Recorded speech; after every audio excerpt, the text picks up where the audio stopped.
returned from the realm of cultivation. As dusk settled, the sky donned a crimson robe, casting a resplendent hue over the three somewhat unfashionably dressed individuals who were making their way toward an imposing ville. Upon entering the grand entrance, they were greeted by a magnificent sculpture of a crane standing gracefully beside a crystal-clear pond, while on the opposite side, a koi fish, gallantly spouted a cascade of water. However, the breathtaking scenery failed to captivate the young woman among them. With her gaze fixed ahead, she followed her parents along the row of magnolia trees into the villa's grand hall.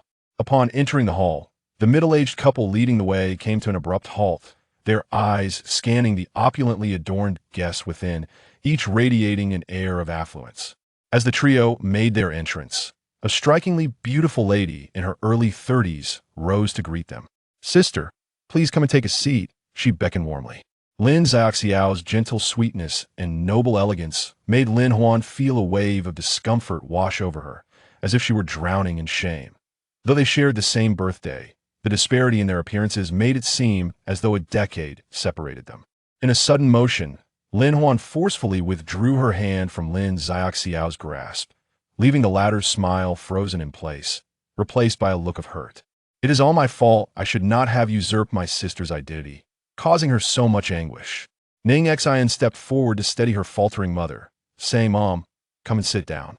Lin Cheng cleared his throat with a heavy cough, a look of palpable disdain etched on his face. "Lin Huan, apologize to Xiao Xiao," he commanded. Lin Huan gazed incredulously at Lin Cheng, her heart racing with emotion. "Father, I am the true daughter of the Lin family. How can she usurp my name, my identity, and my betrothal? Now her daughter seeks to claim the marriage that rightfully belongs to my daughter." Before her husband could respond, Mrs. Lin interjected, "Are you not aware of your daughter's true nature? She is crude and uncultured. Would the Luo family desire such a daughter-in-law?" Fury coursed through Lin Huan, her body trembling, her eyes ablaze with indignation. "Mother, how can you deem my daughter crude and unrefined? It is because this mother-daughter duo has invaded our lives and stolen what was destined for us." She bowed her head, tears cascading down her cheeks. "Do you not comprehend that a woman's choice of husband determines the course of her life? The Luo family has betrothed themselves to the Lin family's legitimate granddaughter. My daughter is the rightful Lin family's granddaughter. Why should she be denied this engagement? They are imposters." Lin Huan's heartfelt plea appeared as mere folly to onlookers, who regarded her with disdain. Even Lin Cheng and his wife perceived her as lacking self-awareness. Setting his teacup aside, Lin Cheng remarked, "You are aware that the Luo family seeks a granddaughter from the Lin family, one raised in a prestigious environment, not a rustic ville. Girl, even if given the position of matriarch of the Luo family, could she truly fulfill such a role?"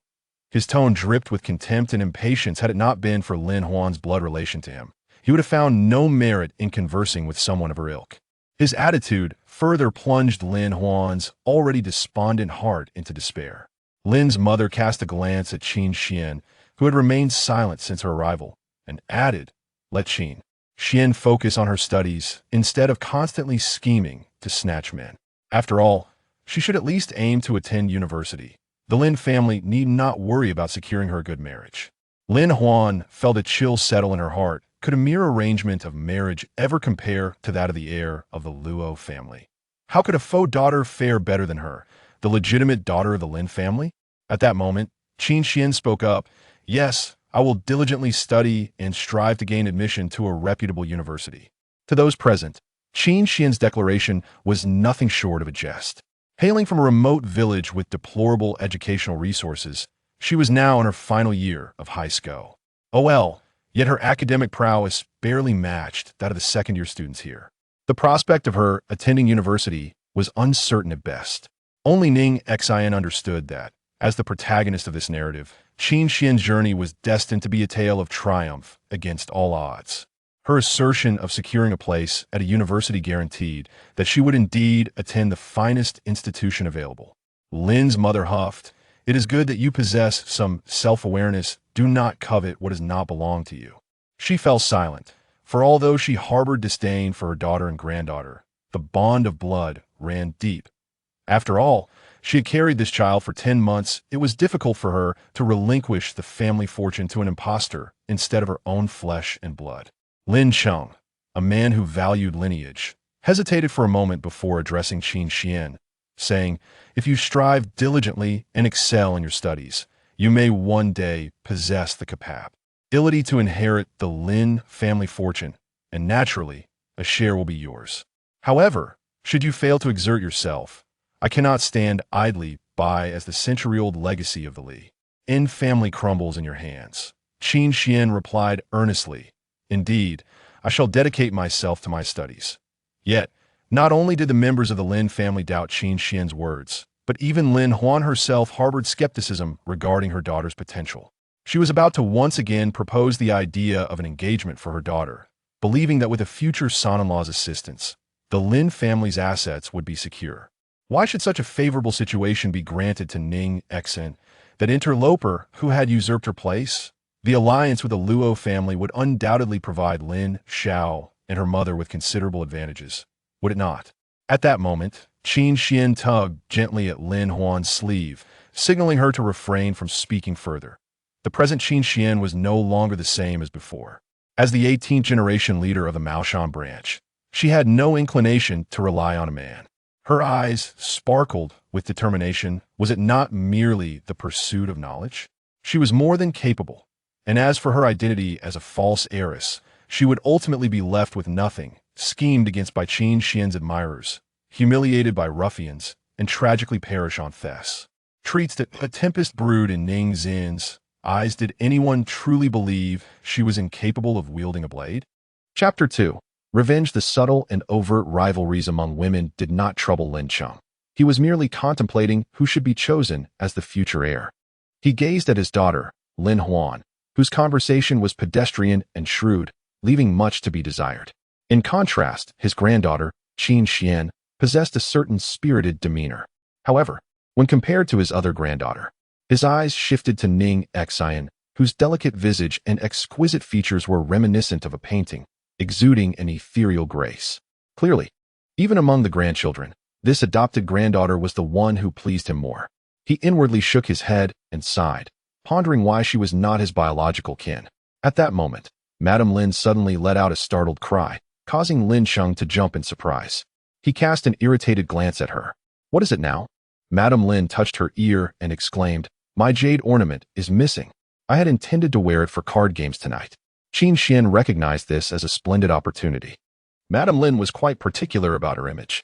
The jade ornament, previously acquired by Lin Cheng at a Sotheby's auction, was of considerable value. She relished the chance to flaunt it among the wealthy ladies, and its absence could very well jeopardize her evening's plans. Lin Cheng, upon hearing this, was also incensed. "You truly have a penchant for spending. How can you misplace something so valuable?" Qin Xuan sensed her moment to shine had arrived. After a moment of contemplation, she suggested to Madame Lin, "Perhaps we should send someone to search in the southwest corner." Madame Lin looked at Qin Xuan with a puzzled expression. "How do you know it would be there?"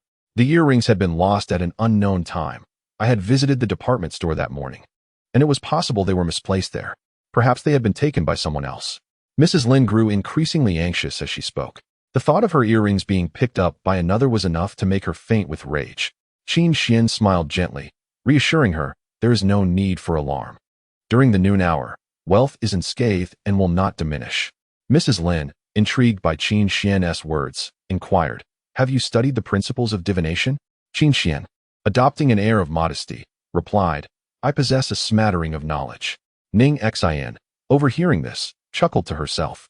Although Lin Huan was unaware of when her daughter had acquired the skill of divination, she could not help but feel pricked by Ning Xion's mocking demeanor. She exclaimed, "Mother, look at your esteemed granddaughter. Xiao Xian is diligently assisting you in searching for your lost items, and instead of gratitude, you mock us." Lin smiled at Ning Xin, promptly rising to clarify, "Sister, you have misunderstood. Xion did not mean it that way." Listening to her mother, Qin Xuan turned to Ning Xin. Her expression laced with derision. She believed Ning Xin to be utterly ignorant of such arts, and once she located Mrs. Lin's cherished possessions, everyone would be astonished. Her sole aim was to win Mrs. Lin's favor and secure her place in the Lin household. While Ning Xin was of little concern to her, she merely remarked, Ning Xin is still young. She may regard this as mere superstition, so we cannot blame her. She was aware that Mrs. Lin was deeply engrossed in the beliefs of feng shui and the intricacies of destiny through the four pillars. Ning Xin's laughter was not merely directed at her, but was, in essence, a mockery of Mrs. Lin. As anticipated, upon hearing these words, Mrs. Lin's expression instantly soured. Having resided in the Lin household for over a decade, Ning Xin could not possibly be oblivious to her penchant for such matters. Was the discontent she displayed a consequence of realizing her lack of blood relation to the Lin family? Now overshadowed by Qin Xuan's assumed identity, the more Mrs. Lin pondered, the more she perceived Ning Xin as a spoiled young lady, exhibiting a narrow-minded disposition, leading to a significant sense of disappointment towards her. Ning Xin cast a sweeping glance over the assembled guests, absorbing their varied expressions. Before speaking softly, "What I find amusing is not the divination, but the notion of searching for earrings amidst the lush greenery of the southwest corner. It is akin to searching for a needle in a haystack." The servant, who had remained motionless until now, listened intently, tears welling in her eyes as she thought that finally, someone understood her plight. This newcomer, Miss Sun, casually assigned the arduous task to them with a mere mention of the southwest corner. Failing to consider that both the jade and the surrounding flora were green, how on earth could they locate anything? Qin Xuan's demeanor stiffened. Her skills had yet to develop to the point of accurately pinpointing locations. Was the implication here that she was being pressured to disclose an exact position? Observing her daughter in distress, Lin Huan shouted at the servants, "Isn't paying you enough to ensure you perform your duties? You refuse to attend to such trivial matters. Do you think I brought you here to merely draw a salary?" The servants lowered their heads, yet a sense of indignation simmered within them. They were hired help, not slaves. This Qin Xuan had been in the Lin household for merely a day, and already she treated them as if they were her subordinates. What kind of future awaited them under such circumstances? Lin Cheng furrowed his brow. Although these servants were assisting him, each possessed an independent persona. He had always treated them with kindness, yet Lin Huan, having recently changed her surname, displayed an air of superiority that surpassed theirs.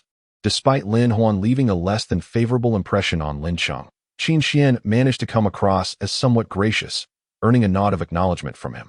Upon seeing Qin Xuan depart, Lin Xiao tugged at Ning Xion's sleeve, saying, "Xin, aren't you going?" Her suggestion was not born from a desire to compete with Qin Xuan, but rather a wish to ensure that the Lin family did not feel that, after the announcement of their non-blood relation, they were unwilling to exhibit even a modicum of filial piety. Ning Xion urged Lin Xiao to remain seated and whispered, "There is nothing there." It would be futile to go. Lin Xiao widened her eyes in disbelief. "How do you know there is nothing there?" "I perceive that Qin Xuan seems quite formidable and confident." Ning Xion smiled at her, saying, "Just as Qin Xuan knows, so do I." Lin Xiao found this assertion somewhat ambiguous. Could her daughter possibly possess such knowledge? Mrs. Lin, observing Ning Xion's stillness on the sofa, felt a twinge of displeasure. Setting aside the question of whether anything was present or not, she believed that Qin Xuan's willingness to exert effort was commendable, while Ning Xion's demeanor appeared to her as mere laziness.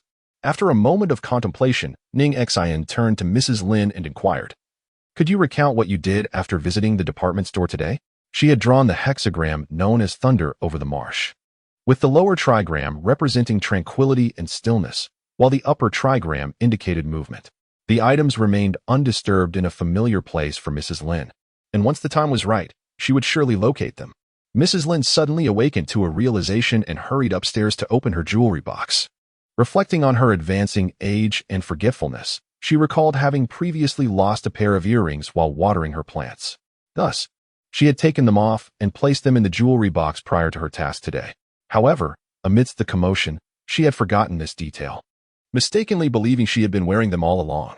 To her surprise, they were indeed nestled within the box. Descending with a sense of apology, Mrs. Lin looked at Ning Xin and expressed her gratitude. "Thanks to your reminder." Lin Xiao gazed at her daughter with a hint of astonishment, pondering whether this was mere coincidence or something more. Just as Mrs. Lin picked up her earrings, a voice from Qin Xuan echoed, "I found them. I located the earrings." Mrs. Lin's expression turned curious. How could there be two pairs of earrings? Unfamiliar with the design of Mrs. Lin's earrings, Qin Xuan only knew they were jade green. She presented a pair of jade earrings found in a flower pot to Mrs. Lin. "Please take a look. Are these the ones?" However, as her words lingered in the air, She noticed that Mrs. Lin was already holding a similar pair, their quality and craftsmanship far surpassing those in her possession. At that moment, Li Ma, who had been cooking, stepped forward hesitantly and said, "Miss Sun, those belong to me. I once admired Mrs. Lin's beautiful earrings, and when I saw a similar pair while shopping, I decided to purchase them for a few thousand yuan, which seemed reasonable. Unfortunately, I lost them yesterday and have been unable to find them since."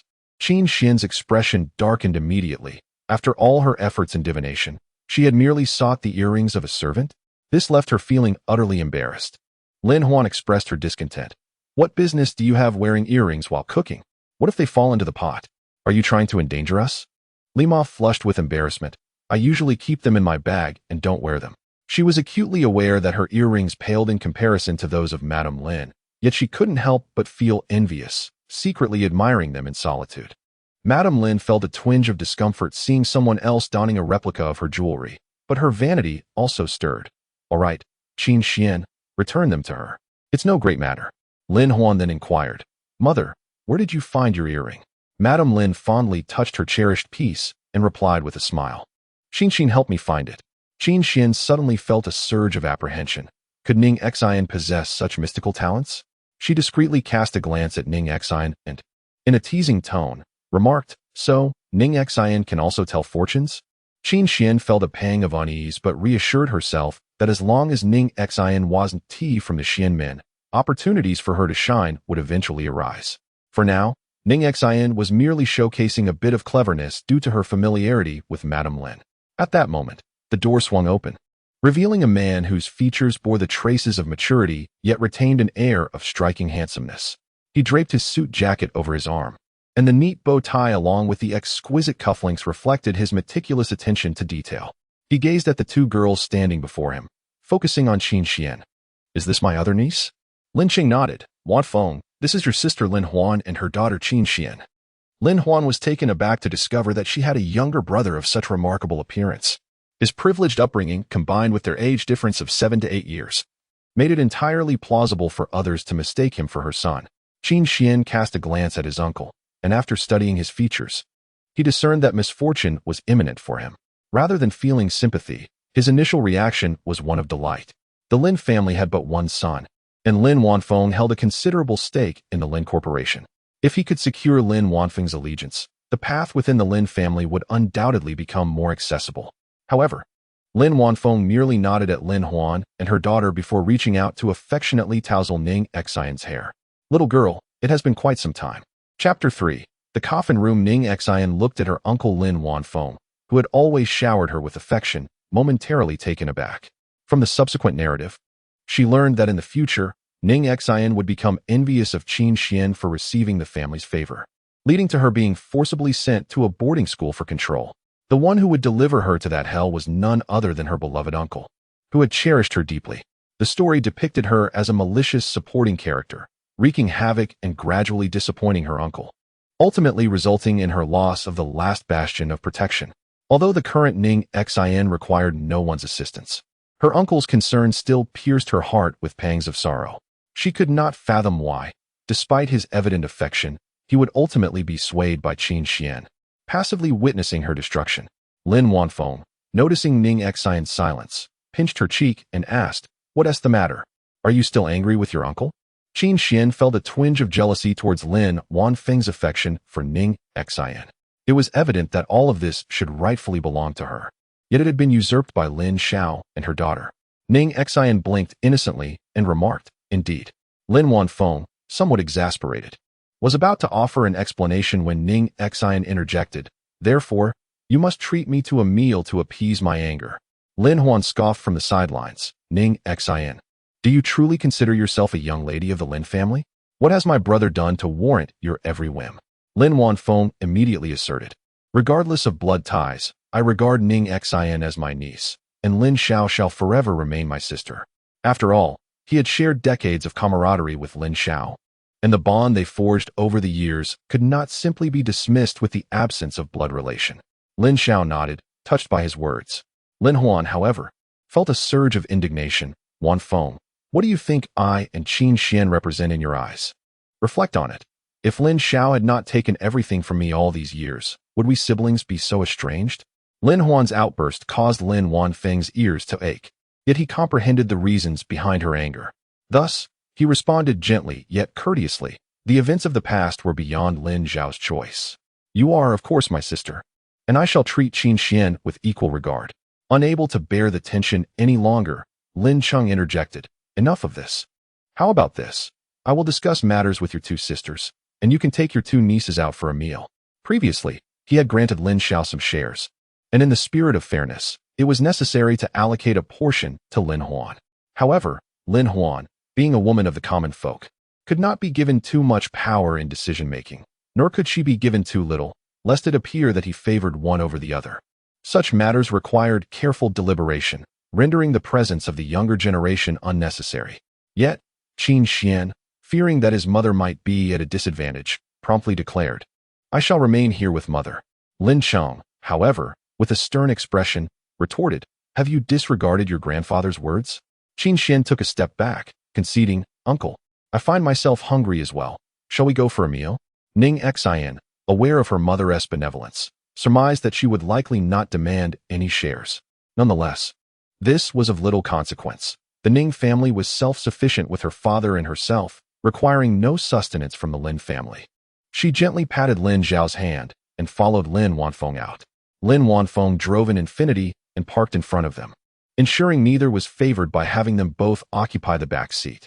Qin Xuan, observing Lin Wanfeng's expression through the rearview mirror, remarked, Uncle, please drive with caution. Her words, however, bore a weight beyond mere concern. Upon entering, Lin Wanfeng had noted the disarray in the southwestern courtyard and, after inquiring briefly, recalled the servants mentioning Qin Xuan's proficiency in feng shui. He inquired, Oh?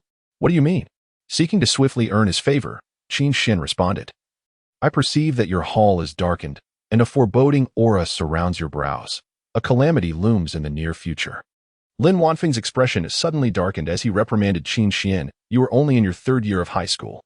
Why are you indulging in these superstitious thoughts instead of focusing on your studies?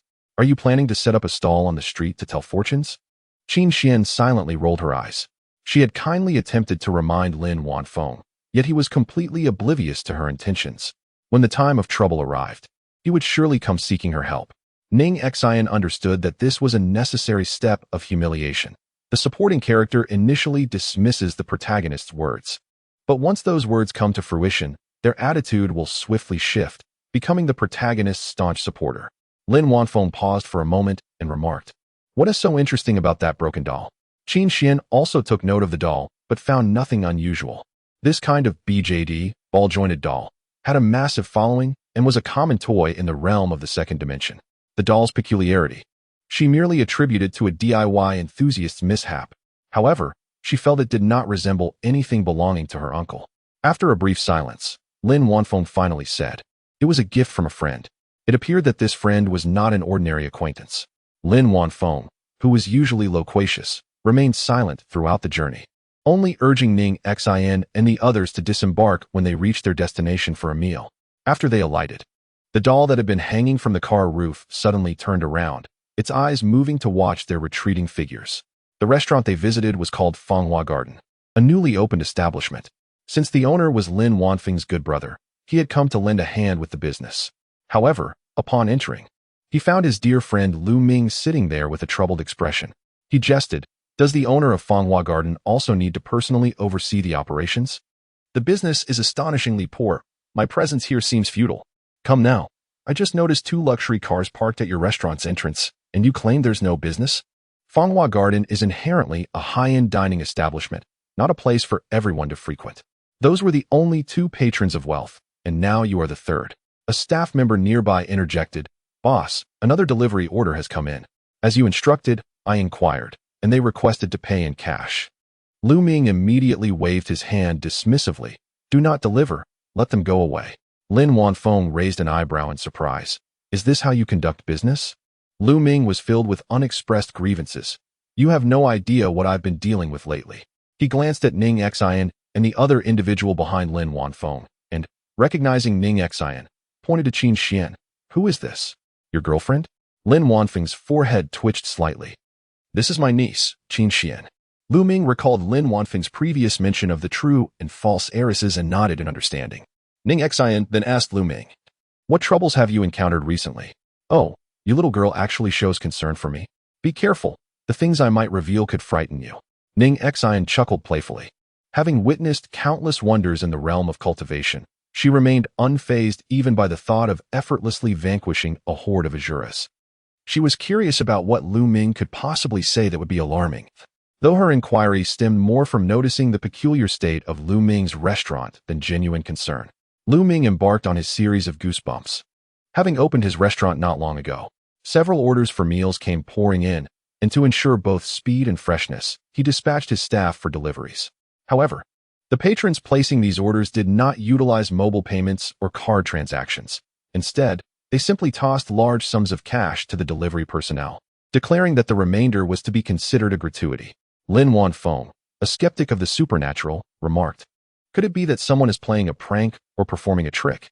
Lu Ming quickly countered, "With my 5.0 vision, I've scrutinized the money repeatedly. How could there be any trace left unnoticed?" Qin Xuan, understanding the underlying issue, feared that the hotel's feng shui had disturbed some ethereal entities. Among the group, only she possessed the ability to address this matter. Clearing her throat, Qin Xuan turned to Lu Ming and inquired, "May I see those banknotes?" Lu Ming instinctively glanced at Lin Wanfeng, puzzled by Qin Xuan's intentions. Recalling the words of his family, Lin Wanfeng ultimately nodded, acknowledging the strangeness of the situation. Even if Qin Xuan were not to inspect them, it was likely Lu Ming would seek another's counsel regarding the feng shui. As Qin Xuan accepted the banknotes Lu Ming offered, she expressed, "I need to examine the entire layout of your restaurant." Placing the money upon her compass, its needle began to spin. Lu Ming gasped softly, contemplating Qin Xuan's remarkable abilities, while Lin Wanfeng furrowed his brow, hoping his niece would not end up predicting fortunes beneath a bridge. Ning Xin cast a fleeting glance at Qin Xuan's magical artifact. It was indeed a remarkable object. However, given Qin Xuan's current level of cultivation, he was not yet capable of wielding it fully. Should he attempt to do so forcefully, it would likely lead to dire consequences in the future. Were Ning Xin to become aware of this thought, she would undoubtedly be exasperated. For while she was engaged in geomancy, Lin Wanfeng merely dismissed it as childlike folly. A vague understanding began to take shape within Ning Xin, and as results emerged on Qin Xuan's side, she pointed to the arched ceiling designed by Lu Ming and remarked, "The arched garden invites the Yin. It must be dismantled." Lu Ming protested vehemently, "Did you not notice the mural above? I invested millions to have that painted, a masterpiece by a renowned artist. In 100 years, it will be regarded as a historical relic." Yet, Qin Xuan remained resolute. "This arch is shaped like a coffin. Its presence signifies the closing of a lid. Do you truly believe that the living can traverse within a coffin?" Chapter 4. The disdain of the fiancé. Lu Ming pondered for a moment. If Qin Xuan's assertions were to be taken seriously, they were essentially lying in coffins every day, which indeed sounded rather unsettling. However, if the ceiling were to be removed, he would not only suffer a loss of millions, but also jeopardize the business. Observing Lu Ming's reluctance, Lin Wanfeng too found Qin Xuan's reasoning dubious. It seemed unreasonable to dismantle the structure based on a single statement. "Qin Xuan, are you truly adept at feng shui? What if we dismantle it, and strange occurrences continue to unfold?" Qin Xuan was about to counter, believing that with her cultivation, handling such matters would require but a mere fingertip. Were it not for their lack of trust, would she truly need to squander her time with them? Before she could utter a word, a group of individuals approached from a distance. The man leading them, a tall figure silhouetted against the light, turned to gaze at Qin Xuan upon hearing Lin Wanfeng's words. His voice, reminiscent of the deep, resonant tones of a cello, emerged with a slow cadence, not an affectation, but rather a habitual mannerism developed from long-standing prominence. The moment Qin Xuan laid eyes on him, she was momentarily entranced. His pitch-black eyes seemed to harbor an abyss, typically as still as a placid lake, yet brimming with an enigmatic power that etched his visage into her memory with a single glance. Her heart raced. She couldn't discern whether it was his austere countenance or the mysterious hue in his eyes that captivated her. A singular thought consumed her. If only she could possess this man, her life would be complete. Noticing Qin Xuan's unwavering gaze upon him, the man furrowed his brow in annoyance, his expression revealing impatience. Lin Wanfeng stepped forward and extended his hand in introduction, stating, "This is my niece, Qin Xuan." she merely possesses some knowledge of. However, Qin Xuan, seeing Lin Wanfeng's intent to undermine her, interjected. I am proficient in the art of feng shui and the 4 pillars of destiny. According to your words, I am indeed the feng shui master you speak of. Lin Wanfeng chuckled and shook his head, adding, it is well known that Mr. Gu of the Gu Group has a rather peculiar temperament. Should you attempt to extort him, he may very well unleash his legal team upon you. Is that so? How petty of him. With all his wealth, he wouldn't even part with such a trivial amount. Even though Lu Ming harbored ulterior motives, he could not extort anything from the man. As long as he was not dining alone, there would always be someone eager to curry favor with him for personal gain. Now, as that individual proceeded to settle the bill, the man continued his stride towards the exit, only to find Ning Xin standing at the doorway, lost in contemplation. She was observing him, yet her gaze lacked the yearning that characterized Qin Xuan's. Instead, it was pure and profound, as if it penetrated the very depths of his soul, evoking both a shiver and a sense of delight within him. It felt as though something long constrained within him was on the verge of liberation, with the key to his freedom resting in her hands. However, after raising an eyebrow in intrigue, Ning Xin averted her gaze, deeming the man a source of trouble, and resolved to keep her distance. Now, the man found himself fixated on Ning Xin, and upon sensing his scrutiny, she feigned indifference and walked away. He concealed his emotions, while his assistant, once settled in the car, remarked, Mr. Gu, the fortune teller previously mentioned that one would encounter a feng shui master capable of remedying your situation upon arriving at Fanghua Garden. It seems that individual is none other than Qin Xuan. The man remained silent. Indeed, when that prediction had been made, Fanghua Garden had yet to materialize. Now it stood erected, complete with a feng shui master, and the prophecy appeared to be manifesting. Yet, the man bowed his head in contemplation, recalling the peculiar glint in Qin Xuan's eyes. For reasons unbeknownst to him, he felt an unsettling dissonance. As Ning Xin stepped inside, she observed Qin Xuan and Lu Ming deliberating the decision of whether to dismantle the ceiling. She raised her gaze to examine the ceiling's mural, which was inspired by the decorations and figures of Dunhuang. In truth, this could have been accomplished with mere stickers, yet Lu Ming, in pursuit of artistic effect, had invested 4 months to complete it, all to cultivate an extraordinary dining atmosphere in Fanghua Garden. Lin Wanfeng, noticing Ning Xin gazing upward, smiled and inquired, do you admire this mural? Ning Xin nodded in agreement. It would be a pity if it were to be removed. Upon witnessing yet another person opposing the idea, Qin Xuan could not suppress her disdain. Ning Xin, if it is merely for the sake of an aesthetically pleasing mural, can we disregard the well-being of the living? This place is steeped in negative energy, susceptible to malevolent influences, and could invite misfortune or even illness, leaving one in a state of despair. You know nothing of these matters. It would be wise not to interject here.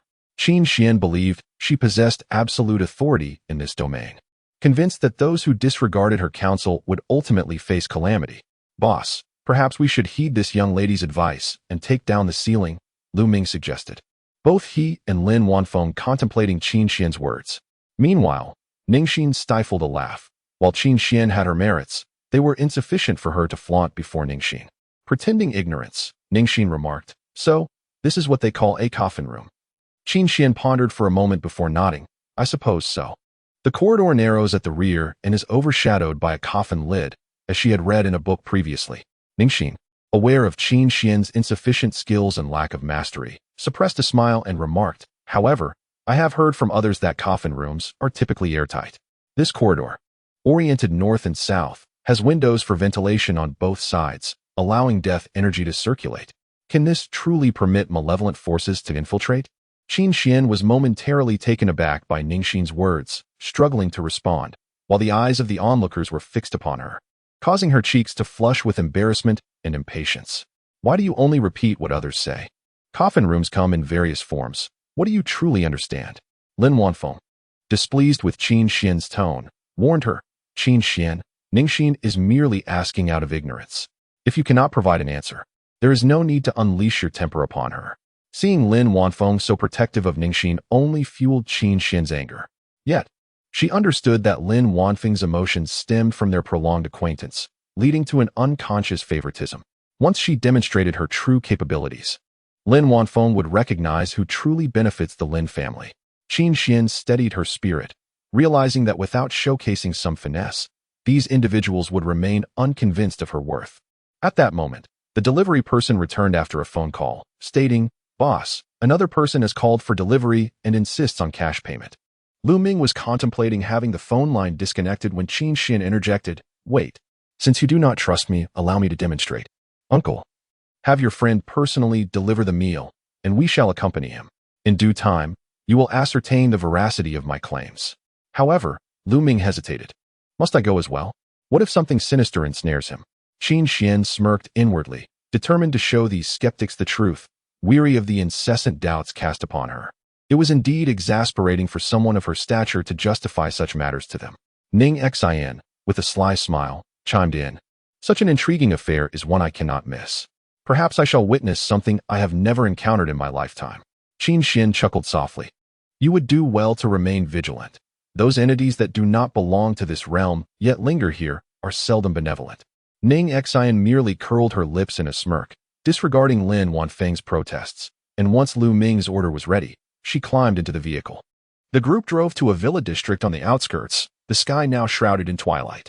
Upon arriving, Lu Ming gazed at the somewhat eerie villa entrance. Too timid to press the doorbell. The so-called eeriness was merely a reflection of his own trepidation, for there was nothing amiss. Yet, he still felt a pang of fear and nudged Lin Wanfeng forward. "You go ring the bell." Lin Wanfeng, with a sense of resignation, acknowledged that until he encountered something tangible, he remained skeptical of the existence of the ethereal. However, Qin Xuan boldly stepped forward. "I shall go." She rang the doorbell, but after a long pause, no one responded. It was then that Lu Ming mustered some courage. Could it be that the entity was frightened away by our numbers? Just as the words left his lips, the door swung open, and Lu Ming let out a startled scream, darting behind Ning Xin. Upon closer inspection, he discovered that the one who had opened the door was merely a man, and not an unappealing one at that. However, the man cast a disinterested glance at them and impatiently inquired, "What do you want?" Lin Wanfeng appraised the man before him, and then glanced at Ning Xin before finally speaking. "Luo Su. It has been quite some time." This Luo Su was indeed the fiancé of Miss Lin from the Lin family, or rather, he was supposed to be. The outcome of their engagement now remained a mystery. Luo Su and Lin Wanfeng had only crossed paths a few times at banquets, and he was perplexed as to why Lin Wanfeng was here, thus suppressing his irritation at being awakened. "Mr. Lin, what brings you here at such a late hour?" he asked. Was it perhaps to investigate the engagement with his niece? The thought made Luo Su feel uncomfortable. Lu Ming interjected, "Wasn't it you who ordered the delivery, asking Fanghua Garden to bring pastries?" Luo Su found this utterly baffling. "I have been asleep this whole time. How could I have possibly ordered anything? Moreover, what is Fanghua Garden? I have never even heard of it." Lu Ming felt as if his establishment had been insulted. Rolling up his sleeves, he retrieved his phone and presented Luo Su with the detailed address recorded in his notes. "If it wasn't you who ordered it, then it must have been someone from your family. Otherwise, how could we possibly possess such precise information?" Chapter 5. The slap came swiftly. Luo Su cast a sidelong glance at Ning Xin. Having grown up together as childhood friends, he had always held a certain satisfaction regarding his fiancée. Ning Xin hailed from a distinguished background, possessed striking beauty, and exhibited remarkable upbringing. She was undoubtedly a suitable candidate for a matriarch. However, her late-night visit to inquire about his whereabouts left him rather displeased. With a cold smirk, he thought of Lin Xiaofeng and Ning Xin's social standing. Was it necessary for them to venture out to deliver takeout? He surmised that Lin Xiaofeng was merely using the food delivery as a pretext, actually seeking to confront him based on some address he had acquired from unknown sources. Luo Su scoffed. "This is neither an order I placed nor one from my family. Are you not aware of our address?" His tone dripped with disdain, prompting Lin Xiaofeng to furrow his brow. Lu Ming, catching the undercurrent of hostility, felt his temper flare. "What? Do you think we would come here for no reason? Your home is not a zoo, and you are not a peacock displaying its feathers. Why would we bother to visit?" At just over 20 years of age, Luo Su was quite self-assured. Provoked by Lu Ming's remarks, he raised his voice. "My younger brother went missing yesterday. I have searched for him tirelessly for a day and a night, and I have just managed to rest for a moment. Do you believe that my family and I have the luxury to order food from a restaurant we have never even heard of?" Lin Xiaofeng, suppressing his rising ire, reminded himself of the gravity of the situation concerning the disappearance of the youngest son of the Luo family. He inquired of Luo Su, "In that case, The delivery must be a prank. Has anyone reported Luo Qin's disappearance to the authorities? Luo Su, with evident irritation, remarked, I've reported it. Can you all leave now? I need to rest a bit before heading back to the police station. I do not wish to squander time on trivial matters. As anticipated, in the next moment, Qin Xuan produced a compass and stated, Provide me with your brother's birth date and time, and I shall assist you in locating him. Luo Su furrowed his brow and glanced at Lin Wanfeng, perplexed by the unfolding situation. Lin Wanfeng rubbed his temples. While it would be acceptable if Qin Xuan could indeed find him, the embarrassment would be insufferable if he could not, especially if the tale of Ms. Sun being a charlatan from the Lin family spread. Nonetheless, a glimmer of confidence shone in Qin Xuan's eyes. Lin Wanfeng then addressed Luo Su. Having an additional avenue is always beneficial. Do you not wish to find your brother? After a moment of contemplation, Luo Su decided that since these individuals had presented themselves, it would be prudent to let them try. If they failed, it would provide a legitimate excuse to send them away. Ning Xin entered and surveyed the room, her gaze fixating on a small door. Pointing towards it, she inquired, What room is that? Luo Su glanced over, his impatience evident as he replied, It's the basement, used for storage. Upon hearing this, Qin Xuan cast a disdainful look at Ning Xin. She seemed utterly useless. Her curiosity piqued, and even Luo Su, her fiancé, appeared equally exasperated with her presence, indicating she was not particularly favored by him. Qin Xuan consulted the birth date Luo Su had provided for divination, his expression growing serious as he remarked, With Qin above and Sun below, Qin signifies danger. It seems your brother may be facing peril. Luo Su gazed at Qin Xuan with suspicion. Did not these feng shui masters often proclaim impending calamities, only to solicit money in return for averting misfortune? Just as doubts began to cloud her thoughts, her parents called, delivering the shocking news that a stranger had contacted them, claiming that Luo Chun had been kidnapped and demanded a ransom of 3 million. Luo Su turned to Qin Xuan in astonishment. She had just mentioned Luo Chen's impending peril, and now a kidnapper had called. If this was not collusion, it could only mean that Qin Xuan possessed extraordinary abilities. Ning Xin, leisurely resting her chin on her hand, observed the unfolding drama with interest. Luo Su's attitude towards Qin Xuan underwent a complete transformation as she anxiously inquired whether she could divine her brother's whereabouts, or if providing the ransom could mitigate this dire situation. After all, for the Luo family, 3 million was not an insurmountable sum. Ning Xin yawned beside them, inadvertently catching the attention of Qin Xuan, who was in the midst of casting her spells. For reasons she could not articulate, despite Ning Xin posing no real threat to her, Qin Xuan found herself inexplicably irritated by her presence. With an air of indifference, Qin Xuan remarked, Those uninvolved should keep their distance, otherwise, it may adversely affect my final outcome. As Lin Xiaofeng and Lu Ming prepared to rise, Qin Xuan added, You are males, imbued with yang energy, and your presence complements my own yin, thus benefiting my divination. Implicitly, this meant that aside from herself, the only entity embodying pure yin, Ning Xin, was deemed irrelevant. Ning Xin smiled, bemused. She had yet to take any action, yet Qin Xuan was already so eager to dismiss her. Ning Xin felt that Qin Xuan would hardly derive any meaningful conclusions, so she decided to outline the points of contention, hoping to enlighten their dense minds. Is it not peculiar that such a significant case, involving the abduction of the young master from the Luo family, demands merely 3 million? What can 3 million accomplish nowadays? In City, it wouldn't even suffice to purchase a single apartment, yet it entails immense risks. Qin Xuan pressed her lips together, a hint of displeasure flickering in her eyes. To her, Ning Xin was nothing more than a loquacious imbecile. The specific reasons would become clear once she located Luo Chen. Qin Xuan turned her gaze to the owner of the premises. Luo Su, are you seeking your brother or the clues surrounding this case?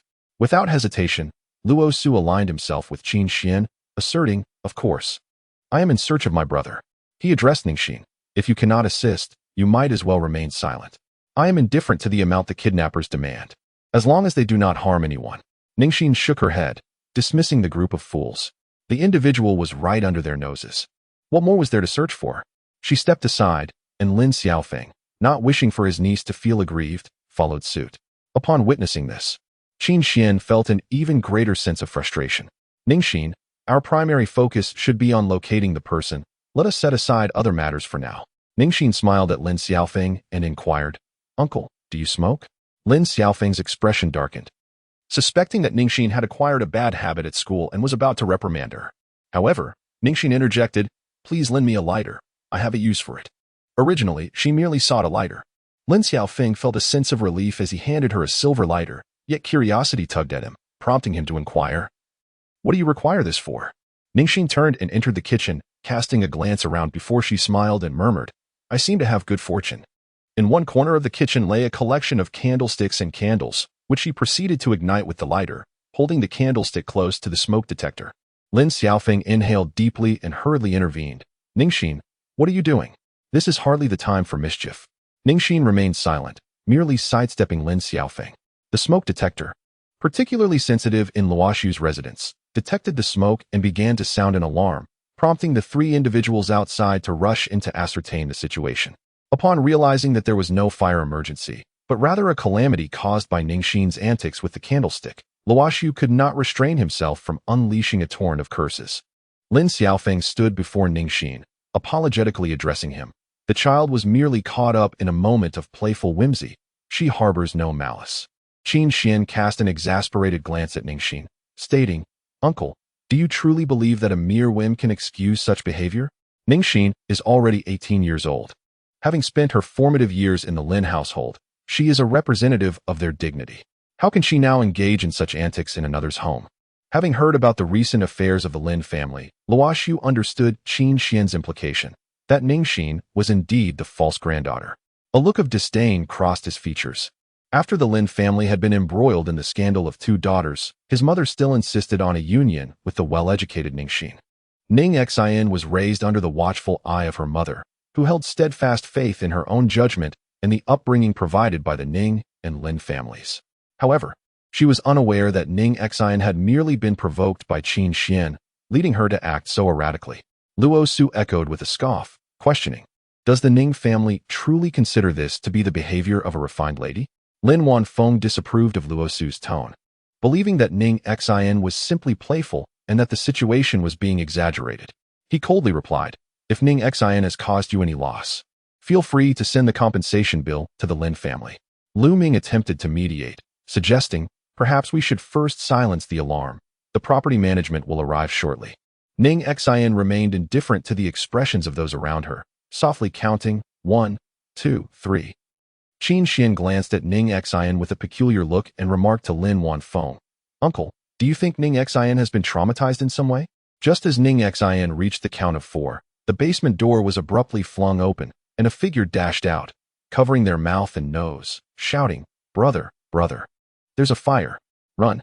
Luo Su frowned and hurried outside, only to find Luo Chun, whom Qin Xuan had mentioned would be in danger, standing perfectly unharmed before him. He pointed at the open basement door and asked, "Have you been inside all this time?" Qin Xuan's expression turned to one of shock. Something was amiss. How could she have miscalculated? How could Luo Chun be unscathed? Realizing the truth, Luo Chun understood that there was no fire. He had panicked while hiding below, fearing that flames might spread, and since he was in the basement, he thought even the fire department would be unable to assist him, prompting his hasty exit. He rolled his eyes and quickly concocted an excuse, saying, "Indeed, I came to your house yesterday to play, but I found you were not at home. I thought I would take a look in the basement and inadvertently fell asleep inside. I only just heard a noise and came out." Ning Xin scrutinized him, a mocking smile gracing her lips. With a casual incantation, several items fell from Luo Chen's pocket, an old-fashioned mobile phone and a voice changer. In a flurry, Luo Chen attempted to retrieve them, but was seen through by Lin Wanfeng, who chuckled and remarked to Luo Su, "Young Master Luo seems to be quite well equipped. Could it be a self-scripted act?" Luo Su, maintaining a stoic expression, advanced to open the mobile phone. Upon checking the call logs, the most recent entry was a call made to the family landline. Lin Wanfeng patted Ning Xin's head, saying, "Our Ning Xin is truly remarkable. A mere playful jest has resolved a significant dilemma for the Luo family." Ning Xin replied nonchalantly, "I cannot assert whether the Ning family raises true ladies of distinction, but today, I have certainly witnessed what kind of signs the Luo family produces." Luo Su's expression darkened instantly, his gaze towards Ning Xin now filled with ire. At that moment, Lu Ming, scratching his head, interjected, "Wait a minute, didn't Qin Xuan predict that Luo Chen would be in trouble? Why is he still fine?" Just as Qin Xuan was preparing to become an invisible man, he suddenly found himself thrust back into the spotlight, inwardly cursing Lu Ming profusely. Had it not been for the exorcism, would he have encountered such a predicament? Chapter 6. Ning Xin takes action upon hearing Lu Ming's words. Luo Su also came to a realization. It was undoubtedly best that Luo Chun was unharmed. However, Qin Xuan had just put on quite the show, even deceiving himself into believing he possessed knowledge of the intricacies of feng shui. It was evident now that he was nothing more than a charlatan, causing Luo Su's previously budding admiration for Qin Xuan to plummet to its nadir. Qin Xuan, observing Luo Su's expression, felt a weight in his heart as he cast a glance at the tranquil Ning Xin nearby. What an uncanny coincidence. She had just activated the smoke alarm. And at that very moment, Luo Chun had emerged from the basement. Could it be that she too was a practitioner of the mystical arts? Had she anticipated the orchestrated abduction of Luo Chun all along? Qin Xuan's discerning gaze scrutinized Ning Xin, yet he could detect no trace of any relevant aura surrounding her. As Luo Su contemplated finding an excuse to usher this group away, the lights in the room abruptly extinguished. The night had fully enveloped the outside world, the sky overcast, allowing no natural light to infiltrate the villa. Instantly, the surroundings became pitch dark, making even a single step challenging. In this sudden darkness, Lu Ming recalled the purpose of their visit and began to scream in alarm. Luo Su furrowed his brow. It must merely be a power outage. Why are you shouting? Sure, listen, what is that sound? A hissing noise akin to someone dismantling something echoed from a distance. Lu Ming exclaimed, it's the food box. Someone is tampering with the food box I left on the table. Lin Wanfeng inquired of Luo Su. Are there others here? Luo Su shook his head. This is merely a place for me to rest. I seldom come here, so there shouldn't be anyone else. Luo Chen declared with conviction, it's a thief. It must be a thief, daring to steal from the Luo family. As he spoke, he prepared to draw his weapon and move forward, but Ning Xin, shrouded in darkness, halted him, saying, which thief would dare to sneak into a villa for a meal? Qin Xuan activated his celestial vision in the shadows and restrained Luo Chun, stating, it is not a thief, there is danger ahead. Lu Ming, upon hearing her words, felt an even greater sense of fear and quickly hid behind Ning Xin. Qin Xuan formed a fire spell, igniting a small flame at his fingertips that illuminated a small area around them. Luo Su glanced at her, inwardly wondering if this person truly possessed some degree of skill. Lu Ming, relieved to finally see a face clearly, exhaled in relief, only to feel something suddenly thrust into his hand. Confused, he looked at Ning Xin and asked, what have you just put in my hand? He noticed that Ning Xion's expression had taken on a peculiar quality, a mix of sympathy and mockery. When Lu Ming looked down, he found himself grasping a large handful of colorful ghost money. His hand began to flail uncontrollably as the ghost money scattered everywhere. Yet he felt an inescapable chill. At that moment, Luo Chen also felt a twinge of fear. From where did this ghost money originate? Lin Wanfeng sighed and recounted the events to Luo Su, who, of course, was skeptical. Lin, are you bringing a group of people here just to tell me ghost stories? As an elder, you might as well craft a more believable tale. Luo Su snorted dismissively. How can I be sure you aren't all just putting on a show? A cold glint flashed in Ning Xion's eyes as she chuckled. You will know the truth when you see it with your own eyes. Before Luo Su could react, he was pushed out by Ning Xion. The mortal eye is incapable of perceiving anything that does not belong to the human realm. At the moment Ning Xion propelled him forward, she inscribed a spell upon Luo Su, granting him a temporary glimpse through the heavenly eye. Her movements were so swift that everyone merely observed Luo Su being thrust out. Glimpsing through the residual light of the fire spell cast by Qin Xuan, Luo Su caught a fleeting sight that shattered his reality. Before him lay a bloated and decaying form, its complexion a sickly shade of green and purple, with crimson spots dotting its entire body. The upper arms were riddled with goosebumps, and it clutched a swollen hand, consuming something grotesque. Upon noticing Luo Su's presence, it regarded him with a peculiar curiosity. In that moment of eye contact, Luo Su felt as though he were being transported away. He opened his mouth to scream, but no sound emerged. Paralyzed by sheer terror as his blood seemed to reverse its flow, rendering him motionless in the face of danger, a vestige of humanity's ancient evolution. Qin Xuan seized the fleeing Luo Su and inquired, what did you see? Can you not see it? It's the dead, devouring something. Luo Chen thought to himself how fortunate he was to have kept his eyes closed, shielded from the horror. Yet, Qin Xuan, with a furrowed brow, pressed further. Did you see its face clearly? Of course. Did you not witness it? Qin Xuan was taken aback. After years of cultivation at Maoshan, she had only managed to discern a mere outline when she opened her heavenly eye. How could Luo Su, with his entirely Yin constitution and lacking any other aid, possibly perceive such clarity? Ning Xin gazed at the pitiful creatures fleeing in all directions due to Qin Xuan's magical powers and remarked, given the peculiar circumstances here, it would be prudent for us to exit. Squinting slightly, she inquired of Qin Xuan, how do you intend to exorcise the malevolent spirits? With a tone of certainty, Qin Xuan replied, to dispel such malevolent entities, one must ensure their souls are shattered, for only then can we prevent them from wreaking havoc upon the mortal realm. However, the shadowy spirit, though hideous in appearance, bore no ill intent and was rather timid. Qin Xuan's immediate intention to obliterate it would ultimately undermine his own merits. Yet, Luo Su interjected, indeed, if you possess a method to annihilate it, I shall grant you any request. Despite his earlier disdain for Qin Xuan's mediocre skills, desperation had driven him to seek assistance, as there was no one else present capable of exorcising the spirits. Lin Wanfeng, uncertain of what had prompted Luo Su's sudden change in demeanor, sensed the danger and urged Ning Xin to remain in the vehicle while he stayed with Qin Xuan. Regardless of their familial ties, he prioritized Ning Xin's safety, but could not abandon Qin Xuan either. Luo Chun, the swiftest among them, disregarded his brother Luo Su entirely. As Ning Xin observed him dash outside, surrounded by a swirling mass of dark energy, she acquiesced to Lin Wanfeng's request, saying, very well, I shall step out first. You all take care. Noticing Luo Su's reluctance, Qin Xuan reassured him, as long as you remain by my side, you shall encounter no peril. Ultimately, only Ning Xin, Lu Ming, and Luo Chen boarded the vehicle. Luo Chen refused to occupy the front seat, pushing Lu Ming into it, while he settled beside Ning Xin. Beneath the glow of the streetlights, the ambience was far more comforting than the oppressive darkness within the house. Lu Ming felt a wave of relief wash over him as he turned to Luo Chen and remarked, what on earth were you thinking with this self-imposed abduction? If it weren't for you, we might have avoided this predicament altogether. Uncle, does your reasoning even hold? Luo Chen retorted, what does your misfortune have to do with me? I could just as easily argue that the disturbances within the house were summoned by you. With that thought, Luo Chen cast a fierce glare at Ning Xin. Were it not for her, he wouldn't have found himself in this dire situation. Yet, he could still see the ominous presence outside the door. As he attempted to escape, Ning Xin blocked his way, leaving him in a state of panic within the confines of the car, desperately calling for help.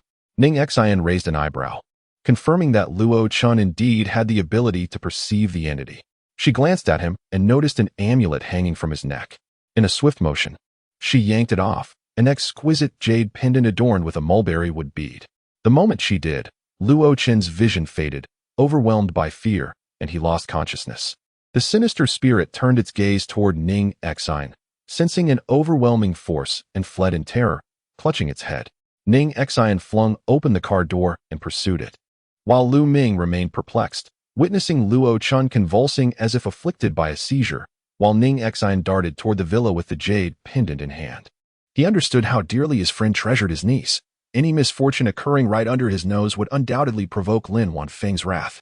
Gritting his teeth, he resolved to follow closely behind Ning Xin. Qin Xuan was searching frantically in Luo Su's room for the Yin soul, only to see it hastily flee before him. He promptly retrieved the soul snare, untying the binding cord, which revealed a pouch resembling a cow's bladder, entwined with a black string, aimed directly at the Yin soul. The Yin soul stood frozen, curiously observing Qin Xuan, seemingly unaffected by the soul snare. As Qin Xuan noticed the Yin soul's immobility, a cold sweat broke out on his brow. In a fit of impatience, he mispronounced the incantation, inadvertently releasing the unrefined resentment of the Yin spirit, which the Yin soul absorbed completely. When Ning Xin rushed in, her brow furrowed at the sight of the Yin soul's condition. Qin Xuan's attempt to exorcise had backfired, unwittingly augmenting the Yin soul's power with the released resentment. Before the astonished onlookers, the Yin soul manifested a corporeal form, no longer requiring the heavenly eye to reveal its terrifying visage. Lin Wanfeng, witnessing this for the first time, could scarcely believe his eyes. Chapter 7. Usurping credit. The Yin soul, in agony, absorbed the resentment, letting out a hoarse roar that unleashed a powerful shockwave, rendering Qin Xuan and his companions unconscious. Ning Xin gazed at it and asked, "Do you know what you are?" "Of course, I am human." Ning Xin felt compelled to impart a harsh truth. "You are no longer alive. Your soul has departed from your body, and you are no longer a person in the true sense." The ethereal spirit gazed blankly at Ning Xin, seemingly oblivious to her words. Ning Xin had encountered such situations numerous times. Some spirits, upon abruptly severing from their corporeal forms, were unaware of their circumstances, continuing to exist as they once did. Furthermore, the entity before her was merely a fragment of the soul, as spirits are composed of 7 parts, and this particular fragment had escaped, lacking the awareness to comprehend its own nature. This was also the reason why Qin Xuan could only perceive a vague outline, not solely due to insufficient cultivation, but because a fragment was inherently an incomplete spirit. This entity, deprived of spiritual awareness, remained ignorant of its identity, the time of its demise, and the cause of its death. Yet, Ning Xin could sense the lingering resentment it bore. Most spirits adrift in the mortal realm were victims of tragic ends, thus tethered to the human world. She lifted Luoqing's jade pendant and waved it before the spirit, inquiring, "Do you remember this?" It touched its head, appearing even more aggrieved. Nevertheless, Ning Xin's intuition was validated. Its demise might indeed be linked to Luoqing, which could explain its persistent attachment to him, while still retaining human habits, such as ordering takeout at mealtimes. Ning Xin inscribed a symbol between the spirit's brows, and a path to the underworld materialized behind it. In that moment of convergence, the spirit experienced a fleeting clarity, opening its mouth to utter, "I am from Yinghua High School." However, before it could complete its sentence, it vanished from Ning Xin's sight. Frowning, she pondered the implications. Could this spirit have been a student from that institution? This is a private school where Luoqing is enrolled. If her memory serves her correctly, Qin Xuan is also scheduled to attend soon. Ning Xin mused that since she has a connection with this shadowy essence, it must be a predestined arrangement, suggesting that she ought to investigate further. Just as Ning Xin turned around, she noticed Lu Ming's astonished countenance, his complexion pale and more terrifying than the 3 individuals lying on the ground. In her moment of urgency, she had momentarily forgotten that another person was trailing behind her, revealing her true identity before him. Lu Ming swallowed hard. He had just witnessed a dreadful creature being subdued by Ning Xin, vanishing into thin air, and then saw her conversing with herself, her hands gesticulating wildly, which frightened him immensely. Ning Xin, were you just exorcising a spirit?" Ning Xin pondered for a moment before nodding, then said to Lu Ming, "Do not disclose this to my uncle." Lu Ming immediately leapt to his feet, exclaiming, "So, you resolved something that even Qin Xuan could not handle with a single move? You are indeed far superior to her." It was not an exaggeration. As a cultivator of the Nascent Soul stage, she should not be compared to a novice disciple of the Maoshan school. That would be unjust. However, why could she not inform Uncle Lin? He had always been so concerned for her. If he learned of her newfound abilities, he would be overjoyed beyond measure. Ning Xin lowered her gaze slightly. She still harbored affection for her uncle, who had cherished her since childhood. Yet, the memory of the uncle who had sent her into hell was vivid in her mind. She wished to ascertain whether, if she truly lacked the capabilities of Qin Xuan, her uncle would indeed abandon her. "You must keep my words to yourself. No one should speak of them unless you genuinely wish to comply with Qin Xuan's intentions and dismantle your cherished garden." Lu Ming's eyes flickered. "You possess other methods to assist me." Ning Xin nodded, and Lu Ming promptly discarded any thoughts of Qin Xuan. With a powerful ally at his side, did he still require Qin Xuan's misguided counsel? He hastily followed Ning Xin outside, feigning the appearance of still being in the car. Qin Xuan was the first to awaken from the cold floor, alertly surveying her surroundings, yet she found no trace of the malevolent spirit. Luo Su and Lin Wanfeng also sat up, clutching their heads. Suddenly, the resentment within Qin Xuan's soul pouch stirred, resurrecting the warning from Ning Xin. And she swiftly tightened her grip. Luo Su, however, mistakenly believed that she had subdued the earlier spirit. "Did you capture that entity?" Qin Xuan sensed the absence of any lingering spirits, but a more potent and pure force had previously been present, indicating that a master had visited, yet left no trace behind. Rising to her feet, Qin Xuan contemplated that with this master gone, she might as well claim the credit for herself. For in order to thrive within the Lin family, the support of Lin Wanfeng and Luo Su was indispensable. She nodded. Indeed. I expended a considerable amount of my cultivation to capture it, while Lin Wanfeng marveled at Qin Xuan's abilities. He voiced his confusion. Did it reveal why it came here? As they stepped outside, Luo Chen awakened in the car, shouting about a ghost. Luo Su approached him, reassuringly stating, "That entity has been subdued by Qin Xuan. It shall no longer cause trouble." Lu Ming looked at Luo Su in bewilderment. "How do you know it was Qin Xuan who captured it? Who else could it be? Among us, only Qin Xuan possesses the ability to wield magic. If she is not the one protecting us, then who could it possibly be?" Lu Ming inquired of Qin Xuan, "Have you truly subdued that entity?" Without hesitation, Qin Xuan nodded. After all, the esteemed figure was not present, and no one would unmask her deception. Lu Ming was taken aback by Qin Xuan's audacity in claiming all the credit for herself.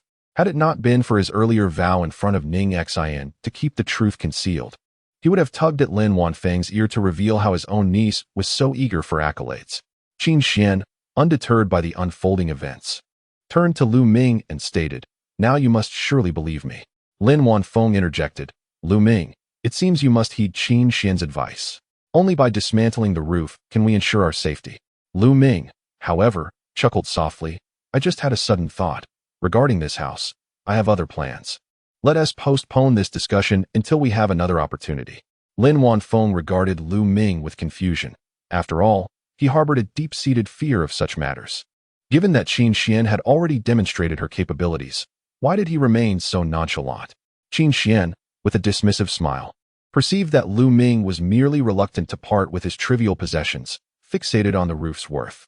Ultimately, he would find himself unable to safeguard both minor and significant treasures when the time came for him to seek her assistance. Thus, Qin Xuan remained unperturbed.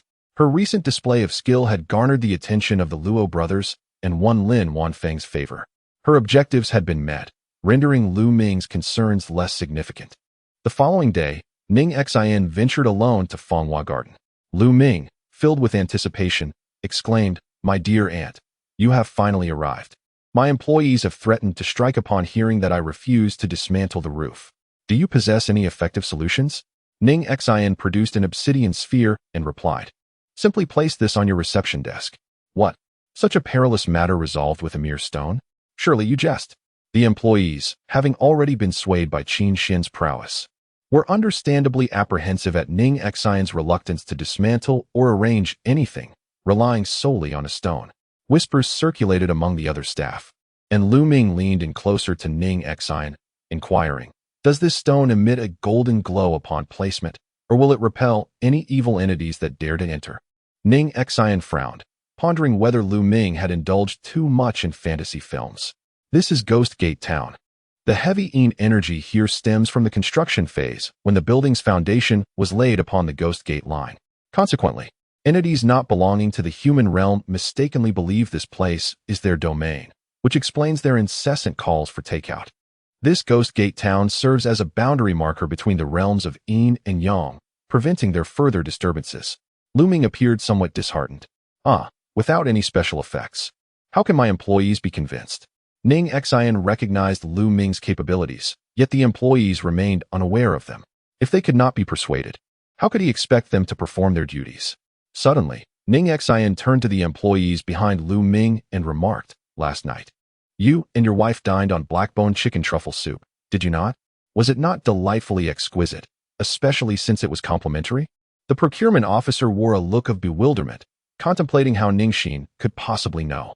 Lu Ming suddenly realized, pointing at the individual, "I told you. The count of truffles I inspected today doesn't add up."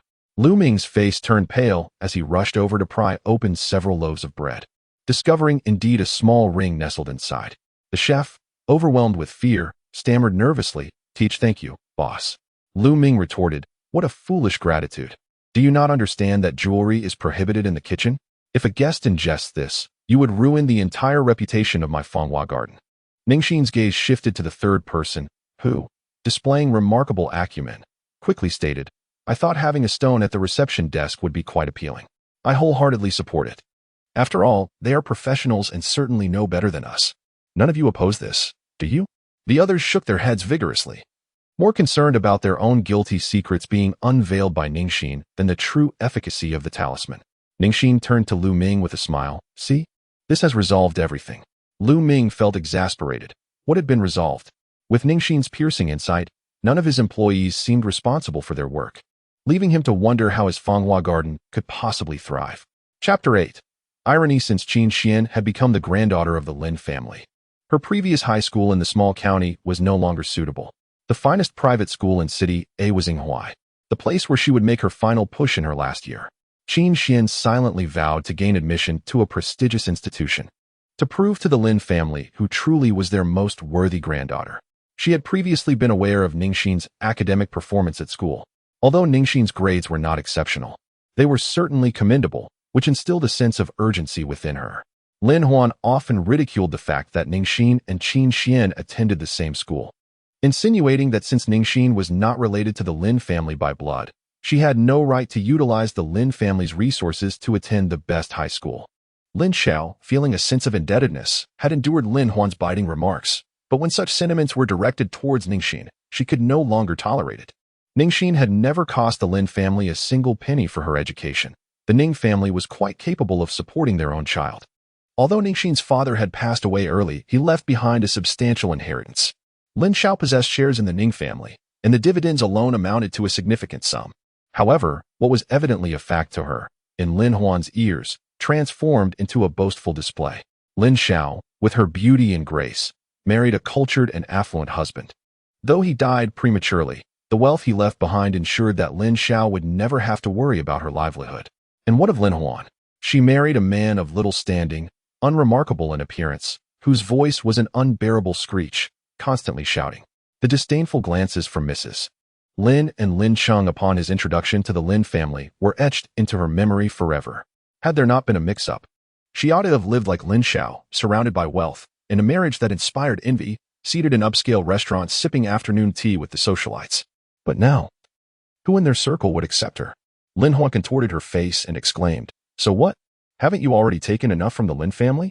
Ning Xin glanced at Lin Huan with an expression of serene indifference. Previously, the Lin family faced bankruptcy due to the financial storm, and it was my mother who implored the Ning family to rescue the Lins, thus preserving the family we see today. If we speak purely from a material standpoint, she owes you nothing. The reason Lin Cheng is willing to allow Lin Xiao to retain her shares in the Lin Corporation is not merely out of nostalgia. It is because Lin Xiao possesses a portion of Ning shares. Although the Ning family has waned and is no longer as prominent as the Lin family, their connections remain intact, a thread he is reluctant to sever. How can she owe anything? Were it not for her, I would have been the one to marry into the Ning family. Mother. Qin Xuan, who had been listening nearby, felt that something was amiss. Although she and Lin Xiao had exchanged lives, it was rather audacious to covet another's marriage. Even if there was some justification, it would be perceived as unreasonable. Lin Wanfeng furrowed his brow and said, "Lin Huan, it is our Lin family that owes you. We will compensate you adequately. You and Qin Xuan will receive nothing less than what is rightfully yours." Lin Wanfeng instructed Ning Xin and Qin Xuan to get into the car and drove them to school. Along the way, he urged them not to be influenced by the affairs of the previous generation, asserting that mutual love and affection were the true principles. However, he remained oblivious to the fact that from the very first day Qin Xuan arrived at the Lin family, she had already devised a plan to expel Lin Xiao and her mother from the Lin Corporation, intending to seize control firmly in her grasp. Should Lin Wanfeng become an obstacle, she would not hesitate to take action. Before exiting the vehicle, Qin Xuan handed Lin Wanfeng a talisman, saying, "Uncle, I previously mentioned that you would encounter a calamity soon. This talisman contains my spiritual energy and can ensure your safety. Please keep it well." Lin Wanfeng recalled the events at Luo Su's residence and nodded slightly. He had previously doubted Qin Xuan's words, but was now compelled to believe them. Ning Xin observed this scene, merely glancing at the doll hanging from Lin Wanfeng's car. It dangled forlornly atop the vehicle, its eerie eyes fixated on the individuals before it. In an effort to win Lin Wanfeng's favor, Qin Xuan stepped out of the car, obediently awaiting to accompany Ning Xin. However, Ning Xin, fully aware of her own subtle maneuvering, chose to ignore Qin Xuan entirely and strode forward. Qin Xuan's expression darkened instantly, yet Lin Wanfeng, casting a sidelong glance at the interior of the car, found amusement in Ning Xin's obliviousness, contemplating that her lack of awareness would inevitably lead to her losing the support of the Lin family. Guyu, connected to the Gu Corporation, which could not even attract the attention of the wealthiest individuals on the Forbes list, represented a significant opportunity for Qin Xuan to penetrate this elite circle. While she conversed delicately with the three individuals, Gu remained focused solely on offering apologies, showing no regard for Qin Xuan. A flicker of anger flashed in Qin Xuan's eyes, quickly concealed. Ning Xin, engrossed in her own thoughts, approached the security office, where she found a middle-aged man pleading with the guard. "Please, just let me see the principal one more time. Stop causing a scene." "The principal has no time for you," the guard replied, clearly irritated, his impatience in stark contrast to the man's desperate entreaties, evoking a sense of sympathy. The three students rushed forward, expressing their discontent to the guard. "Why are you bullying him? Can't this be discussed indoors? Must he stand under the scorching sun? Uncle, please go, we'll enter first. You can voice your concerns later." The man expressed profound gratitude for the assistance of these three individuals. "Thank you. Could you help me get in touch with the principal?" Gu gently patted his hand and replied, "I must attend class now. During the break, I will visit the principal's office to see if anyone is there. If so, I will inquire on your behalf and ensure someone informs you." The man, having not encountered kindness in a long time, repeatedly expressed his thanks. After Gu reassured him for a moment, she led the group inside. At that moment, Ning Xin suddenly felt a piercing gaze directed at her from behind.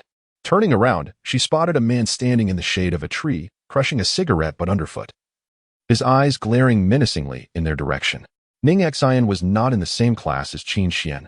She was in the elite class, while he was in a regular one. However, she was aware that as the narrative unfolded, the relentless torment from Qin Xuan would lead to her mental decline and a drop in academic performance, ultimately resulting in her expulsion from the elite class and possibly the school. Conversely, Qin Xuan would excel academically, gaining entry into the elite class. Nonetheless, Ning Xin was confident she would not follow the path dictated by the story. Seated beside Ning Xin was a cheerful, round-faced girl named Sun Xiaoyan, who was one of her closest friends. As soon as the class ended, she linked her arm with Ning Xion's and pulled out her phone to show her a post. Xion, let me tell you, there's a metaphysics master who is incredibly accurate.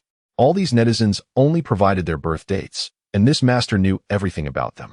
Is there anything you would like to inquire about? Chapter 9. The scolding Sun Xiaoyan raised her phone in front of Ning Xin, who recognized the familiar avatar of the master, a compass that belonged to Qin Xuan. A smile crept across her lips. Wasn't he this Qin Xuan's magical artifact? The master SID was Mao Shanjinren.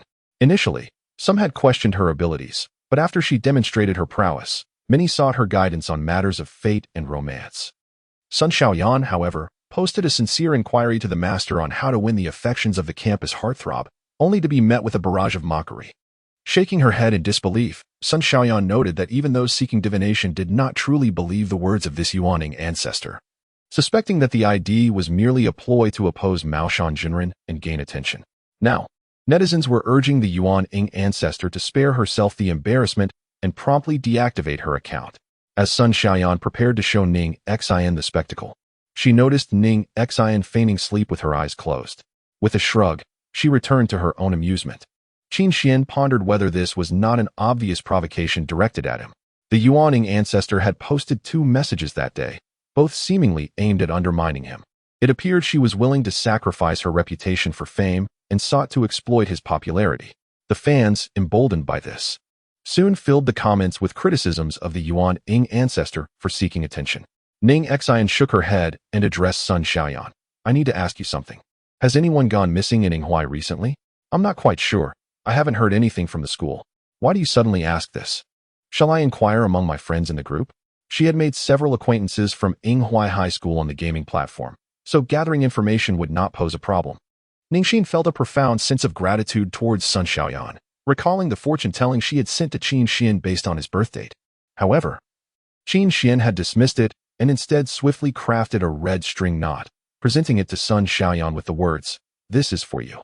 Sun Xiaoyan was taken aback by Ning Xin's dexterity, and upon receiving the red knot, she embraced Ning Xin, exclaiming, "You are simply amazing.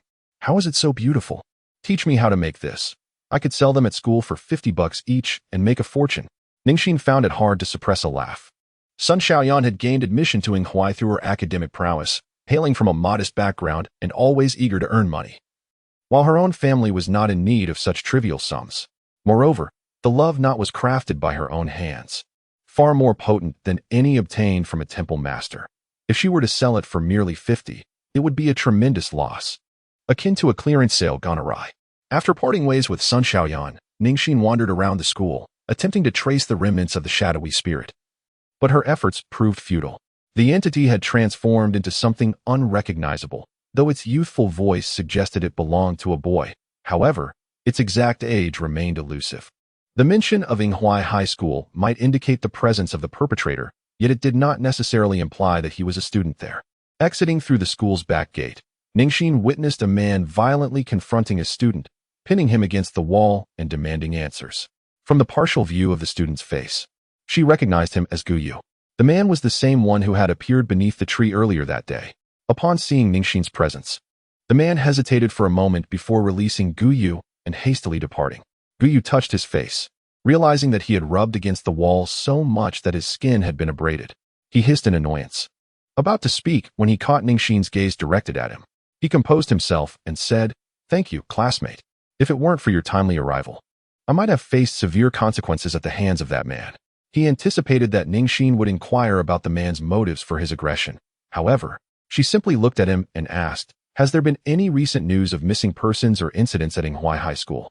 Given Gu Yu's prominent status, even the principal would yield to him, and he might possess information that others did not. Gu Yu's eyes shifted as he recalled something, responding, "Classmate, did that man frighten you?" Rest assured, today was merely an unfortunate incident. Such occurrences are rare. He is a lunatic who enjoys troubling students. Just keep your distance if you see him. Ning Xin regarded him briefly, and just as Gu Yu intended to introduce himself, she turned and walked away.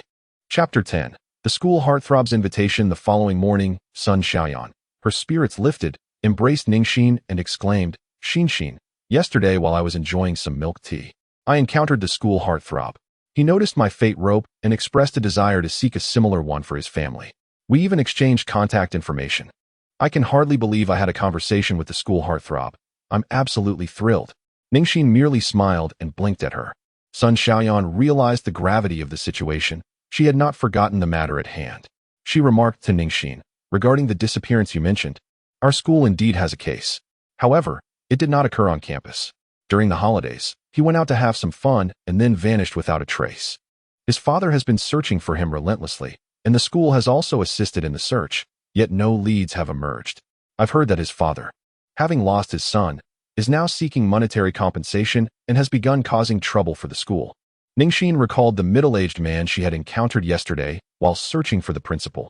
He did not appear to be the unscrupulous individual depicted in rumors. Do you know the name of the missing person? She inquired. Do you have any information about his photograph or date of birth? Sun Xiaoyan looked at Ning Xin with curiosity. Xin, why are you so interested in this Yuhua? Do you know him?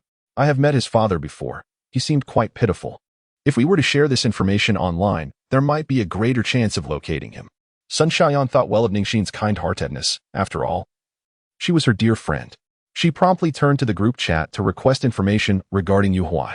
Ning Xin, upon receiving Yuhuai's photograph and birth date, cast a divination, only to receive two starkly contrasting results.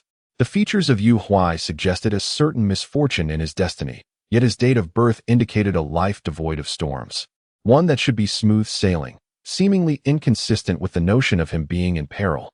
Ning Xin then turned to Sun Xiaoyan and asked, are you certain that his date of birth is accurate? Certainly. The information was relayed to me by a classmate from Yuhuai's group, who typically records class information using this specific date format. While speaking, her gaze remained fixed on her phone, and soon she grasped Ning Xin's arm, exclaiming in astonishment, Xin, it's been reversed. The duel between the Maoshan master and the Yuanying ancestor has concluded with the Yuanying ancestor emerging victorious. Everyone was incredulous at being deceived, yet after thorough verification, the police issued a statement confirming that this individual was indeed a cat trafficker and was now facing investigation and prosecution for violating animal epidemic prevention laws. Consequently, the message disseminated by the Yuanying ancestor yesterday went viral.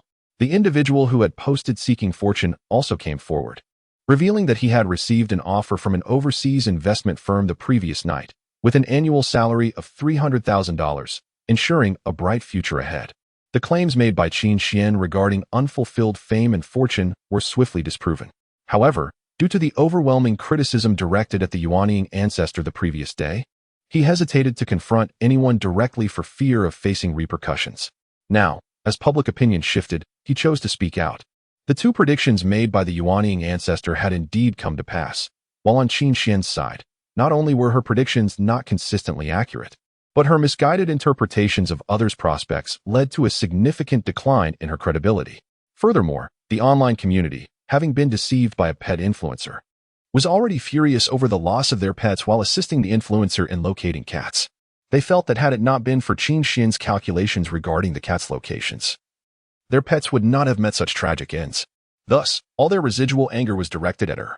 The same individuals who had criticized the Yuanying ancestor yesterday now turned their vitriol towards the Maoshan master. Qin Xuan, under this barrage of attacks, was left seething with rage. The individuals within the building were also gripped by fear, following suit in their pleas for the master's forgiveness. The venerable Yuanying ancestor possessed such profound abilities. They would henceforth rely on him for divination.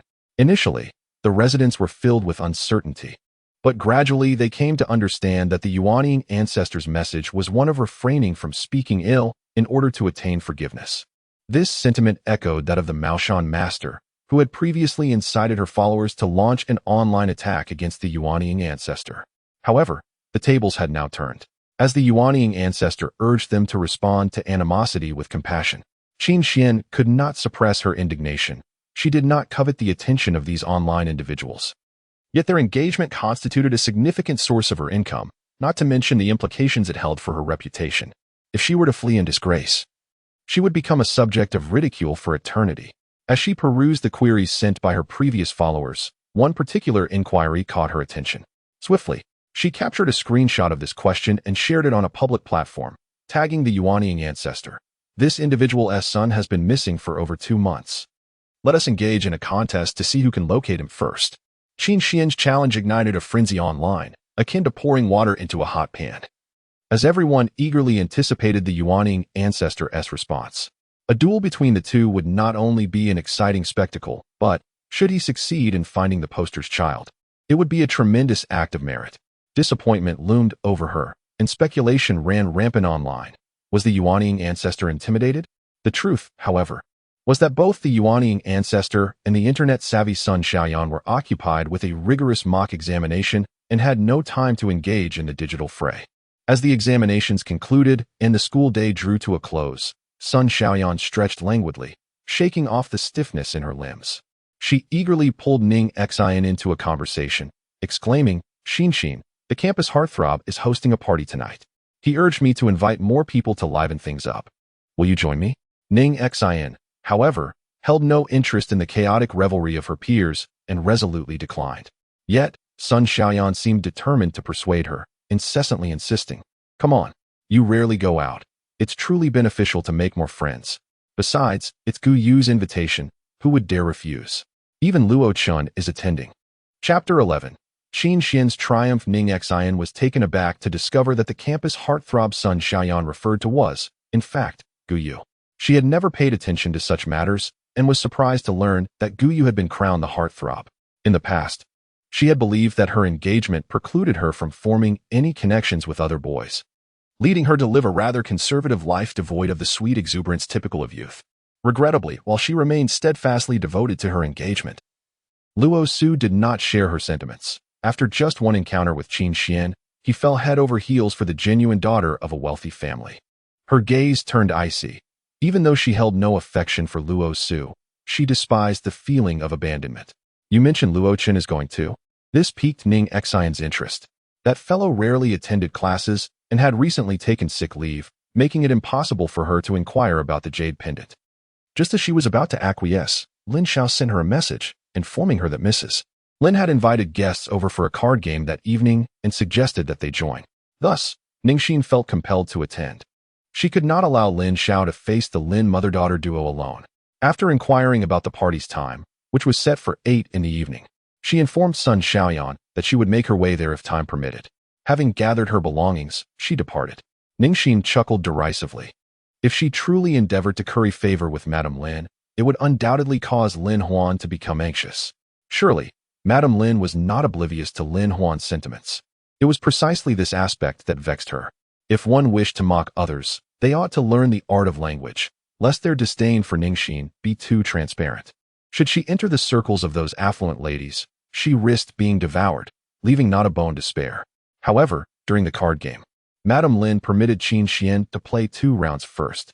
Qin Xuan, displaying remarkable tact, continuously passed cards to Madame Lin, allowing her to win hand after hand, much to the chagrin of the other players, whose faces turned an ashen hue. Madame Lin, on the other hand, was beaming with delight. It was a rare find to have a card partner like Qin Xuan, and she was thoroughly pleased with her. Lin Huan, observing from the side, felt a sense of pride. Even if Madame Lin did not allow her to join the table, her daughter was favored, leaving Lin Xiao and Ning Xin to occupy the sidelines. Ning Xin found this rather peculiar. She recalled that the book had explicitly stated Qin Xuan's card-playing skills were rather mediocre. This was a rare flaw in a female protagonist, and Luo Su's mother had once used it to tease her, though she had swiftly turned the tables. Qin Xuan glanced at the cards of the person opposite her, contemplating a way to steal their hand. Yet, as she lowered her gaze, upon lifting it again, her clairvoyance had faltered, rendering her unable to see any cards facing away from her, nor could she recall what she had just observed. Qin Xuan composed herself, reciting the incantation for her vision once more, only to discover her efforts were in vain. The clairvoyance spell had inexplicably ceased to function at that moment. Qin Xuan lingered too long, prompting the 2 ladies to express their impatience. Though there is no time limit for this game, must you ponder for such an extended period? Mrs. Lin furrowed her brow and cast a disapproving glance at Qin Xuan, questioning her sudden sluggishness after a commendable performance. Qin Xuan found herself in a predicament. Unable to recall the cards held by her opponents, yet unable to forfeit her turn, she resorted to a series of haphazard plays. Mrs. Lin's expression grew increasingly grim, mirroring Qin Xuan's own deteriorating demeanor, until the opposing player triumphantly revealed their hand. All one suit, I win. Qin Xuan dared not meet Mrs. Lin's gaze. Yet she understood she could not continue in this fashion, lest she face dire consequences. Seizing upon an excuse, she declared, Grandmother, I have played for quite some time. Why not allow Ning Xin to join the table and give it a try? She was aware of Ning Xin's considerable skill. Otherwise, Mrs. Lin would not have invited her. Once at the table, Ning Xin would likely become entrenched in the game. Qin Xuan quickly signaled to Lin Huan to halt, as she had yet to grasp the reason behind the talisman's failure. How could she proceed now? Was she not merely pushing herself into the flames? Lin Huan, however, remained oblivious to the signal. The 2 ladies understood that luck often played a significant role in such games, and with Qin Xuan now experiencing a streak of bad luck, they were unwilling to let her escape so easily. They insisted that Qin Xuan play a couple more rounds. Reluctantly, she resumed her seat and engaged in a few more hands, while Mrs. Lin's countenance darkened to that of a tarnished pot. She shot a glance at Qin Xuan, pondering if this was a deliberate act of sabotage. After starting off so well, what could have prompted her sudden descent into chaos? Was there some underlying discontent driving her to thwart Mrs. Lin? Enough. Madame Lin halted Qin Xuan's hand as she was about to draw cards, urging her to cease this round. They had already suffered enough losses, and her dignity was thoroughly compromised. Qin Xuan, take a break. Ning Xin, come sit over here, she instructed anxiously. Mother, Qin Xuan is merely experiencing a temporary streak of bad luck, Lin Huan interjected, sensing her mother's disapproval towards the interaction between Lin Xiao and her daughter. Qin Xuan cast a furtive glance at Ning Xin seated at the table. Although she appeared to be an ordinary person, Qin Xuan felt an inexplicable connection between her own misfortunes and Ning Xin. Yet, Ning Xin's demeanor remained calm and unyielding, revealing no hint of vulnerability. Madam, the 2 young masters of the Luo family are here to see Miss Sun, announced a servant. Upon hearing this, Madame Lin sprang to her feet. Luo Su has arrived? Is he looking for Ning Xin? Lin Huan clenched her palms, aware that Luo Su's prior acquaintance with Ning Xin could put them at a disadvantage this evening. The servant glanced at Ning Xin and then shook his head. No, he is seeking Miss Qin Xuan.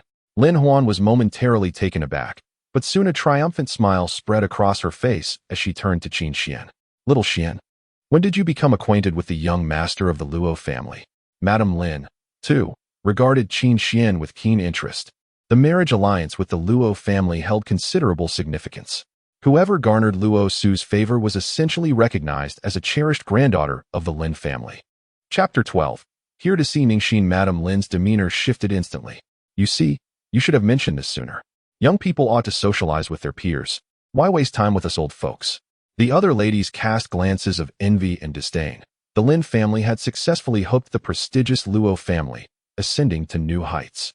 Yet, Mrs. Lin's prideful display was rather too conspicuous. However, they regarded Ning Xin with a hint of sympathy. After all, the identity of Miss Sun from the Lin family and her affluent fiancé were not hers to claim, which was truly pitiful. Ning Xin found their gazes amusing. The Luo family's enterprise, while somewhat renowned, hardly qualifies as a titan. Must one feel honored simply for being favored by them? It was Mrs. Lin's gaze that chilled her heart, as she recalled the narratives where she could hardly believe her once doting grandmother would metamorphose into someone so unrecognizable. Now, it seemed those tales were destined to become her reality. Thus, her ultimate downfall likely stemmed not from her lineage, but from her inability to render any profit to the Lin family. While Ning Xin wallowed in her sorrow, Mrs. Lin had already risen to personally escort Qin Xuan out. Lin Huan, standing by, smugly remarked, "Indeed, this fortune rightfully belongs to my daughter. An impostor cannot seize it." Ning Xin raised an eyebrow, about to retort when another servant approached, saying, "Madam, a young master from the Gu family has also arrived, claiming to be here to fetch someone." "What? Which Gu family?" "He says his name is Guyu." Mrs. Lin exhaled in relief, thankful that it was not the core Gu family, but rather the Feiyue group, which had only distant familial ties. If a person of great stature were to arrive, her heart could scarcely bear it. Yet, if she could establish a connection with this Gu family, it would indeed be a stroke of luck. Who was he here for? Qin Xuan and Guyu had exchanged contact information, and they had greeted each other numerous times when they encountered one another.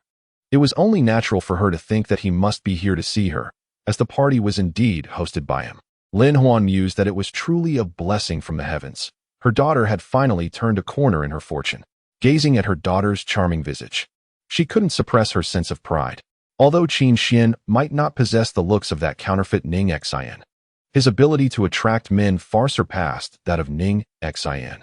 Her daughter was indeed capable. Mrs. Lin seemed to have come to a similar conclusion, lamenting, "How is it that both of them have come to pick you up? This complicates matters."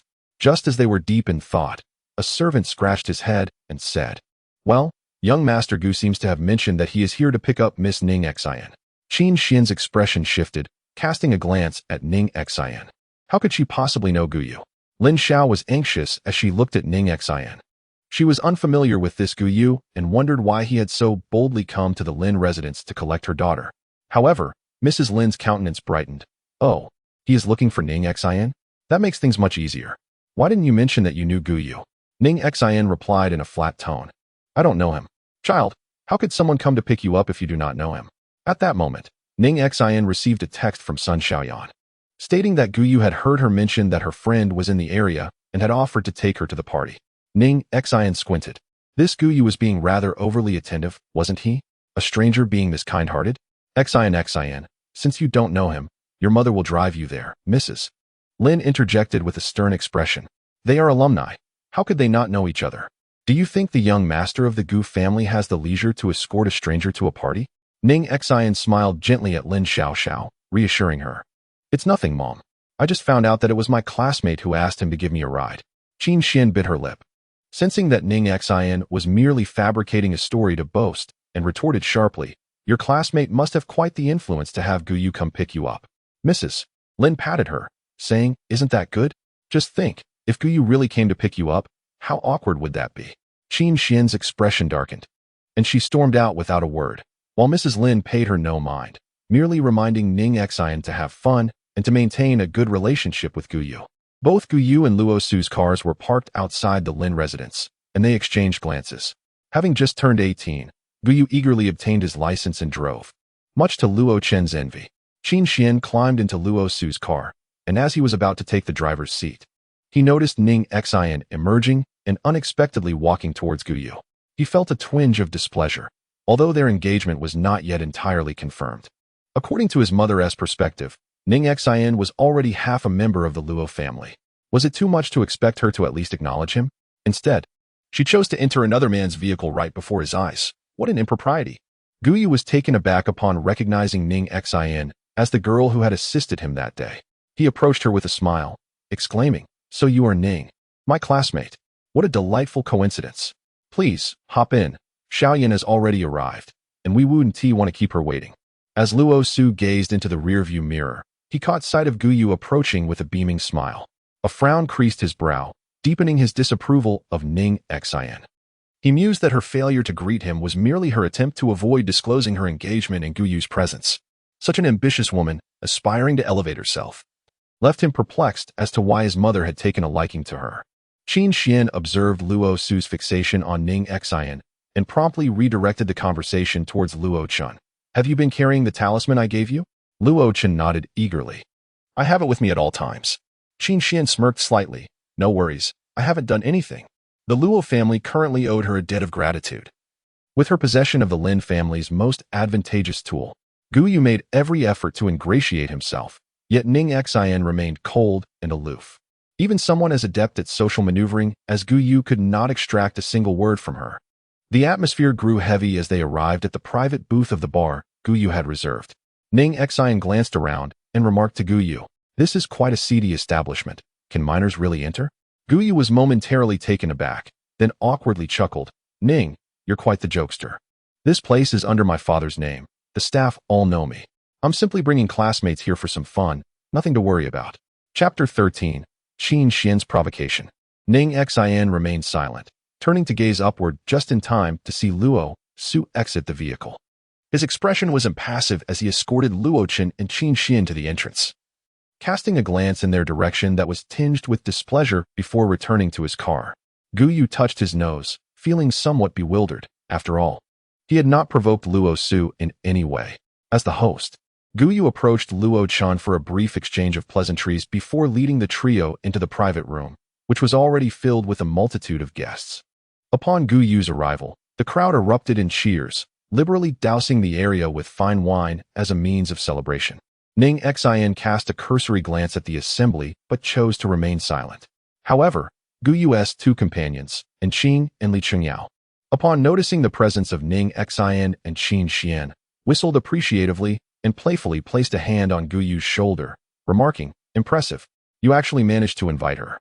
Isn't that beauty over there the one who has always looked down upon us?"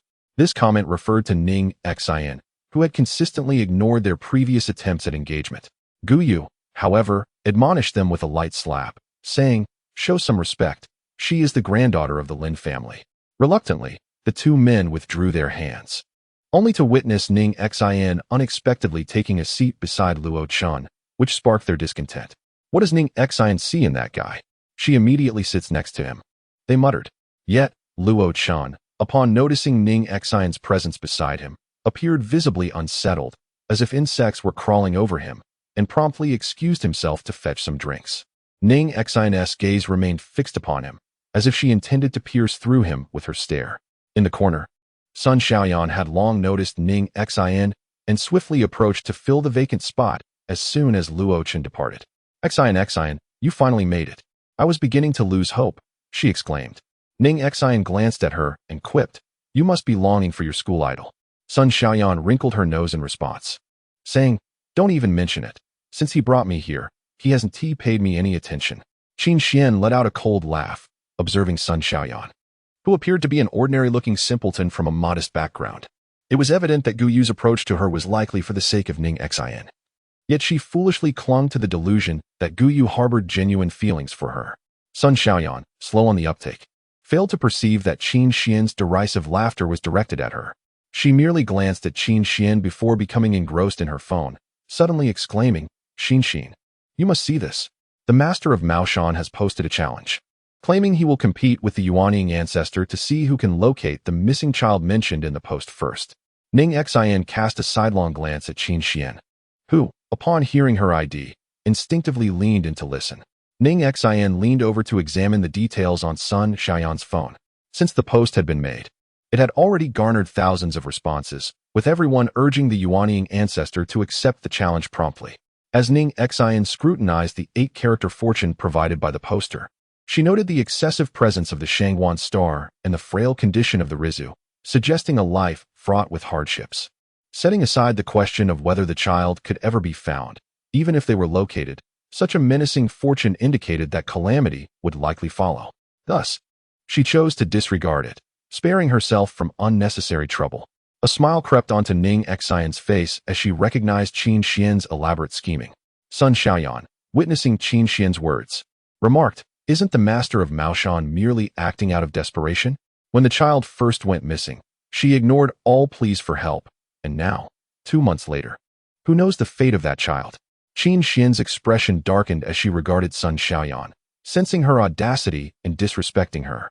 Ning Xian raised an eyebrow, surprised by Sun Xiaoyan's sudden enmity towards the master of Maoshan. "Weren't you quite the believer in her previously?" In the past, following the incident involving the pets, the public's fondness for her waned significantly, as evidenced by the plethora of memes mocking her. "The only entity I truly believe in now is the primordial infant ancestor." Sun Xiaoyan's admiration for the Maoshan master has evaporated. This master can almost be deemed an accomplice in the demise of those innocent creatures, even inciting others to join in this complicity. Meanwhile, Ning Xin regarded her with a puzzled expression, unaware that Sun Xiaoyan had unknowingly placed her trust in her own ID. "Do you genuinely believe in that primordial infant ancestor?" Sun Xiaoyan gleefully displayed her prayer posted beneath the ancestor's residence to Ning Xin. "I merely asked the primordial infant ancestor for a romantic connection, and the campus heartthrob exchanged contact information with me, even inviting me to a party. Is this not more remarkable than the Maoshan master?" Ning Xin cast a resigned glance at the red string in her hand. Sun Xiaoyan believed in the efficacy of her prayer, oblivious to the fact that the true significance lay within that very red string. Her words incited considerable ire in Qin Xuan, as a proud disciple of Maoshan. Even if she hailed from a branch sect, she had never endured such indignity. The primordial infant ancestor had merely triumphed in a couple of contests. What justified his superiority over her when she was the authentic master of the Xianmen? Qin Xuan retrieved her phone, and the post from Sun Xiaoyan refreshed. The Maoshan master proclaimed, "It seems the primordial infant ancestor is prepared to concede. This destiny is indeed one that few dare to confront. Since he is unwilling to engage, let this matter rest. I shall uphold my promise and reveal the answer tomorrow," wishing for a reunion for all with their parents. Sun Xiaoyan remained steadfastly aligned with the Yuan Ying, yet she expressed a hint of melancholy, lamenting, "Why has the ancestor yet to emerge? The audacity of this practitioner is intolerable. It is imperative that we take action." Ning Xin, who was sipping water nearby, nearly choked upon hearing Sun Xiaoyan's address toward her. Qin Xuan cast a scornful glance at Sun Xiaoyan, knowing that once she revealed the final verdict tomorrow and located the child, she would understand who the true master was. However, at this moment, the online audience could scarcely wait until the morrow. They urged the Maoshan practitioner to unveil the truth without further delay. The original poster had arrived, eager to inquire whether any conclusions would be reached that night, as he was fervently anxious to learn about the child's fate. Qin Xuan, observing these comments, shut her phone, pondering the futility of their impatience. She could hardly perform divination within the confines of a bar. Moved by the earnestness of the original poster, Sun Xiaoyan began to vociferously berate the Maoshan practitioner. "Is it not your desire for attention? We are willing to provide it. Yet you choose to withhold crucial information about such significant matters. Are you even committed to your role?" Qin Xuan, listening beside her, seethed with frustration, yet could only glare at Sun Xiaoyan, powerless to intervene. Chapter 14. Divination. Initially, Ning Xin was reluctant to voice this counsel, for she believed that each individual has their own destiny. However, given Qin Xuan's grandstanding, she felt compelled to offer a word of caution. Not every fate can be laid bare for examination, nor should every situation be treated as a mere contest. The art of divination is a form of extraordinary ability. To obtain the principles of this world and exploit them recklessly for fame or profit, thereby disrupting the inherent order, will inevitably lead to misfortune. However, the online audience found it difficult to comprehend. Many perceived the primordial infant ancestor as merely boasting, essentially a coward who, lacking true ability, should simply admit it instead of engaging in pedantic wordplay. Conversely, those who grasped the situation regarded it as mere entertainment, as the trials did not affect them personally, and they clamored for Qin Xuan to demonstrate genuine skill, seeking to thoroughly best the primordial infant ancestor. Qin Xuan, heedless of the primordial infant ancestor's warning, remained unfazed. Coming from a branch of Maoshan, she did not consider herself part of the esteemed orthodox sect. Her teachings had primarily focused on divination, neglecting the foundational principles of cultivation. Casting a derisive glance at the primordial infant ancestor SID, She mused that this round was undoubtedly hers, for the ancestor was nothing more than a fade. Ning Xin, observing Qin Xuan's expression, discerned that she had not understood a single word, with such poor comprehension. It was a mystery how she had entered the mystical path. At that moment, Guyu approached with a bottle of wine, seating himself beside Qin Xuan. I heard from Luo Chun that you can read fortunes, he remarked. Upon noticing Guyu's approach, Qin Xuan straightened her back and smiled slightly, responding enigmatically. I possess some knowledge. Guyu flattered her. You are truly remarkable. Could you possibly predict my future? With a smile, Qin Xuan replied, You hail from wealth.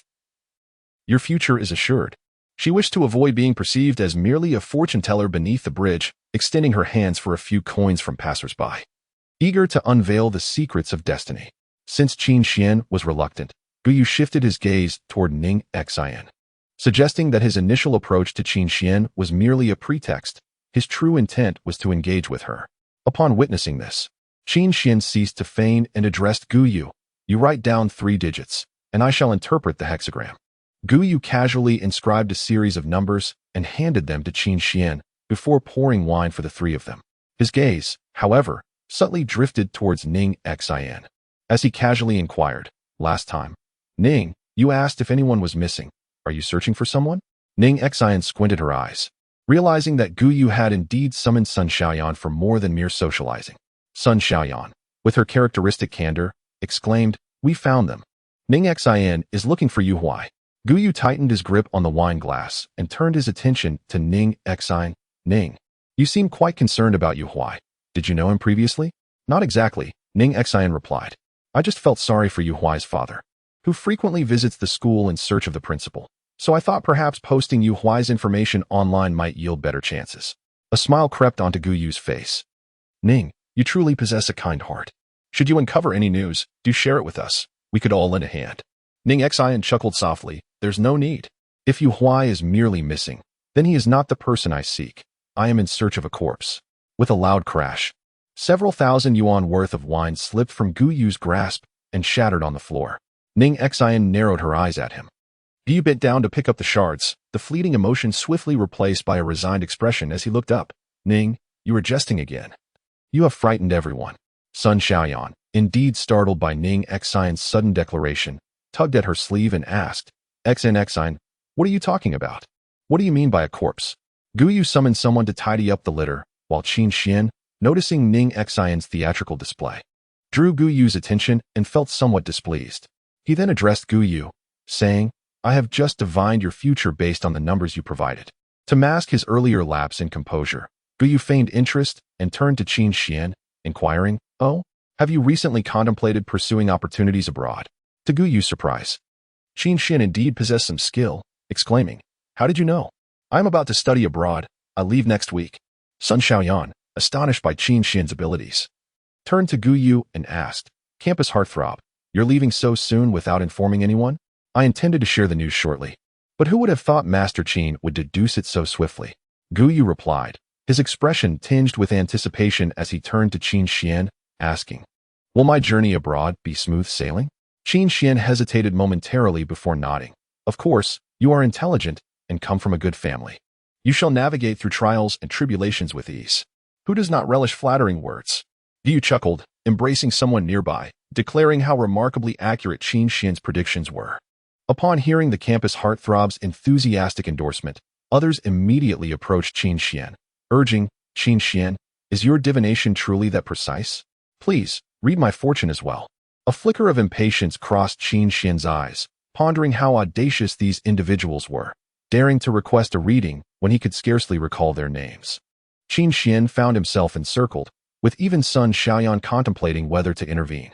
However, she sensed an unusual atmosphere between Guyu and Ning Xin, and her intuition urged her to remain where she was. Ning Xin glanced at the numbers written by Guyu and suddenly declared, We cannot go. Guyu, who had been intently observing Ning Xin, was momentarily bewildered by her statement and asked, What do you mean? Ning Xin replied, Your overseas trip has to be cancelled. Guyu's expression shifted dramatically, causing Sun Xiaoyan, who stood nearby, to feel a sense of unease. She quietly inquired of Ning Xin, do you know something? It seems the campus heartthrob is rather upset by your words. Guyu, With a restrained tone, questioned Ning Xin, classmate Ning, why do you say that? Ning Xin leaned closer, locking her gaze with his, and softly stated, surely, you should be the one who understands the reason best. In a moment of distraction, Gu Yu's hand slipped from the sofa, causing him to fall, startling those around him, and fear was now evident in his eyes as he regarded Ning Xin. Ignoring Gu Yu's loss of composure, Ning Xin stood up and turned her attention to Luo Chun, who, in a bid to avoid her, was attempting to sing poorly. She seized his collar and dragged him toward the exit. What are you doing? Luo Chun thought it was rather humiliating to be manhandled by a woman in such a manner. Chapter 15. The testimony. Luo Chun paused momentarily before responding. I am aware of such a person. Yet, his acknowledgement was laced with a hidden emotion, suggesting that his familiarity was not casual. He is currently missing. Do you believe he has vanished, or has he already met with misfortune? Luo Chun brandished a futile threat, only to elicit a raised eyebrow from Ning Xin. You seem rather anxious when it comes to Yuhuai. Who is anxious? He retorted, though in truth. His legs trembled slightly as he pressed himself against the wall in a posture reminiscent of someone ready to flee. I can't be bothered to converse with you. He yearned to escape immediately, but the talisman given to him by Qin Xuan fell from his grasp, only to be picked up by Ning Xin. She scrutinized the item in her hand, a calming charm to ward off evil? If one has nothing to hide, one need not fear the knocking of ghosts. What have you done to necessitate such an amulet? Luo Chun, overwhelmed by guilt, dared not seize the talisman from her and fled instead. Ning Xion's suspicions were confirmed. It seemed that the shadowy spirit from the Luo residence was indeed Yuhuai. She sent a text to Sun Xiaoyan, informing her that she would be leaving, as it was evident that the current Gu Yu would not welcome her presence. Having walked a short distance, she realized someone was trailing her, prompting her to deliberately slow her pace before coming to a halt. Turning to address her pursuer, she said, "Come out." As her words echoed, she received no reply, but instead heard the sounds of a scuffle. Upon turning around, she was taken aback to witness Gu Yu grappling with a man, the latter holding a knife to Gu Yu's throat, rendering him immobile. Gu Yu shouted towards Ning Xian, "Ning, you need to run. This man has been following you and surely intends to harm you. Hurry."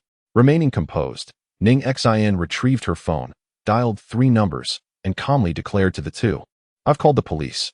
Upon hearing those words, Gu Yu suddenly delivered a powerful punch to the man's abdomen, attempting to seize the small knife. The man winced in pain and tossed the knife to a location unreachable by Gu Yu. Seizing the opportunity, Gu Yu launched a fierce attack on the man's vulnerabilities. In response, the man raised his hand to strike Gu Yu's face, and the two engaged in a fierce struggle. The man appeared to be trained.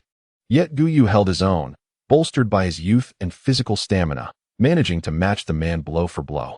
During their scuffle, the man's identification fell out, and Ning Xian stepped forward to pick it up.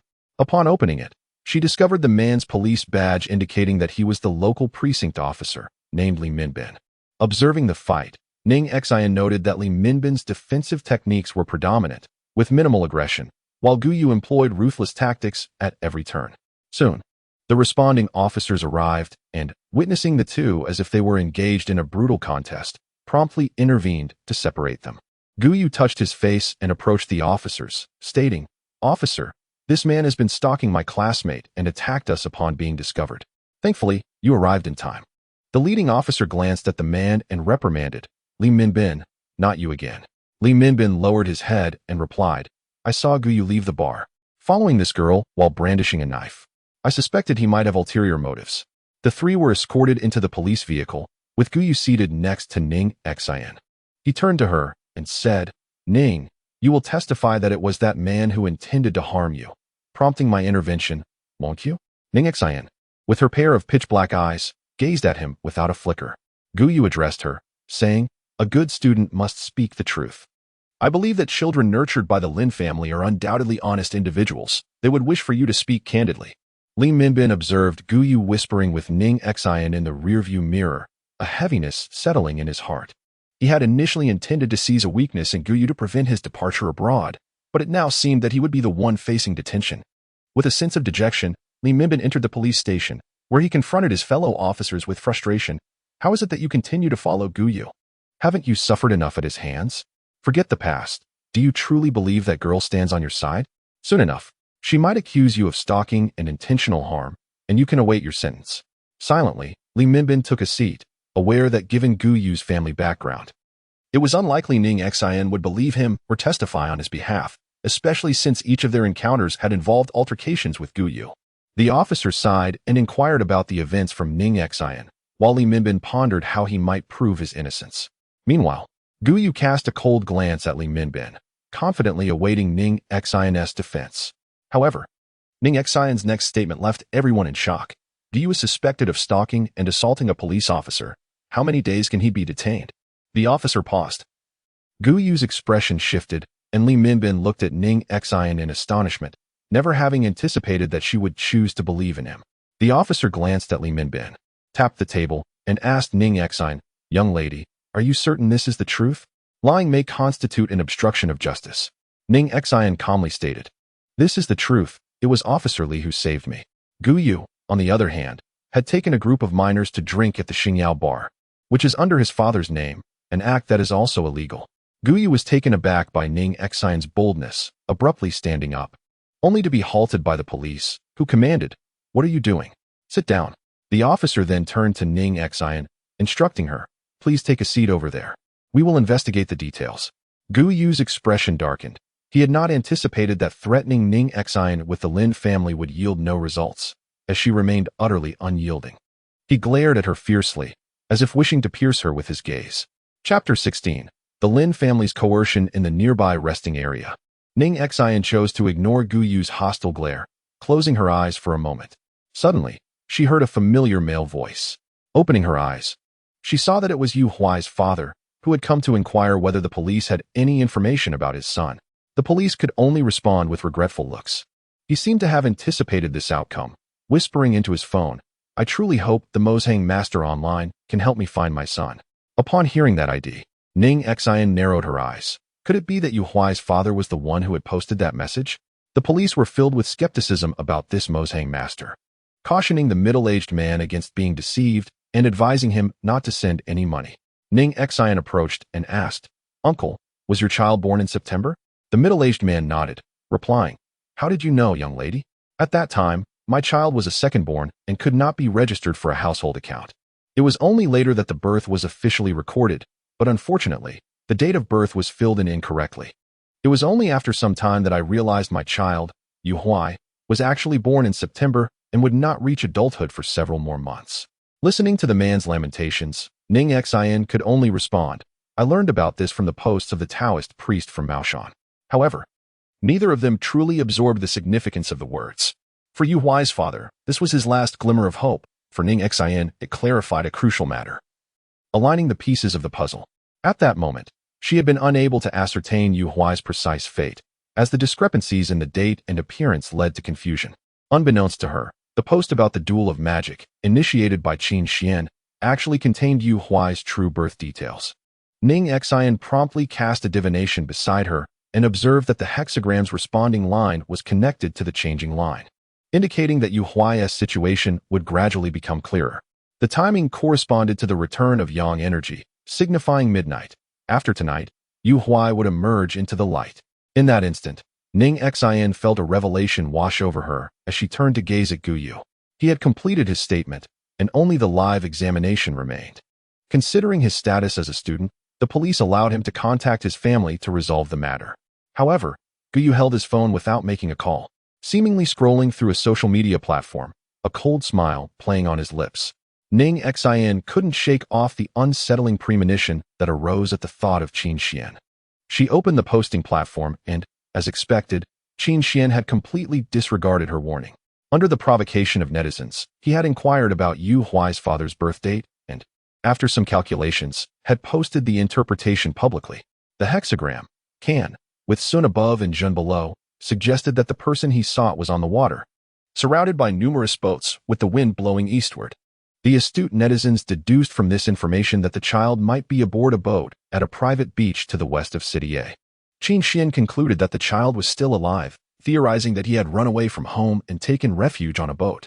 However, Ning Xin knew the grim truth. Yu Huai was already deceased. The considerable attention Qin Xuan had garnered could easily draw the perpetrator's gaze to the situation.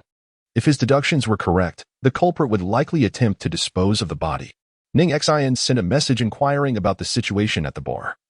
and upon learning that a minor had entered such an establishment, the police swiftly dispatched a unit. However, it seemed that Li Qingyao and Qin were already aware of the news and had fled before the police arrived. Yu Huai's father, upon seeing the information in the post, sprang up in excitement. I have news of my son. I must go find him.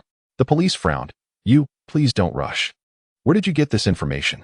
The man showed the police the post, and their expressions darkened. It was perplexing how such superstitions had thrived online. Nevertheless, they could empathize with the father's anguish and agreed to accompany him. Suddenly, Ning Xin interjected. If you go, please bring the forensic team. If a body is found, they must be able to assess it immediately. The police officer cast a glance at Yu Huai's father, deeming Ning Xin's words profoundly inhumane. How could one so definitively declare the absence of a child in the face of such uncertainty regarding life and death? Indeed, Yu Huai's father became agitated. My son is certainly still alive. Even the master has foretold that my son is safe. How dare you curse my child to death? Listening to Ning Xin, Li Minbin could not shake the feeling that she possessed some hidden knowledge. He concurred with her perspective and addressed Officer Zhou. Be vigilant. It would be prudent to bring the investigation team along. Officer Li, how could you say such a thing? Haven't you been assisting me in the search for my child? Didn't you assure me that my son would surely survive? Yu Huai's father cried out, striking Li Minbin in desperation. 2 months of relentless searching had pushed him to the brink of despair. He could no longer tolerate any bad news, lest he succumb to madness. Ning Xin was at a loss, unable to reveal that she had encountered Yu Huai and was aware of the appearance of the body. Such knowledge would devastate his father. Meanwhile, Gu Yu, who had been observing from the sidelines, rose from his seat and grasped Yu Huai's father's hand. Uncle, Yu Huai and I are classmates. I firmly believe that he is safe and sound. You will surely find him. As he spoke, he offered a smile to Li Minbin and Ning Xin, as if to convey that those who doubted them continued to place their faith in him. Yu Huai's father, overwhelmed with emotion, wept profusely, repeatedly expressing his gratitude for Gu Yu's comforting words. Li Minbin, once a criminal investigator before his demotion, had previously been Officer Zhou's superior. Observing the distraught father, Officer Zhou ultimately chose to trust Li Minbin's instincts and proceeded with the team. Li Minbin indeed wished to accompany them, yet he was unable to do so due to his unresolved case. Gu Yu and Li Minbin conducted a live body examination. From the analysis of the wounds, it was evident that while Li Minbin predominantly defended himself, he also exhibited aggression. Ultimately, it was Gu Yu who determined the nature of the incident, as it was his knife that was discovered in a fruit platter when they responded to a call at the Xingyo bar. Gu Yu remained at the bar throughout the night. The knife was neither in his possession nor that of anyone else. After being questioned, Gu Yu began to contradict his earlier testimony, prompting the police to inform him of the high likelihood of detention. Upon hearing this, Gu Yu's expression changed dramatically, and he immediately called his family. Although Ning Xin was already aware of the outcome, hearing the voices of the Lin and Luo families on the phone sent a chill through her. These were the very relatives and fiancé she once longed for. Chapter 17. No right to condemn me. When Ning Xin saw that the Lin family was calling, she initially hesitated to answer. Even without picking up, she could surmise what they would say. However, after Lin Wanfeng called her 3 times in succession, she eventually decided to answer. Lin Wanfeng expressed deep concern for her safety. And just as he was about to speak, the phone was snatched away. Mrs. Lin, in a fit of anger, exclaimed, Ning Xin, how could you even ignore my calls? Do you realize what you've done? You are endangering the Lin family. Through the phone, Ning Xin could not only feel Mrs. Lin's fury but also sensed Lin Huan's gloating and malicious delight from the sidelines. With calmness, Ning Xin replied, I merely stated the truth as I saw it. Truth? What truth? With just a single remark from you, the Gu family's orders have vanished, and the ties to the Luo family have dissipated as well. How much is your truth worth? Hurry and retract your statement, so they can release Gu Yu without delay. Committing perjury is illegal. If I retract, I too would face administrative detention. Mrs. Lin is unconcerned with such matters. Is our current discussion about whether you will be detained? If you are to be imprisoned, I shall engage the finest lawyer for you. However, you must ensure Gu Yu's immediate release and offer a sincere apology. Are you unaware of the Gu family's standing? What audacity do you possess to provoke them? Although aware of Mrs. Lin's typical demeanor, vain and submissive to the strong, it must be acknowledged that she is, after all, my grandmother. Despite not being a true blood relation, she has been a part of my life for many years. In the end, Her concern for me may well pale in comparison to the affection bestowed upon her beloved poodle. Suddenly, I recalled a plot I had once read about and remembered my initial disbelief, finding it quite absurd. The Lin family has always been of such a nature. It was merely my past blindness that prevented me from seeing the truth. Ning Xin replied stiffly, Mrs. Lin, the Lin family has provided me with kindness. So I offer you this piece of advice. Steer clear of the Gu family. They are already in decline and will find it difficult to rise again. Of course, you will likely disregard my words, and I shall consider it akin to playing music to a cow. Mrs. Lin, speaking through a loudspeaker, ensured that all present could hear Ning Xin's words, infuriating her to the extent that she nearly smashed her phone, only to be stopped by Lin Wanfeng. Qin Xuan unconsciously curled the corners of her lips. She initially believed that after spending over a decade in the company of the Lin family, Ning Xin would find it difficult to sever those ties. However, it now appeared that the bonds were disintegrating effortlessly. By sending Guyu inside, Ning Xin essentially condemned her own future with the Lin family to a prison of despair. Lin Wanfeng had intended to speak with Ning Xin, but now she refused to even answer his calls. Li Minbin, smoking outside, inadvertently overheard Ning Xin's conversation. With a cigarette dangling from his lips, he remarked, Young lady, I am aware that Guyu holds a significant identity. Do not oppose your family. Just say what they wish you to say. Ning Xin turned her head. If I were to act according to their desires and provide false testimony, Guyu might very well be released. He is set to study abroad next week. Is this what you wish to see? You deliberately provoked him tonight, did you not, to ensure his detention? Li Minbin extinguished his cigarette, sensing that Ning Xin was indeed privy to certain truths. Do you understand why Guyu is following you? Ning Xin gazed at Li Minbin. Then why are you tracking Guyu? In truth, Ning Xin was merely speculating that her mention of Yu Huai had caused Guyu to lose his composure. Yet, she had no intention of revealing this to Li Minbin, who evidently did not trust her enough to divulge any information. She lifted her gaze towards something behind him. Observing the peculiar expression in Ning Xin's eyes, Li Minbin felt an unsettling chill and raised his brows, inquiring, What are you looking at? Despite the emptiness behind him, why did Ning Xin gaze so intently, as if a person stood there?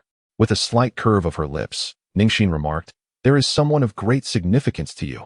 Always by your side. Li Minbin found Ning Xin's words rather cryptic, a sardonic smile gracing his lips. Child, do not indulge in such mystique. My parents passed away early. I have no children, and my friends and relatives have long distanced themselves. There is no one left whom I hold dear. Ning Xin raised her head, declaring, You still share a bond. This abrupt statement irked Li Minbin, as Ning Xin's demeanor made him uncomfortable. She was merely a teenager, yet exuded an unusual maturity and depth. More importantly, her eyes seemed to penetrate his very essence, a sensation of vulnerability that no one finds pleasant. Li Minbin hastily concocted an excuse and retreated inside. After standing outside for a while, Ning Xin soon spotted Lin Wanfeng's car approaching, occupied by the furious Mrs. Lin and the curious Qin Xuan. Before the vehicle had even come to a complete stop, Mrs. Lin flung open the door, strode out, and seized Ning Xin to march her toward the police station. We must retract the case. The officer glanced at Ning Xin, inquiring, Is this your guardian? Ning Xin shrugged off Mrs. Lin's grip, replying, No. Madame Lin was incensed by these words. Qin Xuan hastened to support the nearly fainting Madame Lin, a glint of mockery in her eyes, yet her lips uttered, Ning Xin, how ungrateful you are. The Lin family has nurtured you for so many years, and you dare to speak such words. Ning Xin gazed at her and replied, Legally speaking, I have no blood relation to the Lin family. This is a fact. Moreover, my surname is Ning. My father was the chairman of Ning Corporation during his lifetime, and I am currently a director of the same. I have not relied on the Lin family for sustenance, nor do I need their support. Lastly, I wish to emphasize that my mother, Lin Xiao, is my guardian, and you have no authority to dictate to me. Qin Xuan found Ning Xin's obstinacy utterly incomprehensible. Even in such dire circumstances, she remained defiant. What advantage could that possibly bring her?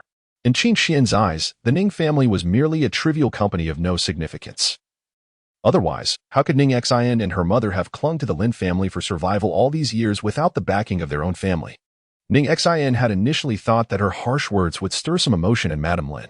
To her surprise, Madame Lin was utterly indifferent to whether Ning Xin acknowledged the Lin family or not, and impatiently retorted, I do not care whether you recognize the Lin family. You must withdraw this case immediately. The lawyers from the Gu family will arrive shortly.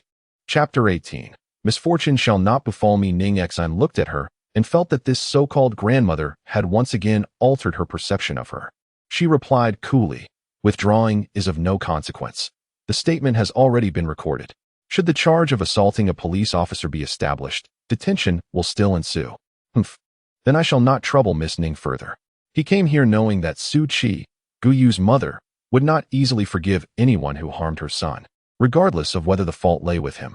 Su Qi's lawyer stepped forward and presented a document to Ning Xin, stating, "This is a letter of attorney issued on behalf of the Gu family regarding your defamation. We will initiate legal proceedings against you and file a report. Once the case is registered, you will face detention." Lin Wanfeng furrowed his brow and was about to intervene when Ning Xin gently pushed him aside and glanced at the so-called letter of attorney, saying, "I'm sorry, but I only accept court summons." The lawyer hesitated, taken aback that someone so young was unperturbed by the threat of a lawyer's letter. Children of her age should not remain so composed. Su Qi, frowning, directed a glare at the lawyer. "Since she is so ungrateful, proceed with the report. If they dare to detain my son, I shall ensure she experiences the taste of imprisonment." He had no choice but to soothe Su Qi, saying, "The most important thing now is to rescue young Master Gu." Su Qi cast a resentful glance at Ning Xin and nodded to the lawyer. The lawyer then produced several documents, stating, "I have evidence of Li Min been stalking and harassing Gu Yu, as well as recordings of Lin Group's attempts to bribe Fei Yu with gold and silver, ultimately resorting to threats. Therefore, we have reason to suspect that the testimony provided by their granddaughter, Ning Xin, is fabricated. It appears to be a means to intimidate Fei Yu. Moreover, considering Gu Yu has long suffered from Li Min Bin's harassment, how could a freshly adult individual muster the courage to confront someone who has relentlessly tormented him?" The police confiscated these materials, and Qin Xuan approached Ning Xin, stating, "If you were detained for defamation, it would be a disgrace to the Lin family. And both you and your mother would have no face to show within the Lin household." Ning Xin, however, merely smiled and replied, "I only know that tonight's misfortune will not befall me." Qin Xuan was taken aback by Ning Xion's ability to smile at this moment. Not only was she smiling, but she also glanced at the electronic clock and remarked, "It has already passed midnight. A new day has begun." Li Minbin, who had just been summoned for questioning, hurriedly approached Zhou Xing and inquired, "What is the situation?" Zhou Xing quietly responded, "Trails have been discovered on the beach, and tests conducted on them have yielded a blood reaction, along with a significant amount of shed skin tissue. From the surface analysis, it appears not to be human skin.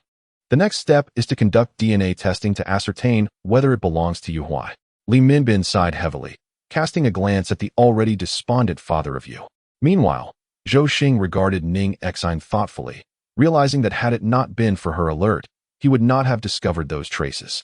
Even if he had, the tumultuous waves at the seaside tonight would have washed away crucial evidence had he been delayed by just 2 more hours. No one would have anticipated that a seemingly ordinary missing person case could escalate into a significant incident. Yet, how could an ordinary individual have the foresight to remind him to bring along the investigation team? On the other hand, Mrs. Lin was in a state of turmoil due to Ning Xin's situation, as the Gu family intended to sue her. The news of this would undoubtedly hinder her participation in future social gatherings. Upon witnessing this, Qin Xuan not only refrained from offering any consolation but instead cautioned Mrs. Lin about the repercussions of offending the Gu family, further stoking the flames of resentment within her. Mrs. Lin felt an overwhelming urge to unfurl a banner proclaiming her complete disassociation from Ning Xin. Just as she was elucidating the detrimental effects of Ning Xin's continued presence in the Lin household, a voice emerged from behind. "Are you Qin Xuan?" Taken aback by the police addressing her by name, Qin Xuan instinctively nodded in acknowledgement before realizing the gravity of the situation. The officer informed her, "You are now involved in a significant criminal investigation. Please cooperate with the inquiry." Mrs. Lin's expression froze, contemplating the streak of misfortune befalling the Lin family that day. And she sternly confronted Qin Xuan. "How could you possibly be implicated in a criminal case?" Qin Xuan, bewildered and at a loss, responded, "I have no idea. I haven't done anything." Observing the police questioning Qin Xuan, Lin Wanfeng approached, asking, "What is going on?" He reassured her, "They just require her cooperation for the investigation. It's not a major issue." Although Lin Wanfeng was unaware of the specific circumstances, he felt compelled to fulfill his duty as an uncle, She is still a minor. May I accompany her? The officer nodded, permitting them both to enter the room. In that moment, Qin Xuan recalled Ning Xin's earlier words. It won't be me who suffers. This thought flickered through her mind as she turned to glance at Ning Xin, seeking some indication of her feelings. However, Ning Xin merely sat silently with her eyes closed, betraying no emotion. While the police maintained that their inquiries were merely procedural, the tone they adopted upon entering the interrogation room was decidedly severe. Is the ID of the Mozhang master yours? Qin Xuan acknowledged with a nod, understanding that the police had thoroughly investigated her upon discovering her whereabouts, rendering any denial futile. The police presented the printed platform data before Qin Xuan. You announced the disappearance of a person on the social media platform at 10 o'clock. Upon investigation, we found traces of a corpse, indicating that the body had clearly been removed before the police arrived. How do you explain this? Qin Xuan furrowed her brow, replying. They asked me to assist in divination, and I perceived that the missing individual should be here, so I posted it on the social media platform. Is there anything wrong with that? Zhou Xing entered the room, stating, in our line of work, we rely on science and evidence. Young lady, attempting to deceive us with metaphysics will not serve you well. Qin Xuan, growing anxious, retorted, you can examine my previous divination records. They have always been remarkably accurate. I spoke nothing but the truth. Zhou Xing gazed at her. So you divined that someone was missing, yet failed to foresee that someone had died. And even posted this information on a social media platform, inadvertently alerting the perpetrator and prompting them to relocate the body? Qin Xuan's eyes flickered with evasiveness as she responded to Zhou Xing. I had no knowledge that the perpetrator would be monitoring my account, and my skills are lacking. I could only ascertain that someone was missing. Chapter 19. You have no evidence nonetheless. Zhou Xing discerned the hesitation in Qin Xuan's gaze, directly targeting her vulnerabilities. She had attempted multiple times to perform divination for Zhou Xing to demonstrate her abilities, yet each attempt was interrupted. Ultimately, unable to withstand the pressure, she confessed, I lied. What I divined at that moment was not that he was missing, but rather that he was no longer among the living. However, Qin Xuan understood that with a clear address and a corpse, she would inevitably raise suspicions among netizens regarding her connection to the suspect, leading to potential troubles. She reasoned that since the inquiry was about a disappearance, finding a body could also demonstrate her capabilities, so she merely stated that Yu Huai was safe and sound. Lin Wanfeng, unable to comprehend her thoughts, was aware of Qin Xuan's abilities, yet he wondered why she chose to provoke trouble, which ultimately led to the true murderer relocating the body. Qin Xuan lowered her head and confessed, because I want to win. If I do not release the answer, I cannot triumph over that individual. Lin Wanfeng felt a profound disappointment in her. Her momentary desire for victory overshadowed the gravity of human life. Disregarding the potential impact on the truth, merely for the sake of a fleeting verbal contest. Rising to his feet, Lin Wanfeng addressed Qin Xuan. You do not require my assistance now. What you need is a lawyer. This statement resonated like a prophecy, as her moral transgressions had summoned chaos in its wake. Qin Xuan gazed at the words before her, her expression darkening as she remarked, You must be feeling quite pleased, having bested me once again. Yet, who are you truly? Despite not knowing whether the person behind it all was male or female, young or old, the image of Ning Xian's face loomed vividly in her mind. Have a sip of water, Ning Xian said, awakening to find a young officer offering her a paper cup, to which she expressed her gratitude. The young officer hesitated before sitting down, saying, You wouldn't consider recanting your statement, would you? Ning Xian turned to him, prompting the officer to clarify. I'm merely inquiring, not threatening you in any way, and it won't affect the investigation process. Officer Li is indeed a commendable individual. If he were to be caught by Gu Yu again, his career as a policeman would be irrevocably tarnished. Once a prominent figure within the police force, he now finds himself relegated to the role of a neighborhood officer. You share a close relationship with Officer Li? He was my mentor. Had it not been for certain unfortunate events, he would have continued to guide me, and perhaps I would have achieved significant accomplishments by now. Peng Yu, feeling somewhat melancholic, noticed Ning Xian's eagerness to inquire and asked, Why does Officer Li relentlessly pursue Gu Yu? Peng Yu seemed eager to voice his thoughts, responding without a hint of hesitation. Officer Li once had a son who attended the same school as Gu Yu. He was on the brink of entering high school when, tragically, he took his own life by jumping off a building. After this incident, Officer Li appeared to age a decade in a single day. Ning Xian narrowed her eyes, questioning, Was it Gu Yu's doing? Not exactly, Qin Yu continued. At that time, Officer Li discovered his son's diary, which detailed his experiences of being bullied. Although his academic performance was commendable, he was unable to gain admission even to the most mediocre of schools. Officer Li was unaware of the situation and believed his son was simply not focused on his studies, leading him to reprimand him. This ultimately drove his son to despair. Officer Li has carried the burden of guilt for his child's death until he uncovered the truth within that diary. Ning Xin pondered, given this. Did Gu Yu not face any repercussions? Initially, with the evidence at hand, Officer Li could have pursued legal action. However, in his moment of profound grief over the loss of his son, he placed his trust in an unworthy individual and relinquished the diary, never to see it again. The depth of Li Minbin's despair is ineffable. Without evidence, no one would believe his words. Consequently, he found himself unable to focus on his cases and became increasingly obsessed with trailing Gu Yu. Upon being discovered by Gu Yu, he lodged a complaint with the police, which resulted in his reassignment to a precinct. It was only when Yu Huai's father made repeated visits to the school in search of the principal that Li Minbin took notice. He began to suspect that Yu Huai might be facing a fate similar to, if not worse than, that of his own son, thus intensifying his surveillance of Gu Yu. As he learned of Gu Yu's eagerness to leave the country, his instincts alerted him to the sin of a criminal, prompting him to exhibit a heightened urgency in his approach toward Gu Yu. When Gu Yu emerged, he cast a glance at Ning Xin, his eyes brimming with warning and fury, starkly contrasting with his earlier facade. However, upon observing Yu's father, who was weeping nearby, he donned a mask of concern and grasped the man's hand, asking, "Uncle, what troubles you?" Yu's father had never contemplated that the seemingly kind and amiable Gu Yu could be the very one responsible for his son's demise. He replied, "They say Yu Huai may be dead, and that the body might have been moved by the murderer." Ning Xin regarded him with disdain. If Gu Yu was indeed the cause of Yu Huai's death, his current demeanor was utterly revolting.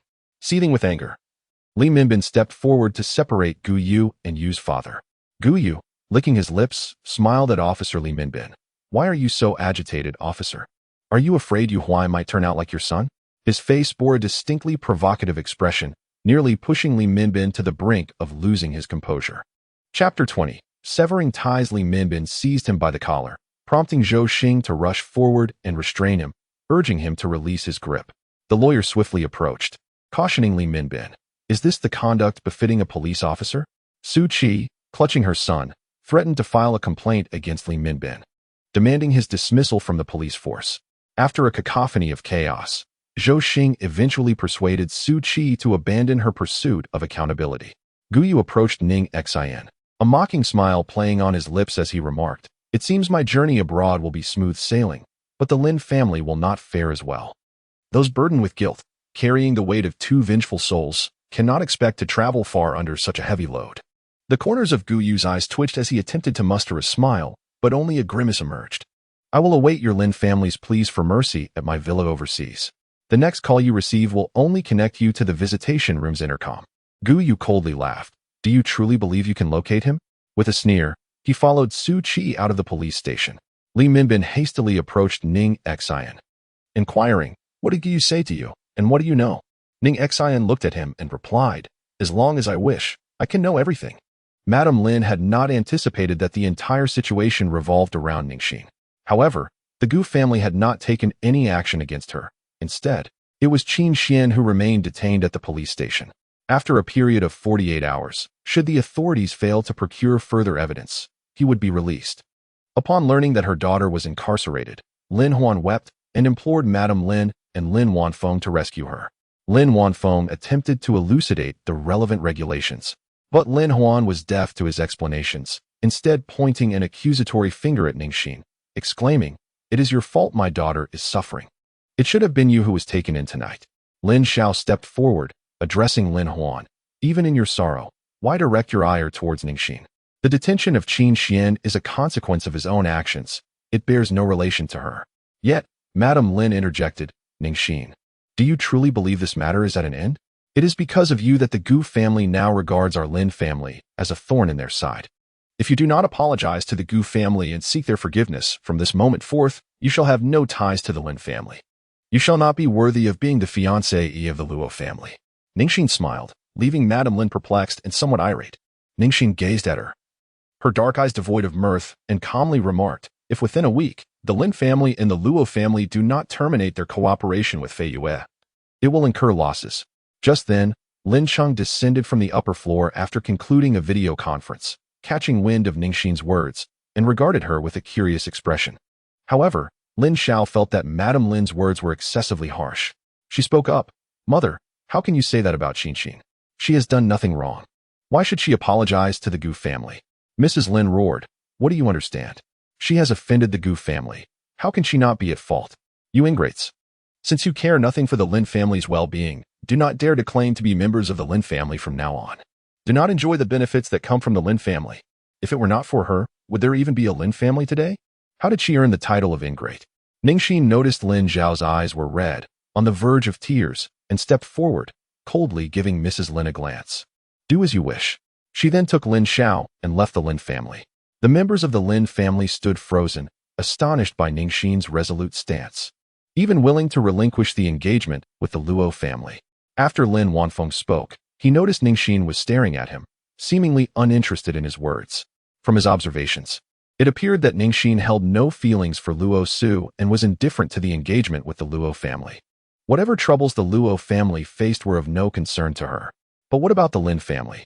Did she not care for them either? Lin Xiaofeng felt a twinge of discomfort, yet he knew that with the Lin family's capabilities, even if he were to testify falsely, it would not leave any real mark on her. Why was he so stubborn? Nevertheless, he had always held a fondness for Ning Xin. He sighed and patted her head, then turned to Lin Xiao, advising her to be cautious on the way, intending to return inside.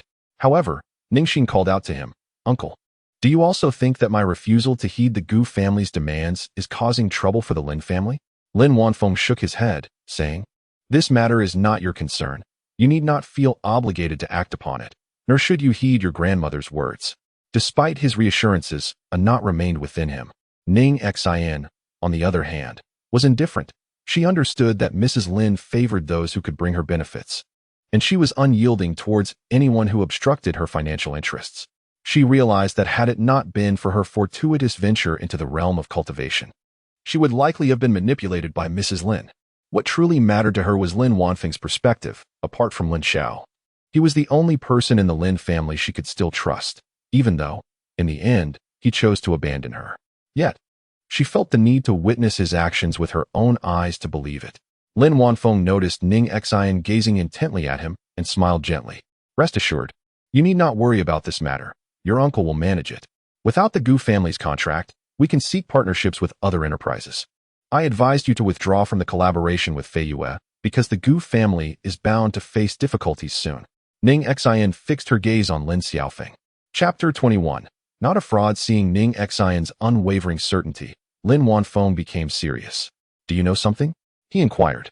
"I overheard Gu Yu on a call, mentioning that some investors associated with the Gu family are gradually withdrawing their funds. However, in order to maintain the stock price, they are desperately attempting to conceal this information." It was then that Lin Wanfeng grasped the gravity of the situation. Those investors must possess knowledge of matters unknown to them, prompting their decision to withdraw investments despite Fei Yue's seemingly flourishing prospects. In the present timeline, he remains alive and is poised to rectify the situation with the aircraft. Upon hearing Ning Xin's words, Lin Wanfeng hurriedly entered. As Ning Xin turned, she spotted a modest car parked amidst the opulent residences, creating a stark contrast. She smiled at Lin and said, "Mom, please get in the car. I will be there shortly." Lin nodded and watched as Ning Xin approached the vehicle. Ning Xin tapped on the window, but it did not lower immediately. She inquired, "Officer Li, why are you following me instead of tailing Gu Yu?" Li Minbin replied, "You have yet to disclose what Gu Yu conveyed to you." Currently, the Gu family was keeping a close watch on Gu Yu, leaving no opportunity for him to get closer. However, he found Gu Yu's demeanor toward Ning Xin rather peculiar, as if he were anxious to silence her, prompting him to accompany Ning Xin in hopes of uncovering some clues. What he said was inconsequential. The pressing matter was to locate Yu Huai's body swiftly. Otherwise, a case could not be established, and if he were to leave the country, apprehending him would become exceedingly difficult. Li Minbin scrutinized Ning Xin with keen eyes. "The test results are not yet available. How can you be so certain that is Yu Huai's body?" "I possess insights beyond your grasp. To uncover the truth, procure an item belonging to Yu Huai and meet me at Zhuke Bridge tomorrow morning." Ning Xin asserted before straightening up and departing. Li Minbin glanced at the object in his hand belonging to Yu Huai, turned to leave, only to find Ning Xin reappearing behind him. Officer Li, have you lost your patience so swiftly? She teased. Li Minbin pressed his lips together and remarked, I have acquired what you requested. Yet you have yet to disclose your intentions. Initially, when Ning Xin asked him to retrieve an item belonging to Yu Huai, he speculated whether it was an attempt to destroy evidence. However, as Ning Xin did not specify, he contacted Yu's father to inspect Yu Huai's room, ultimately discovering nothing amiss. He merely brought back a piece of clothing that Yu Huai had worn. The body of Yu Huai had presumably not yet been incinerated by utilizing his belongings. I can uncover the truth. Ning Xin extended her hand toward Li Minbin, who, taken aback, gaped as if confronted with an absurdity. He quickly withdrew the item, seething, and exclaimed, I truly do not comprehend why I should squander my time on you. I once believed you were dissimilar to Gu Yu. But it appears you are merely two of a kind, conspiring to mock me. When Li Xianhui perished, he was attired in a blue striped shirt, gray trousers, square-framed glasses, and black sneakers. Li Minbin momentarily froze at Ning Xion's words, yet an uncontrollable rage surged within him. How do you know this? Who provided you with the files? The only possibility he could fathom was that someone had shown Ning Xion the photographs from the scene of Li Xianhui's fall, which explained her detailed knowledge. Did the files truly contain the square-framed glasses? Li Minbin trembled all over. Indeed, he had only felt a surge of anger at Ning Xin for peering into the files, which had prevented him from noticing her mention of something else. He had memorized the details of Li Xianhui's suicide file, having perused it repeatedly. Among all the belongings, there were no glasses. The glasses had belonged to Li Xianhui, yet no trace of them was found at the scene. Li Minbin rushed forward, pressing Ning Xin. How do you know about the glasses? Did Gu Yu tell you? Was it murder? I have already stated that I can perceive what you cannot, and thus I am aware of things beyond your knowledge, Ning Xin retorted, snatching the clothing of Yu Huai from Li Minbin's grasp. Before his very eyes, he witnessed a flame materialize from thin air in Ning Xin's hand. The hem of the garment gradually ignited, consuming the entire piece and its collar. His mind froze instantly. Rationality informed him that it had to be a trick, yet standing so close to her, he realized her short-sleeved shirt offered no concealment for props. He could not fathom how that fire had been conjured. Ning Xin produced a thin incense stick, igniting it to burn the garment, which she discarded. The tip emitted a wisp of blue smoke, delicate as raindrops, rising gracefully into the sky. Li Minbin, observing the extraordinary fire and the unusual incense, asked in a daze, Is this yet another magical prop? How could an ordinary incense produce such uniform smoke, drifting so far, seemingly unaffected by the wind? Ning Xin cast him a glance. I am searching for Yu Hai's body. Have you found it? Someone has tampered with his corpse. It cannot be done hastily. Li Minbin scoffed, recalling how Ning Xin had so confidently asserted that acquiring Yu Huai's belongings would lead to the discovery of the body. Now, her words seemed to him nothing more than a charade. Are you putting on such a show merely to swindle money? He queried. Ning Xin turned her gaze toward him, replying, Swindle someone who drives a second-hand car worth tens of thousands? Initially, Li Minbin intended to retort about the stigma associated with used cars. But then a chilling realization struck him. How did you know it was a second-hand vehicle? His car, in a certain sense, was indeed second-hand. It had been owned for merely a month by an old classmate who, upon striking it rich in the stock market, sold it to him at a depreciated price. He had disclosed this to no one, leaving no apparent indication of its second-hand status. Chapter 22. Encounter.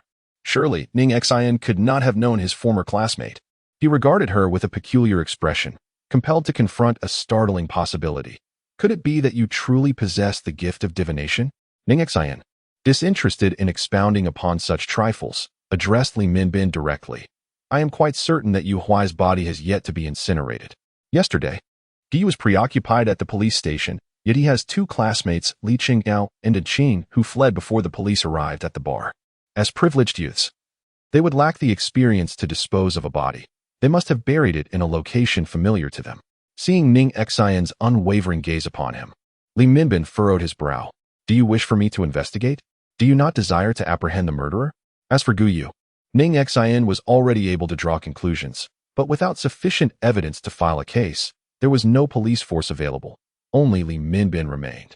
Li Minbin remained skeptical of Ning Xin's abilities, yet he found himself devoid of better alternatives. If the body remained undiscovered, it would complicate matters for Gu Yu, who would then be forced to traverse vast distances. Li Minbin had intended to pose several inquiries to Ning Xin, but as he noticed her departure, he inquired, "Where are you headed?" "To seek out someone who can ensure Guyu remains confined within a city." Once Ning Xin had left, Li Minbin recalled that he had yet to clarify the matter regarding his son's glasses with her. "Your health is in a precarious state. You must be aware of it," Qin Xuan remarked, unable to tolerate the man's nonchalant demeanor any longer. Loosening the buttons of his lab coat, he exhaled in relief. "No. My condition is merely a euphemism for something more dire. You genuinely believe there is nothing to worry about? Take a look at your heart and your lungs. They are both failing, and the cause remains elusive. I might as well inscribe the words waiting to die on your chart." At this, the man turned his head, his expression devoid of emotion as he regarded Qin Xuan. Startled by his demeanor, Qin Xuan hesitated before softening his tone and clearing his throat. "That assistant who mentioned that you have found someone capable of treating your ailment, yet I see no signs of improvement. I have indeed located the individual, but I am still awaiting the right opportunity," the man replied. Qin Xuan found himself at a loss for words. The man was on the brink of death and was still biding his time. "You have finally found someone. What more are you waiting for?" "She is the granddaughter of Lin Cheng from the Greentown group." Qin Xuan pondered for a moment, stroking his chin. "Greentown, isn't that quite advantageous? They would be eager to establish a connection with the Gu family and would surely agree to assist in your treatment." The man shook his head. "The Lin and Luo families are bound by a marriage pact, and the Luo family has grown quite close to Feiyue. If I were to disclose my ailment to their granddaughter, it would be tantamount to revealing my vulnerability before them. They would undoubtedly seize upon this as a point of attack, coercing me to relinquish the Gu estate." Qin Xuan understood the significance of Chongqing investment to the man. Yet ultimately, one's life must take precedence, setting aside whether they could usurp your fortune, even if they could, in order to safeguard Chongqing. You must first ensure your own survival. Otherwise, upon your demise, the Gu family would merely strip Chongqing bare. At that moment, a nonchalant, sardonic smile crept across the man's face. "For them to dream of dividing Chongqing before my demise, I shall either take Chongqing to the grave with me or drag them down alongside." Qin Xuan shivered at the man's chilling tone and remarked, "I believe it would be prudent for you to heal your physical ailment first, and then swiftly pursue a romantic relationship to mend your emotional wounds." The man furrowed his brow, puzzled as to how Qin Xuan had steered the conversation in that direction. "Your current approach is a classic case of the barefoot being unafraid of the shod. However, engaging in a relationship would be different. With someone to care for in this world, you would come to understand the essence of peace and love." Yet, upon witnessing the disdainful glance the man cast in his direction, Qin Xuan realized that none of his words had resonated. "Dr. Qi, the next appointment has arrived." The nurse outside gently knocked on the door, drawing Qin Xuan's attention. He perused the appointment list and remarked to the man, "Speaking of the Luo family, their young master, Luo Chen, has just arrived." The man nodded in acknowledgement. "His visit is unlikely to be for trivial matters. Please send me the medical report after your examination." Qin Xuan insisted on maintaining medical ethics. "That would be a breach of patient confidentiality. If discovered, I could face dismissal." The man replied, "This hospital is an investment of mine." Qin Xuan's demeanor shifted instantly. "In that case, there will be no issues. President Gu, anticipate my detailed report." Luo Chen, having been deprived of the calming charm by Ning Xin, had spent a restless night, his eyes burdened by dark circles as he entered Qin Xuan's consultation room, disoriented to the point of being unaware of his surroundings. Qin Xuan observed that Luo Chen appeared quite unwell. Without delay, Luo Chen stated, "Prescribe me some sleeping pills." His conscience had prevented him from confronting Ning Xin for too long the previous night, and he had intended to request another calming charm from Qin Xuan. However, he discovered that Qin Xuan was to be detained at the police station for 48 hours of investigation, with no visitors allowed except for her lawyer. Consequently, he had endured a night plagued by nightmares, too frightened to even close his eyes. Luo Chen felt a flicker of hope. After all, he could not rely indefinitely on Qin Xuan's charm. If hypnosis could provide a solution, it would be most fortuitous. He tilted his head with an expression of reluctant acceptance. "I suppose I shall give it a try." Qin Xuan responded with a sinister smile. "Very well, I shall take you there." When Ning Xin arrived at Renxin Hospital, night had already fallen. She surveyed her surroundings before proceeding directly into the elevator. As night descended, the hospital became eerily deserted. Just as Ning Xin was about to press the button to close the doors, a man briskly entered, albeit pausing momentarily mid-step. Once the elevator doors shut, Ning Xin felt the man's gaze fixed upon her, prompting her to lift her head defiantly, allowing him to see her clearly. In that moment, she realized that this man was the very source of trouble she had encountered earlier at Fanghua Garden. The man pressed his lips together, observing Ning Xin's evident avoidance with keen interest, which only deepened his confusion. Typically, those who encountered him were either captivated by his looks or enthralled by his wealth. Their averted gazes mere tactics of coyness. However, Ning Xin's reaction was one of genuine aversion, as if he were a venomous serpent. Chapter 23. Frightened to the core yet. As the man glanced over Ning Xin's shoulder, the furrows on his brow deepened. After a moment of hesitation, he addressed her, saying, "There are unclean entities following you." Behind Ning Xin, he perceived two small spirits, their gaping mouths seemingly poised to devour her, a sight that was indeed appalling. The two spirits exchanged startled glances before erupting into exclamations. "This handsome guy can actually see us? Oh no, had I known, I would have made myself more presentable. I haven't even looked in a mirror today." Ning Xin was not surprised that the man could perceive these entities, as his constitution was inherently extraordinary. Silently, she gestured to the two spirits, urging them to remain quiet. Upon noticing her signal, they immediately fell silent, leaving the man somewhat puzzled. Ning Xin smiled at the man and said, "Is something unclean tainting my back?" As she spoke, she turned to glance at her reflection in the elevator mirror, seeking to inspect her back. The man replied, "What I referred to as unclean pertains to malevolent spirits. There are two ghosts that have been following you." Ning Xin feigned a look of terror, though the man, rarely inclined to show kindness, merely offered a stiff consolation upon witnessing her expression. "I know a gentleman who specializes in exorcisms. Should you feel any discomfort, you may seek his assistance at any time." As he spoke, he produced a business card bearing the name Master Hongliang along with his contact information. Ning Xin found the situation amusing. She never anticipated a day when she would be advised to consult a master for exorcism. Nevertheless, she accepted the card and said to the man, "Thank you. You are truly a good person." The man squinted, uncertain if he was being overly sensitive. He felt that Ning Xin's gratitude was laced with jest rather than genuine appreciation. He then took out a talisman given to him by Master Hongliang. "Carry this with you, and the entities that follow you will vanish." Ning Xin looked at the item in the man's hand. The one who had bestowed it upon him possessed some degree of skill.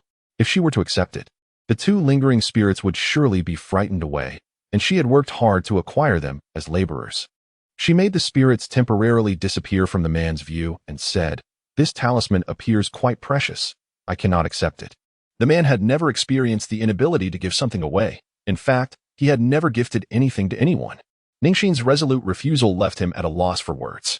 As the elevator chimed, Ning Xin hastily stepped out, expressing her gratitude. "Thank you, sir. I shall take my leave." The man watched her brisk departure, furrowing his brow as he turned to gaze at his reflection in the mirror.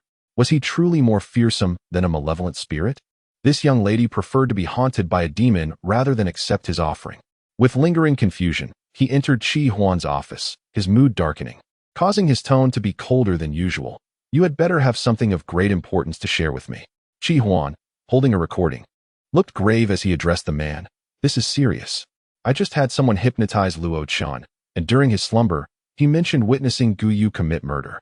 After listening to the recording, the man's brow knitted in deep concern as he instructed Qin Xuan, "Summon Luo Chan.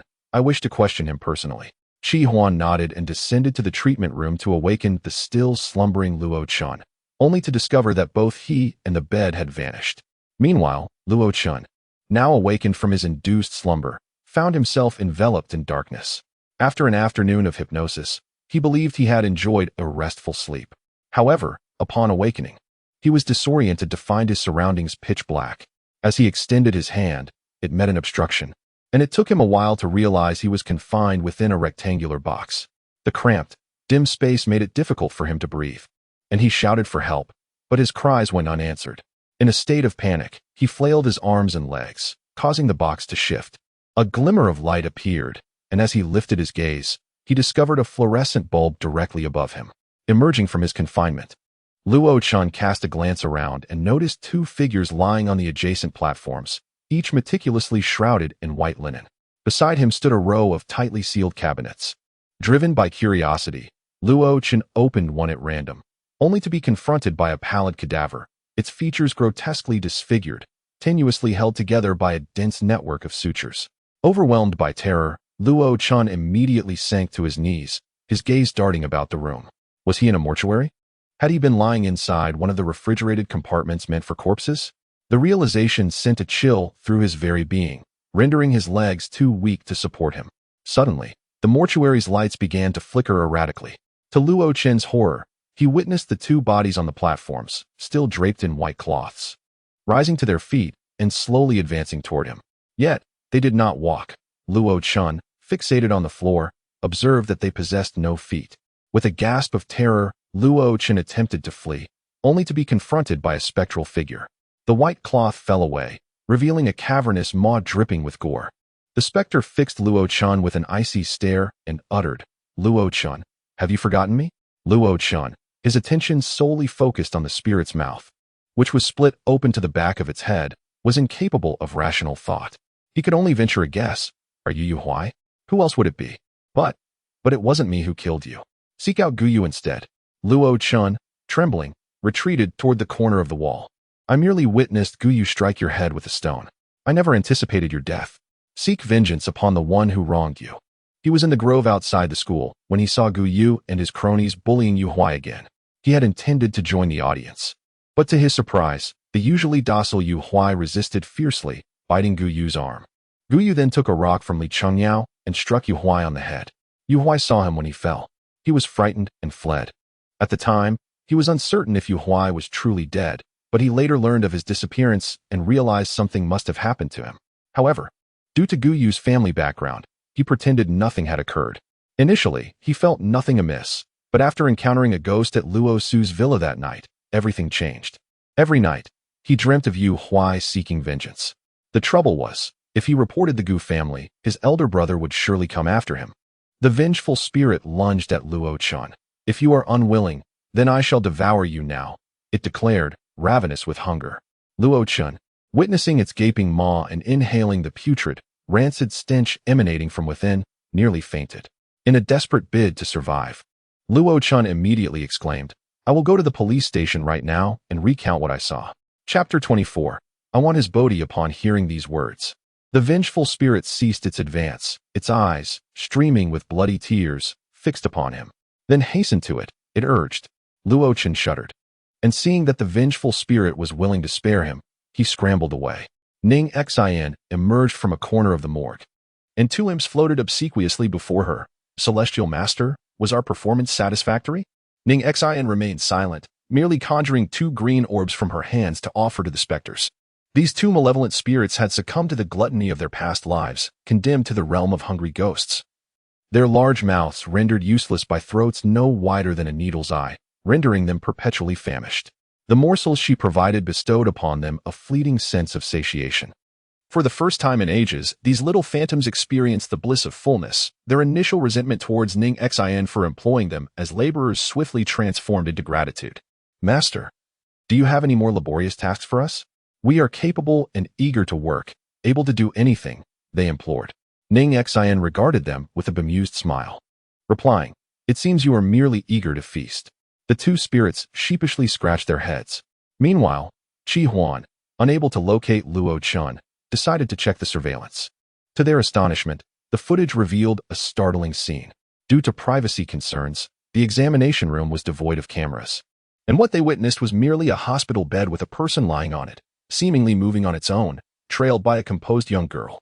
Qin Xuan rubbed his eyes in disbelief, pointing at the screen and exclaiming, "How can that bed move by itself?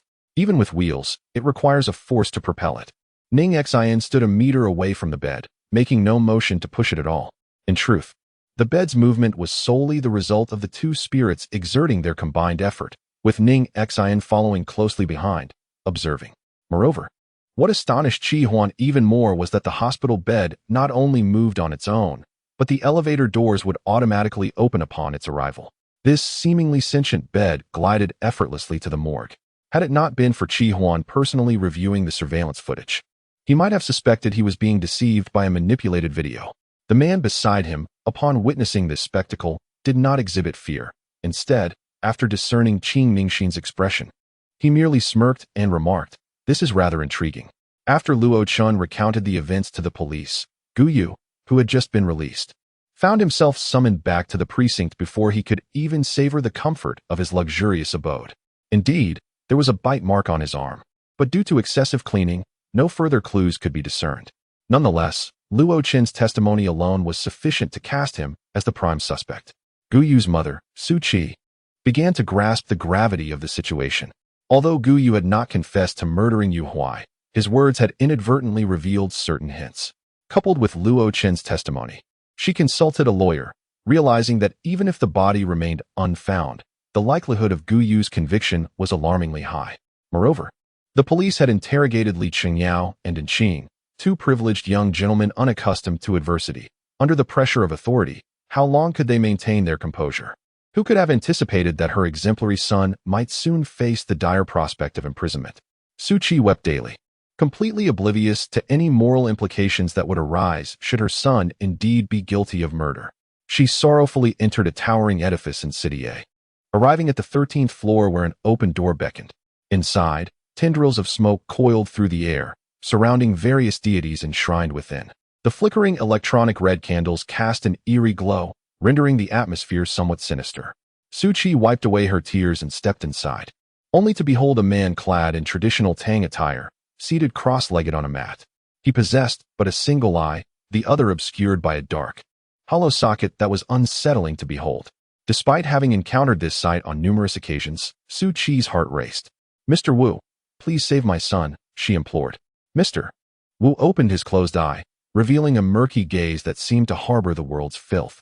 He spoke in a grave tone. "The plight of young Master Gu is an unwarranted disaster. He should not have encountered such a calamity.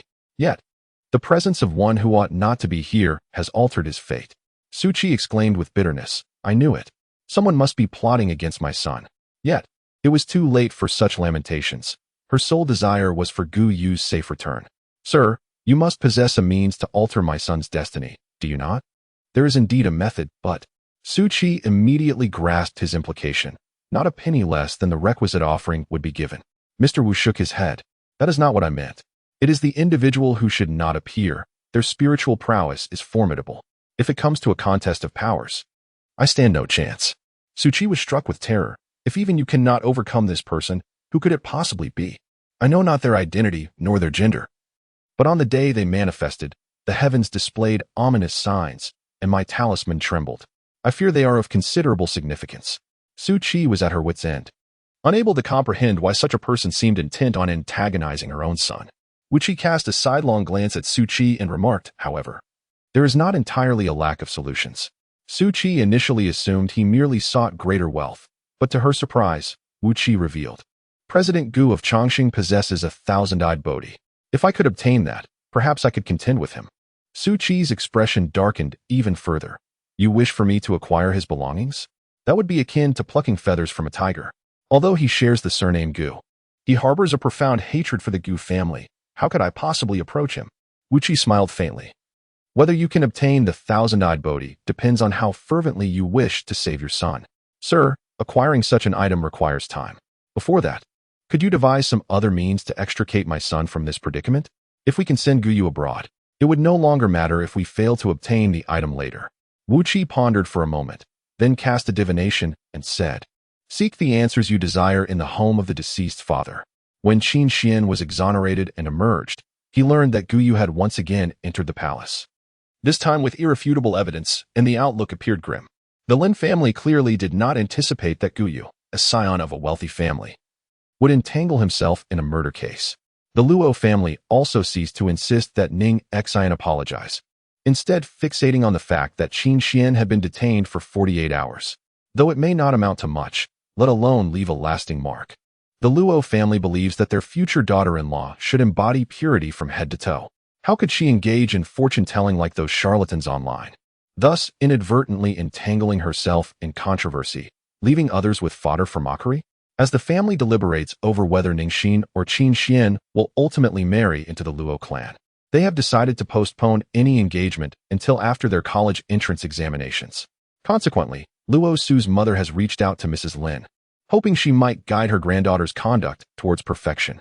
Should both granddaughters fail to meet the standards of refined young ladies, the Luo family would reconsider their alliance with the Lin family.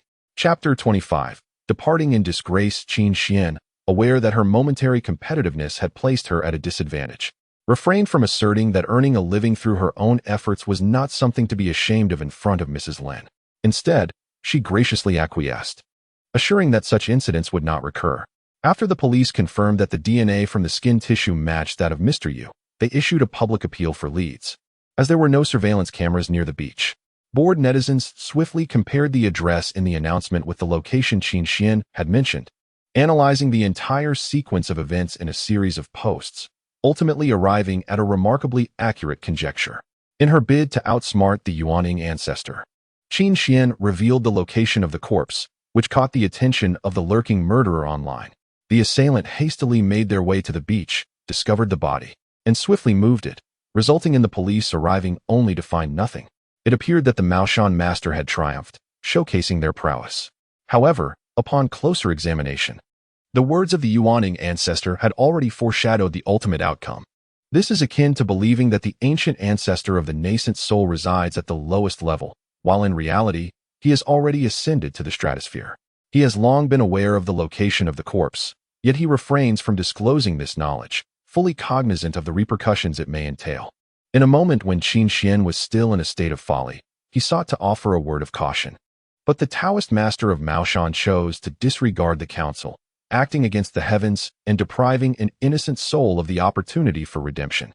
Qin Xuan, however, does not perceive any fault in her determination to win at the expense of others. Instead, she believes her only misstep was broaching a sensitive subject that ultimately led to a tragic conclusion. Previously, she had calculated the whereabouts of her beloved pets, resulting in their untimely demise, which had already engendered discontent among many. This time, the matter escalated to a homicide, and her blunder facilitated the concealment of the body, allowing the perpetrator to evade justice, igniting the fury of netizens. Some even suggested that she conspired with the murderer, though the majority simply demanded her withdrawal from social media, wishing to banish her presence from their platforms. Qin Xuan felt a deep sense of injustice. To her, these individuals were not but insignificant insects, incapable of mastering their own destinies, yet emboldened by the anonymity of a keyboard to unleash scorn and ridicule upon her. What were they, after all? She resolved that if she were to retreat from the digital realm, it must be with grandeur, not in the manner of a despised rat scurrying away. Lin Huan knocked on her door, and upon receiving no response, she opened it forcefully, glancing at the ID on Qin Xuan's computer. Without a word, she swiftly pushed Qin Xuan aside and proceeded to deactivate her account. "What are you doing?" Qin Xuan exclaimed. If she were to leave like this, would not the Yuaning ancestor emerge victorious? Although she is unaware of the visage behind the ID, an inner voice compels her to triumph over him. "Xiao Xian, though your mother is uncertain where you acquired these skills, she understands that your actions are driven by the pursuit of wealth. Yet, we are now affluent. The entire Lin family belongs to us. Why must you oppose your grandmother? It is wise to heed her wishes and marry into the Luo family sooner rather than later." Qin Xuan furrowed her brow. Initially, her foray into fortune-telling online was for monetary gain, but it subsequently evolved into a thrill derived from the power and recognition that accompanied it. Now, that exhilaration has been stripped away. Qin Xuan lowered her head and acquiesced to Lin Huan. "I understand. I will shift my focus to my studies, surpass Ning Xin, and establish a firm foothold within the Lin family." Lin Huan patted her hand, and most importantly, marry into the Luo family. This provided them with numerous opportunities to search for Yu Huai's remains. However, the good fortune was short-lived. Li Minbin's elation was fleeting, for new doubts arose in the case. Bloodstains belonging to Yu Huai were discovered on the walls of his home. Based on the splatter pattern and height, it appeared that a confrontation had occurred between Yu Huai and his father, with the latter striking him with a heavy object, resulting in such marks. Yet, Gu Yu, during his testimony, insisted that although he had struck Yu Huai, the latter had walked out unscathed, and the pharmacy outside Yu Huai's house had captured footage of him retrieving medication. At 5 o'clock in the afternoon, when Yu's father reported his son missing, he stated that Yu Huai had vanished after leaving home at 6. This revelation momentarily absolved Gu Yu of suspicion. Bloodstains marked the walls. Yu Huai had fled from his home, and from that moment on, his father never saw him again. Li Minbin stood frozen in place as he absorbed Yu's father's words. Though from different families, similar tragedies unfolded. Years ago, Li Xianhui had also run away after being scolded, ultimately succumbing to despair and taking his own life. Li Minbin, feeling despondent, sank into a chair. If Yu Huai had indeed committed suicide, they would remain powerless against Gu Yu. Ning Xian sat beside Li Minbin, holding the notice regarding the refusal to file a case against Gu Yu for the incident involving the police, citing insufficient evidence. Even if they suspected him, there was nothing they could do. Gu Yu emerged from within, stepping directly in front of Ning Xian and Li Minbin. "You two seem quite invested in my affairs," he remarked. Li Minbin immediately rose to his feet, prompting Gu Yu to take a step back. "Officer Li, are you about to resort to violence again?" Li Minbin hesitated, reluctant to act. Yet, the pain and anger within him found no outlet. Gu Yu, with a taunting smile, turned his gaze to the composed Ning Xian, saying, "Classmate Ning, since I have cleared my name, I plan to host a celebration party. Would you do me the honor of attending?" Ning Xian lifted her head and replied, "If you extend a sincere invitation, I would be remiss to decline."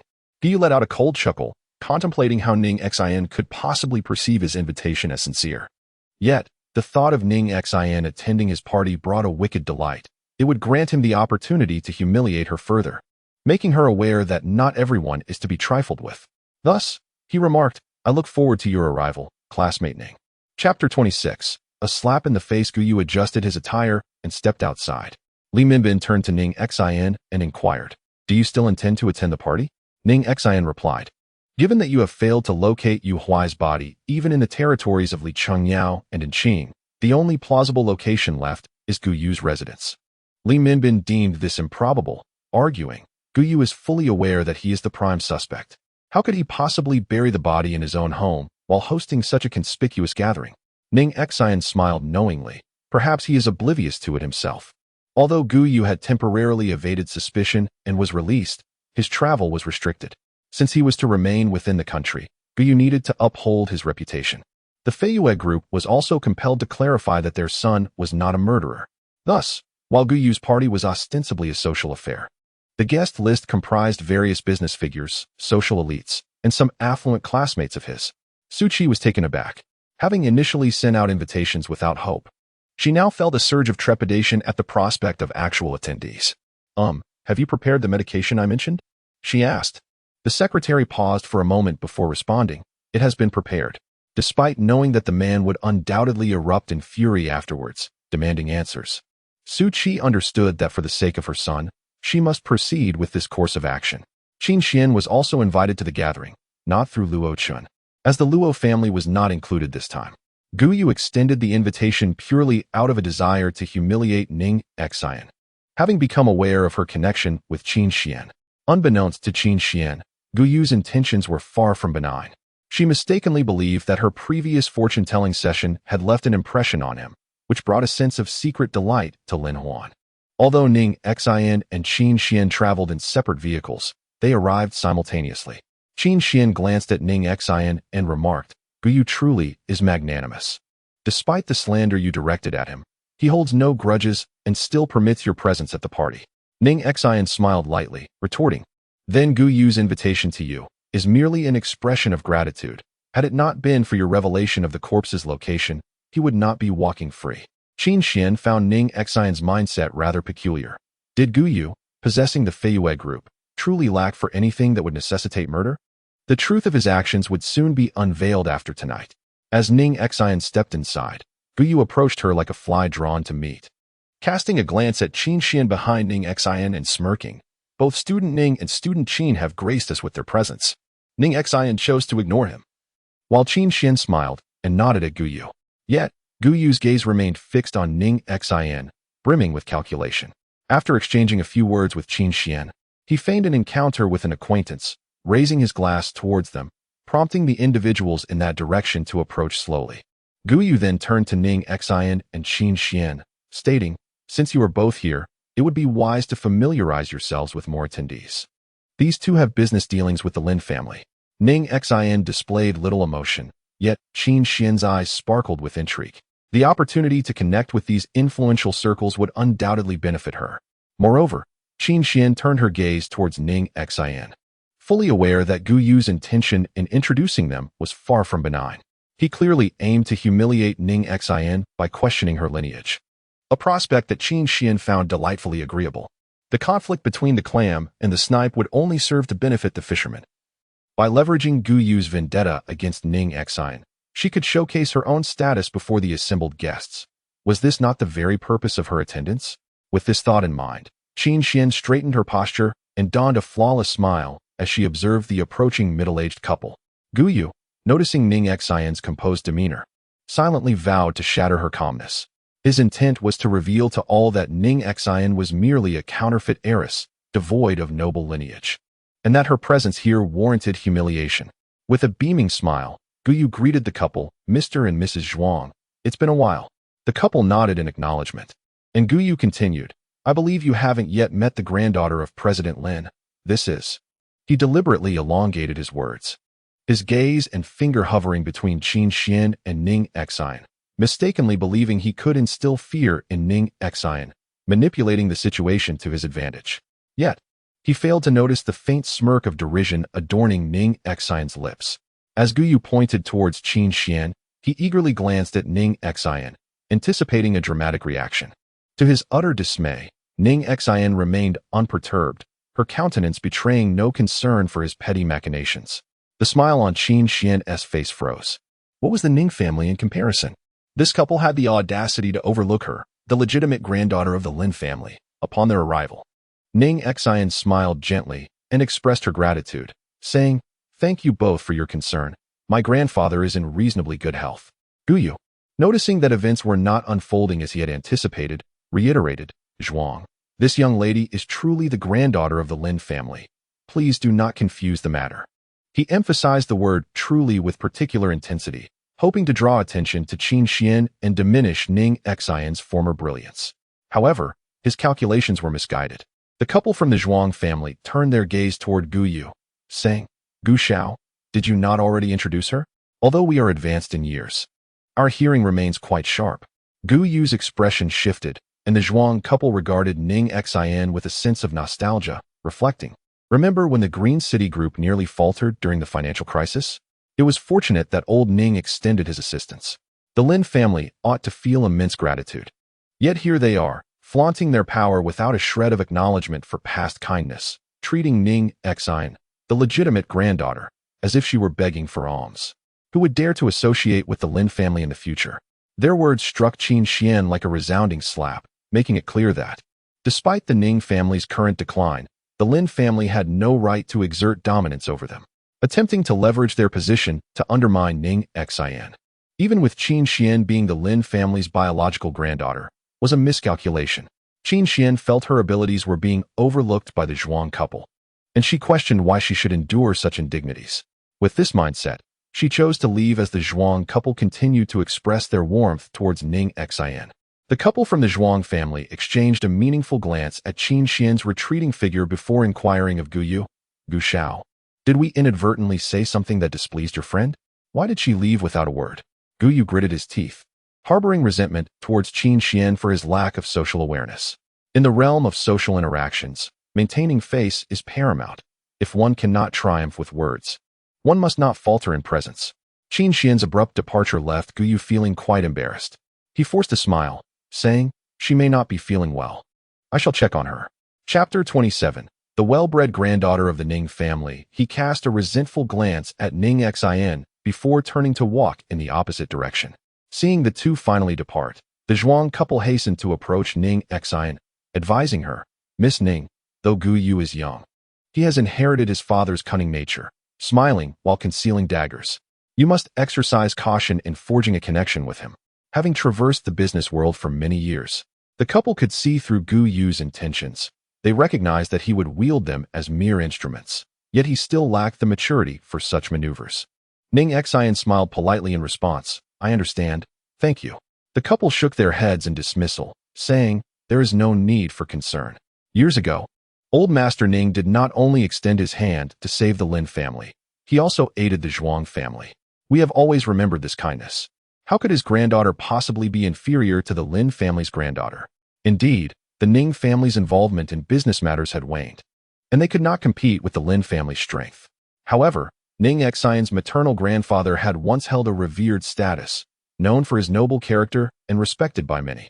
I shall convey your regards to my grandfather, she assured them. Meanwhile, Qin Xuan observed the Zhuang couple engaging Ning Xin in conversation, his grip on his skirt tightening to the point of near ruin. Guyu appeared beside her and suddenly remarked, I heard from my mother that the online ID of that Maoshan master is actually yours. Qin Xuan furrowed her brow. Ever since the suspicion had arisen, the mention of that ID left her feeling somewhat uneasy. Guyu continued, since you possess certain skills, I shall introduce you to those who can truly appreciate your talents. What do you think? Qin Xuan felt a pang of doubt, recalling that Ning Xin had mentioned outside that Guyu had invited her here to express gratitude for her online contributions. Was his current proposal genuinely a token of appreciation for her timely assistance in relocating a body? The thought sent a chill through her. However, Guyu pointed towards a group of individuals across the room, saying, they are all executives of various companies, individuals who frequently rely on feng shui and fortune-telling. If you showcase your abilities before them, you need not fear being overshadowed by Ning Xin in the future. Observing the lively exchanges and clinking glasses among those individuals, Qin Xuan felt a stir of ambition. If she could leverage the Gu family's connections to befriend them, it would prove far more substantial than merely offering fortunes online. One substantial order could potentially yield more wealth than a lifetime's earnings for those online paupers. Instantly, her reservations about Guyu dissipated, and she expressed her gratitude, saying, Thank you very much, Mr. Gu. Guyu smiled, leading Qin Xuan forward. After several exchanges with those individuals, she accurately predicted numerous details while offering their birth dates, leaving them in awe and admiration. Suddenly, the sons of two families began to quarrel, arguing over the authenticity of an antique talisman. On the left, Jiang Yihui from the Jiang family asserted that he possessed an identical piece at home, claiming that the round-carved white jade tiger held by Sun Zhe of the Sun family felt distinctly different, hence it must be a counterfeit. However, he could not articulate a solid argument to support his claim, which provoked Sun Zhe into a heated dispute. Upon overhearing the commotion, someone turned to Qin Xuan and remarked, Miss Qin, as a feng shui master, you must encounter numerous talismans. Surely you can discern their authenticity. All eyes turned to Qin Xuan. Even if she were not able to determine the truth, she had to muster the courage to proceed, so she nodded in agreement. Although Qin Xuan had limited exposure to antiques, she understood that genuine jade possessed innate spiritual energy, which could be tested for authenticity. Sun Zhe handed the round-carved white jade tiger to Qin Xuan, cautioning, This is a relic from the Han dynasty, so handle it with care. Qin Xuan glanced around and noticed Ning Xin had also come to witness the spectacle, albeit standing in the corner, with the spotlight shining upon her. A wave of vanity washed over her, prompting her to cast a defiant glance at Ning Xin. Did it truly matter whose granddaughter she was? She possessed abilities that Ning Xin lacked, and she would undoubtedly attract attention regardless. Leaning lazily against a pillar, Ning Xin observed Qin Xuan with mild interest. Fully aware that Qin Xuan had grown up in a farming family, with her encounters with antiques being exceedingly rare. As such, she would be incapable of making a distinction without relying on the jade's spiritual energy. With a subtle gesture, she infused a surge of spiritual power into the jade. The onlookers watched as Qin Xuan examined the jade carving, then turned to Sun Zhe, declaring, This piece is indeed genuine jade and possesses auspicious properties for warding off evil. She felt a profound spiritual energy emanating from within, and she speculated that it must have been blessed by a master, thus affirming its authenticity. Otherwise, who would expend spiritual essence on a piece of counterfeit jade? Sun Zhe smirked triumphantly, yet Jiang Yihui's expression darkened, and he stubbornly insisted. What I possess was acquired from Sotheby's auction house. I have cherished it since childhood, and its texture is distinctly different from this. Sun Zhe patted his shoulder reassuringly. It is not uncommon for auction houses to sell forgeries. I support your pursuit of justice. Jiang Yihua shrugged off his hand and pointed at Qin Xuan. On what grounds can she determine authenticity with a mere statement? She is not a professional appraiser. Young Master Jiang, your assertion is flawed. Miss Qin was summoned by our esteemed elders. Her credibility must be remarkable to have earned their trust. How can you doubt her? In an effort to demonstrate her expertise, Qin Xuan pressed her palm against the jade sculpture and held it under the light for all to see. The jade will emit a unique luminescence from within. Observe closely. The crowd gasped in astonishment as they beheld the white jade sculpture radiating a vibrant green glow. Ning Xin approached Sun Zhe and inquired, May I have a closer look at this? Sun Zhe, taken aback by the ethereal beauty before him, contemplated briefly before handing over the item, cautioning, "Miss, if you admire it, please handle it with care." Ning Xin smiled, temporarily dazzling Sun Tze, but in the next moment, the jade sculpture slipped from her grasp and shattered into 2 pieces upon the floor. Sun Tze's eyes widened in disbelief. What had transpired? Just a moment ago, his precious item was perfectly intact, and now it lay in ruins. Jiang Yihui, initially startled, felt a surge of satisfaction upon seeing the shattered jade sculpture on the floor, secretly reveling in Sun Tze's misfortune. Yet, he couldn't help but admire Ning Xin for her audacity in shattering Sun Tze's possession. This could lead to quite a spectacle. Qin Xuan furrowed his brow, questioning Ning Xin's intentions. Was she truly so brazen as to destroy something in front of so many witnesses? Believing herself untouchable as the granddaughter of the Lin family, Gu Yu quickly interjected, chastising Ning Xin. This is the kind of granddaughter the Ning family raises? Publicly destroying someone else's belongings? He cast a pointed glance at the Zhuang couple, indicating the recklessness of the person they endorsed. Ning Xin, undeterred, did not even glance in his direction. Instead, she picked up a shard and addressed Sun Tze. "I possess some knowledge of antiques, and the craftsmanship of this jade sculpture bears a striking resemblance to the counterfeit pieces produced by Eason Hall, notorious for peddling fakes in the antique market for the past 2 decades. Chapter 28. You actually have this day. Sun Tze retorted. On what grounds do you assert that this is from Eason Hall? Miss Qin just demonstrated that this is a jade amulet meant to ward off evil. Ning Xin smiled faintly, requesting a transparent cup. She added a few drops of water to it, and placed it atop the broken jade shard before presenting it to Sun Tze. They often leave an invisible mark on their replicas. Water dripped on the glass, creating a rudimentary magnifying lens, through which Sun Tze suddenly discerned a character the size of an ant. Had it not been for Ning Xin shattering something, he might have never seen it in his lifetime. Jiang Yihui, pushing Sun Tze aside, gleefully exclaimed upon seeing the character. "Ha ha ha, Sun Tze, you've fallen for a counterfeit." Sun Tze's expression shifted dramatically. The sting of Jiang Yihui's ridicule was far more painful than the prospect of acquiring a fake. Qin Xuan, sensing the tension, grew anxious. While she could not authenticate the antique, the potent spiritual energy emanating from it suggested that a mere modern replica would not warrant the attention of such a skilled practitioner for consecration as a protective talisman. Hastily, she retrieved the other half from the ground to reassess it, but her face paled upon discovering that the earlier energy had inexplicably dissipated. Qin Xuan struggled to articulate an explanation. The collective gaze of those who had once trusted her now shifted to one of scrutiny and doubt. Sun Tze's countenance darkened as he shot a fierce glare at Qin Xuan. She had spoken with such conviction moments ago. How could she now be rendered speechless?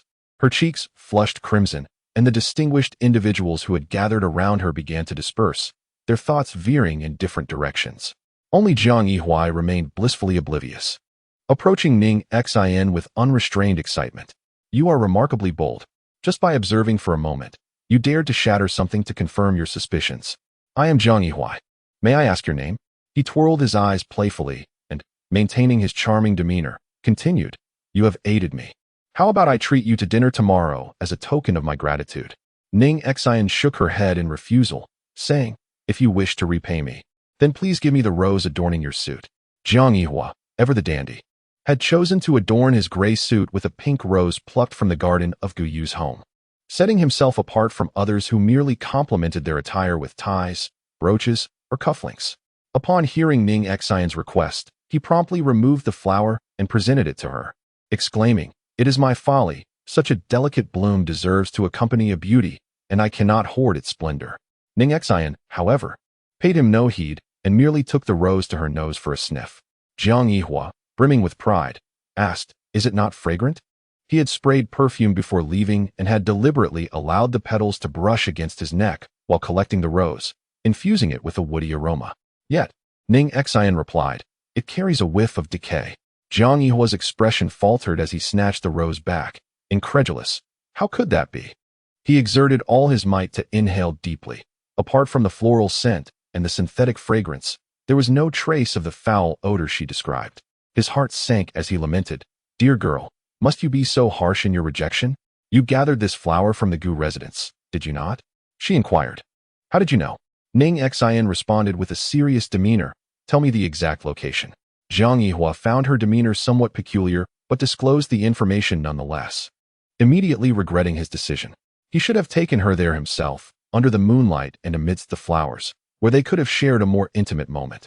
Just as he was about to rectify his error, he noticed the surrounding crowd quieted, their gazes fixated on the entrance, compelling him to turn and look as well.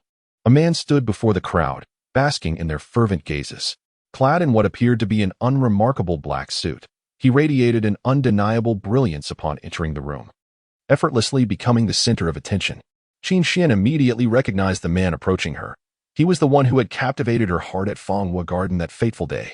Now, amidst the throng of spectators, he turned his gaze toward her. It felt as though his eyes were fixated on her, causing her heart to race uncontrollably. She sensed that he remembered her, just as she remembered him.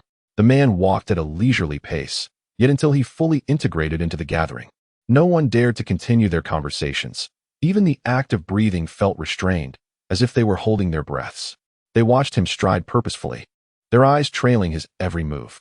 Qin Xuan anticipated that he would greet her, her nerves rendering her speechless. Just as she was about to speak, he passed by her without a glance, heading straight for Ning Xin. With a warm smile, the man looked at Ning Xin and said, "This is our third encounter. Perhaps we should introduce ourselves." Jiang Yue was taken aback. He had never seen the man take the initiative to meet anyone before, and it was astonishing that Ning Xin had prompted such a response. The man extended his hand toward Ning Xin, introducing himself. "I am Gu Weijin." He deliberately slowed his speech, as if wishing for Ning Xin to absorb and remember his name clearly. To ensure she did not misinterpret it, he added, "It is derived from Wang Yuxing with Wei Zhouanjin." Jiang Yihui curled his lips, feeling once again outsmarted by Gu Weijin. Which girl could resist a wealthy, well-educated man? Even now, the mere mention of this phrase compelled him to search for its definition online. Ning Xin observed the man's arrival, causing the attention of the entire gathering to converge upon her, a situation detrimental to her subsequent actions. She had no choice but to feign ignorance, saying, "Although I do not comprehend the latter part of your statement, Gu Weijin must be a fine name." Jiang Yihui was amused by Ning Xin's candidness, mistakenly believing he had found a fellow sufferer, unaware that he was the only one being foolish. Qin Xuan, upon hearing Ning Xin's words, scoffed in disdain, wondering how someone from the elite class could be so naive. What a disgrace. Ning Xin cultivated an atmosphere devoid of common ground with the man, thinking that now he would not pursue her any further, and thus declared, "I have matters to attend to. I shall take my leave." With that, she departed decisively, leaving the man standing in place, his outstretched hand brushing against empty air. Witnessing this scene, Jiang Yihui was momentarily taken aback before bursting into laughter. "Gu Weijin, I can't believe you find yourself in such a predicament." Chapter 29. A scheme against Gu Weijin. As for his charm with women, it goes without saying, wherever he appeared, Jiang Yihui found himself overshadowed. Throughout his upbringing, the phrase he heard most frequently was his father, gripping his ear, bellowing, "Look at Gu Weijin." However, his father no longer uttered these words, for Gu Weijin, a junior, had surpassed him in the financial sector within just 2 years, leaving him feeling inadequate. Reflecting on his own shortcomings, he questioned why he should harbor expectations for his son.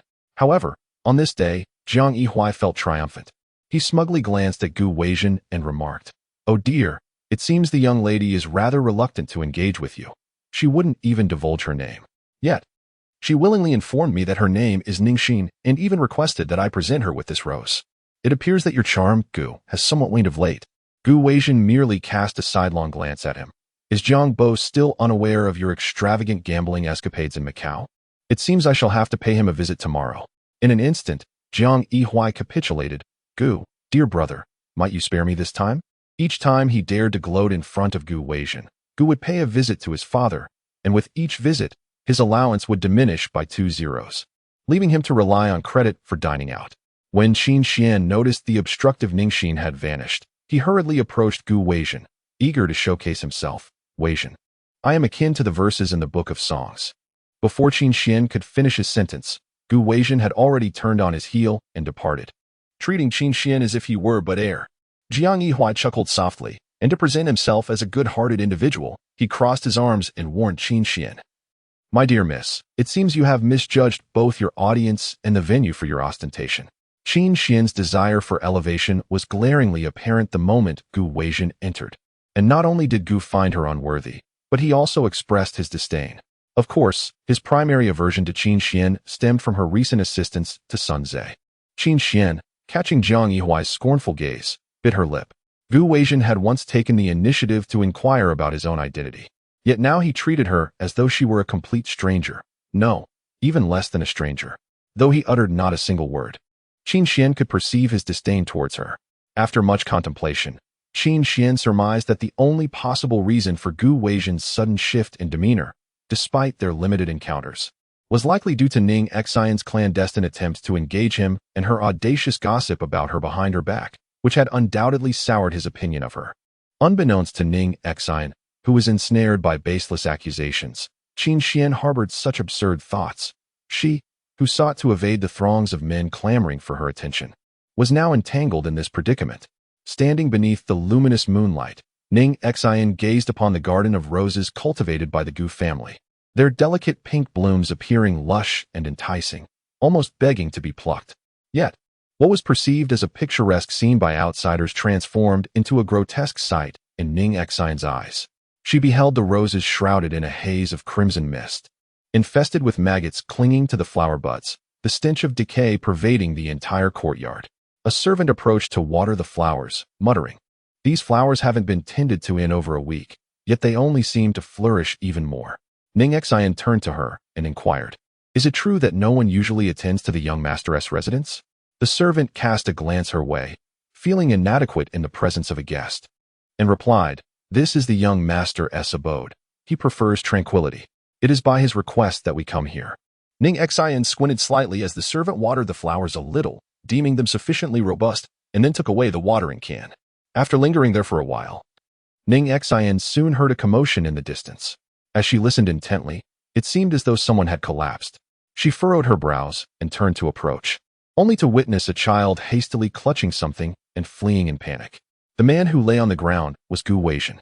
He pressed his hand against his abdomen in agony, his pallid face glistening with cold sweat, while his thin lips formed a tight, resolute line. His eyes, like swirling vortexes, held a captivating allure, yet at that moment, they were veiled in a haze of confusion. Ning Xin assumed he was injured and stepped closer to remove his hand, only to find that there was no visible injury beneath his grip. Nevertheless, his suffering was palpable. As she drew near, he grasped her wrist tightly, his gaze fixed upon her. Though he was no longer fully conscious, a voice within him urged him to hold on to this person before him, for she represented a flicker of hope.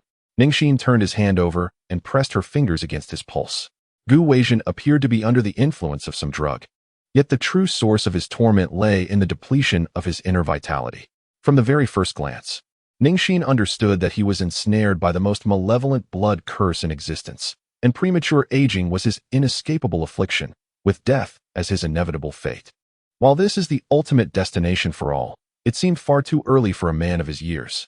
Gu Weijin, hearing Ning Xin's lament, muttered, "Alas, alas. Saving a life is worth more than constructing a grand pagoda. I cannot allow you to perish before me." Gu Weijin opened his mouth, attempting to articulate his thoughts. Yet words eluded him. He felt a refreshing breeze envelop his brow, dissipating the searing heat that had long tormented his body, which had been besieged by ailments for over 2 decades. Gradually, he began to open his eyes, though the figure before him remained blurred. Yet, one crucial thought lingered in his mind. Someone had stolen something of great significance from him. That item was vital for safeguarding his fragile constitution, allowing him to appear robust and healthy to the outside world. Ning Xin raised an eyebrow, exclaiming with a hint of exasperation, "You certainly have quite a few demands." She sensed a profound connection between herself and Gu Weijin. Reluctant to entangle herself further in this worldly fate, she had evaded such ties. However, witnessing Gu Weijin being schemed against, she could not remain indifferent. In the blink of an eye, Gu Weijin found Ning Xin had vanished from his sight, and the effects of the medicine coursed through him, rendering him unconscious. Ning Xin located the child effortlessly. He seemed eager to deliver the item he clutched to someone, yet had not yet exited the villa.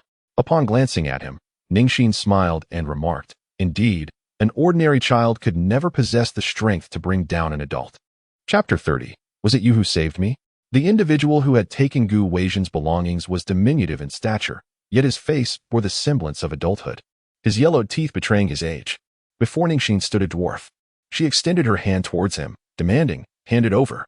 The dwarf, poised as if to strike, suddenly hesitated, casting a reluctant glance at Ning Xin before producing an object and swiftly tossing it to her, seizing the opportunity to flee.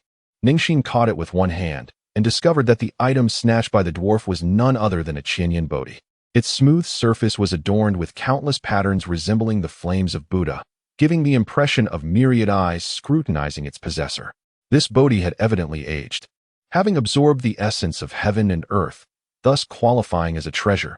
It was no wonder that Gu Weizhen felt anxious upon its loss. However, as Ning Xin pondered over this peculiar item, it struck her as oddly familiar, yet she could not recall why, so she chose to set it aside for the moment.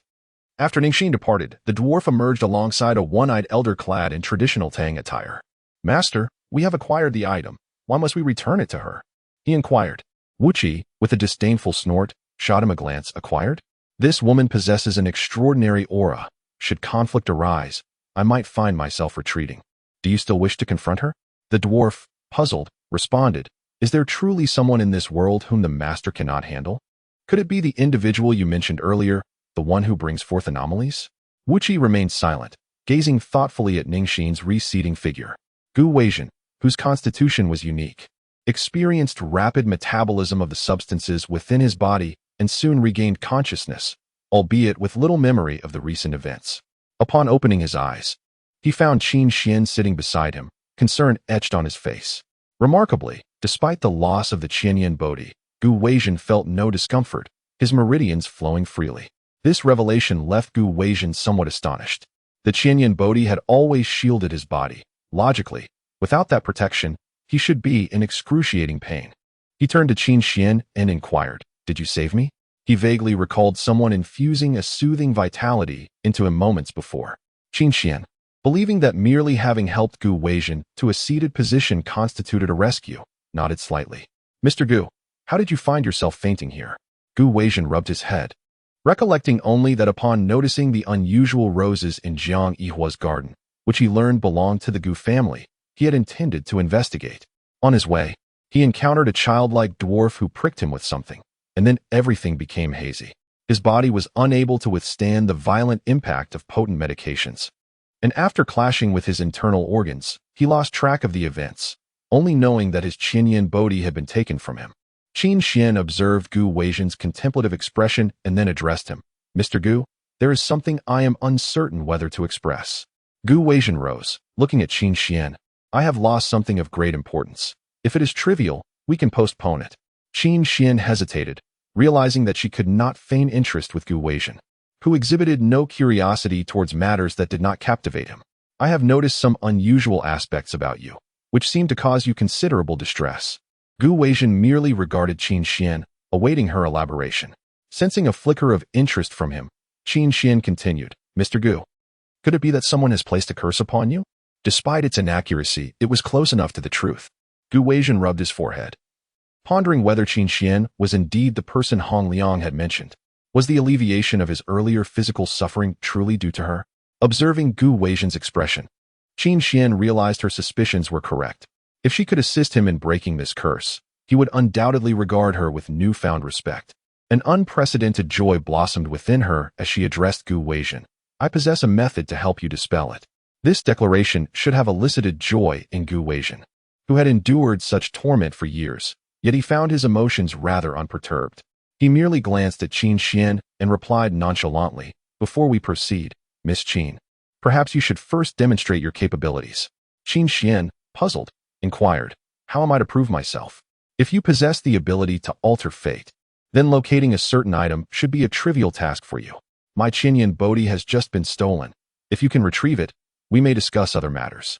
Gu Weizhen had always preferred to maintain control over his circumstances. Even if Qin Xuan could indeed alter his life or death, she could not change his inherent nature. Seeking assistance for survival was not his modus operandi. Moreover, even at the brink of peril, he retained the leisure to establish criteria for who might save him. Qin Xuan, confident in her abilities, thought to herself that finding an object was a mere trifle. After divining for Gu Weizhen, she stated, "Mr. Gu, the item you seek should still be within this villa." Gu Weizhen simply nodded and proceeded to call Su Qi. At this moment, Su Qi found herself in a state of profound agitation. The drug that had caused Gu Weijin to lose consciousness was prepared by her. Although it was administered by a disciple of Wu Qi, she could not dismiss the possibility that Gu Weijin might suspect her involvement. Receiving a call from him, Su Qi was increasingly fearful that he had uncovered the truth. Weijin, my Qinyan Bodhi was stolen from your home. Shouldn't you provide an explanation? Su Qi exclaimed. Feigning shock, she instructed those around her to conduct an immediate search, assuring that they would surely recover Gu Weijin's belongings. Gu Weijin, noting the bustling crowd in the front hall, remarked that it was uncertain who might have escaped, directing her to concentrate everyone in the plant garden. Confident that someone would inevitably reveal themselves, Jiang Yihuai spotted Ning Xin at a glance and hurried to her side. I finally found you, he declared. Ning Xin, observing the throng of people jostling about, inquired, why is everyone here? Gu Weijin lost something, and that Qin Xuan claimed he could divine its whereabouts. He said that by gathering all the visitors to the Gu residence here, the item could be located, Jiang Yihuai replied, his tone laced with skepticism, as he appeared to hold little faith in Qin Xuan's abilities. Noticing the pink rose pinned to Jiang Yihuai's suit, Ning Xin suddenly conceived an idea. Instead of surrendering the Qinyan Bodhi to Gu Weijin, she opted to watch the unfolding drama. As Qin Xuan produced a compass, Ning Xin heard Jiang Yihuai scoff from the side. She turned to him, asking, you don't believe in such arts? Considering the possibility of Gu Weijin being deceived, Jiang Yihuai shook his head, asserting, impossible. He continued, either he already knows who took the Qinyan Bodhi and is collaborating with Qin Xuan to stage a performance that compels that individual to return it. Chapter 31. Ning Xin's theft. Ning Xin recalled how Qin Luo and the others had spared no effort in their pursuit of wealth and glory at her expense. She was acutely aware that her presence had altered the fabric of this world. Yet she could not dismiss the possibility that future events might unfold anew due to unforeseen changes. However, at this moment, she felt not fear, but a subtle thrill. Turning to Jiang Yihuai, she inquired, if you do not believe in these matters, do you accept the existence of restless souls in this world? Jiang Yihuai swallowed hard, sensing a chill despite the company surrounding him. Yet, feeling himself a few years her senior, he resolved not to display any trepidation. I have nothing to be ashamed of. Why should I fear such things? Ning Xin smiled softly. What if I told you that beneath the very ground you stand upon lies a grave? She cast a fleeting glance at the pink rose adorning his chest, offering him a sympathetic look. Meanwhile, Gu Weijin, seated at the center of the gathering, observed Ning Xin and Jiang Yihuai's exchange with an increasingly somber expression. As far as he knew, Jiang Yihuai had only just met Ning Xin. How could their rapport be such that they whispered secrets so comfortably? Mr. Gu, I am about to begin, Qin Xuan repeated thrice, as if her voice had been lost in the air. Only then did Gu Weijin seem to register her words, nodding slightly in acknowledgement. With Gu Weijin presiding, no one dared voice complaints regarding Qin Xuan's delays. Longxing's influence had grown so substantial that, despite Gu Weijin regarding them as mere juniors, the loss of something significant compelled them to abandon their leisure pursuits in order to assist him.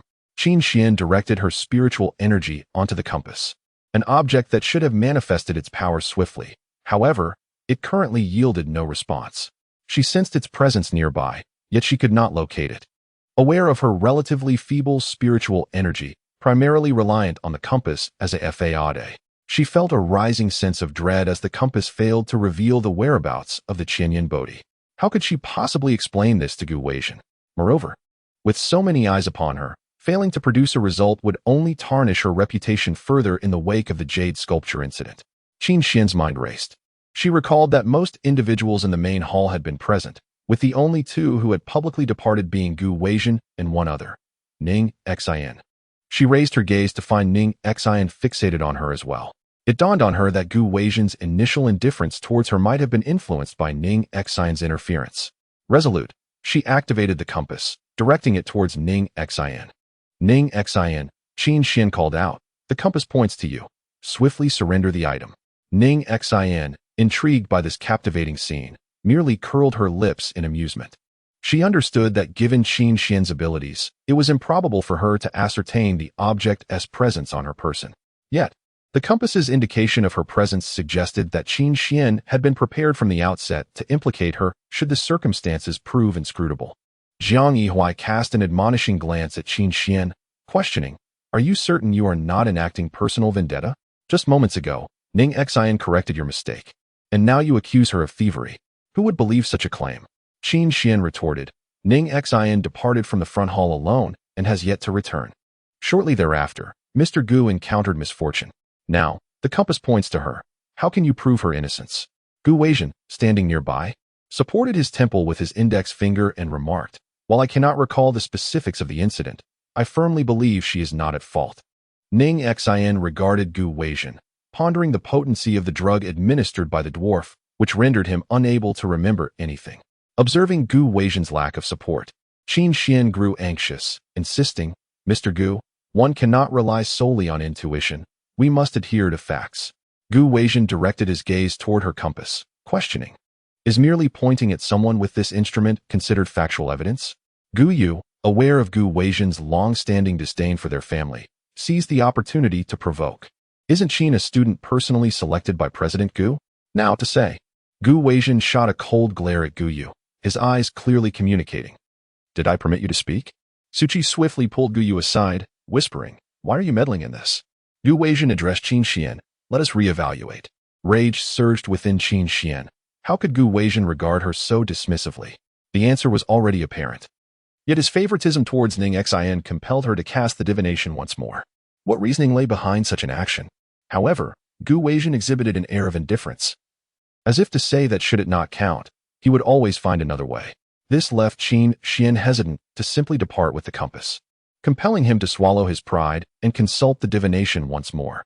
This time, the compass pointed towards Ning Xin, but soon shifted its direction to Jiang Yihuai, who looked perplexed as he pointed to himself.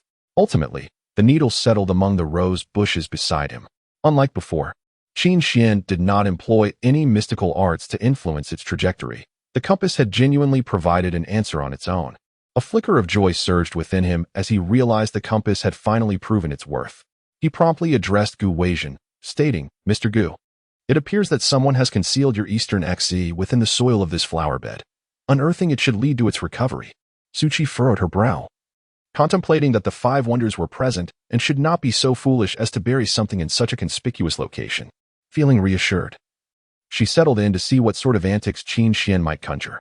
Gu Weizhen's gaze fell upon the base of the flowering bushes as he pondered silently. Meanwhile, Gu Yu's 2 friends, Li Chungyao and Inqing, vociferously objected, No, these flowers are well tended. How can we destroy them based on unfounded claims? Chapter 32. Gu Weizhen's doubt Gu Yu felt their reaction was somewhat exaggerated. After all, these flowers were merely for enjoyment and held little monetary value. What are you doing? If he wishes to dig, let him dig. We will simply send the bill for tenfold to his company later, and we shall profit handsomely. Li Qingyao and Inqing, however, remained particularly anxious. No, these flowers are difficult to cultivate. Gu Weizhen cast a glance at them and turned to Su Qi, stating, I intend to have this plot of land excavated. You have no objections, I trust? Su Qi was solely focused on dispelling any suspicions from Gu Weizhen, and thus dared not voice any dissent. She immediately shook her head and urged someone to fetch the tools promptly. Li Chungyao and Inqing's faces turned ashen, prompting Gu Yu to look at them in confusion. What is the matter with you two? The pair remained silent, while Jiang Yihua pulled Ning Xin a few steps back, concerned about dirt splattering, yet queried, Is it really possible to find something in there? It seems rather implausible to me. Ning Xin smiled softly and replied, Sometimes, in pursuit of an uncertain goal, we may stumble upon unexpected treasures. Jiang Yihua chuckled, Your attempt at maturity is quite amusing. This remark led Ning Xin to decide against allowing Jiang Yihua to discard the roses just yet. The 2 servants from the Gu family carefully wielded their hoes, avoiding the roots as they excavated the surrounding soil. A keen-eyed observer noticed something amiss with the soil surrounding the flower stem. What is that writhing white creature? Upon hearing this, curiosity compelled others to lean in for a closer look. They grasped the upper portion of the cluster of roses and examined the earthy part. Once they discerned the contents, they recoiled in horror. How can there be maggots in the soil? The glistening, milky white larvae wriggled within the dark soil, an alarming sight that made those who beheld it feel nauseous. Gu Yu began to sense something was amiss. Such occurrences could only arise from homemade fertilizers. Given that they had consistently used artificial fertilizers and nutrients, it seemed impossible for such things to thrive. Gu Weizhen, observing the unearthed matter, deepened his gaze and instructed the 2 individuals, Continue digging. Guyu cast a glance at Li Chungyao and Qing beside him. Their expressions, filled with panic from the outset, spoke volumes. Suddenly, realization struck Guyu, and he exclaimed, "Wait." Su Qi, too, grasped the situation and shouted, "Stop digging, stop digging."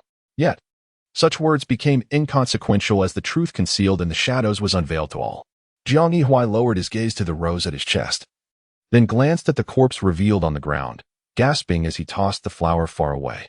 Suddenly, he recalled Ning Xian's earlier words, "If the ground does not conceal the living, where then are the buried?" He looked at Ning Xian in horror, but she offered him not a shred of attention. Meanwhile, Qin Xuan, upon seeing what had been unearthed, was seized by alarm. Truth be told, she cared little for Guyu's actions and harbored no desire to be embroiled in this case, especially given her distant familial ties to Gu Weizhen. She feared his jealousy might turn upon her. However, when she glanced at Gu Weizhen, his expression towards her softened unexpectedly. With a hint of trepidation, Qin Xuan approached, saying, "Mr. Gu, it must be a miscalculation of the compass. I will certainly assist you in locating the Qianyan Bodhi." "No need," he replied. "Now that a murder has occurred, what significance do my possessions hold?" At that moment, he felt liberated from the Qianyan Bodhi, experiencing a sense of profound ease, devoid of any discomfort.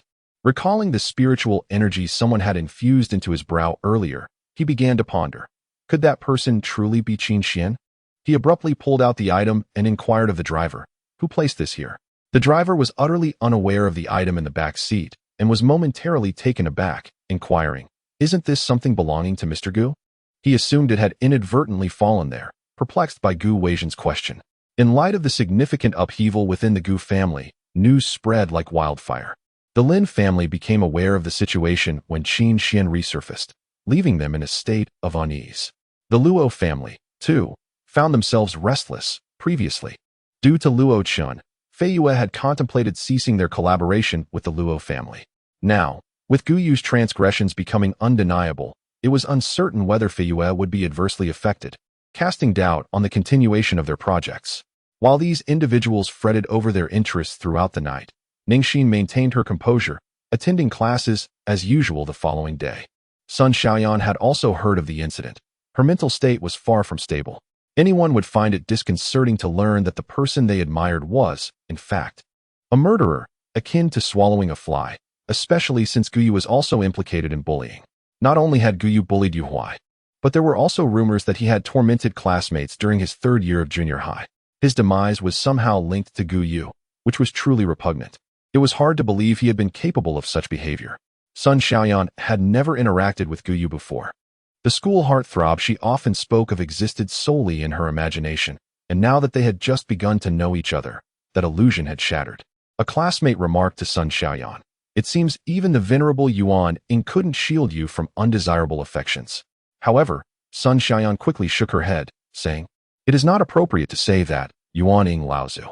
I previously mistakenly thought that the school heartthrob was that blossom of peach, but in truth, he harbored no interest in me whatsoever. In retrospect, every time he approached me, it was merely to covertly summon Ning Xin. Fortunately, he did nothing to her. Otherwise, I would be overwhelmed with guilt. At that time, I genuinely believed I was experiencing a stroke of romantic fortune, that Guyu had taken a liking to me.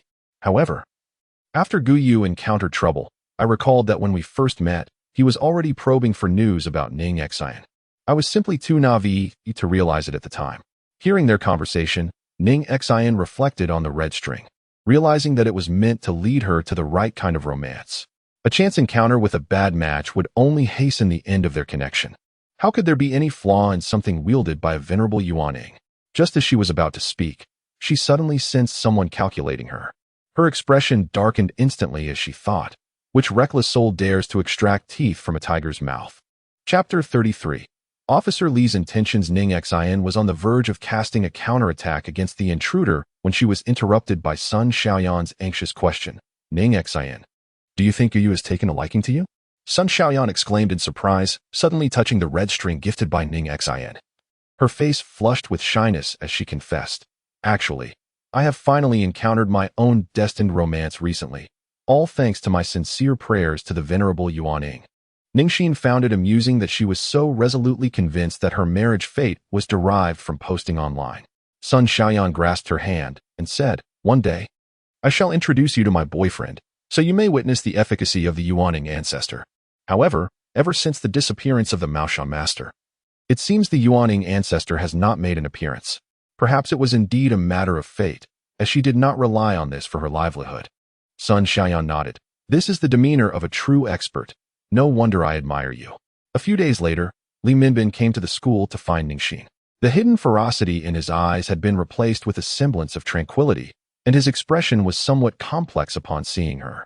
After a dispute with Yu's father, Yu Huai felt aggrieved and retreated alone to an abandoned construction site, where he unexpectedly encountered Guyu, who had been bitten and was still seething with indignation. Guyu felt it would be undignified not to teach Yu Huai a lesson, so he brought along Li Chengyao and Inqing.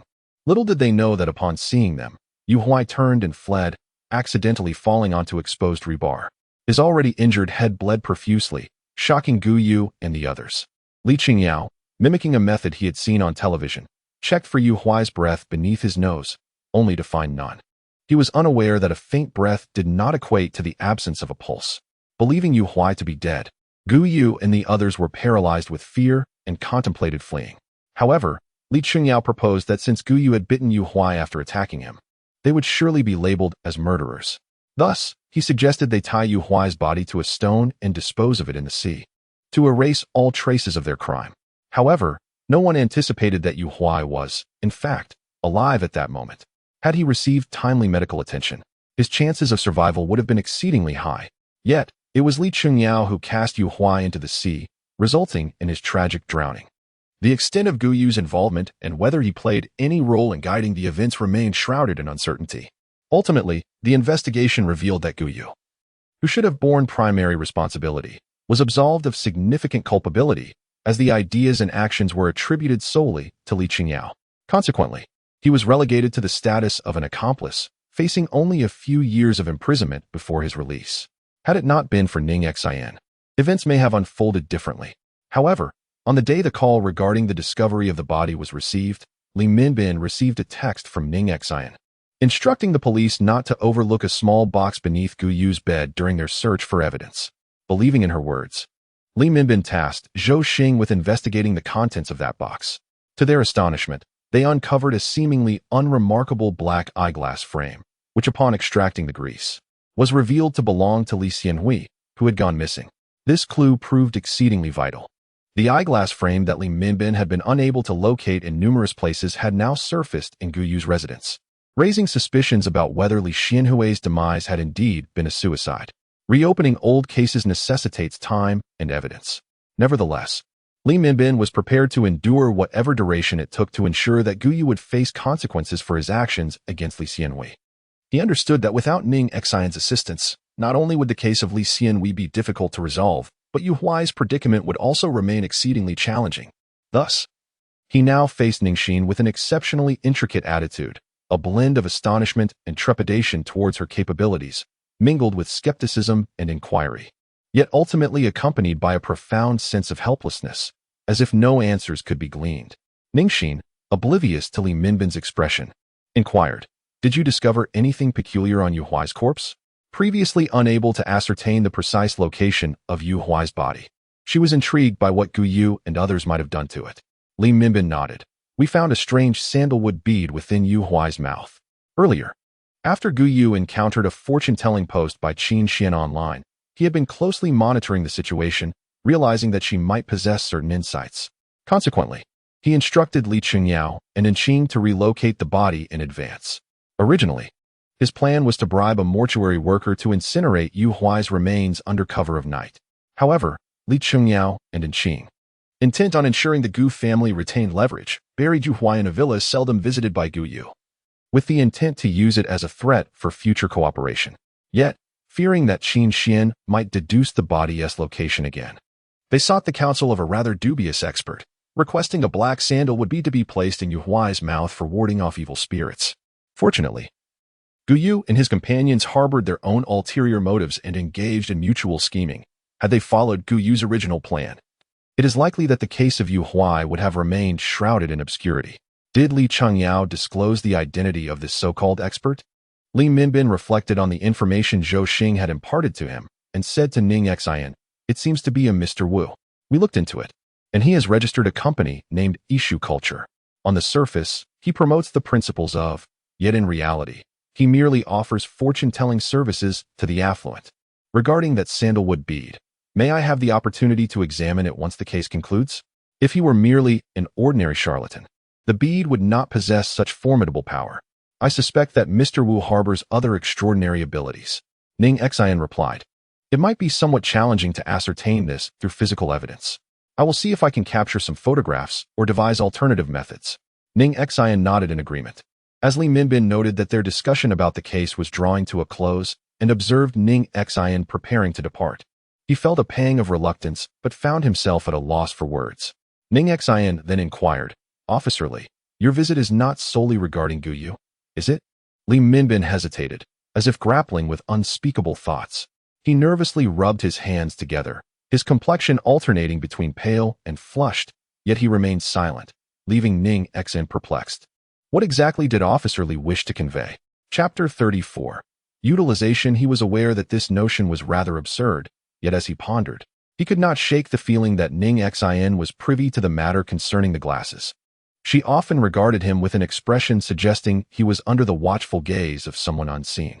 Deep down, he nurtured a glimmer of hope. Perhaps Xiao Hui had not truly departed, but had been quietly by his side all along.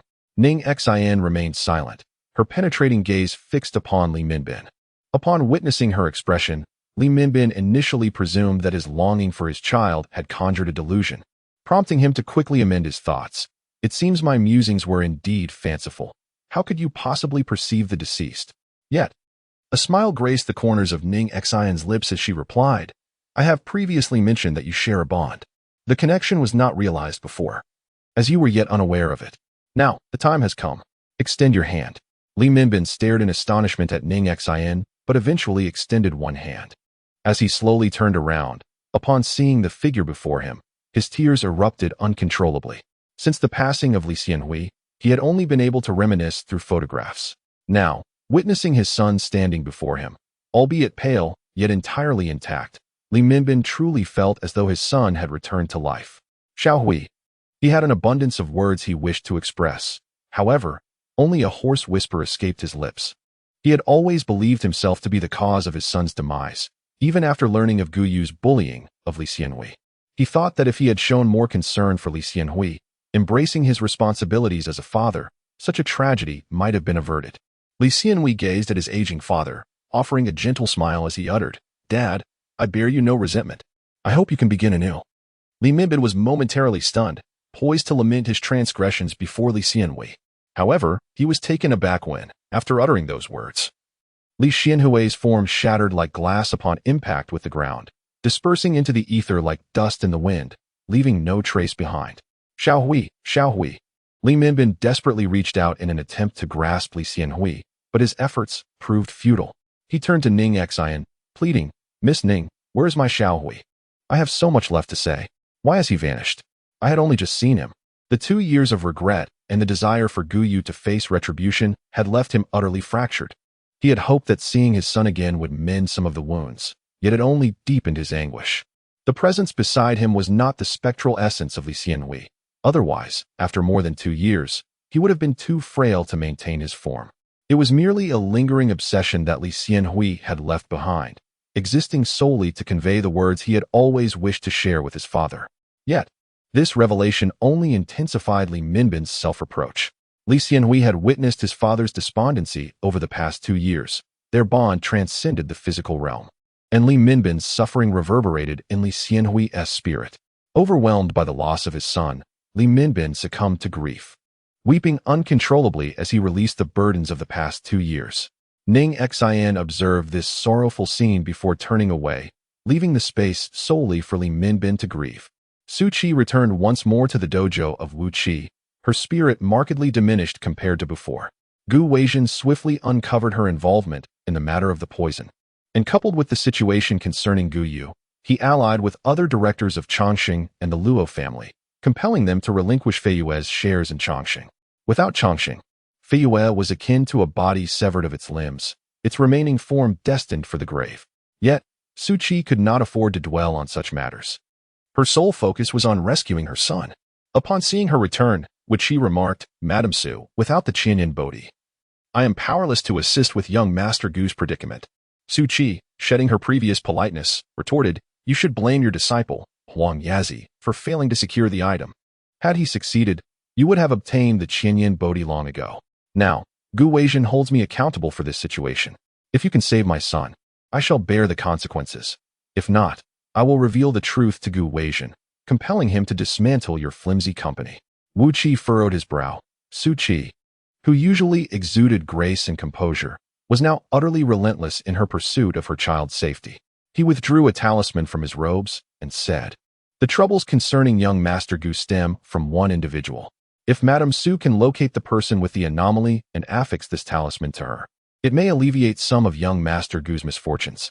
Su Qi eagerly stepped forward to receive it. So, as long as it is applied, it will suffice? Wu Qi emphasized. It is crucial to find the right individual, and the talisman must remain in close proximity for at least 1 hour. Su Qi nodded, hastily grabbing her belongings before exiting.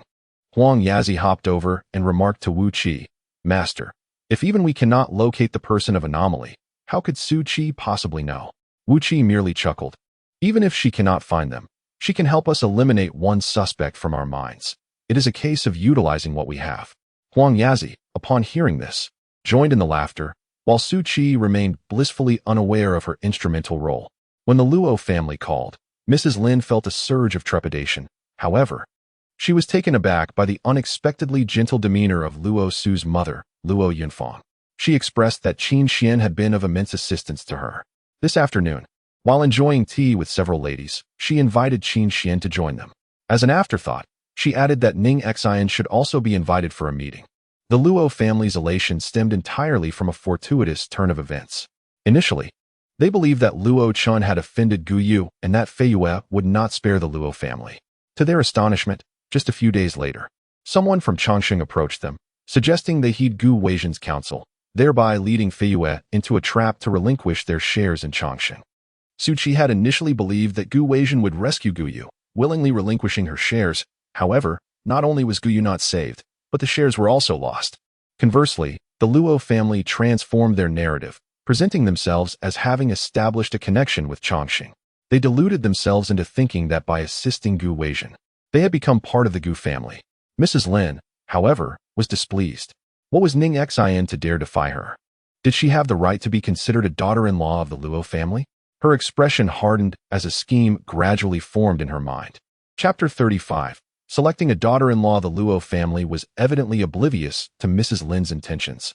Luo Yunfang was merely contemplating how fortunate it was that Qin Xuan had discovered Yu Huai's corpse. Otherwise, they would not have had this opportunity. Given Qin Xuan's remarkable abilities, it would be ideal if they could harness them for their own benefit. She was aware that her son held a favorable view of Qin Xuan, having met him numerous times in private. However, she could not shake the memory of her initial encounter with Ning Xin, which had left her utterly captivated. After a moment's hesitation, she decided to summon both individuals for further consideration. Ning Xin had not received a call from Mrs. Lin.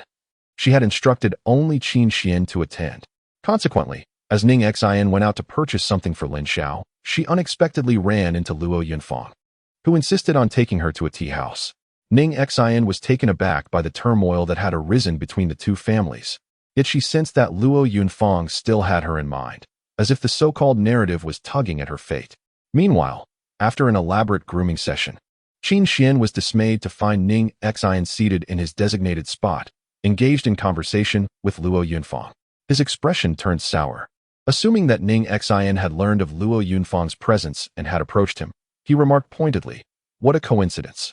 Just moments ago, Grandma mentioned to your mother that Mrs. Luo would be coming here, and now you appear." Luo Yunfang, puzzled, glanced at Qin Xuan and replied, "I was the one who invited Ning Xin. Did Mrs. Lin not inform her beforehand?" She noted that Ning Xin seemed somewhat reluctant when asked to come. Qin Xuan's face froze. Mrs. Lin had not mentioned this at all, only stating that Luo Yunfang had invited her for afternoon tea.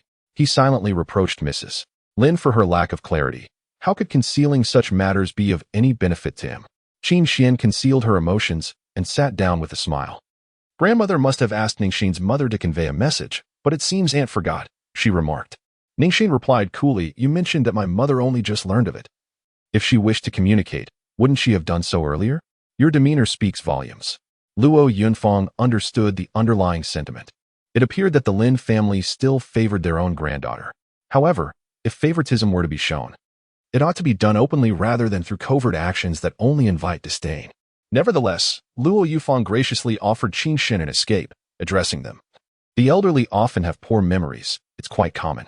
By the way, the desserts here are delightful. Why not see what you would like to eat? On the other hand, Luo Yunfang's sister-in-law, Guo Xiaochun, expressed keen interest in Qin Xuan.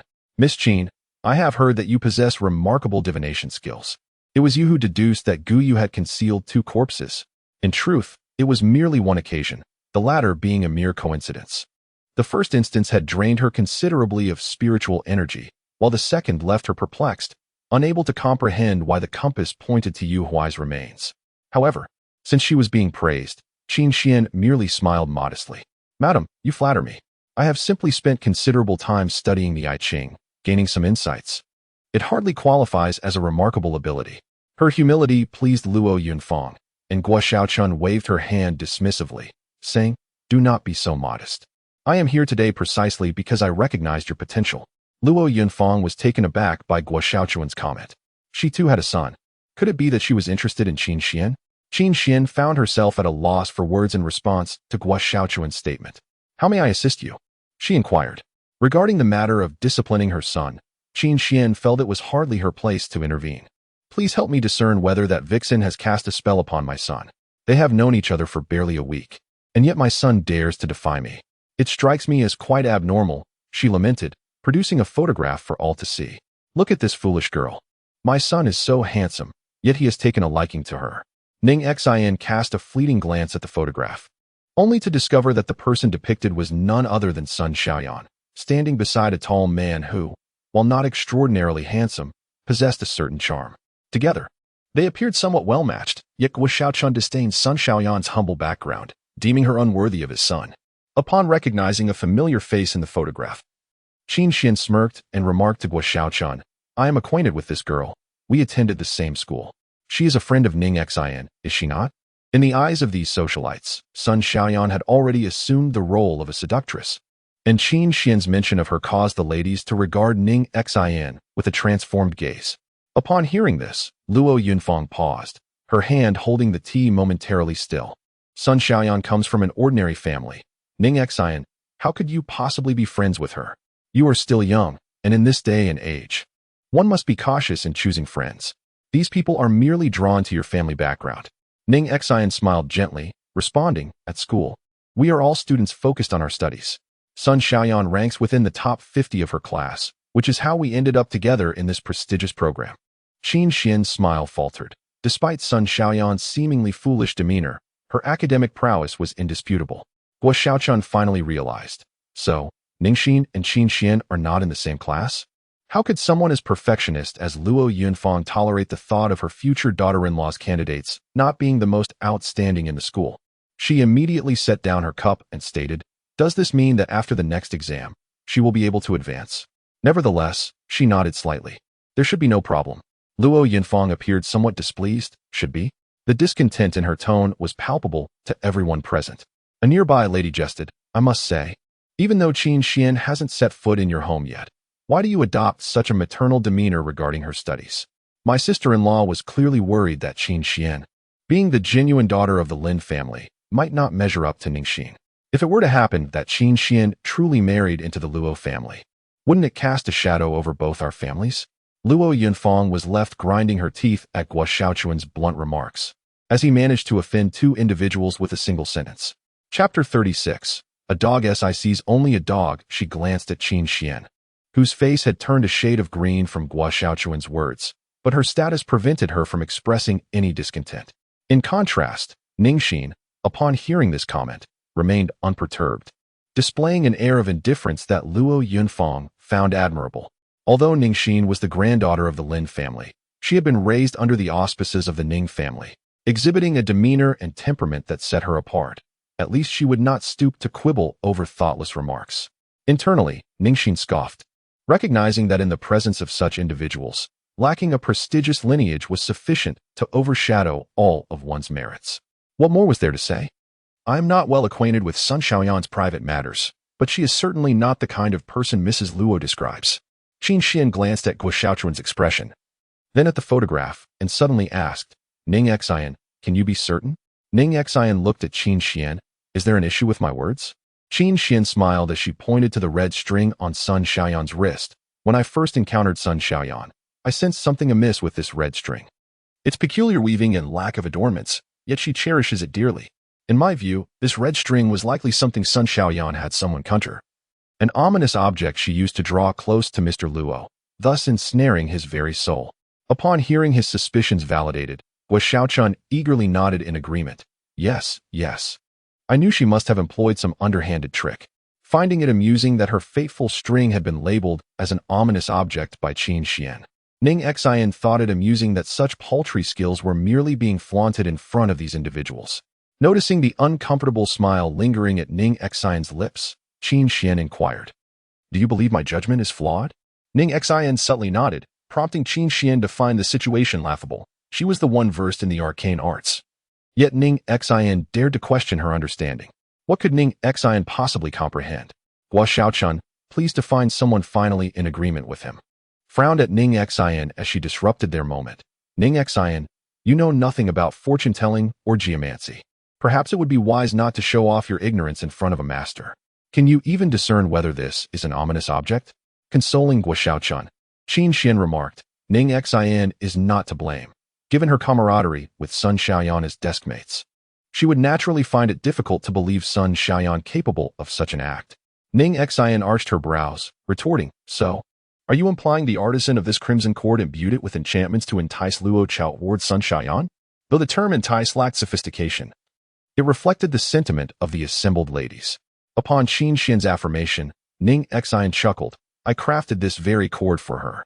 By your account, did I then cast a spell upon it? Qin Xuan's countenance shifted. The intricate weave of the cord resembled a Taoist knot, possessing an uncanny air that belied Ning Xin's ability to produce it. Ning Xin produced a handful of similar cords from her purse, inquiring, Would you care for one? I'm willing to bestow them upon you. Gazing upon the crimson cords, Qin Xuan detected no trace of spiritual energy, rendering them incapable of manipulating the human psyche. The cord Ning Xin gifted Sun Xiaoyan merely facilitated the convergence of individuals destined to connect. If Luo Chao succumbed to Sun Xiaoyan's allure, it stemmed not from the cord's influence, but from Sun Xiaoyan's inherent charm. Yet, in an attempt to ingratiate himself with the present company, Qin Xuan had denounced the cord as an instrument of malevolence. Observing Ning Xin expose Qin Xuan's fallacy, Guo Xiaochun harbored doubts. It seemed improbable that Ning Xin possessed such arcane knowledge, suggesting the root of the matter lay elsewhere. Qin Xuan promptly defended himself, asserting, She may have sought external manipulation of the item you gifted her. Otherwise, how could Luo Xiao defy his own mother for her sake? Guo Xiaochun turned to Qin Xuan and inquired, Shall we then proceed to remove the red string from Sun Xiaoyan's hand? A sardonic smile flitted across Ning Xin's lips as Qin Xuan responded, There is no need for that. I shall provide you with a talisman.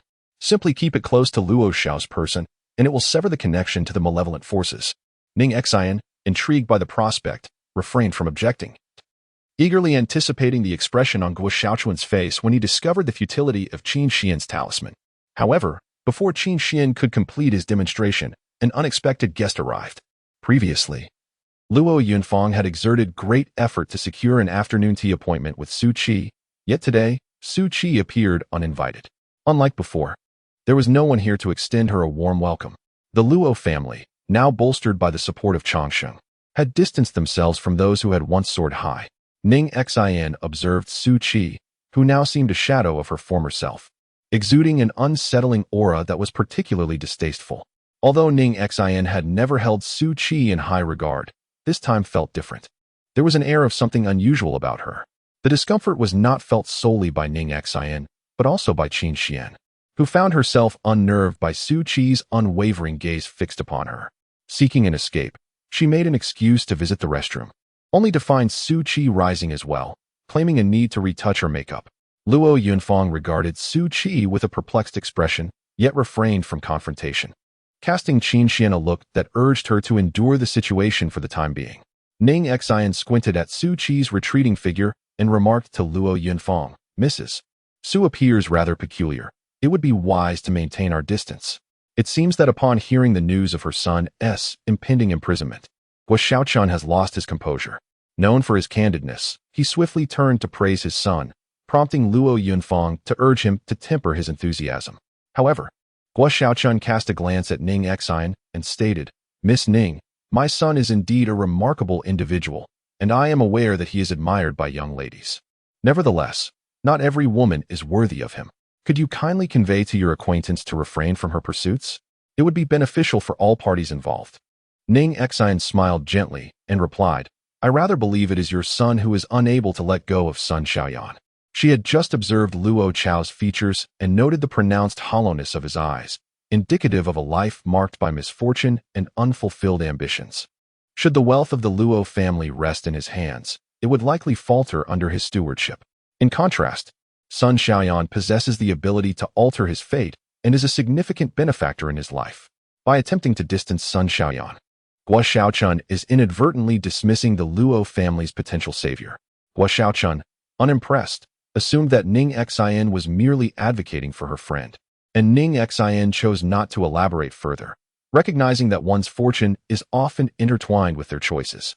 With a smile, she resolved to shift the conversation when suddenly, her phone buzzed with a message. Chapter 37. The Art of Deception. Ning Xin recalled her pressing matters and bid farewell to Luo Yunfang. Upon learning that Ning Xin intended to visit the Ning family, Luo Yunfang did not deter her. Instead, she requested, "Miss Ning, please extend my regards to old Master Ning."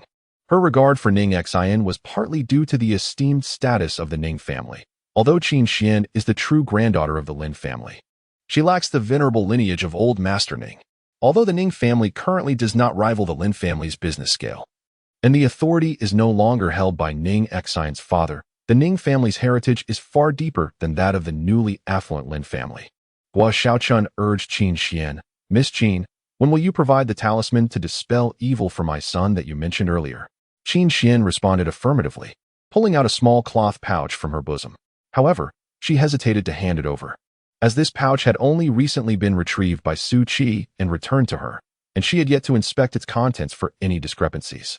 Guo Xiaochun, being rather impatient, mistook her hesitation for reluctance and snatched it from her grasp.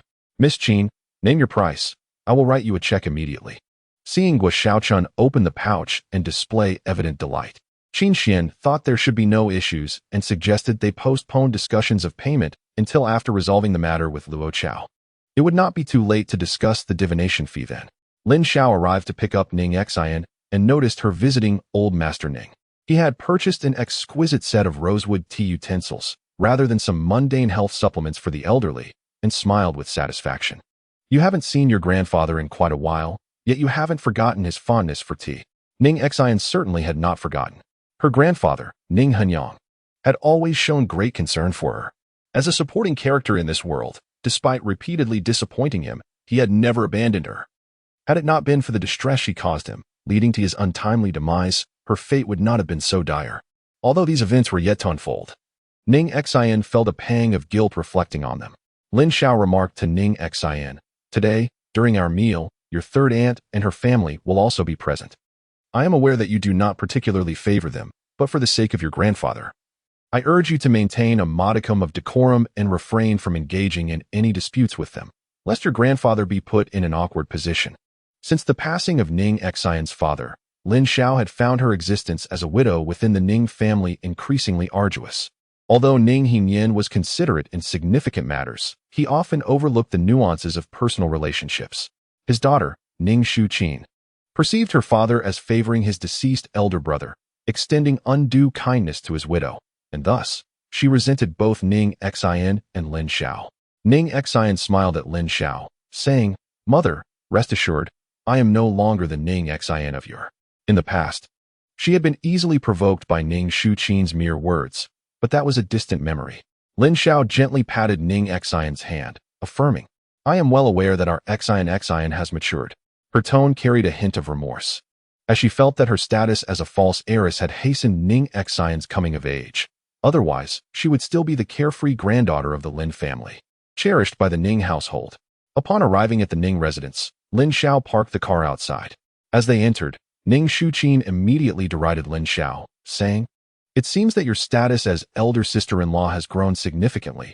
We are left waiting here for half an eternity just for a meal." Her husband, Wei Song, tugged at her, reminding her that the banquet had yet to commence and that their sitting was merely a matter of course, not a delay. Ning Xin brusquely shook off her husband's hand, shooting him a fierce glare. In his youth, Feng Song harbored affections for Lin Xiao, yet he eventually wed Ning Xin. This lingering sentiment has haunted the once proud Ning Xin, who continues to question whether her husband retains any lingering feelings for Lin Xiao.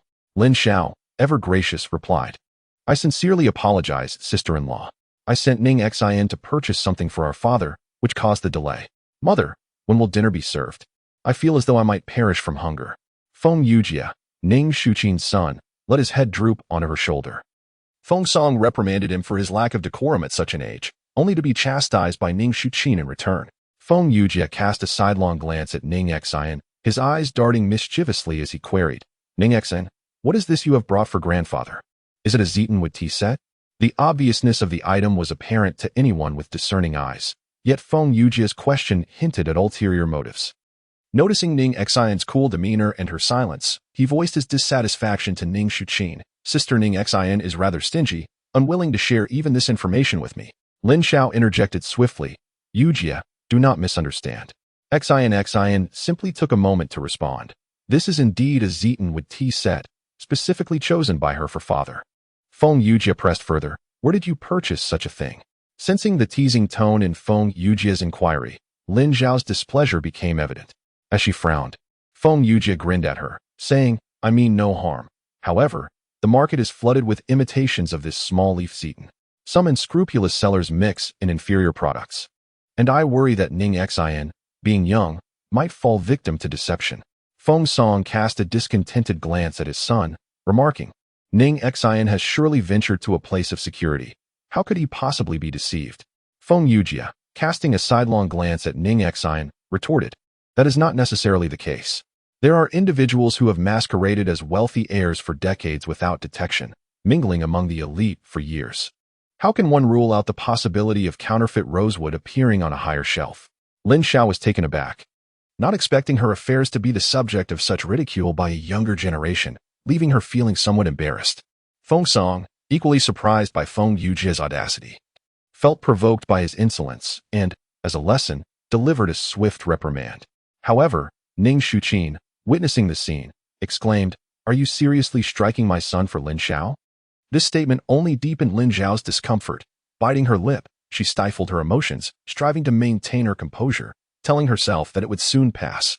Ning Xin stepped forward, grasping her hand, and as Lin Xiao lifted her gaze, she found solace in the reassurance reflected in Ning Xin's eyes, gradually regaining her calm.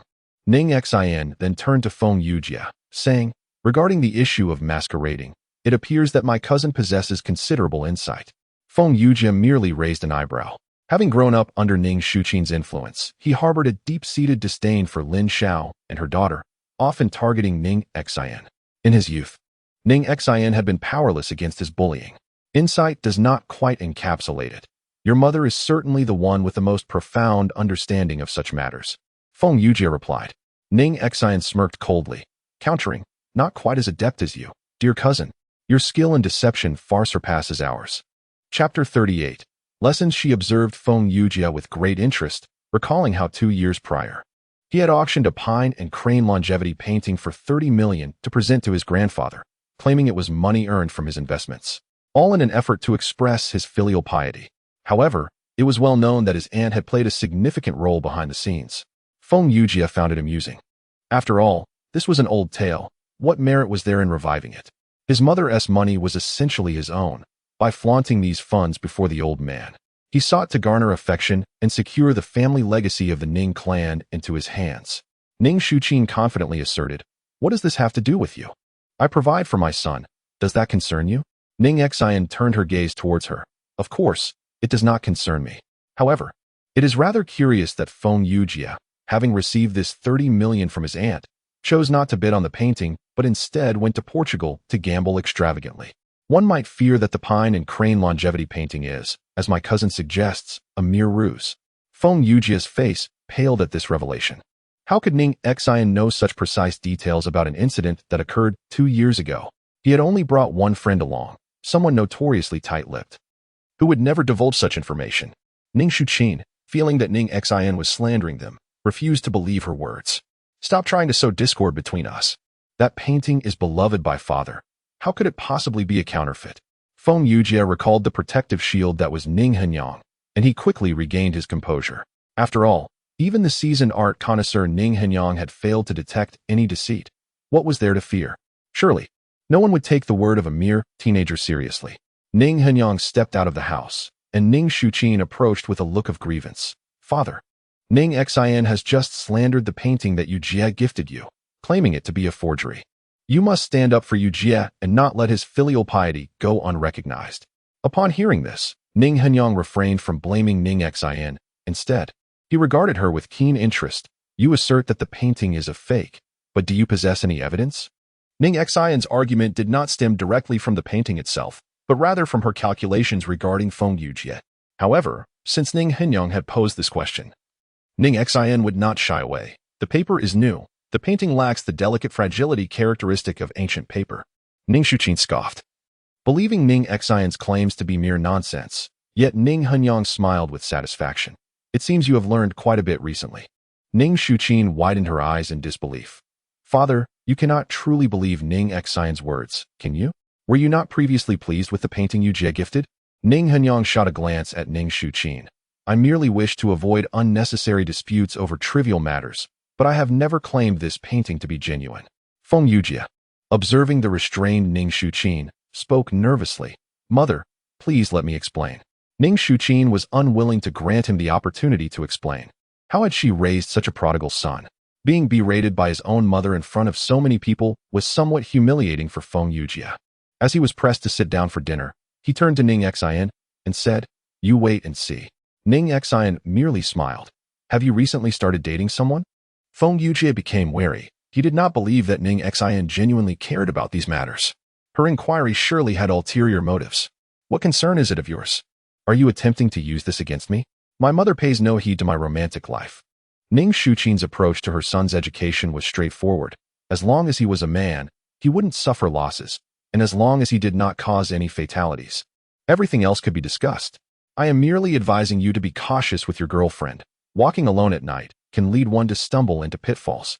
However, Feng Yujie interpreted this well-meaning warning as a threat. My girlfriend is exceedingly gentle and charming.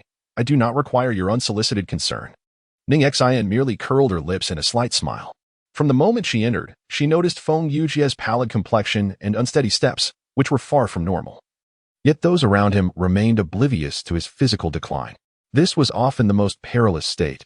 Internally, he was like a candle steadily burning, destined to extinguish one day. Ning Xin addressed him. My words are spoken in consideration of my grandfather. You should take care of yourself. Ning Henny's silence regarding the truth of the counterfeit painting likely stemmed from a desire for familial harmony, choosing to overlook many matters. Yet Feng Yujie scoffed, dismissing her words. My mother just consulted the true granddaughter of the Lin family, Qin Xuan, to calculate my fortune. I am certain my luck this year will be remarkable. Although Qin Xuan disappointed many at the banquet due to Sun Ze's affair, her discovery of Yu Huai's corpse elevated her reputation, opening avenues within the circles of affluent matrons. Your annual fortune is influenced by unfavorable forces. It is hardly a year of good fortune. Feng Yujie began to feel displeased. Are you wishing misfortune upon me? Ning Xin, calmly enjoying her meal, merely replied, I speak the truth. Feng Yujie gritted her teeth at Ning Xin's words, and nearby, Ning Xuan overheard, slamming her chopsticks down and turning to Ning Hanyang, saying, Father, do you hear Ning Xin? Is she not cursing Yujie? What business is it of hers if Yujie has a girlfriend? Lin Xiao intervened diplomatically. Xuan, you must be misunderstanding. How could Xin wish ill upon Yujie? Ning Hanyang, seeing Ning Xin set down her bowl and chopsticks, addressed her, Xin, come to my study. Feng Yujie, reveling in the moment, thought that Ning Xin was bound to receive a reprimand. The fact that her own transgression of purchasing a counterfeit painting had been discovered, yet Ning Hanyang had not scolded her, only underscored her standing in his eyes. Lin Xiao shared Feng Yujie's concern, anxious that Ning Xin might face rebuke, hastily said, Father, Xin is still young and naive. If blame is to be placed, let it fall upon me. Ning Xuan scoffed. Ning Xin is nearly 18. If she is still naive, it is certainly your failure as a mother. Ning Xin raised her gaze towards Ning Xuan. When you criticize my mother, do you not reflect upon yourself? Your wealth originates from the Ning family. Yet you gave Feng Yujie 30 million to squander on indulgences. Can there be a more deplorable mother than you? Lin Xiao quickly grasped Ning Xion's arm, urging her to remain silent. Ning Xuan took a deep breath and banged the table. Ning Xian, is this how you address your elders? Feng Song quietly murmured to Ning Xuan. Father is still at the table. What are you doing? Upon hearing this, Ning Xuan immediately subdued her demeanor, casting a furtive glance at Ning Heiress, only to find him expressionless. He merely rose and addressed Ning Xian, saying, "Come with me." Lin Xiao cast a worried look at Ning Xian, while Ning Xuan felt a surge of satisfaction, remarking to Lin Xiao, "You should truly be grateful to my father. Not only does our Ning family provide for your needs, but at his age, he still takes the time to discipline your children." Chapter 39. The treasure of the Ning family. Lin Xiao disregarded Ning Xuan's words, preoccupied with concern over how Ning Heiress would punish Ning Xian. When Ning Xian closed the door, expecting to face Ning Heiress' reprimand, she was taken aback by the gentle smile that graced his face. He gestured toward the chair before him, saying, "Sit with me." Surprised, Ning Xian nodded and took a moment to survey the room. Having spent an extended period in another realm, she had nearly forgotten the arrangement of Ning Heiress' quarters. He had a penchant for collectibles and held a certain reverence for feng shui. Precious stones adorned the space, embodying the harmony of the 5 elements, while calligraphy and wood carvings flanked either side. The auspicious positions of the green dragon to the left and the black tortoise to the north were meant to nurture the wood element. However, upon glancing at the chair she had taken a seat in, made of black pine yet positioned in the white tiger's sector to the right, which was deemed unlucky, she pondered the implications of having an excess of wooden furniture in that location. After a moment of contemplation, she addressed Ning Heiress, saying, "Grandfather, I've heard it said that wooden furniture is best placed in the green dragon's position. I see your calligraphy on the left, so having this chair on the right might not be ideal." Rising from her seat, she took the initiative to relocate the chair, stating to Ning Heiress, "Allow me to assist you with this matter." Ning Heiress gazed at Ning Xion's face, a sudden wave of sorrow washing over him. Ning Xian, caught off guard by the glimmer in Ning Heiress's eyes, felt a moment of disorientation. Ning Heiress wiped his face and said, "I apologize for the awkwardness. It is simply that you bear an uncanny resemblance to your father, both in looks and in your filial piety. Seeing you inevitably reminds me of him." Since the passing of her father, Ning Xuan, Ning Xian had seldom visited the old residence of the Ning family. Ironically, Ning Xuan had long felt that Ning Heiress favored Ning Xuan, believing herself to be a victim of great injustice. Yet, in Ning Xion's earlier memories, she had perceived Ning Heiress as overly partial to her third aunt, which had deterred her from visiting. However, after witnessing the subsequent events, she understood that in a desperate bid to rescue her from Qin Xuan, Ning Heiress had sacrificed a piece of land that could have turned the family's fortunes around for the benefit of the Luo family. As a result, the Ning family's luck had dwindled, their financial prosperity lost, never to recover its former glory. This revealed that Ning Heiress treated everyone the same, for he wished well for each of his descendants. She knelt beside Ning Heiress and said, "Then I shall visit grandfather often. When he sees me, he will not need to miss father." Ning Heiress, with a trembling, aged hand, gently touched Ning Xion's head and replied, "Very well, very well." Ning Xion looked directly at him and stated, "She said I could, but I must not speak ill of my mother." Ning Heiress sighed, "Indeed, these years have brought your mother much unfairness." He then took Ning Xion's hand, helping her to her feet, and said, "Come, I wish to show you something." He spoke as he twisted open the pen holder on the desk, revealing a concealed door in the wall, equipped with an intelligent lock that could only be opened by Ning Henyang's iris. Yet, that was not the end of it. The box Ning Henyang produced was crafted from a special material, accessible only with a specific key. It was impervious to blades and guns, and could only be opened with explosives, but such an approach would render its contents utterly obliterated. This served as a testament to the value of what lay within. Ning Xian could not help but feel a surge of curiosity. As soon as Ning Henyang opened it, Ning Xion's pupils widened in shock. The Hongming Ding. Wasn't this the artifact of Qin Xuan? How could it be in the Ning family? Ning Henyang was equally astonished that Ning Xion recognized this treasure, for it was the family's heirloom. a secret only divulged to the successors of the Ning lineage. Although Ning Xin was aware of it, he would never disclose it to the young Ning Xin. Ning Xin could only explain, "I chanced upon an ancient book that described this artifact, claiming it to be a relic capable of refining supreme elixirs. Qin Xuan had previously used it to concoct pills that could resurrect the dead, subsequently aiding the Luo family in becoming the world's wealthiest." Ning Hanyang merely chuckled at Ning Xin's words. "That is merely a legend. Nevertheless, the Hongming Ding is indeed an ancient artifact and our family treasure, invaluable. Do you desire to possess it?" Ning Xin looked at Ning Hanyang with confusion, to which he replied, "Our Ning family is currently dwindling in descendants. Yujie is but a prodigal son. I can only place my hopes upon you. The one who can obtain it must be the one to revitalize the Ning family. Do you understand?" Before Ning Xin could respond, a commotion erupted below. A servant rushed up and called out to Ning Xin, "Master, something's amiss. Young Master Feng has fainted." Lin Xiao approached, her brow furrowed with concern. Yujie was just fine, but after taking a few steps, he collapsed. Now, Shu Qin and the others have already taken him to the hospital. Ning Xin, upon hearing this, instructed for a car to be prepared. However, due to his advanced age, such distress caused his blood pressure to soar, and he trembled uncontrollably. Ning Xin quickly supported him and said to Lin Xiao, "Mother, please look after grandfather here. I will go check on him. His fainting may merely be due to exhaustion. It should not be a serious issue." Lin Xiao glanced at Ning Xin, who nodded slightly, prompting Ning Xin to leave and request the driver to take her there. The nearest hospital was the private Rinxin hospital. By the time Ning Xin arrived, Feng Yujie had already been taken to the emergency room for examination. Ning Shu Qin paced anxiously outside, and, upon seeing Ning Xin, her expression soured. "What are you doing here?" "It is because of you cursing my son that he fainted so suddenly. Truly a harbinger of misfortune." Ning Xin cast a cold glance at her. "If you wish for your son to survive, you should silence your tongue." For Ning Hanyang's sake, she could overlook Ning Shu Qin's provocations. But if Ning Shu Qin chose to instigate, that was an entirely different matter. "Huh, you continue to threaten me. If anything happens to my son, I will ensure you and Lin shall pay dearly for it. Calm down. We are in a hospital. Yujie's physical condition is a matter of his own, and it has nothing to do with Ning Xin." Over the years, Feng Song has felt quite helpless regarding Ning Shu Qin's temperament.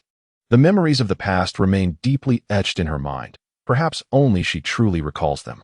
Ning Shu Qin shook off his hand, asserting, "She is Lin Zhao's daughter. Naturally, you would favor her. Only I can truly empathize with my son." Chapter 40. Slander. At that moment, the doctor emerged with various test results. Ning Shu Qin hurriedly approached him, asking, "Doctor, how is my son?"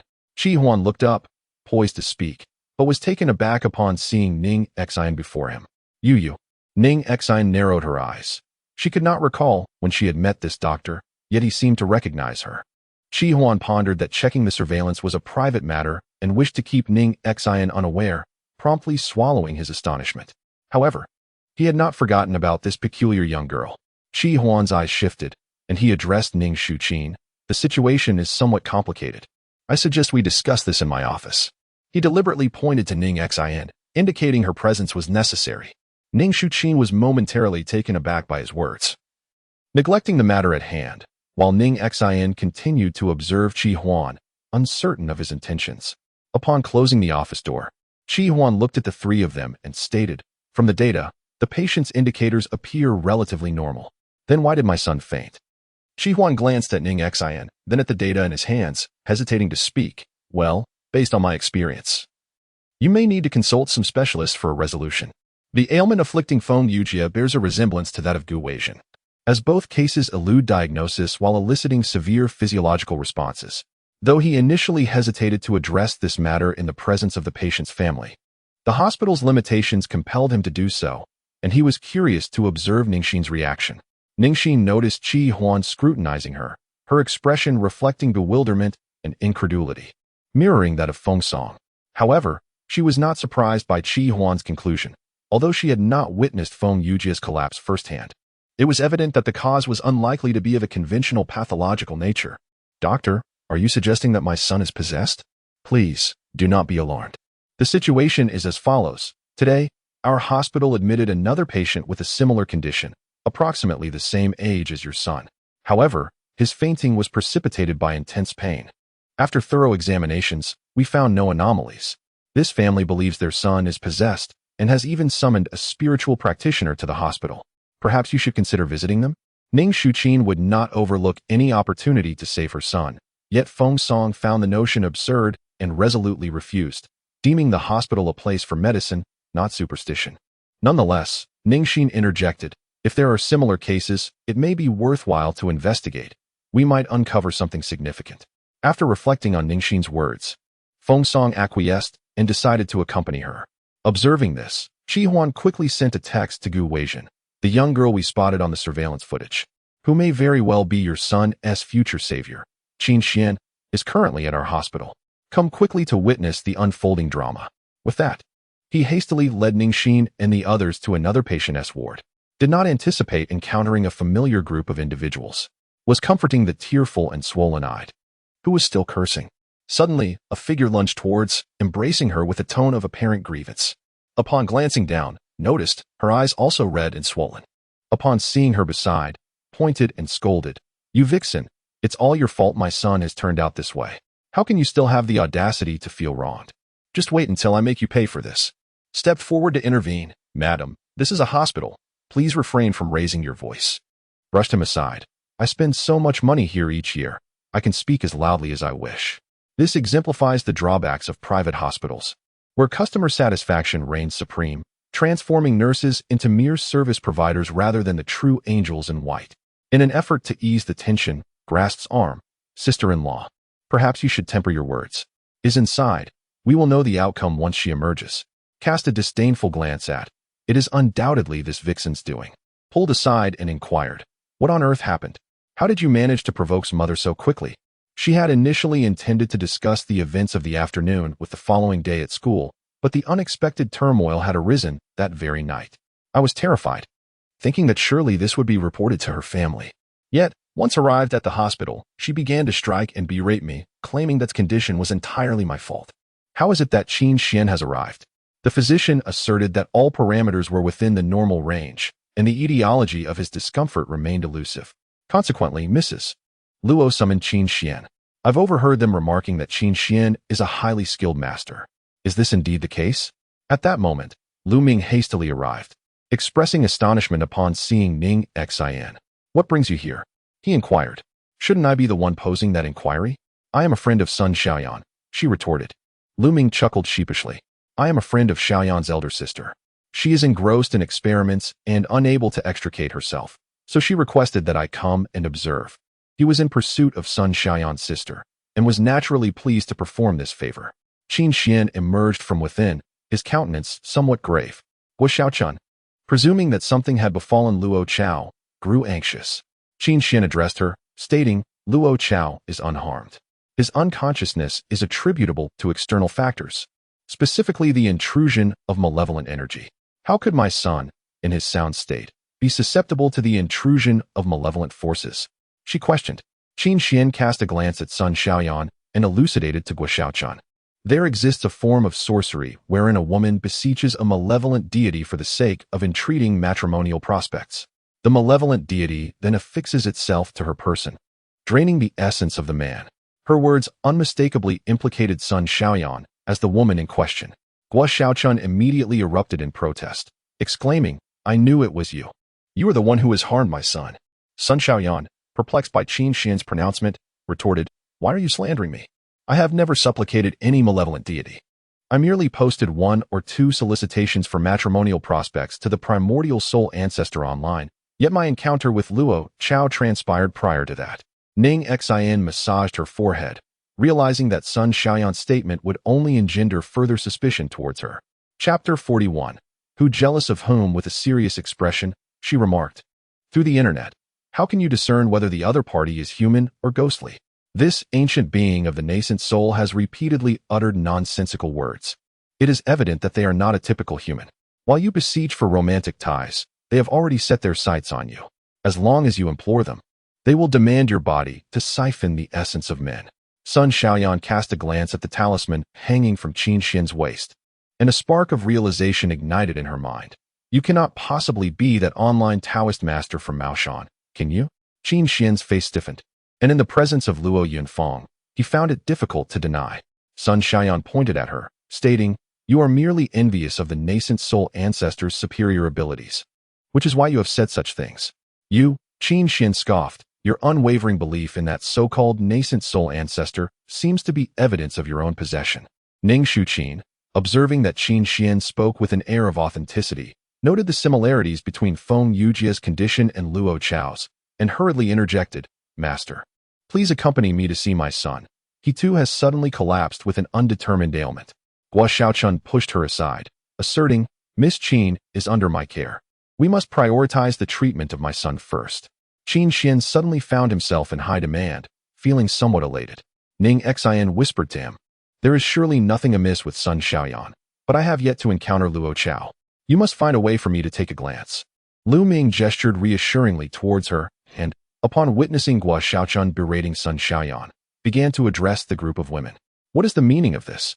A whole crowd bullying a single young girl, assuming her family is absent and lacks support? I suspect some among you are merely feigning illness, conspiring together to swindle money." As Lu Ming spoke, he rolled up his sleeves, preparing to rush into the fray. Qin Xuan, however, compared his own arm to Lu Ming's, deliberately ignoring his impending intrusion into the ward. Luo Yunfeng and Guo Xiaochun, accustomed to a life of privilege, were unable to deter him. Upon entering the room, Lu Ming was taken aback to see the pallid face of Luo Zhao lying on the hospital bed. He looked as ghostly as a specter.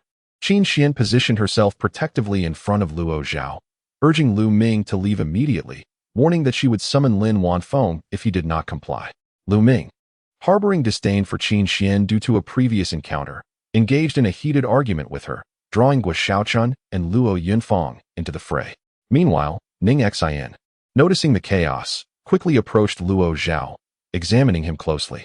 She lifted his hospital gown and discovered a faint mark resembling a talisman on his waist. Although the mark was somewhat indistinct, Ning Xin surmised that it was a result of the talisman reacting and subsequently burning Luo Zhao's skin, leaving behind this trace. After lowering his garment, she exchanged a meaningful glance with Lu Ming, who promptly signaled the women to cease their commotion.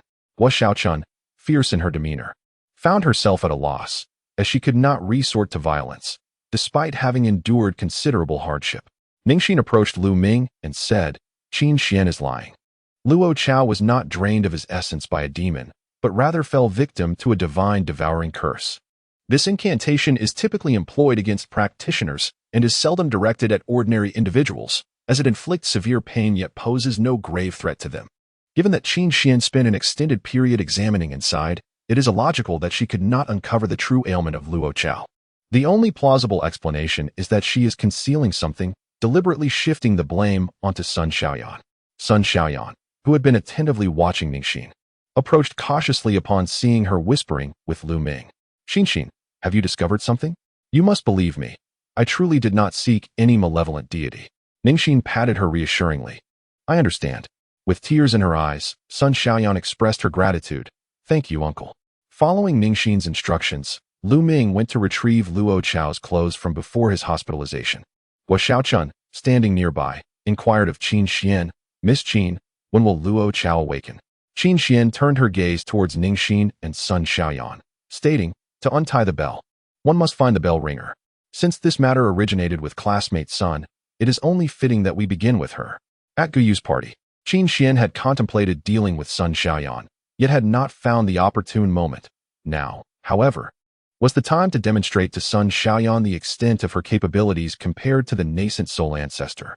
Ning Xin positioned herself protectively in front of Sun Xiaoyan, locking eyes with Qin Xuan, when at that moment, Qin Xuan called out loudly, "President Gu, what brings you here?" Qin Xuan's eyes sparkled with intrigue as he observed the man clad in a white shirt buttoned up to his throat, a black and gold watch accentuating his noble elegance. With each step he took towards her, it was as if he were dancing upon the black and white keys of a piano, producing a melodious harmony that rendered her unable to look away. Luo Yunfeng and Guo Xiaochun quickly adjusted their attire, casting obsequious glances at the man. Gu Weizhen approached, first casting a glance at Ning Xin before addressing Qin Xuan, stating, "I am here for a routine inspection, yet I have heard someone causing a commotion." His piercing gaze swept across everyone present, causing Guo Xiaochun to lower her head in shame, regretting her oversight and forgetting that this hospital was funded by Gu Weizhen.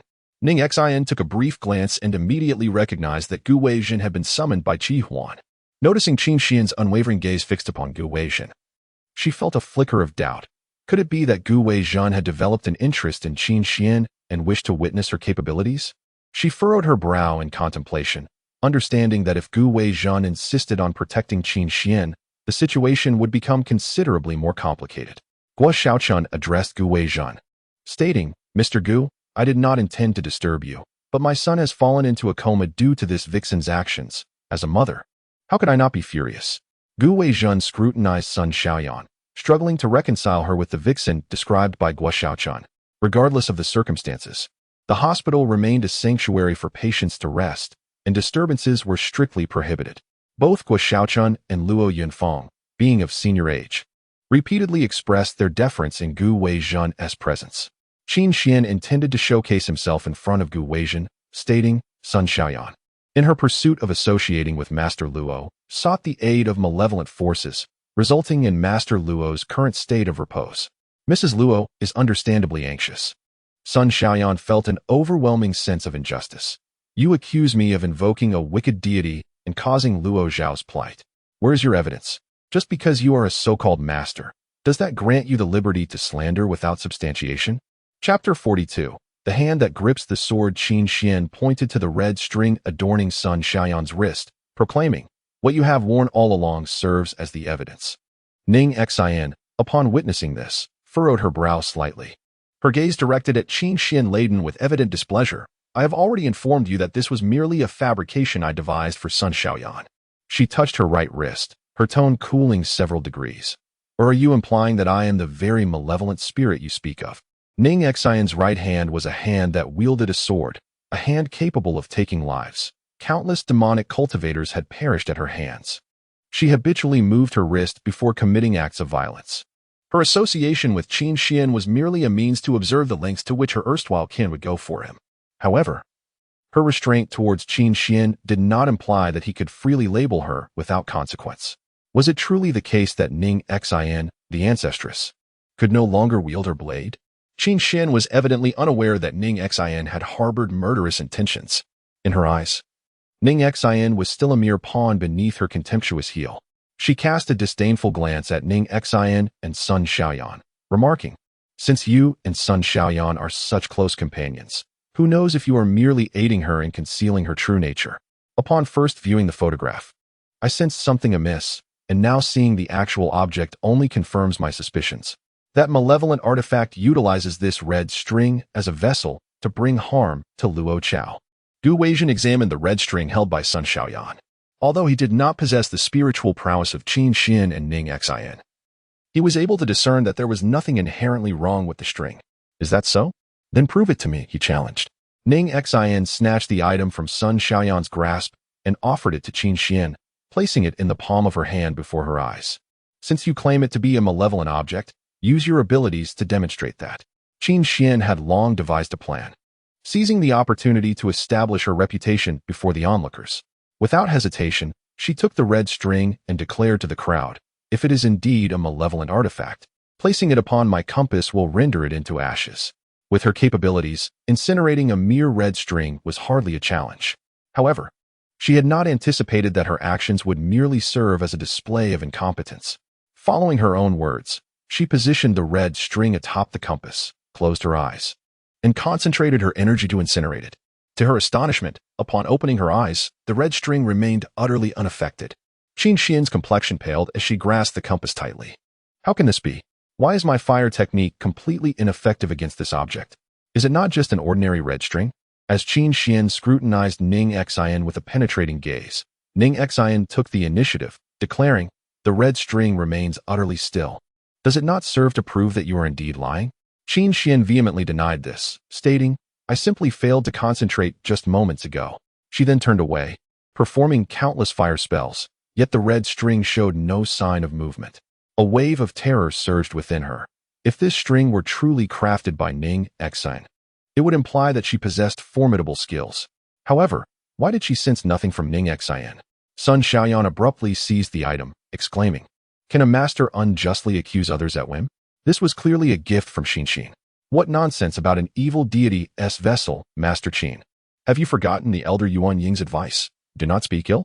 Sun Xiaoyan emphasized the last 4 words, igniting Qin Xian's fury. Her fists clenched as if she wished to rend Sun Xiaoyan's tongue. Gu Weizhen observed from the side, shifting his gaze to Ning Xin. Although she appeared unmoved throughout, he sensed something amiss. Perhaps this malevolent artifact possessed an overwhelming power, making it difficult to contend with. Luo Yunfang regarded Qin Xian with a questioning expression. If this object is so potent, can Luo Chao truly be cured? Luo Chao's condition was not dire.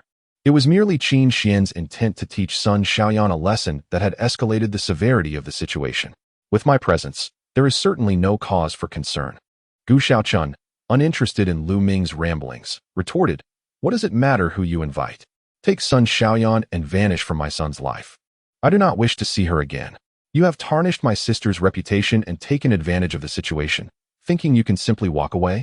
Today, this matter must be clarified. No one shall leave." Qin Xian let out a derisive laugh. "I am curious to see which master you could possibly summon. Previously, I assisted in resolving Lu Ming's issues, and it stands to reason that the individuals he knows are merely charlatans, incapable of matching my genuine skills, and thus unable to discern any flaws."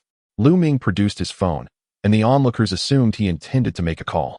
To their surprise, he merely scrolled through his device, revealing a platform and stating, "The master I have invited is none other than the recently renowned Yuaning Lao Zu." Gu Weizhen frowned. That ID sounded familiar. Qin Xian's expression stiffened. It seems fate has brought them together again. However, she cast a glance at Ning Xin and the others, scoffing. How ridiculous. This Yuaning Lao Zu is merely a sensationalist fraud, and you all believe in him? A fraud? Have you forgotten how you ended up in the police station? You've been publicly humiliated online, and yet you dare to label him as a fraud? What about your own dignity? Do you think the audience here is ignorant of your sordid past due to their lack of internet access? Sun Xiaoyan was displeased with Qin Xian's tone. After all, Qin Xian had been bested by Yuaning Lao Zu on numerous occasions and still had the audacity to call him a fraud. It was truly laughable. Qin Xian gritted her teeth and replied with a smile. "Very well. Then, will you summon this Yuaning Lao Zu to confront me face to face? If I can ascertain his true identity, I would not mind expending some effort." Lu Ming waved his hand dismissively, stating, "The Yuaning ancestor is far too occupied to visit. I have just consulted her divination. She indicated that Luo Chao's ailment is rooted in his garments." Guo Xiaochun found it ludicrous. How could this person's fainting possibly be related to his clothes? Where did you find such a charlatan? Do not engage in nonsensical ramblings. However, after hearing Lu Ming's words, Qin Xian's complexion paled. Could it be that this Yuaning ancestor possessed such formidable abilities, capable of discerning events occurring 1,000 miles away? If you doubt this, bring forth the clothes your son has changed out of. Chapter 43. It was all you know. Qin Xian irrationally objected, arousing suspicion from Guo Xiaochun and Luo Yunfang. She gazed at them and explained, "Many malevolent practitioners utilize others' garments and hair to cast spells and inflict harm. Such items should not be carelessly relinquished." Lu Ming scoffed mockingly. "You seem somewhat deluded. The Yuaning ancestor is not even present, and she has no acquaintance with Luo Chao. Why would she wish to harm him?" Despite the logic in Lu Ming's argument, Guo Xiaochun naturally trusted Qin Xian more. Observing this, Lu Ming presented his phone to Guo Xiaochun, saying, "Come, take a look. This is a post detailing a duel between the Maoshan master and the Yuaning ancestor. Although Qin Xian is the niece of my good friend, I must concede that the Yuaning ancestor is clearly superior. What Qin Xian understands is merely superficial." Luo Yunfang watched as Qin Xian was subjected to public humiliation and whispered to her, "Didn't you say you were going to delete your account?" Qin Xian lowered her head. Deactivating her account did not imply that her previous posts would be erased. Her affairs had long been the subject of fervent discussion on this platform, easily discoverable with a mere search. In their circle, reputation was of utmost importance. The quality of a store's DCOR served as a benchmark for their entrance into the industry. Since Qin Xian was introduced by Luo Yunfang, Guo Xiaochuan's gaze made Luo Yunfang feel embarrassed, secretly blaming Qin Xian in her heart. Guo Xiaochun turned to Lu Ming and said, "I will fetch Luo Chao's clothing." Qin Xian, somewhat flustered, replied, "No, Mrs. Luo. This Yuaning ancestor's identity remains ambiguous. He might very well be someone who poses a threat to Luo Chao."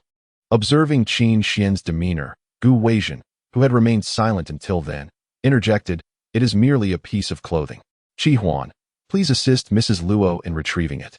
Guo Xiaochun was momentarily taken aback, while Qin Xian clutched the hem of her garment tightly. Ning Xin glanced at Gu Weijin, realizing that Qin Xian's protagonist aura did not captivate him. Qi Huan, the attending physician, was relegated to being a mere errand runner. Luo Chao, being in emergency care, had left his discarded clothes at the inpatient department counter. Holding Luo Chao's coat, Guo Xiaochun remained cautious of Lu Ming, reluctant to hand over the garment, merely asking. And then, Lu Ming pretended to check his phone, stating, "Let's see what the Yuaning ancestor has to say." Qin Xian cast a probing glance at Ning Xin, who stood there nonchalantly, appearing utterly detached from the Yuaning ancestor's affairs. The Yuaning ancestor had mentioned that harm to the body would occur if malevolent objects were placed among the items carried. What can one carry on clothing, if not merely 2 pockets? Guo Xiaochun retrieved the talisman that Qin Xian had given her, neatly encased in a small pouch. A gesture she had thoughtfully made before Luo Chao's departure. "My son's attire holds nothing but an exorcism talisman." Indeed, Lu Ming feigned an air of profundity. While Ning Xin found it amusing, Guo Xiaochun, however, was utterly perplexed. Perplexed by what? "Your son fainted due to this talisman." Guo Xiaochun, in disbelief, retorted. "This was given to my son by Qin Xian to ward off Sun Xiaoyan's sorcery. How could it possibly harm him?" Ning Xin gazed at her and suggested, "Why not unveil its contents and ascertain the truth?" Qin Xian anxiously observed Guo Xiaochun's actions. In truth, upon glimpsing the mark on Luo Chao's waist, she had begun to speculate. After Su Qi had discovered her pouch, she had replaced its contents, and in a moment of misguided hope, handed it to Guo Xiaochun, only for Su Qi to deliver something intended to harm her, thus allowing Luo Chao to shield himself from danger. She dared not voice this truth. Forgiving Guo Xiaochun's protective instincts, she feared for her own safety. Guo Xiaochun extracted the talisman and presented it to the assembly. "Isn't this merely a simple charm?" The unusual patterns of the talisman drew the attention of both Ning Xin and Gu Weijin. The power of this god-eating spell exceeded Ning Xin's expectations. It was beyond Qin Xian's capabilities to inscribe such an incantation, and the one who crafted it likely strayed from the righteous path. Gu Weijin had been plagued by his ailment for many years, having perused every metaphysical text available, and he naturally recognized this phenomenon. However, he found it perplexing that such a high-level talisman would be employed on an ordinary individual. Qi Huan, after pondering for a considerable time, exclaimed, "This pattern is also present on Luo Chao." He led the group into the hospital room and lifted a corner of Luo Chao's garment, revealing a burn scar adorned with intricate and enigmatic designs that seemed to have taken root on his waist. Upon witnessing this, Gu Xiaochun immediately hurled the talisman at Qin Xian's face, exclaiming, "So it was you who harmed my son. I trusted you completely. And yet you presented me with such a thing." Qin Xian felt a wave of humiliation wash over him, yet he could only feign ignorance regarding the matter. "Madame Luo, what I provided was indeed an exorcistic talisman. I have no acquaintance with Luo Xiao. How could I possibly wish him harm?" Luo Yunfang was incensed by Gu Xiaochun's words. Setting aside her lineage as a member of the Luo family, to which the wealth rightfully belonged, she pondered whether her husband's family, the Luo family, even held any regard for their riches, as they had no need to engage in such disgraceful acts. At that moment, Qin Xian pretended to have an epiphany. "It was Su Qi. She had been following me closely and secretly swapped my talisman." Gu Xiaochun lunged at Qin Xian. "Are you implying that my son shielded you from disaster?" Ning Xin, observing the once revered Qin Xian now rendered so unreliable in Gu Xiaochun's eyes, interjected, "It is fortunate we did not send her to rescue my son. With such incompetence, she would only bring shame upon us." Hearing Ning Xuqin's words, Qin Xian's resentment deepened. Ning Xuqin swiftly turned to inquire of Lu Ming, "Is it possible to invite the Yuaning elder to assist my son?" "We have the means, provided he is willing to come." Lu Ming cast a sidelong glance at Ning Xin, cleared his throat, and replied, "I must consult the Yuaning elder regarding this matter. He has seldom ventured out, and his divinations are capricious. There is no guarantee he will agree to assist." Since Ning Xin had not disclosed his identity to the Ning family, it seemed he had little camaraderie with Ning Xuqin, and thus, he sought to evade the request as much as possible. At that moment, Gu Weijin grasped Qi Huan's arm and exchanged a knowing glance. Understanding the unspoken urgency in Gu Weijin's demeanor, Qin Xuan promptly declared his intention to conduct a thorough examination, leading him to the office. Chapter 44. You are a demon. Upon entering the office and shutting the door, Gu Weizhen suddenly erupted into a fit of violent coughing. Qin Xuan quickly offered him a piece of paper, but when Gu Weizhen removed it, it was stained crimson. Qin Xuan gasped in horror, exclaiming, "Good heavens! You appear to be in a more severe condition. The fated individual Master Hongliang foretold is just outside. You should at least allow Qin Xuan to take a look." Gu Weizhen inhaled deeply and slowly shook his head. "As you observed earlier, does she seem like someone with genuine abilities? Yet, surely Master Hongliang's predictions cannot be erroneous. Although he may not cure your ailment, he did foresee that you would encounter a woman endowed with spiritual power at Fenghua Garden. Did you not mention that only Qin Xuan fits this description?" Leaning back in his chair, Gu Weizhen organized his thoughts before turning to Qin Xuan and asking, "Have you seen Ning Xin?" When he uttered her name, he realized how effortlessly it flowed from his lips, as if they had known each other for an eternity. Qin Xuan nodded slightly, acknowledging, "Ah, the young lady. I encountered her that day in Fenghua Garden." To this day, he could not forget the tremor that coursed through him when Ning Xin gazed at him, igniting a flicker of hope for redemption. However, upon further investigation into Ning Xin, he found no record of her ever having undergone any form of cultivation. "Are you referring to that young lady?" "It's a possibility. Yet apart from the peculiar incident at the hospital, she mostly acted like an invisible presence. Considering her connections with Qin Xuan and the Luo family, if she truly possessed extraordinary abilities, there would be no reason for her not to display them before the Luo family. If she indeed surpassed Qin Xuan in prowess, what would the Luo family signify to her?" Previously, Jiang Yihui had mentioned that before the Gu family discovered the corpse, Ning Xin had uttered some strange words to him. This led Jiang Yihui to find it difficult to regard Ning Xin merely as a beauty, for people often felt both awe and fear towards those with supernatural abilities. Jiang Yihui was no exception. "But when you were ambushed in the Gu family, did you not say that it was Qin Xuan who saved you?" After that, even without the thousand-eyed Bodhi, there were no physical anomalies. Gu Weizhen rubbed his temples. "I merely perceived what my eyes beheld. Qin Xuan has always been evasive on this matter, making it impossible for me to trust her." Qin Xuan found himself perplexed by these revelations. All he knew was that if Gu Weizhen continued to delay his condition, time would soon run out.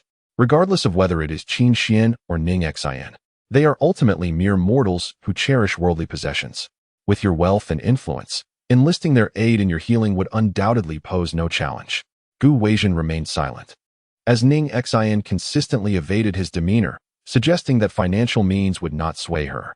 Guo Xiaochun possessed a notoriously volatile temperament. Upon realizing that it was Qin Xuan's inadvertent error in misplacing the talisman that led to her son's predicament, her ire swiftly shifted from Sun Xiaoyan to Qin Xuan.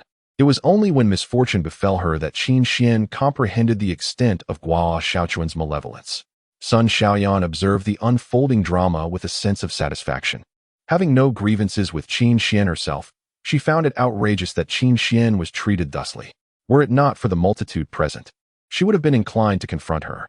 Qin Xuan sought to alter Guo Xiaochun's perception of her by restoring Luo Chao's consciousness. Yet Guo Xiaochun obstinately refused to allow her proximity, insisting on summoning the Yuaning ancestor, which only served to infuriate Qin Xuan. Resolute in her decision, she determined that if Guo Xiaochun would not permit her to assist Luo Chao, she would instead turn her efforts to rescuing Feng Yujia. She believed that once a vibrant Feng Yujia stood before her, Guo Xiaochun would be unable to resist seeking her aid. With this resolve, she seized the opportunity when Ning Xuqin and her husband were distracted, stealthily entering Feng Yujia's hospital room. Utilizing a compass to probe Feng Yujia's condition, she detected a profound presence of malevolent energy. His complexion was swollen, and his physique appeared frail, unmistakably indicating a malevolent entity's entanglement. Qin Xuan prepared to inscribe a calming incantation to be infused within Feng Yujia's body when the door to the ward swung open. "What are you doing?" A young woman gazed at Qin Xuan, who had begun to unfasten Feng Yujia's garments, her hand resting upon his chest, her expression one of sheer horror. The woman appraised her attire and remarked, "You hardly resemble a doctor or nurse. You must leave at once. If you do not, I shall summon someone." Qin Xuan observed the woman's extraordinary beauty, her heart stirring with intrigue. "Who are you to Feng Yujia?" The woman stepped forward, smoothing the bedding for Feng Yujia. "I am, of course, his girlfriend. My name is Yen Rong." Her natural and intimate gestures dispelled Qin Xuan's doubts. Just as she intended to persuade Yin Rong to assist in treating Feng Yujia, the compass in her hand began to whirl rapidly upon approaching Yin Rong. After a moment's daze, Qin Xuan responded, gazing intently at Yin Rong. You are a demon. Yin Rong shed her earlier innocence, smiling seductively. You discovered it so quickly. Quite impressive. With that, she launched an attack towards Qin Xuan's face. In the midst of her defense, Yin Rong managed to escape through the doorway, prompting Qin Xuan to hastily pursue her. Meanwhile, Ning Xin and Lu Ming had concluded their discussions in the hospital stairwell. Lu Ming took his leave first, but Ning Xin was halted by an incessant coughing sound echoing through the corridor, alarming those who heard it. After a moment of contemplation, she approached to find Gu Weijin standing straight beneath the moonlit window, his black and white ensemble casting an air of profound solitude in the dim light.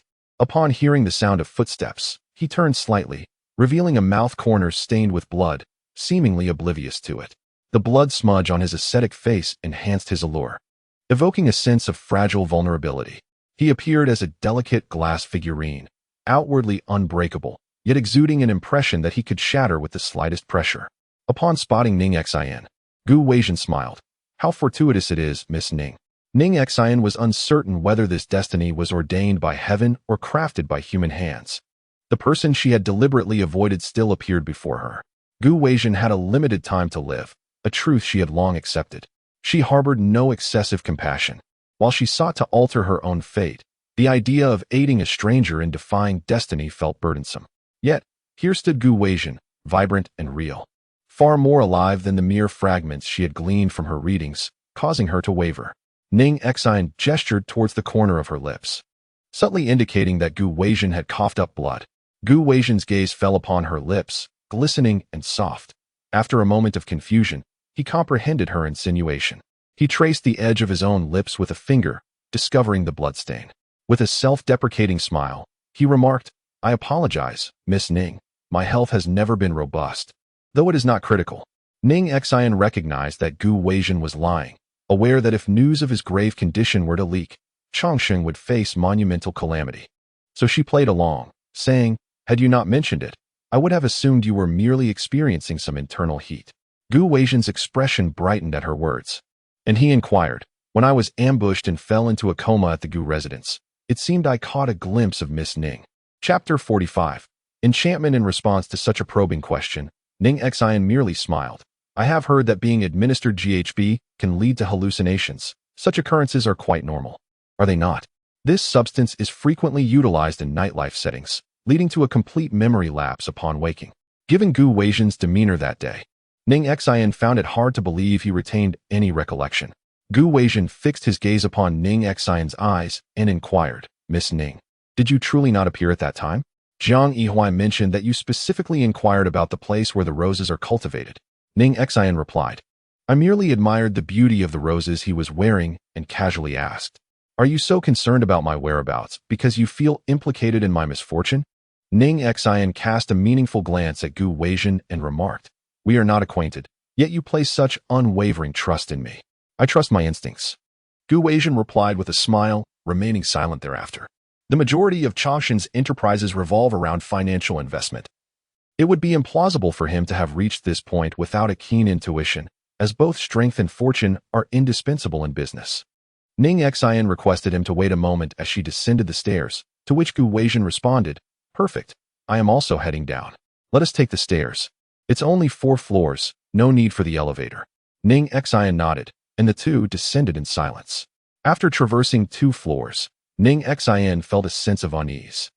Raising her gaze, she noticed that the floor indicators still read 4. Gu Weijin, too, sensed something amiss and halted, stating, we have descended 2 levels. How can we still be here? It appears we are caught in some sort of illusion. Though she spoke lightly, Ning Xian comprehended that a barrier had been set here by someone.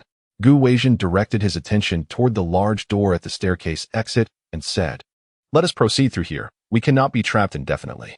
Just as his hand grazed the door, Ning Xian observed a faint blue glow emanating from it and urgently cautioned him, do not touch that door. However, one of Gu Weijin's hands had already plunged through. His expression a blend of confusion, seemingly unable to comprehend how his hand could pass through a solid door. Before he could fully grasp the situation, a vortex opened upon the door, drawing him in. Ning Xin instinctively grasped him, yet the vortex eagerly engulfed them both. When Ning Xin finally opened her eyes, she found herself no longer in the dimly lit corridor of the hospital, but rather in a tastefully appointed bedroom, with Gu Weijin absent from her side. She moved her fingers, only to realize that she could not summon her spiritual power. A sense of dread washed over her as she surveyed the room. The bedroom door swung open, and Gu Weijin entered with a beaming smile, addressing Ning Xin. "It is time to go downstairs for dinner." His affectionate demeanor left Ning Xin utterly perplexed, prompting her to point at herself and inquire, "Do you know who I am?" Gu Weijin stepped closer, gently touching her forehead. "What nonsense are you talking? How could I possibly not know who you are?" Ning Xin furrowed her brow. "Then tell me, who am I?" They had only met a few times. He was certainly not one to exhibit such warmth. Yet now, he behaved as though they had known each other for ages. "What game are you playing?" When Ning Xin remained silent, Gu Weijin relented, stating, "All right, you are Ning Xin, my wife." Ning Xin was taken aback, utterly bewildered. What was happening? Their relationship barely qualified as friendship. This felt like an enormous leap. Gu Weijin gently pulled the stunned Ning Xin downstairs to sit. "Let us eat first. Then I will indulge you in some role-playing." Ning Xin was speechless. Who was really playing games with whom? At the dining table sat three individuals, a middle-aged couple and a young girl. They gazed at her with broad smiles, yet their expressions bore an unsettling quality, akin to mechanical dolls whose curving lips were merely a product of design. Gu Weijin addressed the trio, saying, "Mom, Dad, Lingling, it's time to eat." Upon hearing Gu Weijin's designations for these three, Ning Xin furrowed her brow. Gu Weijin's parents had both passed away long ago, and the text revealed that his sister, Gu Ling, had tragically succumbed shortly after birth. Although Gu Weijin was born into the affluent Gu family, his childhood was shrouded in darkness. His father, a consumptive, had married his mother in a desperate bid for fortune and recovery. His mother, possessing both beauty and gentleness, never expressed disdain for her ailing husband. Yet she became the object of her brother-in-law's lustful desires. After a failed assault, he maliciously accused her of seducing him. The Gu family, covetous of the shares held by Gu Weijin's father, turned their backs on his mother, who became a victim of circumstance. She was coerced into making a ludicrous vow that if she indeed committed the act, the child she bore would be a monstrosity. Her second pregnancy was nurtured amidst widespread skepticism. Following that traumatic incident, she fell into despair, which startled the fetus, resulting in a premature birth at 7 months. The gossip was rampant, but the child was indeed a deformity, possessing an additional malformed hand protruding from her right chest cavity, resembling the frail talons of an eagle. Such aberrations instill fear and become fodder for tales, whether in rural settings or amongst the elite. Gu Jia felt a profound sense of humiliation, and the monstrous child served as a testament to their toxic vow. They believed that Gu Weijin's mother had indeed seduced her own brother-in-law, leading to an increasingly brutal attitude towards her, as they wished for her to depart the Gu family with her 2 children. It was well known that her husband was on the brink of death. Once he departed this world without heirs, the wolves would feast upon the remnants. Ultimately, the deformed child did not survive, and Gu Weijin's mother descended into madness, ultimately succumbing to drowning in the pool. His father, burdened by grief, soon followed in death. The entire family was left with only Gu Weijin, who struggled to survive within the Gu household. No one anticipated that the orphaned youth, after enduring countless trials, would gradually seize control of the Gu family. Ning Xin, observing the individuals at the table, suddenly comprehended that she was within Gu Weijin's dream. Although he now possessed wealth and power, he lacked the family he yearned for. Thus, someone had delved into his innermost desires, manifesting everything he wished for in this realm. Such phantasmal beings, capable of creating illusions, had been encountered by many over the centuries. They dwelled within the mountains, possessing exquisite beauty and gentle demeanor. Folklore often recounts tales of scholars and woodcutters who, by chance, wandered into the woods, inadvertently becoming lost, only to encounter enchanting beings and become enraptured, only to awaken and discover that a century had passed. Chapter 46, A Dream of Yellow Millet. Ning Xion's heart fluttered. In Gu Weijin's dream, she was his wife. She shook her head, pondering that perhaps it was merely coincidence, a lack of such a figure at that moment, with her fortuitously by his side. She steadied her mind and continued to ponder. The enchanting allure of dreams bore no malice, yet those ensnared within them could not escape. Once they emerged, the world would have transformed beyond recognition. Ning Xin had no desire to linger in another's dream for centuries. She needed Gu Weijin to swiftly realize this was but a dream. Everything here was an illusion, and Ning Xin sought to logically reveal the truth to Gu Weijin. She inquired, "Why do we have shadows on the ground, yet your parents and sister do not?" Her soft question elicited an immediate reaction from the three individuals at the table, who simultaneously lifted their heads to gaze at her intently, creating an atmosphere steeped in strangeness.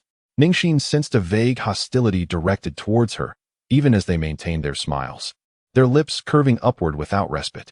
Gu Weijin turned to Ning Xin. "What is troubling you today? Why are you asking such peculiar questions?"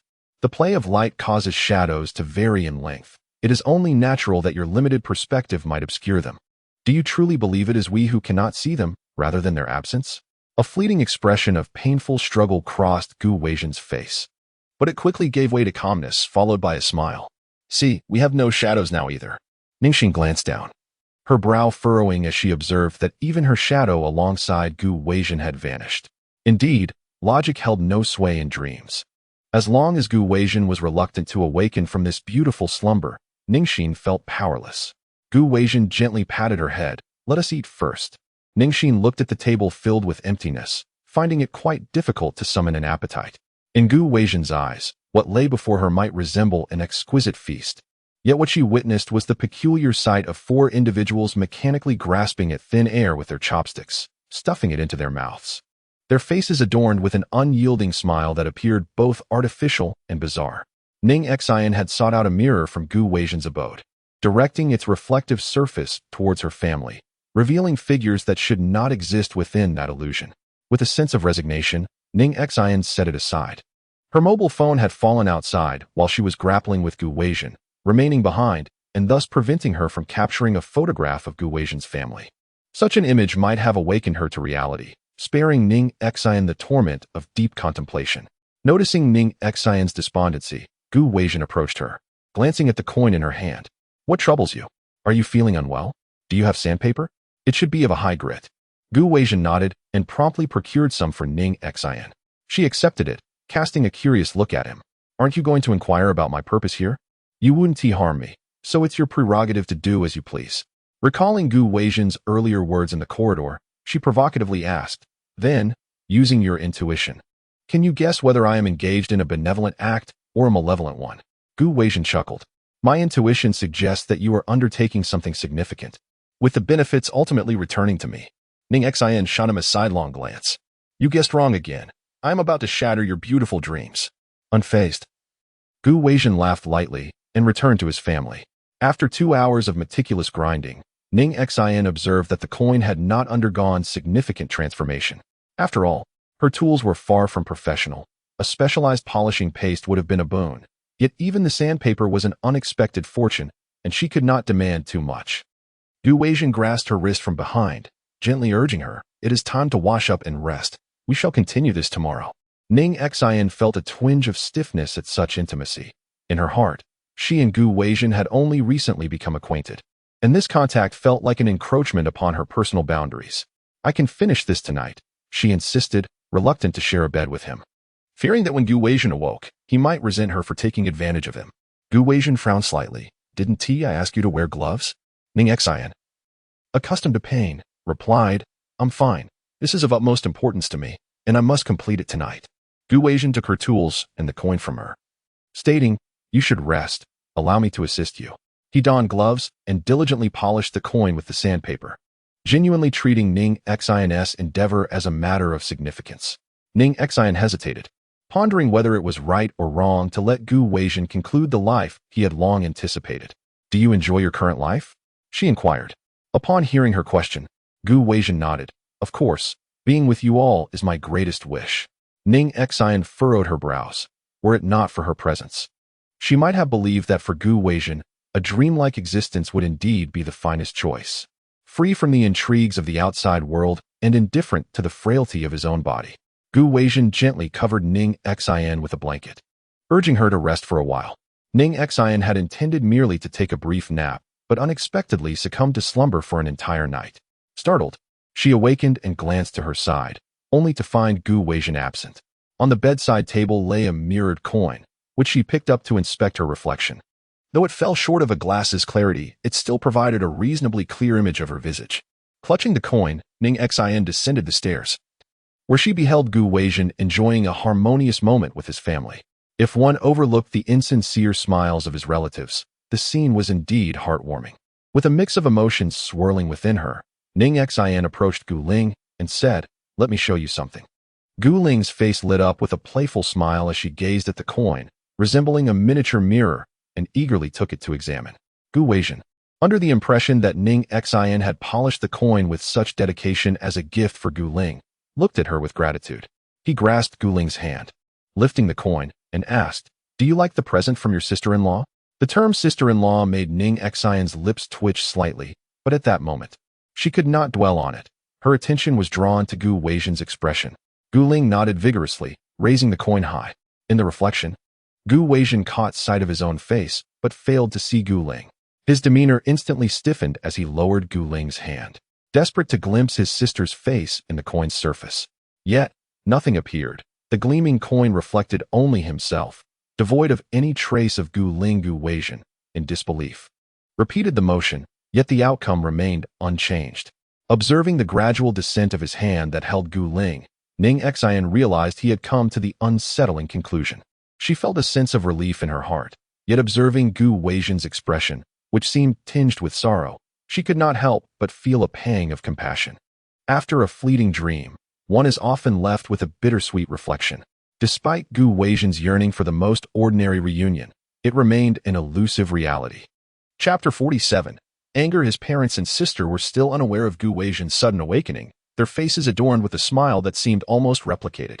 It was only when Gu Weijin knelt before Gu Ling, scrutinizing her intently, that the facade began to wane. In a soft voice, he said, "My sister had 3 hands. She was but 5 months old when she passed away. You are merely an embodiment of my imagination, healthy and cheerful, but you are not her." He gently caressed Gu Ling's head and turned to his parents. "It brings me joy to see you again, but I have more pressing matters to attend to." He could not indulge in sweet reveries while those who had wrought devastation upon his family remained unpunished. Gu Weijin flipped the coin in his hand and returned it to Ning Xin, saying, "Thank you, Miss Ning, for earlier." His tone had shifted from gentle to imbued with a hint of frost, yet Ning Xin seemed to exhale in relief. The notion of being a wife was evidently merely a formality. She accepted the coin without uttering a word. Gu Weijin then addressed Ning Xin. "Although I do not fully grasp what transpired moments ago, I hope that you can keep the events within those walls confidential and refrain from sharing them with others." Ning Xin nodded in understanding, recognizing that she had inadvertently glimpsed into Gu Weijin's past, a narrative that held no necessity for external revelation. Gu Weijin lifted his leg and took 2 steps, then recalled something and handed over his business card, saying, "I apologize for any offense caused earlier. Please forgive me. If Miss Ning requires compensation, you may contact the number on the card." Ning Xin raised an eyebrow, realizing that their 4th encounter was destined to transform from a newfound acquaintance back into strangers. "I have always been a person of my word. If I wish to speak, no amount of wealth can silence me, and if I choose to remain silent, no force can pry it open." I held no interest in Mr. Gu's personal matters. While she could empathize with Gu Weijin's discomfort at being compelled to reveal his inner thoughts to unfamiliar faces, it did not grant him a moral high ground from which to demand anything of her. After speaking, he hurriedly exited. Ning Xin picked up her phone and noticed that Sun Xiaoyan had called her numerous times. She had been missing for an hour, with no trace of her anywhere. Ning Xin pushed open the door she had just exited and unexpectedly encountered the hurried Qin Xuan, who appeared quite surprised to see her. "What are you doing here?" he asked, glancing nervously behind her, as if attempting to evade someone. "This hospital is not yours. My presence here should not be surprising," she retorted. Just as Qin Xuan was about to respond, a voice called out, "Stop right there." Qin Xuan's expression changed, and he attempted to flee, but Ning Xuqin swiftly seized him, declaring, "Where do you think you're running to?" Ning Xuqin has been diligent in household duties since childhood, possessing considerable strength. Qin Xuan struggled to break free, feeling embarrassed under Ning Xion's gaze, and reproached her, saying, "Your aunt is pulling me like this, and you don't even try to dissuade her." Are you all ganging up on me just because you're more numerous? I shall call my uncle to settle this matter. Bah, who is bullying you? Let me ask you. What were you doing in my son's hospital room? Of course, I was there to save him. You begged me to rescue your son previously. Ning Xin choked back her emotions. At that time, who could have known you were merely boasting? You claimed you would save my son, yet his condition has only worsened. His pallor more pronounced than before. Qin Xuan continued to struggle against Ning Xin's grip. That is because of a creature named Yin Rong, who is draining your son's essence, causing his deterioration. How many times must I repeat this? You keep talking about this creature. Why don't you capture one for me to see? Qin Xuan scoffed. I intended to do just that, but your incessant clinging has delayed me. If that creature escapes, your son will be condemned to a life of bed rest. Ning Xin turned to Qin Xuan. Have you encountered this creature? Indeed, she claims to be Feng Yujia's girlfriend. But I recognized her true form at a glance. She is a monster. Upon hearing this, Ning Xin looked at Ning Xin, recalling how Ning Xin had previously warned Feng Yujia to be cautious of the women he associated with. Now, that woman had truly turned into a monster, leaving Ning Xin to wonder how Ning Xin could have foreseen such a fate. Ning Xin was enveloped in confusion. The mountain spirit, known for its gentle demeanor, should not be prone to malevolent acts, especially since it did not require human essence for cultivation. Yet, if what Qin Xuan had perceived was not the mountain spirit, could it be that two malevolent beings lurked within the confines of this hospital? Qin Xuan cast a disdainful glance at Ning Xin and her companion, declaring, "You are utterly ignorant of these matters. By obstructing my path to exorcise the demon, you only endanger more lives. Step aside at once." Ning Xin replied, "The path lies before you. Tread it as you wish. We are mere ordinary individuals, incapable of hindering your progress." Qin Xuan was thoroughly vexed by Ning Xin's nonchalant demeanor. Despite treating her relative, she showed no gratitude or deference. Why should she follow Ning Xin's command to depart?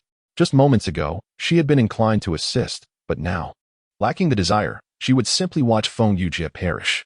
Her motivation to save Feng Yujia was not born from altruism, but rather from a desire to astound others with her prowess, to compel them to bow before her.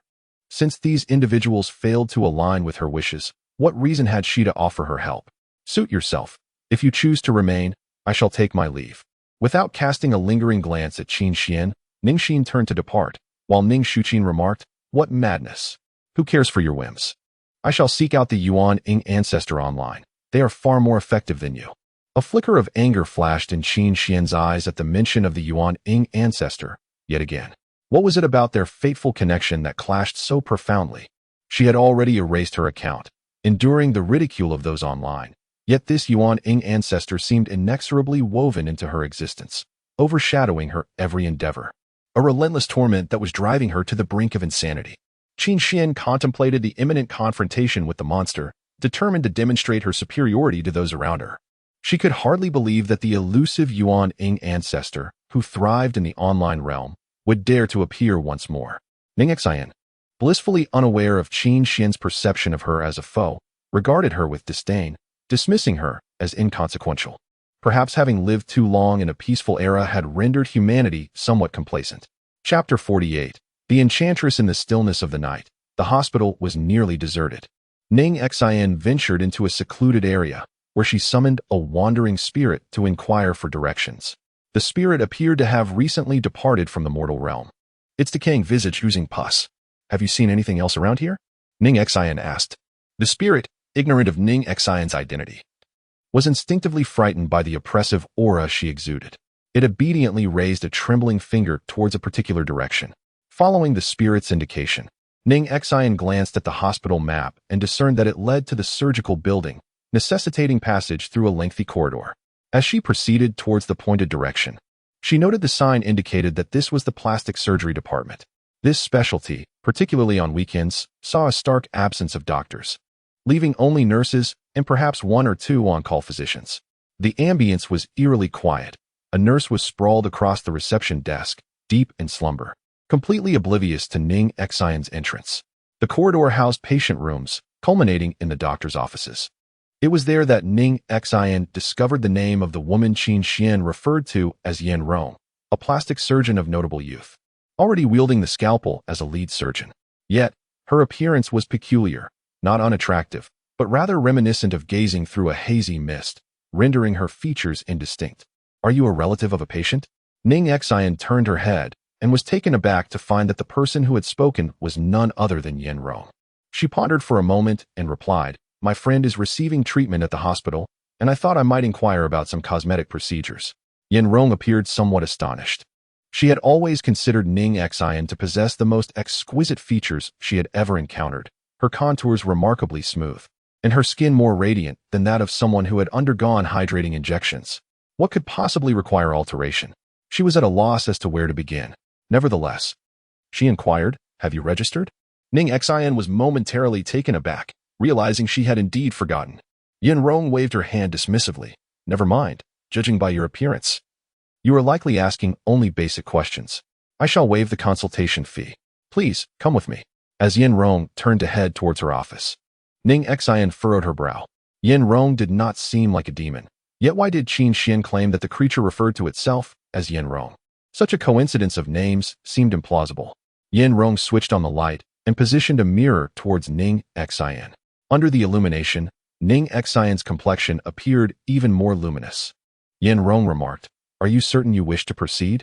Your face is already quite perfect. I can hardly find any areas for improvement." Ning Xin gazed at her and asked, "Dr. Yin, do you know Feng Yujia?" Yin Rong's entire body stiffened. She turned her back to switch off the light and then collected her emotions before facing Ning Xin again. "It seems you are not here merely for a consultation. Had I known, I would have charged you for the consultation fee. However, I do not know Feng Yujia. If you have nothing further, you may leave. Please do not disturb the patient's rest." Understanding the sudden chill in Yin Rong's tone, Ning Xin realized that if she claimed not to know Feng Yujia, it was indeed suspicious. He inexplicably collapsed at home, and despite seeking medical attention, no cause could be determined. Although Dr. Yin specializes in surgery, he possesses a general understanding of other medical fields. "Could you assist me in analyzing this situation? I shall cover the consultation fee." Dr. Yin impatiently replied, "I have already stated that I am unfamiliar with the case. As a plastic surgeon, I cannot ascertain the reasons behind a patient's fainting. You should consult their primary physician." Ning Xin gazed at her. "Since you claim not to know Feng Yujia, let us discuss how this surgical knife came into your possession." Dr. Yin looked down, realizing that the scalpel she had left in the cabinet had somehow found its way into Ning Xion's hands. She reached out to snatch it back, exclaiming, "Return that to me." Ning Xin held the small knife firmly, her fingertip gliding over the blade. "It is tainted with malevolent energy. You are human. How could this possibly belong to you?" Dr. Yin was rendered speechless by Ning Xion's words. "Who exactly are you?" "I am one who will not impose difficulties upon you. But should you choose not to cooperate, the matter will take a different turn." Fear flickered in Dr. Yin's eyes. "Are you allied with those who threatened Jiu Yao? Did he give you this knife?" She stepped back, her eyes filled with wariness towards Ning Xin.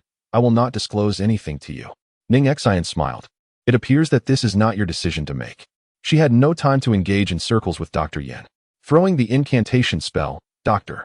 Yin felt her body slipping out of her control, involuntarily revealing the information Ning Xin sought. Ning Xin pressed further. "Who is Jiu Yao?" The malevolent spirits of the Shura realm are often depicted as unattractive men and alluring women. Even in the company of a beautiful clan like the Mountain Enchantresses, their appearance remains unchanged.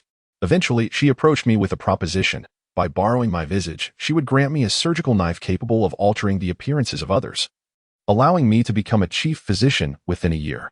Ning Xin glanced at Yin Rong with a hint of confusion. Yin Rong touched her face and smiled wryly, saying, "Do not be deceived by my current appearance. I was often praised for my beauty since childhood." Thus, when the mountain spirit offered her a surgical knife in exchange for her appearance, she hesitated only briefly before acquiescing. Later, fearing suspicion, I relocated from my previous city to work at this hospital. However, this surgical knife could only transform the faces of others, not one's own. Much like how the mountain spirit could conjure this knife, but ultimately had to borrow Yin Rong's visage. Ning Xin gazed at the photograph of Yin Rong, whose appearance was indeed otherworldly, strikingly beautiful in a way that could evoke mischief, a beauty unbefitting a mere mortal. It is hardly surprising that one possessing such a visage would arouse suspicion regarding their abilities. What she took was not merely your countenance, but also your identity. If I am not mistaken, her association with Feng Yujia was facilitated using your identity and name.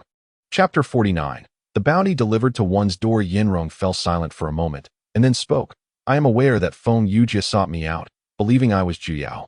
But upon seeing my appearance, he claimed to have mistaken me for someone else.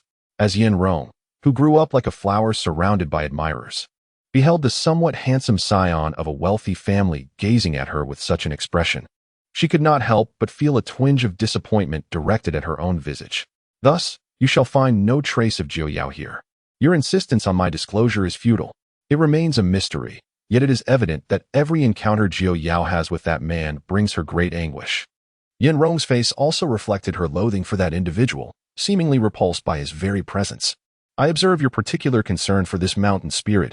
Are you aware that she, wielding your outwardly charming identity, engages in the nefarious act of siphoning off human essence and spirit? When you eventually arrive in the underworld, this transgression shall be duly noted against you. Yinrong, upon hearing this revelation, exhibited no surprise, as if she were already cognizant of it. Ning Xin gazed at her calmly and remarked, You are complicit in his malevolence. It appears I cannot return this scalpel to you. Yinrong, momentarily flustered, realized that she had lost her beauty and could not afford to lose her career as well. Ning Xin furrowed her brow, contemplating the mountain spirit's use as a vessel for cultivation. Such wicked sorcery, she believed, was confined to the realm of immortal cultivation. Yet she was taken aback to discover that this world, too, harbored practitioners of such dark arts. She recalled the god-eating curse nestled within Luo Chao's pocket. It seemed that even this literary realm was not as simplistic as she had envisioned. Suddenly, from the dimly lit corridor outside, an eerie chant echoed, accompanied by the sound of tinkling bells, as a faint red mist began to encroach. Yinrong shouted towards the door, Juyao, flee. Unaware of Ning Xion's true identity, she perceived her extraordinary abilities and the tone of her admonishment towards Juyao, fearing that she might directly seize Juyao and send her soul into disarray. As the sounds from outside ceased, Ning Xin yearned to step out, but Yinrong obstructed her, saying, Juyao has suffered enough, spare her. Ning Xin's gaze turned icy. Perhaps you should tend to your own affairs first. With a swift motion, she hurled the scalpel in her hand, causing Yinrong to stumble back in fright as the blade penetrated her lab coat, pinning her against the wall. Following the trail of crimson mist, Ning Xin pursued outside, only to find Juyao suspended in midair. Her true form was a monstrous creature, adorned with horns atop her head and a lizard's tail below. Her visage bore the grotesque patterns of crocodile skin, instilling fear in all who beheld her. Yet, gazing at Ning Xin, Juyao remarked, You merely utilized a coin to unravel my illusion. Allow me to test your abilities once more. Before Ning Xin could respond, Juyao waved her hand, causing the doors to the patient rooms in the corridor to swing open. One by one, those who had undergone cosmetic surgery emerged, their heads wrapped in white cloth. Moving slowly, under Juyao's control, they had become mere shells of their former selves, mindlessly attacking Ning Xin, oblivious to the pain afflicting their bodies. In no time, the corridor was filled with patients clad in striped hospital gowns, their heads and limbs swathed in bandages, some faces festering, with yellowish, viscous fluids mingling with blood, rendering them devoid of any semblance of life. A nurse, who had been dozing at the front desk, awoke to the commotion.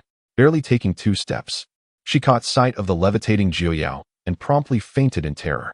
Juyao paid no heed to the commotion her actions would incite, instead commanding the patients to assault Ning Xin, encircling her tightly. From above, it appeared as though Ning Xin was ensnared by a throng of lifeless corpses, poised to be torn apart in the next heartbeat. Yet, Ning Xin merely cast a glance around. In the very instant before the swarm surged forth, she deftly materialized before Juyao, a mere parlor trick. After all, she had attained the yuaning stage. How could the feeble sorcery of a mere mountain spirit ensnare her? It was truly a display of misplaced confidence. Juyao, astonished at the sight before her, exclaimed, It's really you. Before Ning Xin could comprehend these words, Juyao unleashed a crimson mist before her. Ning Xin swiftly placed a hand on her shoulder, causing Juyao to hastily flee. Once Ning Xin dispelled the fog, Juyao had vanished without a trace. Frustration welled within Ning Xin as she realized her opponent had slipped away once more. Her formidable spirit had yet to fully harmonize with her body. Otherwise, with her cultivation at the yuaning stage, how could a mere mountain spirit escape her grasp? Meanwhile, in the hospital room, Jiang Yihui rolled off the bed, feeling especially unfortunate that day. He had been struck by a sudden fever in the middle of the night, leading to an emergency visit, and now, after receiving intravenous fluids, he was besieged by stomach troubles. He felt utterly exhausted. To make matters worse, the toilet in his single-occupancy room was out of order, forcing him to seek out the communal restroom. By the time he resolved his pressing matter, his legs had grown numb from squatting. Upon entering the dimly lit space, he hesitated momentarily, but recalling that there were girls inside, he steeled his resolve, illuminating the path ahead with his phone and bravely stepping inside. In the corner, a woman crouched, her silhouette enchanting from behind.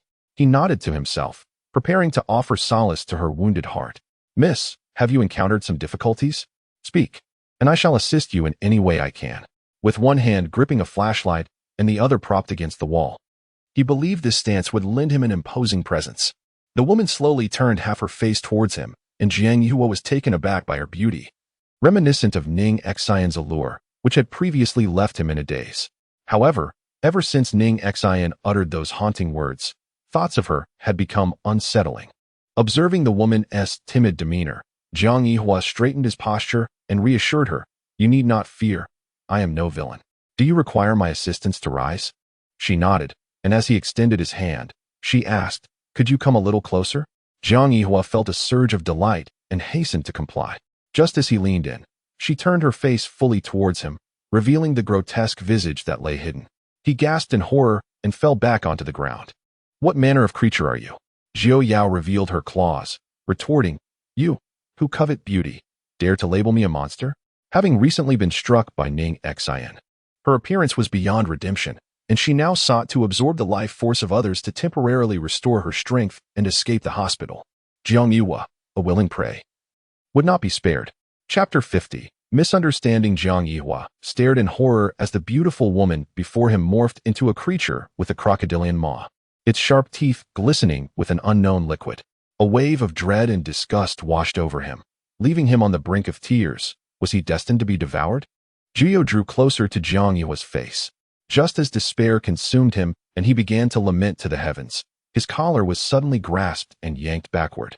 The surge of relief, akin to escaping a tiger's jaws, rendered Jiang Yihui momentarily dazed.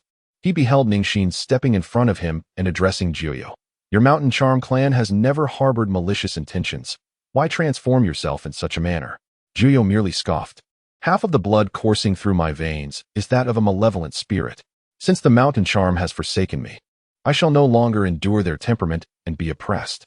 "Very well, then allow me to inquire. You bear no grudge against Gu Weizhen, so why permit him to enter your dreams? If I do not intervene, he could remain trapped there for eternity." Jiu refrained from revealing that her true target was Ning Xin. However, her immense power prevented her from obtaining what she desired, compelling her to act against Gu Weizhen instead. What does it matter if he cannot escape? Humanity is so repugnant. To dwell within the illusion I have woven, reaching the realm of ultimate bliss, is his fortune. Ning Xin felt an itch in her gripping hand. She gently stroked her wrist and remarked, "It seems you harbor a deep yearning for that ultimate bliss." As Zhou Yao beheld the golden radiance emanating from Ning Xian's hand, a sense of alarm washed over him. He hurriedly ascended the stairs toward the rooftop. Jiang Yihui watched, wide-eyed, as Ning Xian vanished before him, rubbing his eyes to confirm that he was not hallucinating due to the heat of the moment. Upon reaching the rooftop, Ning Xian addressed Zhou Yao, stating, "Yin Rong has informed me of your predicament. I understand you have been coerced into descending into the demonic path. Reveal to me the identity of your tormentor, and I shall grant you the opportunity for rebirth." Zhou Yao found her words ludicrous. "Rebirth?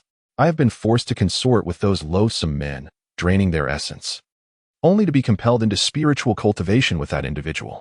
Any hint of resistance has resulted in my being cast into the abyss of 10,000 poisons, where I was left to be devoured by toxins, enduring excruciating pain. After all that, I harbor little desire for life. I have witnessed Feng Yuji's body.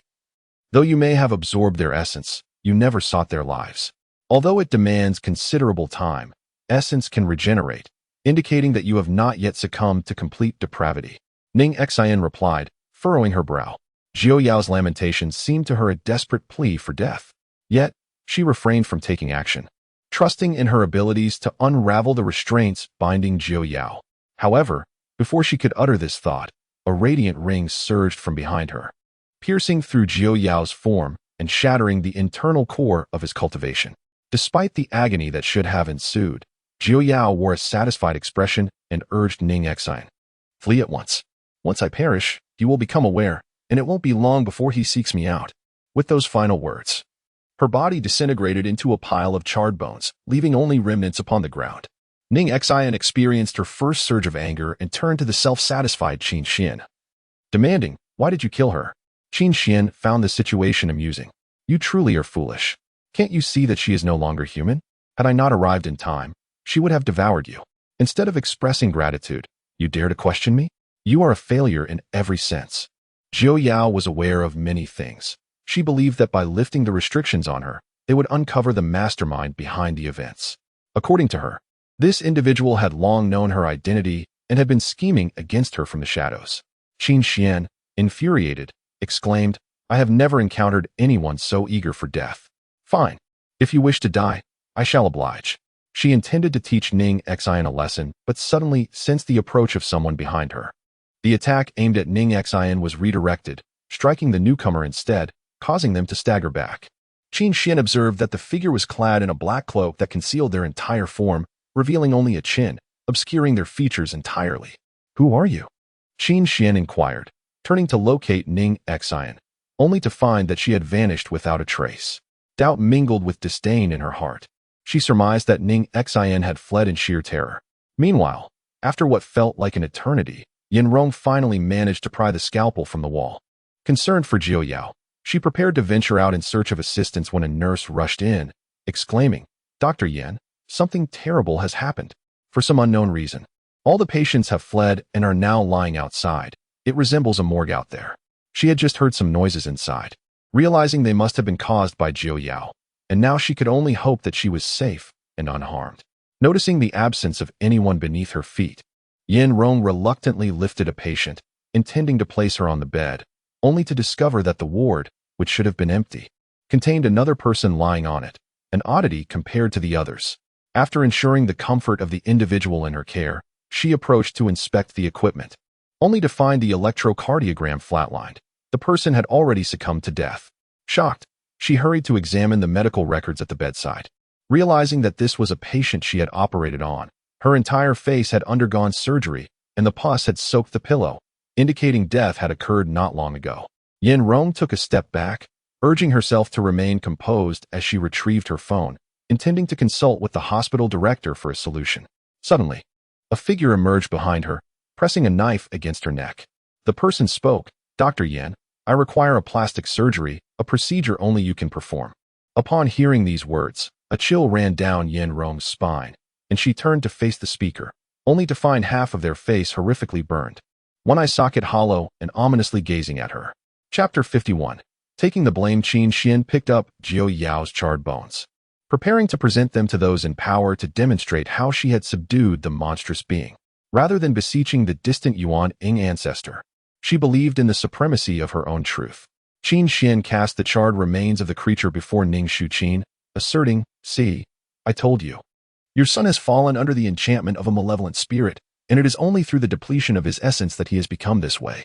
Now that I have subdued the entity, your son should awaken shortly." She anticipated a look of astonishment and gratitude from Ning Xin. Yet the latter merely regarded her with a peculiar expression. "Where did you find this burnt animal carcass, or is it merely a prop?" In Ning Xin's eyes, the object in Qin Xuan's grasp resembled the elongated head of a crocodile, bereft of a body, accompanied by a bizarre tail. She was uncertain of its true nature. Frustrated, Qin Xuan retorted, "Do you not recognize this as a spirit?" Ning Xin, unfazed by Qin Xuan's disdainful tone, replied, "What if I do not? Moreover, my son has long since awakened, not due to your supposed subjugation of any spirit. Do not take credit for what is not yours." Realizing her scheme had failed, and the Yuaning elder had outpaced her, Qin Xuan hastily made her way to Luo Chao's hospital room, only to find Gua Xiaochun weeping profusely over Luo Chao, who had just regained consciousness, utterly unaware of the events that had transpired. The nonchalant demeanor of Luo Yunfeng, who appeared indifferent to the situation, unsettled Qin Xuan. How did Luo Xiao come to awaken? I must conduct another examination. Luo Yunfeng wore an expression of disbelief, You have seen my sister-in-law's temperament. Regardless of whether you blame Su Qi or attribute the mishap to your own error, the reasons behind Luo Chao's condition lie squarely with you. Fortunately, he has awoken. Otherwise, I shudder to think how she would react. Qin Xuan gritted her teeth. Has the nascent soul ancestor come to the hospital? She needed to ascertain the identity of this person who had repeatedly crossed her path. How could she, having only just regained her identity, be condemned to live under the shadow of a stranger for the rest of her life? Lu Ming interjected from the side. I regret to inform you that the nascent soul ancestor has not arrived. Then how do you explain that both Luo Chao and Feng Yujie claim he cured them? After communicating with the nascent soul ancestor online about this matter, he kindly drew 2 talismans in the dead of night and expedited their delivery through local logistics. Truly, one must appreciate the efficiency of modern delivery services. In truth, those 2 talismans had been given to him by Ning Xin in the corridor, instructing him to concoct a plausible explanation. You all accept talismans drawn by a stranger so readily. What if he harbors ulterior motives? Lu Ming cast a glance at Qin Xuan. Ever since she had overreached in her ambitions, he had developed a distaste for her. This time, her attempts to shift the blame onto others only deepened his aversion. Although Qin Xuan was young and her mistakes might be forgiven, he sensed that her temperament was unlikely to change. Qin Xuan, you erred this time. Your mishandling of the talismans caused Luo Chao to suffer severe pain and lose consciousness. And yet you blame my friend's sister. Now that someone is helping you clean up your mess, you still suspect their intentions. Why can't you reflect on your own actions? Were it not for his long-standing friendship with Lin Wanfeng, Lu Ming would have been reluctant to assist the Lin family in educating their child. However, Qin Xuan was unwilling to heed his words. Who are you to instruct me? Your friendship with my uncle is merely a ploy to exploit the power of the Lin family. Your favoritism towards Ning Xin surely stems from a belief that the Lin family continues to value her, hoping to gain some advantage from her. I advise you to abandon this futile endeavor. The true granddaughter of the Lin family is solely me, while Ning Xin amounts to nothing. It would be wiser for you to align yourself with the light rather than the darkness. Lu Ming frowned. Despite Qin Xuan's youth, she possessed a cunning mind. The camaraderie he shared with Lin Wanfeng had unfortunately become a mere instrument of profit in her eyes. He resolved to find an opportune moment to speak with Lin Wanfeng, urging him to provide guidance to his niece. Yet, Qin Xuan was quicker on the draw, having already reported the matter to Lin Wanfeng. When Lin Wanfeng called to question his friend, Lu Ming felt a sense of helplessness as he recounted the events he had witnessed. Lin Wanfeng, however, responded, Qin Xuan is still young. How will she face the Luo family if you humiliate her in front of others? In truth, Lin Wanfeng was indifferent to who suffered injustice. His concern lay with Luo Yunfeng's perception of the Lin family. The incident where Qin Xuan mismanaged the talisman would inevitably tarnish the Lin family's reputation in Luo Yunfeng's eyes. Lu Ming had aided the sister of his beloved without considering the ramifications for the Lin family. Should he continue to side with Lu Ming? Wanfeng, he pressed. Are you not troubled by Qin Xuan's refusal to acknowledge her wrongdoing? Why does this concern how she will meet the Luo family? Your family is not limited to just one daughter. Surely the Luo family will choose the one they deem superior. Lin Wanfeng remained silent, aware that Qin Xuan's metaphysics served as her own leverage. He understood that the scales in the hearts of the Luo family had already begun to tip in favor of Qin Xuan.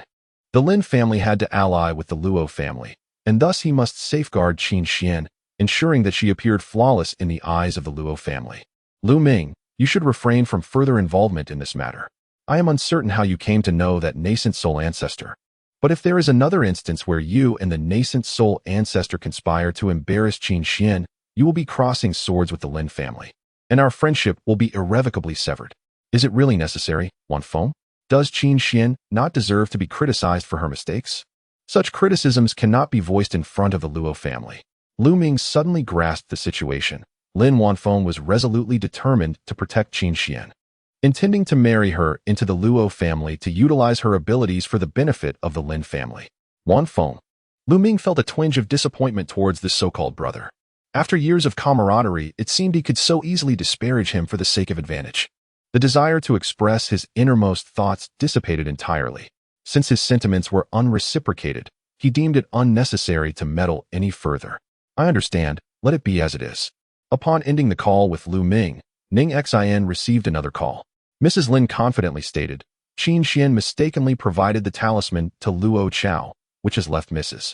Luo somewhat displeased. Given the current circumstances, the likelihood of the Luo family considering you is slim.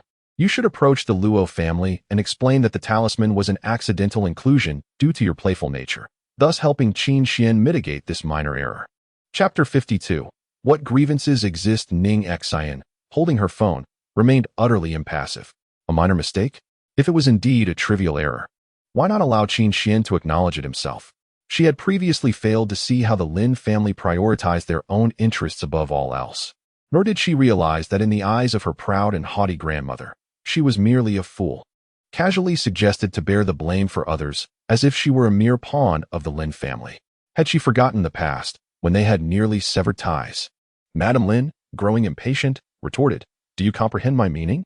With Qin Xian's capabilities, marrying into the Luo family is evidently more advantageous than your presence there. What purpose would you serve in the Luo family? Merely to continue living as a wealthy young lady? Qin Xian's assistance to the Luo family is, in essence, support to the Lin family.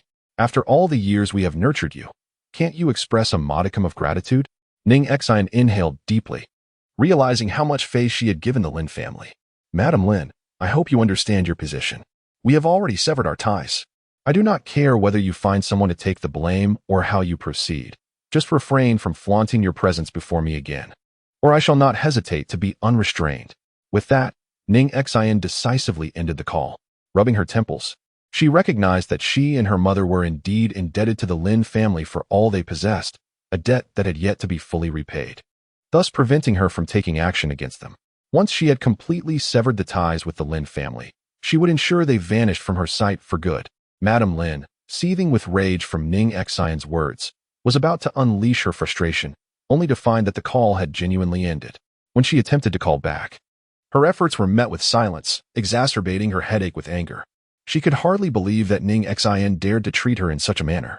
With her father long deceased, they had endured great hardships as a mother and daughter living in the Ning household, which was now far less affluent than the Lin family. Rather than seeking to ingratiate herself with the Lin family, she audaciously rebuffed her. Was this not a path to self-destruction?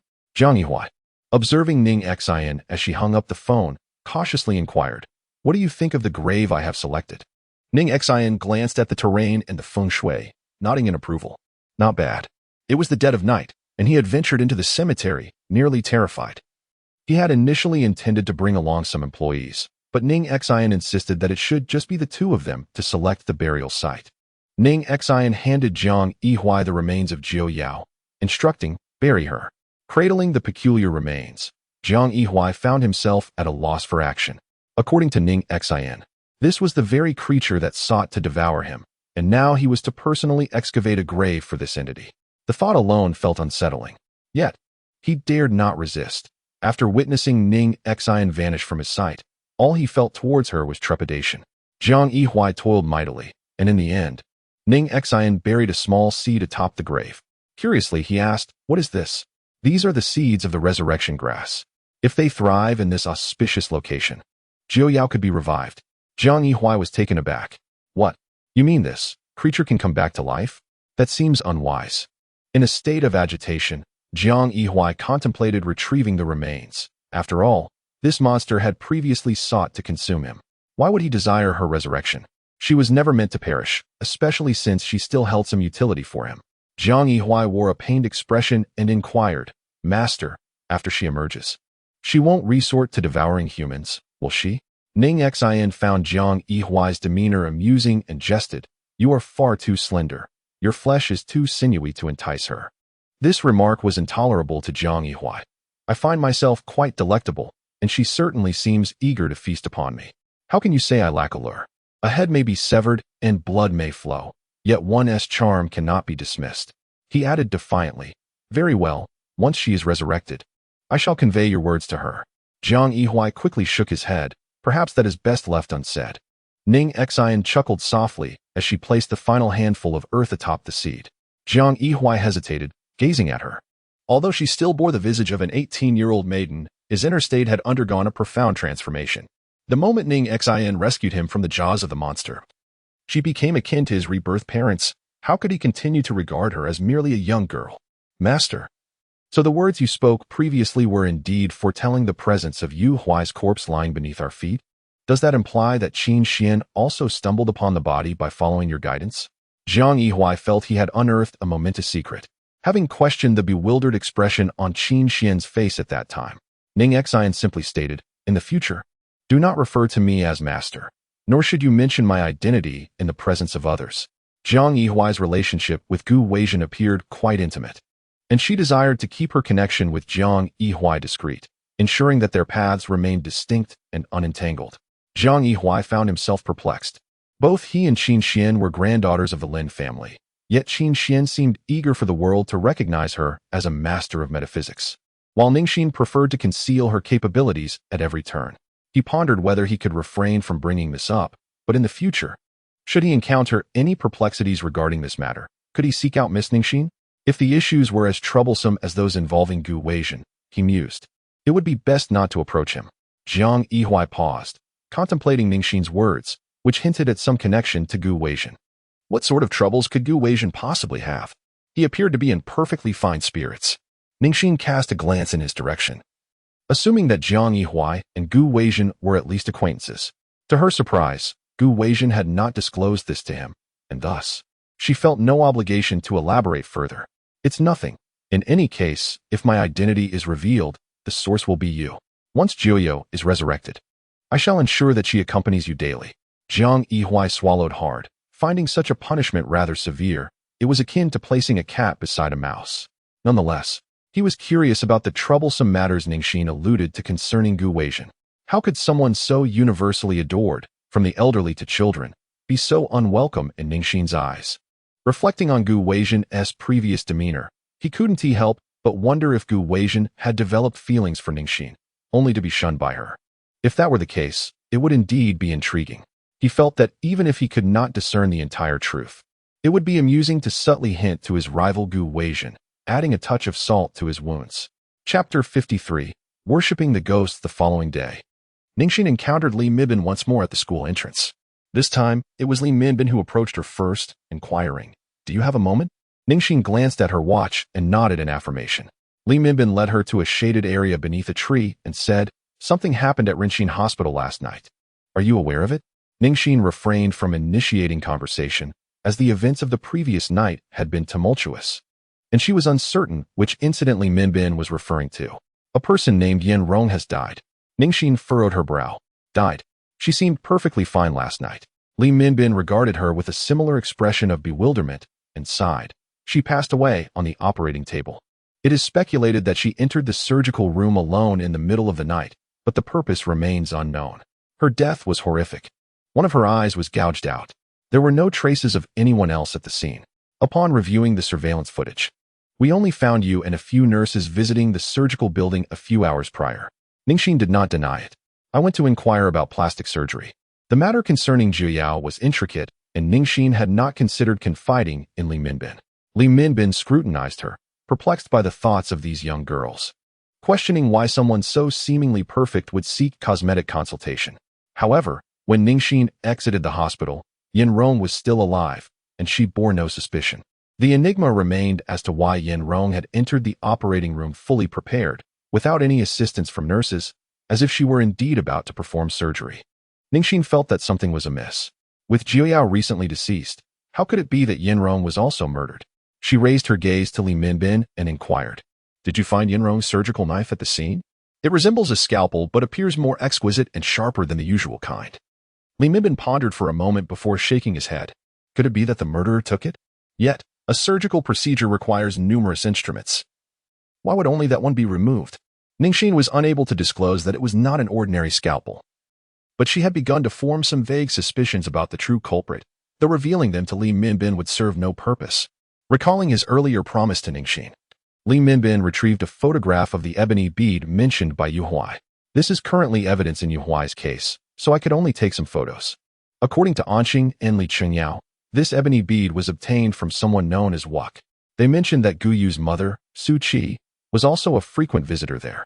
Ning Xin scrutinized the photograph. At first glance, the ebony bead seemed unremarkable, save for the protective runes etched upon it.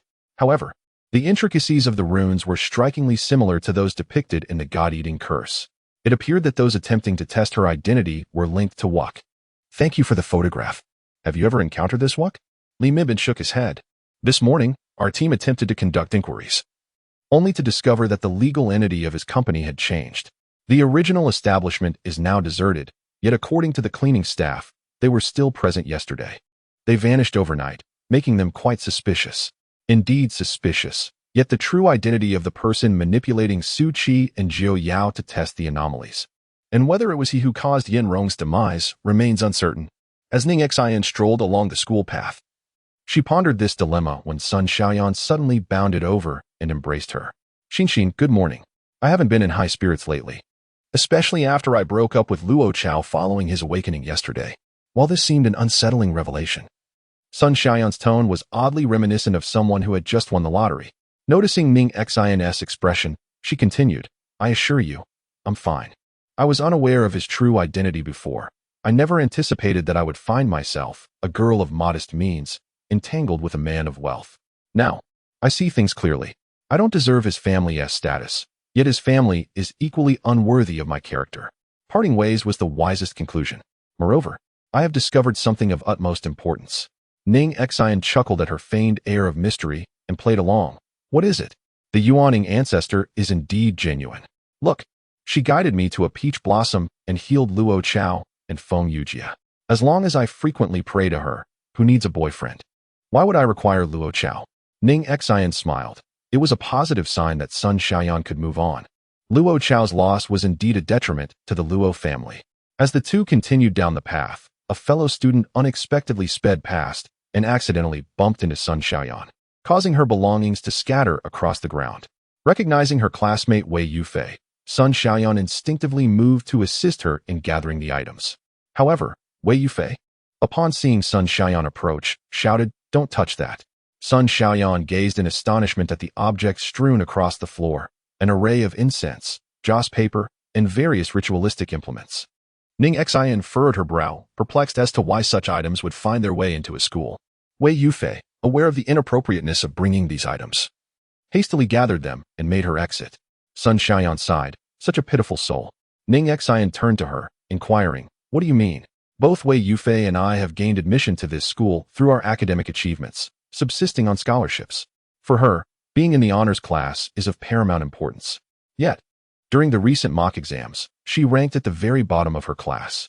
With the final examinations looming, if she remains at the bottom, she will be relegated to the regular class next semester. She has always been fervently dedicated to her grades, and not being in the honors class in her final term would undeniably impact her college entrance examination results. Ning Xin began to piece together the situation. So she brought those items to pray for divine intervention in her exams. Sun Xiaoyan nodded, adding, Indeed, though it is not solely that. There was a rumor at our school about a student who, overwhelmed by the pressures of the college entrance examination, tragically took her own life in her dormitory just before the exam. Ever since that night at midnight, the sound of her reciting study material has echoed through the halls, haunting her dorm mates and disturbing the entire building. The principal sought the counsel of a feng shui master, who claimed the spirit was filled with resentment and could not be appeased. The only solution was to seal off the building, with no other recourse. The principal constructed a new dormitory elsewhere and sealed the old one. However, this is merely the beginning, as the candidates who had previously hanged themselves were all top of their class. One individual, with a mischievous spirit, burned paper money for him and paid respects at midnight on the eve of the examination, resulting in an astonishing leap of over 200 ranks. Since then, the school has been rife with rumors about worshipping the deity of examinations to secure the first place. Wei Yufei, feeling desperate, contemplated giving it a try. Thus, her intent in gathering those items was not for the purpose of divine supplication, but rather for an appeal to the spirits. Chapter 54, Discovery Yet. Upon reflecting on her ranking, she realized the precariousness of her situation. A slight misstep could lead to her falling out of the elite class. Sun Xiaoyan turned to Ning Xin and said, Xin, do you think I should also pay my respects? She had never been a naturally gifted student, and her focus had recently strayed from her studies. Wei Yufei not only exerted herself diligently, but had also seemingly exhausted all possible avenues. If she were to do nothing, an unsettling feeling would linger within her. Ning Xin raised an eyebrow. You possess such audacity, daring to venture alone to an abandoned building at midnight? Sun Xiaoyan, of course, lacked the courage. Please accompany me. The exams are imminent. No matter how hard I study now, it may yield little benefit. Yet, perhaps if I offer my prayers, I might secure a stable performance in this examination. Ning Xin found it amusing. I've heard of people visiting Confucian temples before exams, but never of anyone seeking the favor of deceased candidates. I wonder if there's any truth to this rumor, even if it were. What power could a ghost possibly have to aid you in achieving the best results in the examination hall? A ghost? Sun Xiaoyan found this notion rather intriguing. Yet she pondered that Ning Xin's words held merit. After all, it was merely a rumor. If it were truly so efficacious, why would the teachers at school annually visit Nanshan to pray and burn incense, rather than offering their supplications within the confines of their own dormitories? With a slight curl of her lip, Sun Xiaoyan dismissed her previous thoughts, realizing that she had been grasping at straws in her desperation. As the two continued their journey, they were oblivious to Qin Xuan trailing closely behind, clutching her backpack straps and eavesdropping on their conversation. Worshipping spirits? Qin Xuan found the idea ludicrous. What power could a spirit possibly possess? Yet, an inner urge compelled her to consider the possibility of testing it out, for perhaps some supernatural entities indeed possessed unique abilities. Luo Yunfeng felt a twinge of dissatisfaction towards Guo Xiaochun due to the ongoing situation. She had previously hinted at her determination to secure a place in the elite class, and if she failed this time, she would undoubtedly be greatly disappointed. Although she had prepared for the examination, there remained an element of uncertainty. Upon overhearing Sun Xiaoyan and Wei Yufei's private plans to petition the deity of examinations, a sense of unease began to creep in. She had reviewed the rankings, and given her performance, her most formidable rival for entry into the elite class was Wei Yufei. Should Wei falter, her own prospects would brighten. Regardless of the veracity of their ritual, she felt compelled to investigate. She could not allow Wei Yufei to receive divine assistance. Sun Xiaoyan had almost abandoned the idea of visiting the abandoned dormitory to pay homage to the spirits. But she accidentally overheard a group of students behind her discussing their clandestine plans for the evening. They were among the lowest ranked in the class, a position that was envied by others, yet for them, it felt precariously unstable. With the final semester approaching, the thought of dropping to an ordinary class was simply unacceptable.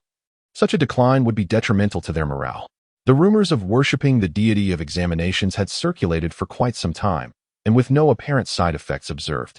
They were certainly tempted to partake. Ultimately, Sun Xiaoyan took out her phone and said, "Well, I might as well consult the Yuaning ancestor. I will follow the guidance he provided." With that, she placed her phone on the table, washed her hands, and opened the ID of the Yuaning ancestor. After offering her reverence, she sent her inquiry. Ning Xin shook her head, realizing that Sun Xiaoyan truly did not regard her as a living person. She had nearly transformed a social platform into a shrine for worship. While the reasoning might hold true, it was simply not applicable to her. Unlike Ning Xin, who seemed to exert little effort in her studies yet maintained an upper-middle standard in the class, Sun Xiaoyan struggled tirelessly, merely managing to keep pace with the curriculum. "Ning Xin, there's a classmate looking for you." Ning Xin glanced at the female student who had entered, set her phone down, and stepped outside. Upon her exit, she encountered a familiar figure leaning provocatively against the railing, nostrils flared in disdain as they gazed at her. After a moment of contemplation, Ning Xin recalled the individual's name, Zhuangxian, someone who felt compelled to provoke her every 6 months. The origins of this situation are somewhat perplexing. Ning Xin transferred to this school only in the second semester of her first year. Upon her arrival, she was placed in a regular class. However, following a single final examination, her true capabilities were unveiled, and she ascended to the distinguished class. For every student who rises, another must inevitably fall, and it was Zhuangxian who was relegated to the ordinary class. Once, Zhuangxian held himself in high regard, believing that his lack of study and inattentiveness in class would not impede his position at the bottom of the ranks. Such a feat was, in his mind, a testament to his abilities. Yet, when Ning Xin displaced him, it was a harsh blow to his pride, igniting a rivalry between them. Every examination became a battleground, with Zhuangxian declaring war on Ning Xin, vowing that this time he would surpass her. Yet, 2 years have passed, and not only has he failed to achieve this goal, but he remains entrenched in the regular class, his arrogance growing with each attempt. Ning Xin, indifferent to his provocations, preempted his words. "You will surpass me this time, right? I understand. Do your best." Zhuangxian retorted immediately, "Of course, it's not important. Then what else do you wish to say?" Ning Xin pressed, leaving him momentarily speechless.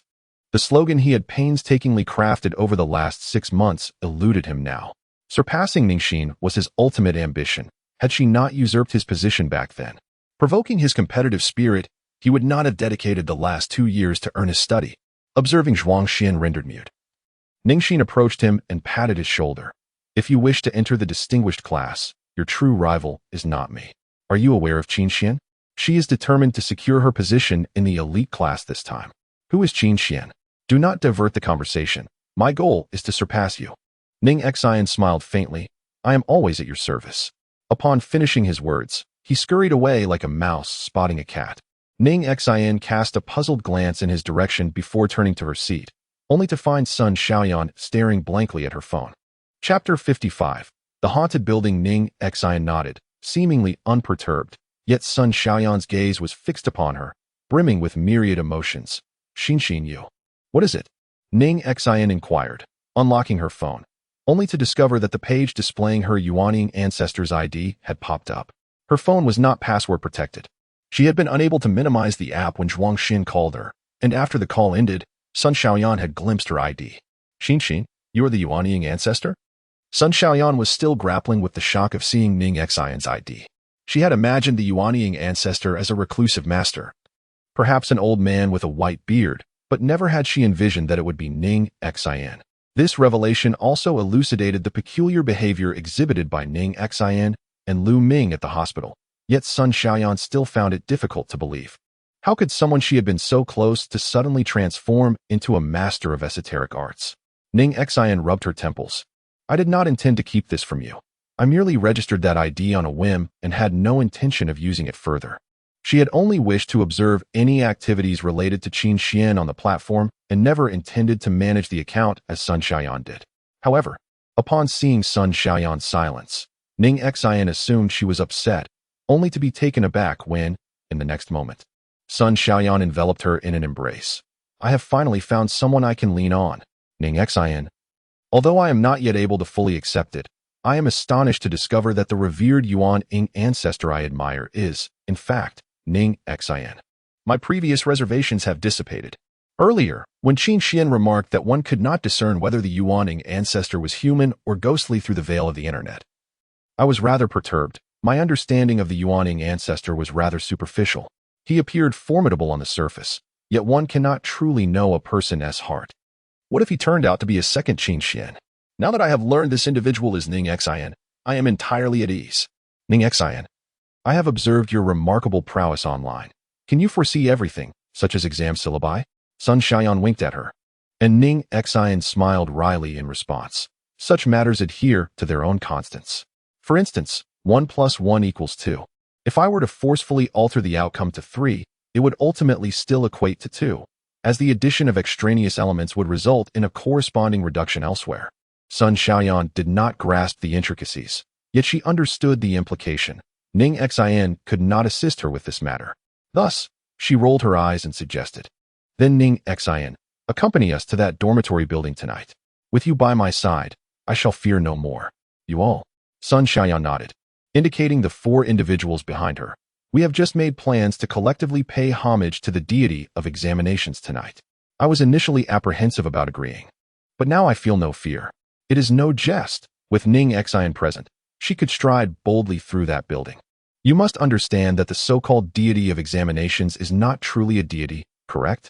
I approached this venture with a sense of reckless hope, driven by an insatiable curiosity, for the rumors had persisted for so long without us ever having laid eyes upon it. Xin, are you not intrigued by what lies within? Ning Xin, having encountered countless spirits, regarded them with the same indifference one might reserve for mundane sustenance, leaving little room for curiosity to flourish. However, the notion of embarking on this adventure in clusters posed its own risks. Should anything untoward occur, it would be inappropriate. Reluctantly, Ning Xin conceded, I shall accompany you. But at midnight, the powers of the spirits will intensify. If any trouble arises, you must withdraw immediately and adhere strictly to my commands. Sun Xiaoyan's face brightened with joy. Rest assured, Master, I shall comply with your orders. Among the group, a few individuals were staying in the dormitory, and so Sun Xiaoyan led Ning Xin and the others to rest until midnight, after which they stealthily ventured out to the abandoned dormitory building. This place had long been neglected. With walls overtaken by climbing vines, while picturesque by day, it took on a sinister, eerie quality by night. Upon reaching the entrance, they discovered the door was locked, leading to a chorus of frustrated murmurs. Could it be that we cannot even enter tonight? Yet, Sun Xiaoyan gazed imploringly at Ning Xin, knowing that this barrier would be trivial for her. Xin Sun Xiaoyan looked at her with pleading eyes. Understanding her determination, Ning Xin decided to provide her with a piece of iron wire. Upon receiving it, Sun Xiaoyan's eyes sparkled with excitement as she swiftly unlocked the door, earning astonished glances from the others. Where on earth did you procure the key? Impressive. Sun Xiaoyan tightly clutched what appeared to be a key, concealing from them that it was merely a needle. However, with Ning Xin's magical abilities, it could transform according to the shape of any keyhole. As soon as they opened the door, the already chilly atmosphere intensified, sending a shiver down their spines. Sun Xiaoyan quickly hid behind Ning Xin and asked, Xin, is the spirit you mentioned here? I heard that the school invited a master to perform a ritual, yet I see no talismans for suppression. The surroundings, albeit somewhat dilapidated and cold, bore a striking resemblance to an ordinary dormitory building. Noticing no immediate anomalies, she advised, please reduce the brightness of the flashlights. Such strong light is easily visible from outside, and the patrolling security might spot us. Sun Xiaoyan relayed her instructions, and the group swiftly complied. While their courage had surged during their discussion, upon arriving here, they mimicked Sun Xiaoyan's actions and huddled behind Ning Xin, resembling chicks sheltered under a hawk's wings, which left Ning Xin feeling exasperated. Even with two boys in the group, they were utterly intimidated by the dark and decaying building. As they proceeded, Ning Xin caught sight of two spirits inadvertently wandering into the vicinity, brushing past them. Noticing that Ning Xin could see them, the spirits attempted to frighten her by making grimaces. However, when Ning Xin cast a glance their way, they were immediately struck by an overwhelming pressure, causing their expressions to change dramatically before they swiftly vanished. Observing Ning Xin's sudden halt, Sun Xiaoyan felt a surge of panic. Xin, what's wrong? Is something coming out? Ning Xin nodded, causing Sun Xiaoyan to feel a pang of fear. Did you not just say there was nothing here? They merely wandered in. It has been ages since anyone visited, making it an ideal abode for them. It is not surprising to encounter spirits. Sun Xiaoyan's face contorted in distress as she implored these entities to refrain from appearing beside her again. What is the dormitory number you mentioned? Initially, Ning Xin had little interest in this place, yet as they delved deeper, an unsettling sensation enveloped her. Despite the prolonged absence of inhabitants, the presence of wandering spirits seemed unusually abundant. Ning Xin led them towards the 7th floor, fatigue causing Sun Xiaoyan to momentarily forget her fear. The 7th floor? There's no elevator. We must ascend on foot. Chapter 56. Doubt, however, the stamina of the others began to falter, the initial formation having long since disbanded. While Ning Xin had already reached the 7th floor, some remained on the stairs leading to the 6th. Who? The last person suddenly shouted, startling those ahead. What are you doing? Who are you trying to scare? Yet the final boy, filled with trepidation, hurried to catch up with the second-to-last person. No, there was a shadow behind me just now. Another person leaned over to peer down the staircase, finding nothing amiss. You're just overly anxious. You must be imagining things. There's no one here. Don't you remember? The door was locked when we arrived. But what if that was not a person? The words of the girl in the middle sent shivers down the spines of the others, and with that fear, they huddled closer together. The tense atmosphere in the darkness was particularly palpable, and even with Sun Xiaoyan by Ning Xin's side, she could not dispel the fear that lingered within her. Sun Xiaoyan swallowed hard. We didn't actually intend to encounter it. We merely planned to burn some paper money and incense, and bow 3 times as a gesture. The remaining few nodded in agreement. Prior to their arrival, they had been curious to discern whether anything truly resided here. But now they simply wished to complete the task and depart. As Ning Xin approached the door of room 707, poised to push it open, Shun Jue called out, Wait, let's not open it just yet. Her sudden exclamation startled the others, and Shun Jue continued, We have no idea what awaits us inside. We ought to prepare ourselves mentally. The others concurred with her, bracing for the worst-case scenario. Noticing that everyone appeared anxious while Ning Xin remained remarkably composed, Shun Jue, who had initially led the group, curiously inquired, Ning Xin, aren't you afraid of these entities? There is nothing to fear, even if they are spirits. They understand the principle of not harming the innocent, Ning Xin replied. Hearing this, Qin Xuan felt somewhat reassured, yet her curiosity was piqued regarding another matter. Ning Xin, given your excellent academic record, what brings you here? Sun Xiaoyan interjected. Of course, Ning Xin is here to accompany me. Qin Xuan remained skeptical, doubting that Ning Xin was simply idle, believing instead that she had come for academic reasons. Ning Xin, you're seeking better scores for the college entrance examination, aren't you? However, there are too many of us this time. Perhaps you should wait for the next opportunity, as that would enhance our chances. Sun Xiaoyan was not pleased with these words. Hey, how can you speak like that? Don't mention that Ning Xin does not seek anything, even if she did. Do you truly believe that you few could reach this point? You can't even get through the main door. Qin Xuan felt wronged. She hadn't said anything incorrect. Why was Sun Xiaoyan reacting so strongly? This examination was pivotal for their futures, yet Ning Xin seemed indifferent. All she wanted was for Ning Xin not to compete with them for spots. Was that so wrong? Ning Xin had no desire to engage with Qin Xuan's petty thoughts. She had come merely to uncover the truth behind the examination spirit. Without waiting for the others to react, Ning Xin expressionlessly pushed open the door, the noise startling everyone into fear. Qin Xuan screamed, Ning Xin, didn't we agree to give us some mental preparation? Sun Xiaoyan rolled her eyes. By the time you're mentally prepared, you might as well not enter. Ning Xin stepped into room 707, which was utterly devoid of anything, save for the dilapidated windows that emitted eerie sounds in the wind. Although Sun Xiaoyan hurriedly followed, she was reluctant to open her eyes and merely asked Ning Xin, Xin, is there really no ghost here? Perhaps it was her imagination, but she felt this place was more terrifying and colder than any other. Ning Xin surveyed the room and shook her head. There's nothing here. After a moment of timid observation, Qin Xuan and the others, having found no anomalies, gradually gained courage and suggested to Sun Xiaoyan, shall we begin? It seems that after midnight, it won't be effective. Ning Xin gazed at them and remarked, this is merely an empty house. What purpose does burning paper and candles in an empty space serve? However, she was aware that Qin Xuan and her companions were unwilling to accept this. Ning Xin, how can you be certain it is futile? Do you intend to pay homage to the deity of examinations alone? Others expressed their skepticism as well, saying, indeed, we have come all this way, and you claim it is pointless. This must be deliberate. Sun Xiaoyan, observing Ning Xin leading these individuals, retorted, does Ning Xin require the deity's blessing? She merely wishes to spare you the effort. Qin Xuan scoffed, who believes that? We have come this far, and she casually declares it a waste of effort. Surely she wishes to pay homage in secret.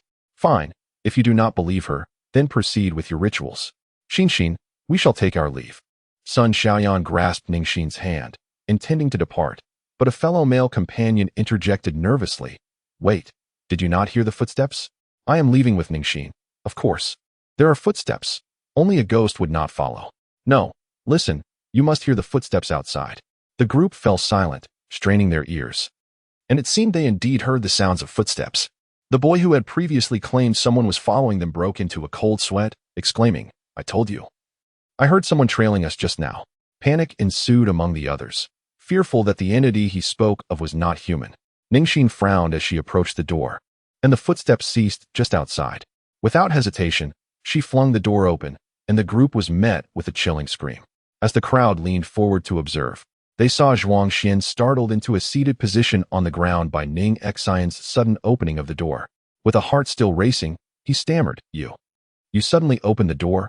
Were you trying to scare someone to death? Ning Xin shot him a glance, such a timid soul. In an effort to uphold his dignity, Zhuang Xian, still recovering from the shock, sprang to his feet, retorting, Who's timid?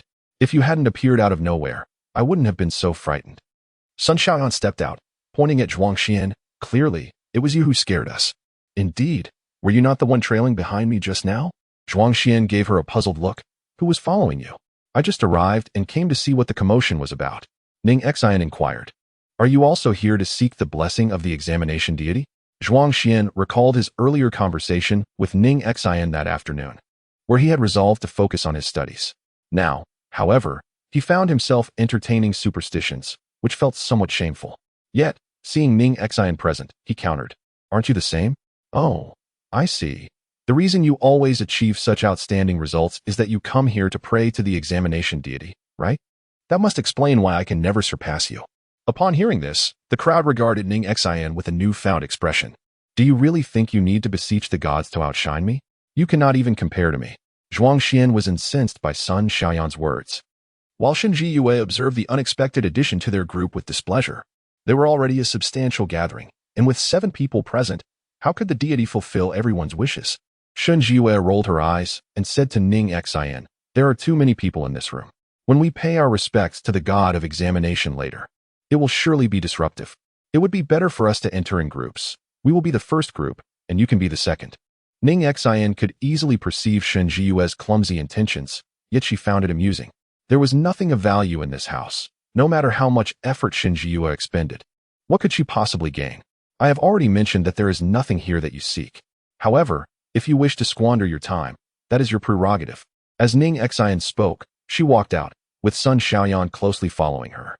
Zhuang Xian and another male student also stepped out. Shen Jiyue shouted at the boy, Jiang Chun. "What on earth are you doing? Why are you following them?" Shen Jiyue had hoped it would just be the 4 of them. If anything were to happen, having 2 boys as backup would be beneficial. Yet now one of her main allies had decided to leave. I'm scared. Just moments ago.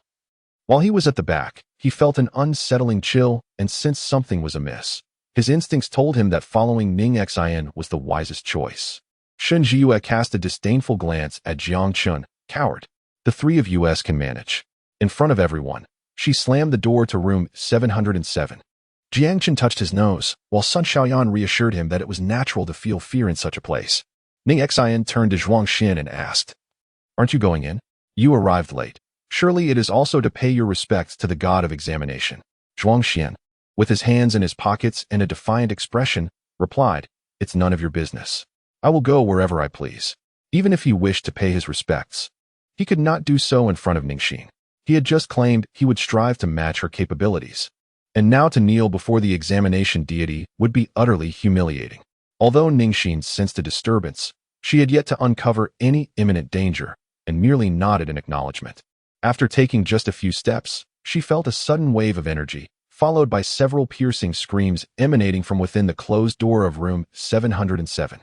Sun Xiaoyan and her companions exchanged bewildered glances, utterly perplexed by the unfolding events. Zhuang Xian found it curious. How could they have vanished? Was there a hidden door in the room? At that moment, he dismissed other possibilities, convinced that it was implausible for anyone to leap from the 7th floor. There must be another passageway. He meticulously explored every reachable surface of the wall, but discovered nothing unusual. Sun Xiaoyan cast a scornful glance at Zhuang Xian, saying, "What are you thinking? This is a school dormitory, not a private residence. How could there possibly be a hidden door?" "Then tell me," he retorted. "If it's not a hidden door, how did they disappear? We are standing right outside, and there is only one exit. Where else could they have gone?" Meanwhile, Jiang Chen, his face ashen, pointed at the ashes of paper money scattered on the floor, murmuring, "Could it be that they were taken by that examination deity?" Sun Xiaoyan quickly hid behind Ning Xin, exclaiming, "Xin, didn't you say there's nothing here?" "Just because there's nothing in the room doesn't mean the entire building is devoid of it," Ning Xin replied. Zhuang Xian rubbed the goosebumps on his arms and directed his finger at them, asserting, "Stop with the alarmist rhetoric. We are staunch materialists." "No, wait. Are you conspiring with me in this charade?" Sun Xiaoyan cast a disdainful glance at Zhuang Xian, exclaiming, "Do you truly believe you possess such significance? We are not obliged to perform for your amusement. I care not whether you are acting or not. I intend to leave. I shall not fall prey to your schemes." With that, he dashed down the stairs. Sun Xiaoyan turned to Ning Xin and inquired, Xin, shall we not depart?" She was always acutely aware of her limitations. Saving Shen Jiyue and the others was beyond her capacity, and preserving her own safety was of utmost importance. "Are you foolish? You stood idly at the stairwell, yet failed to notice anyone descending?" Jiang Chun recalled the shadow he had glimpsed in the corridor and, feeling a pang of panic, said to Ning Xin, "There must be other entities present. I did not imagine it." Sun Xiaoyan whispered to Ning Xin, "Once locked, do we not possess the key to unlock it?" Zhuang Xian could see only the bolted door, yet a barrier had already formed. Even if the door were opened, escape would remain elusive. When Ning Xin inspected the window upon seeing room 707 devoid of occupants, she distinctly sensed a barrier upon her hand's contact with the outside air.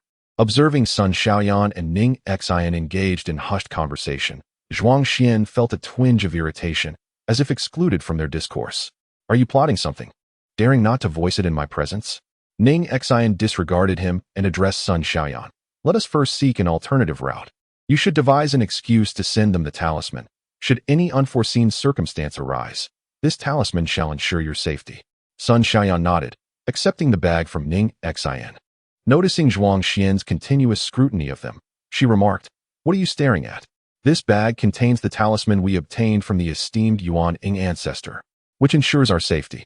Zhuang Xian scoffed, expressing his disbelief. However, Jiang Qin's eyes gleamed with interest. Is he the one from the internet known for his efficacy? I've heard of him. How did you manage to find him? Sun Xiaoyan handed the talisman to Jiang Qin, replying, "It was destined." She then inquired once more if Zhuang Xian wished to have the talisman, but he simply turned away, dismissing the notion. He was resolute in his skepticism about the existence of ghosts, believing any supernatural occurrences to be orchestrated by people behind the scenes. Observing Zhuang Xian's attitude, Sun Xiaoyan said, "Since you do not believe, you cannot possibly feel fear. Therefore, you shall lead the way." Zhuang Xian glanced at Ning Xin, raised his chin defiantly, and declared, "Let's go. Just wait until I capture Shinji Yue and the others. Then we'll see who is deceiving whom." He charged ahead, but Ning Xin grasped his arm, redirecting him. "This way." Chapter 58. Qin Xuan's display of authority. Though Zhuang Xian feigned bravery, the daunting darkness ahead instilled a flicker of trepidation within him, causing him to forget to ask Ning Xin what they were actually searching for in each of these rooms. Nonetheless, opening these doors felt akin to unboxing a mystery. One could never be certain if the contents would bring delight or dread. Each time, Zhuang Xian was unprepared, his face paling with fear. To prolong the endurance of his heart, he resolved to hasten forward, swiftly pushing open the doors in succession, allowing Ning Xin and the others a glimpse within. As Sun Xiaoyan observed Zhuang Xian suddenly springing into action like a wound-up toy, he rushed forward and kicked open a door with an amusingly exaggerated motion. Unable to contain her curiosity, she inquired of Ning Xin, "What exactly are we searching for?" "The eye of the barrier," Ning Xin replied. "If we locate this eye, we can dismantle the barrier surrounding this building." Sun Xiaoyan nodded in understanding, watching as Zhuang Xian reached the last door in the row and in a flash kicked it open. However, his curiosity got the better of him, and he couldn't resist sneaking a glance inside. To his astonishment, that fleeting gaze revealed something he should not have seen. Startled, Jiang Qin turned to him, while Ning Xin, having sensed no trace of a ghostly presence, asked Zhuang Xian, "What did it look like?" Zhuang Xian gestured with his hands. It had long black hair and wore a white dress. Just lying in the middle of the room and crawling about. Such attire, typical of youthful romance dramas, transformed into the quintessential ghostly garb within the context of a horror film. Although Ning Xin had encountered many spirits, most donned the clothing they wore at the time of their demise. Zhuang Xian's description seemed more like a manifestation of his anxiety, conjuring iconic images from horror movies. "I'll go take a look," Ning Xin declared. Zhuang Xian grabbed her arm. "No, we can't. It's real. Let's leave quickly." Ning Xin found the situation amusing. "Weren't you just a staunch materialist?" Zhuang Xian, realizing the gravity of the situation, was taken aback by Ning Xion's nonchalance. "I'm not joking. By the way, where's the talisman? Hurry, give it to me." The talismans he had previously dismissed were now desperately sought from Sun Xiaoyan. Taking advantage of the conversation between Zhuang Xian and Sun Xiaoyan, Ning Xin had already approached, but before she reached the entrance, the contents within had already emerged on their own. Jiang Qin and Zhuang Xian hurriedly closed their eyes, while Ning Xin focused her gaze. Qin Xuan cast a glance at the group and then mockingly regarded Ning Xin. "You actually came. Surely your previous achievements were not sought after in this manner?" Before Ning Xin could respond, Zhuang Xian rushed forward. "Are you even human?" Qin Xuan looked at him with disdain. "Can't you tell? You're pretending to be human. It's the middle of the night, and here you are crawling around in a white dress. Do you think you resemble a person?" She had merely overheard some commotion downstairs, prompting her to crouch down to listen. How could she have known someone would suddenly open the door? You all must have come here because of the rumors. Seeking scores with such frivolous intentions. Qin Xuan would certainly not admit to it. "I was simply curious to see Wei Yufei sneaking around at this hour." "But you don't even know Wei Yufei, and you don't live on campus. If you had no intention of seeking the deity of examinations, how would you know Wei Yufei was here at this late hour?" "Wait, has Wei Yufei already entered?" Qin Xuan sneered at them. "She has been here since before midnight." Sun Xiaoyan found it strange, impossible. "When we arrived, the main gate was tightly shut. How did you get in?" The main gate was locked by Wei Yufei to keep you out. She entered through another window. Upon hearing these words, Jiang Chun felt a surge of displeasure. After all, they were classmates. Did she truly need to regard them with such suspicion? Did she genuinely believe that by seeking the so-called god of exams, she could escape her consistently poor performance? He wasn't one to nitpick, but Wei Yufei's actions seemed rather excessive. Sun Xiaoyan heaved a sigh, realizing that Wei Yufei was placing an inordinate amount of importance on this examination. Zhuang Xian drew closer to Ning Xin, inquiring, "Is this the person you referred to as Qin Xuan?" Ning Xin cast him a glance, prompting Zhuang Xian to whisper, "She seems rather calculating. She comes here to seek the god of exams, yet refuses to admit it. The moment we catch her in the act, she immediately accuses us of harboring ulterior motives and redirects the focus of animosity towards Wei Yufei. You previously mentioned that she would be my competitor, yet Wei Yufei is at the bottom of your class. Despite not knowing Wei Yufei, she follows her here, presumably to thwart her from seeking the god of exams." Ning Xin smiled at him. "It appears you are not entirely foolish." Qin Xuan likely intended to undermine Wei Yufei's confidence. Should this examination prove unsuccessful for her, she would significantly bolster her chances of entering a prestigious class. Although the college entrance examination ultimately determined one's fate, the competition had already commenced in earnest. Sun Xiaoyan turned her gaze toward Qin Xuan and asked, "Since you have been trailing Wei Yufei, do you know where she has gone?" With an air of impatience, Qin Xuan replied, "I do not know. I lost track of her. Initially, she had followed closely behind, but after a turn, Wei Yufei had vanished from sight." Qin Xuan was concerned that she might have located the so-called god of exams, prompting her to search the entire building for any trace of her. Sun Xiaoyan was taken aback. Could it be that Wei Yufei has been seized by the entities in the building, just like Xin Jiyue and the others? The entities in the building? Jiang Chun briefly recounted the events to Qin Xuan, who rushed to the window to interact with the barrier. She remarked how the moment she entered, the magical energy began to wane, rendering her unable to discern Wei Yufei's whereabouts. It appeared that this place harbored its own secrets. She slightly tilted her head to observe Ning Xin and the others, who were devoid of any magical abilities. If they were to escape, it would solely depend on her, which meant she could command them at will. Qin Xuan crossed her arms and said to Sun Xiaoyan, "It seems I am the only one capable of locating them. But wait, shouldn't you be consulting that Nascent Soul elder online about what to do at this juncture?" Sun Xiaoyan instinctively glanced at Ning Xin, aware that she wished to keep her identity concealed, and thus replied, "It's surprising that you, as a cultivator, wouldn't seek assistance. Ordinary people would certainly search for someone they know who has gone missing, especially since they are your classmates. It's baffling how the heavens could bestow such abilities upon someone like you while you merely stand here, mocking us." Qin Xuan's expression darkened. "You can only rely on me to find a way out. Can't you at least tone down your sarcasm?" Jiang Chun and Zhuang Xian were perplexed by their cryptic exchange, as Qin Xuan swiftly produced a talisman that ignited in midair, astonishing both Zhuang Xian and Jiang Chun. Chapter 59, The Eerie. Jiang Chun gazed in awe at Qin Xuan. "What is this? It's incredible. This talisman is crafted from firefly stone and cinnabar, and it will illuminate a path for us to escape." As the talisman burned in the air, the ashes that fell to the ground began to emit a green glow, winding and twisting towards the lower floors. Zhuang Xian glanced at Qin Xuan and inquired, "Is this magic?" Qin Xuan retorted mockingly, "This is sorcery. You are fortunate to have encountered me.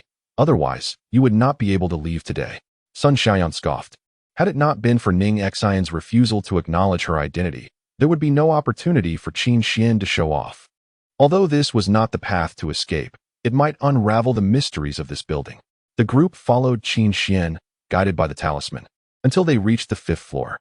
Suddenly, the flashlight extinguished, leaving only the light from the path illuminated by Qin Xuan. Jiang Chun quickly retrieved his phone, but Zhuang Xian interjected, "Did you hear something?" Jiang Chun held his breath, as he seemed to perceive the sound of insects crawling. Yet, how could the minuscule weight of a mere insect be audible? As he shone his phone onto the ground, a chill ran down his spine upon witnessing the commotion below. It was not merely one or two insects, nor was it a mere swarm. They had stumbled upon a veritable nest of insects, a writhing sea of darkness crawling at their feet. Sun Xiaoyan screamed, "Run! We must flee!" Ning Xian grasped her arm, insisting, "Stay still. They are merely passing by our feet." Sun Xiaoyan clutched Ning Xian's sleeve tightly, for even if the insects did not ascend upon them, The mere sight was enough to send shivers down her spine. As Qin Xuan observed these insects avoiding Ning Xin and her companions, she felt assured of her safety.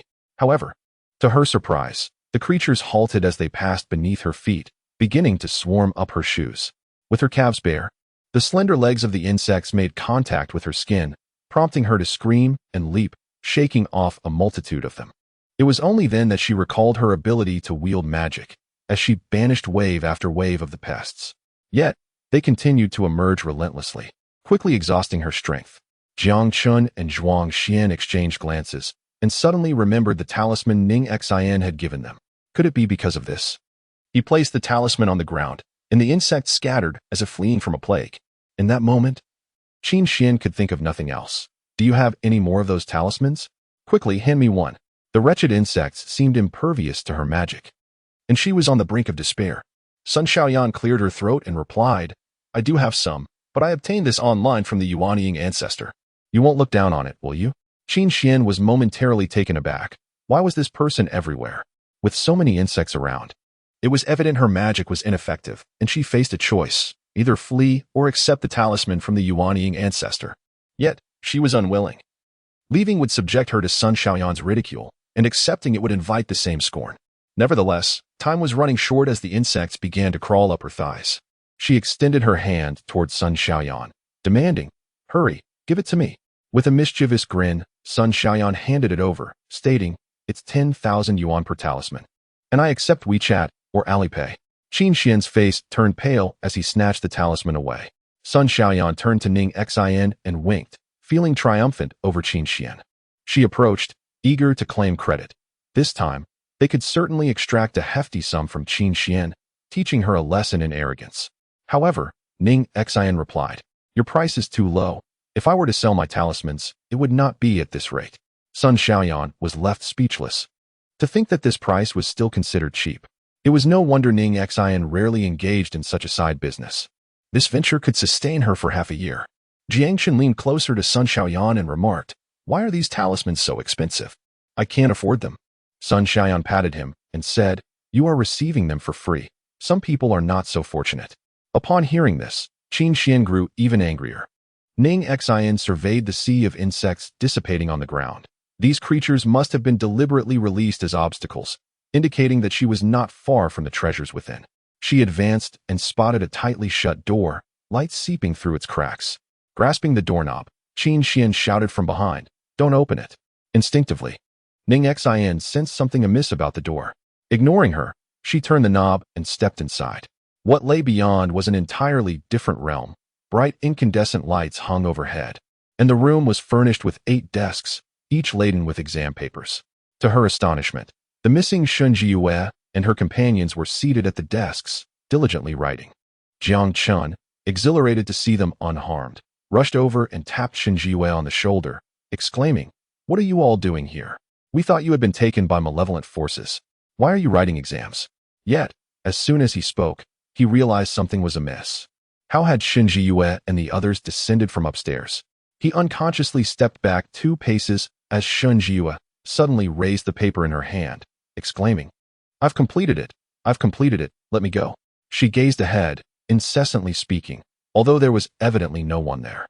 Yet, as soon as she uttered those words, the paper in her hand vanished, and a blank sheet appeared on the desk before her. Shun Jiyue stared in bewilderment at this new manifestation, exclaiming, Why? Why is there more? Grasping her own hair in frustration, she nonetheless picked up her pen and resumed her calculations. The remaining 2 individuals began to mirror her behavior. Each time they finished a paper, a new test would materialize, seemingly ad infinitum, driving them to the brink of madness. Witnessing this bizarre scene, Jiang Chun felt an unsettling chill within, yearning to escape, only to discover that the door had inexplicably vanished. Qin Xuan approached Ning Xin, questioning her. I expressly said not to open the door. Why did you not heed my warning? Look where you have brought us now. Ning Xin shot him a cold glance, retorting, Fool, enraged by her words. Qin Xuan was about to respond when Zhuang Xian interjected diplomatically, Finding them is indeed a positive development, but what shall we do next? Should we tackle this paper like they are? Ding dong, the examination time has concluded. Candidates are to cease writing immediately.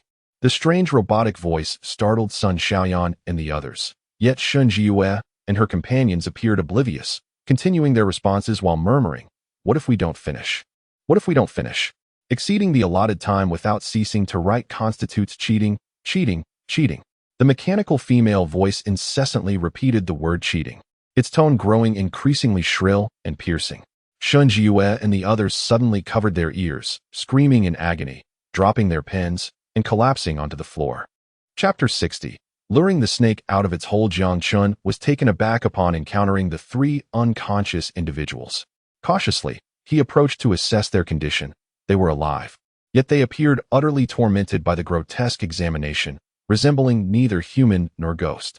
Zhuang Xian scanned the surroundings and discovered a sheet of white paper affixed to the wall.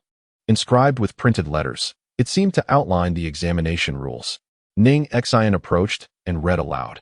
Candidates must complete the examination within the stipulated time to unlock the examination room door. Upon the conclusion of the exam, candidates must cease writing immediately. Failure to do so will be regarded as cheating, and they will be required to participate in the next round of the examination. Zhuang Xian scoffed. There is no clearly defined examination duration, and the papers keep coming. Who could possibly finish just a second before the bell rings? Sun Xiaoyan gazed at the three sprawled on the ground, panic-stricken. Are we to remain trapped here forever? She exclaimed. This perverse regulation did not test their abilities. The architect of these rules could manipulate time at will, leaving them with no means to triumph. Qin Xuan's powers were constrained within this building, rendering her incapable of locating the door. She could only continue to blame Ning Xin, saying, "I warned you not to come in. Look where we are now. You've trapped us all." Sun Xiaoyan pointed at Qin Xuan, retorting, "Those legs are your own. Did anyone force you to enter? Besides, this path was suggested by you. Should I now blame you for leading us astray?" Qin Xuan was irate. "Fine. Then let us all stay here and accompany her to her grave." Ning Xin glanced at Qin Xuan and scoffed. "Useless. Is this all you can do?" Without waiting for Qin Xuan to retort, she turned to Zhuang Xian and whispered a few words in his ear. Zhuang Xian, puzzled, inquired of Ning Xin, "Will this method work? What if it becomes enraged?" Ning Xin aimed to provoke it, compelling it to reveal itself. "Unless you wish to spend your entire life writing papers here, follow my instructions." Qin Xuan, incensed by Ning Xion's insult, attempted to speak, only to see Zhuang Xian and Ning Xin conversing privately, occasionally glancing her way, clearly plotting against her. She exclaimed in fury, "If you have something to say, speak plainly. I would like to see what capabilities you possess. Who is the real fool here?" Qin Xuan was deeply concerned about others' opinions of her. Even insincere praise could inflate her vanity, while harsh words, even if spoken out of goodwill, could linger in her heart for an entire day. Zhuang Xian waved his hand dismissively at her. "You're delusional. Why should we share anything with you? We are discussing how to escape." Qin Xuan was entirely unconvinced. "Then tell me, what method does Ning Xin possess to help us escape? If she can't do it, how can an ordinary person like her devise a solution?" Upon hearing Zhuang Xian's words, Qin Xuan immediately concluded that he was lying, her expression darkening further. Sun Xiaoyan approached Ning Xin and asked, Xin, do you have a plan?" "First, let us sit down and take the exam," Ning Xin replied. Ning Xin chose a seat at the back, while Zhuang Xian sat directly opposite her, next to Qin Xuan. Qin Xuan cast a disdainful glance at him and sneered at Ning Xin. "Is this your strategy? To sit down and take the exam? Are we not destined to end up like those three?" Ning Xin, maintaining a calm demeanor, responded, "Are you unable to solve the questions?" Her words struck a nerve with Qin Xuan. She had been studying tirelessly day and night for this exam, more diligently than when learning spells. Yet her simulated test results were disappointing. What significance could this examination hold? When the final assessments arrive, I shall demonstrate my true capabilities. Jiangchen, sitting in front, trembled in fear. What is there to compete over now? The real victory lies in getting out. As the exam bell rang, the three individuals lying on the ground instinctively rose, startling Jiangchen. He observed that they had lost their senses, merely staring blankly as they picked up their pens, preparing for the test. Qin Xuan scrutinized the questions on her paper, her brow furrowing. While the questions were not exceedingly difficult, they were not trivial either. She glanced at the other candidates in the examination hall, who appeared calm and self-assured, swiftly calculating with their pens. Qin Xuan bit her lip, pondering the stark contrast between the elite class and the regular class. To her, these questions seemed as simple as elementary school math in their hands. Determined to prove herself, She resolved to solve all the answers. After considerable effort, she finally completed her paper, only to be distracted by a hissing sound from Zhuang Xin nearby. Initially, she intended to ignore it, but as the noise continued, her annoyance grew. She turned to Zhuang Xin and whispered, "What are you doing?" Zhuang Xin began to grin mischievously. "Could you lend me a few answers? I can't solve the latter ones." Qin Xuan shot him a disdainful glance. "This doesn't even count towards our grades. And you still want a copy? Do you have no shame?" Unfazed, Zhuang Xin replied, "The requirement is to complete it. If I only write one solution, I'm afraid they won't consider it finished. How am I supposed to leave then?" Qin Xuan covered her ears, ignoring him, but Zhuang Xin lunged to snatch the paper. "Let me take a look." Sun Xiaoyan cast a puzzled glance at Ning Xin, wanting to inquire about Zhuang Xian's strange behavior. Qin Xuan clutched the paper tightly, wishing fervently for Zhuang Xian's downfall, ideally wishing he would never emerge from this predicament. However, what transpired next only deepened her resentment towards him. In his attempt to seize the paper, he tore it apart. Qin Xuan was just as bewildered by the act, only hearing the sound of tearing paper before Zhuang Xian clutched the remnants to his chest. I'm sorry, it was unintentional." He then addressed the heir, "Hey, invigilator? This student's paper is in pieces. Shouldn't he be given a new one?" Qin Xian's expression darkened, feeling that Zhuang Xian was deliberately targeting her.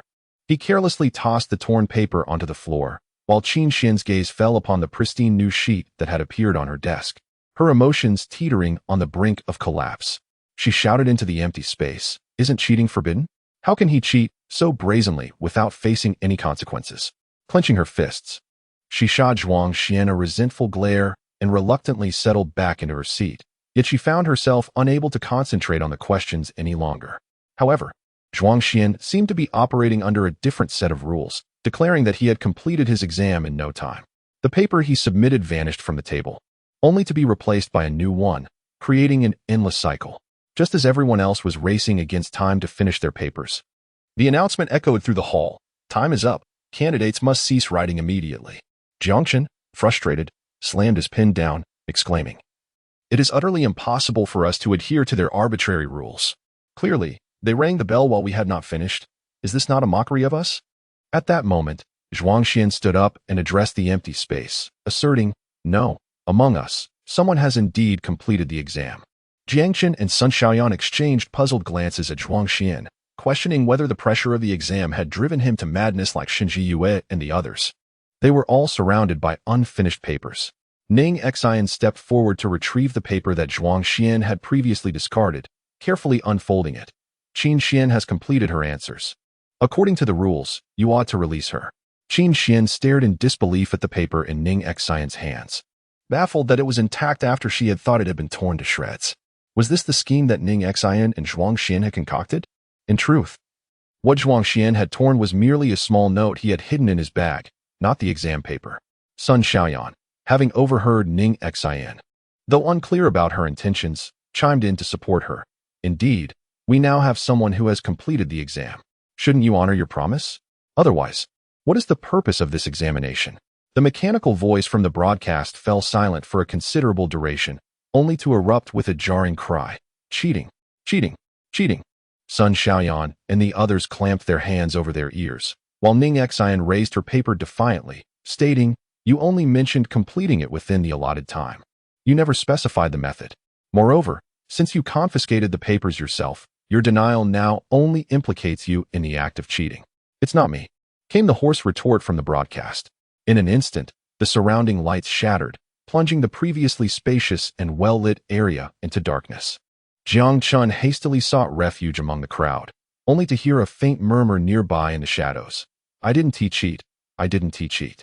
Sun Xiaoyan illuminated the vicinity with her phone's light and discerned a figure standing ahead, turned away from them, slightly hunched over, hands covering its face. Qin Xuan stepped forward, demanding, "Who are you?" The figure trembled and turned around, prompting Sun Xiaoyan to exclaim in shock, "Wei Yufei." Ning Xin squinted, realizing that the Wei Yufei before her was no longer the same person as before. Yet, Wei Yufei extended her hand towards Sun Xiaoyan and Jiang Chen, saying, "Xiaoyan. Jiang Chen, come here. I have a way to get you out." Sun Xiaoyan glanced at Ning Xin, who shook her head in response. Qin Xuan stood firm, blocking Jiang Chen's path. "This isn't Wei Yufei. If you approach her, it will lead to certain doom. Zhuang Xian, disregarding the caution, declared, no matter who you are. If you are in charge of this exam, you must adhere to the rules and let us go. Wei Yufei's expression darkened, twisting into a visage of terror as she gazed at Zhuang Xian. This is due to your deceit. You are all wicked students and deserve your fate. We merely adeptly navigated the rules. How can you brand us all as cheaters? If your intention was to prevent our escape, why not simply end us? Qin Xuan shot a reproachful look at Ning Xin. What are you doing? By provoking her, you might incite her to truly kill us. I cannot guarantee your safety then. Ignoring Qin Xuan, Ning Xin continued, indeed, should you choose to slay us, you would be undermining your own regulations, rendering yourself an unequivocal fraud. The room's lights flickered back to life, revealing walls that sprouted 2 doors each, summoning a total of 8 entrances. Wei Yufei cackled ominously. The exit lies before you. Yet only 1 door is genuine. The rest conceal the flames of purgatory beneath. Open any false door, and you shall be plunged into the abyss, doomed to a wretched demise. Choose wisely. At that moment, Shun Jiyue and the others regained their senses. With an eighth of a chance for survival, and precisely 8 of them present, it became evident that if each were to open a door, only one would emerge alive. However, those who opened the doors later stood a significantly better chance of survival. To ensure their lives, Shun Jiyue proposed, let us draw lots. We shall proceed to open the doors in the order determined by the lots. Jiang Chun, filled with trepidation, interjected, but this way. It's possible that only one of us will survive. Are we to perish altogether? What if the first door opens? Qin Xuan scoffed, casting a glance at Jiang Chen. Why can't we select the doors we wish to open according to the order of the draw, and simultaneously unveil them? This would ensure that each individual's chance of survival stands at 1 in 8. Would it not be the most equitable solution? Shun Jiyue, however, vehemently disagreed.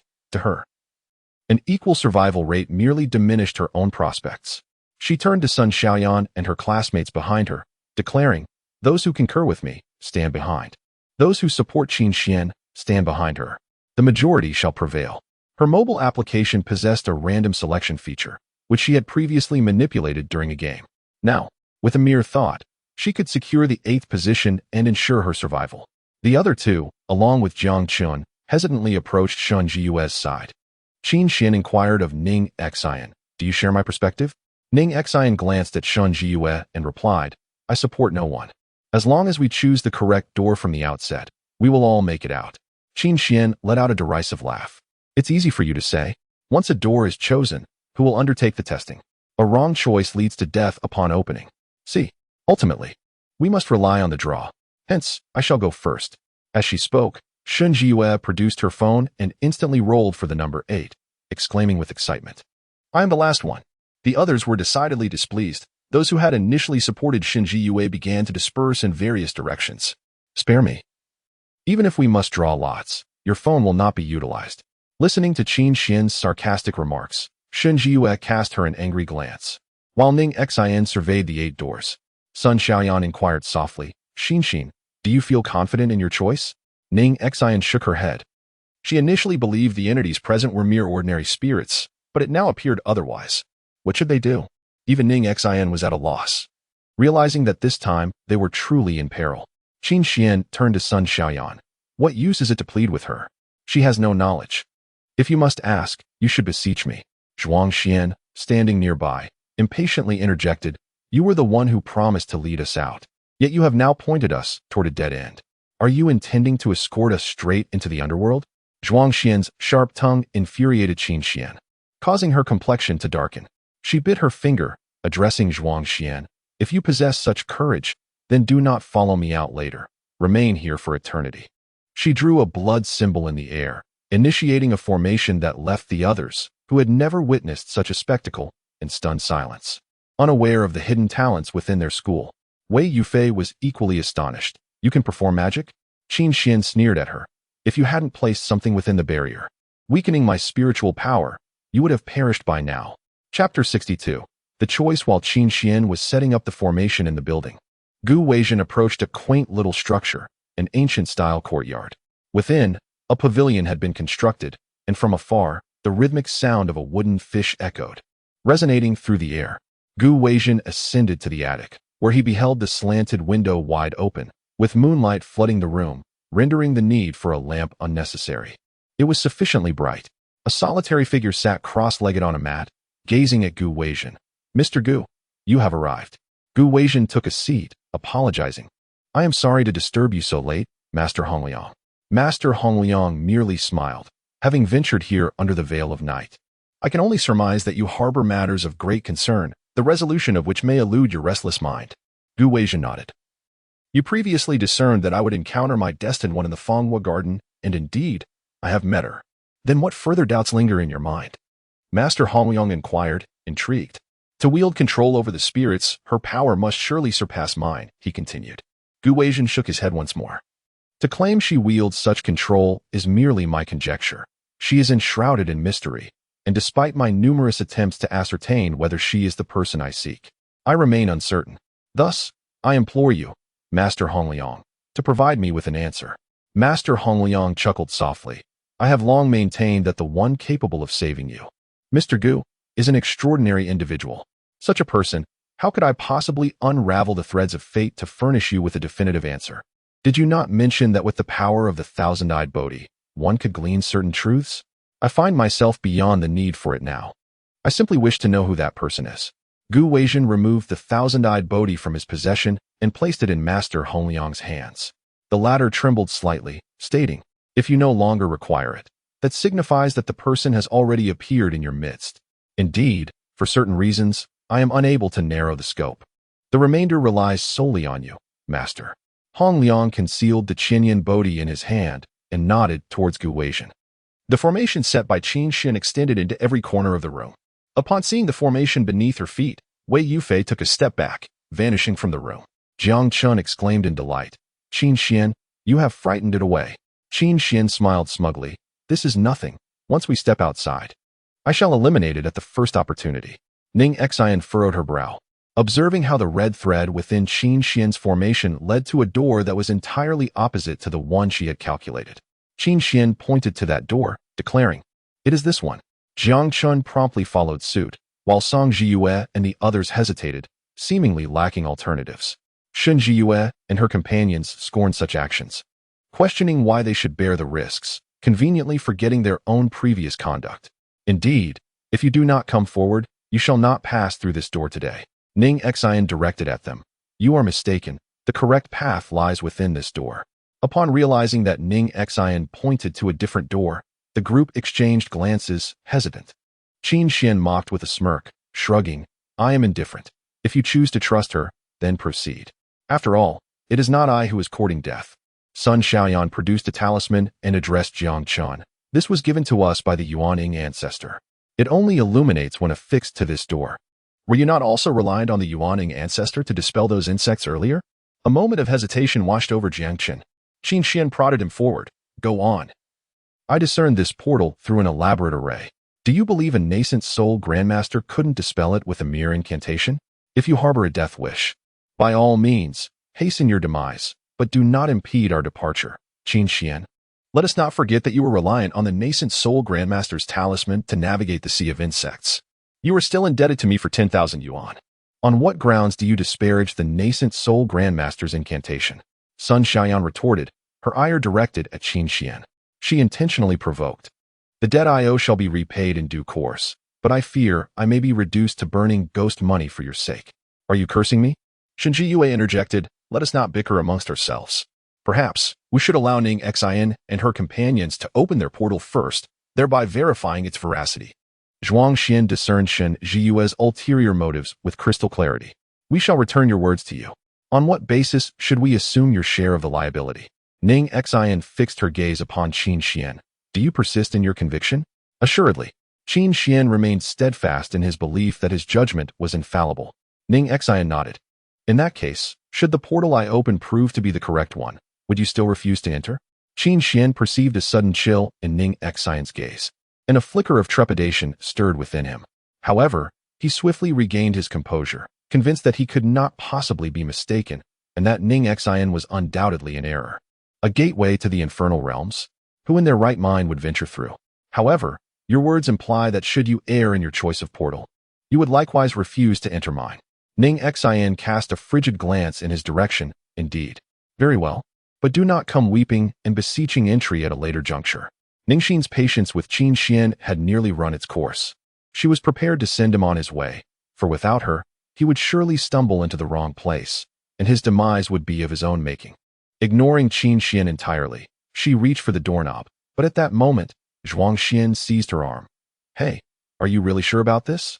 I do not wish to perish alongside you. If you wish to avoid my fate, then step aside, Ning Xin retorted. Zhuang Xian glared at her in indignation. Do you honestly believe anyone would be eager to descend into hell with you? Qin Xuan crossed his arms, casting a cold smirk at Ning Xin. This was indeed her choice. She could not blame him for his lack of compassion. The absence of Ning Xin meant one less competitor, thereby lightening his burdens considerably.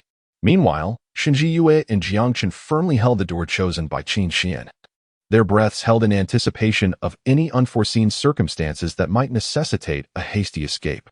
With an expression of calm resolve, Ning Xin turned the doorknob.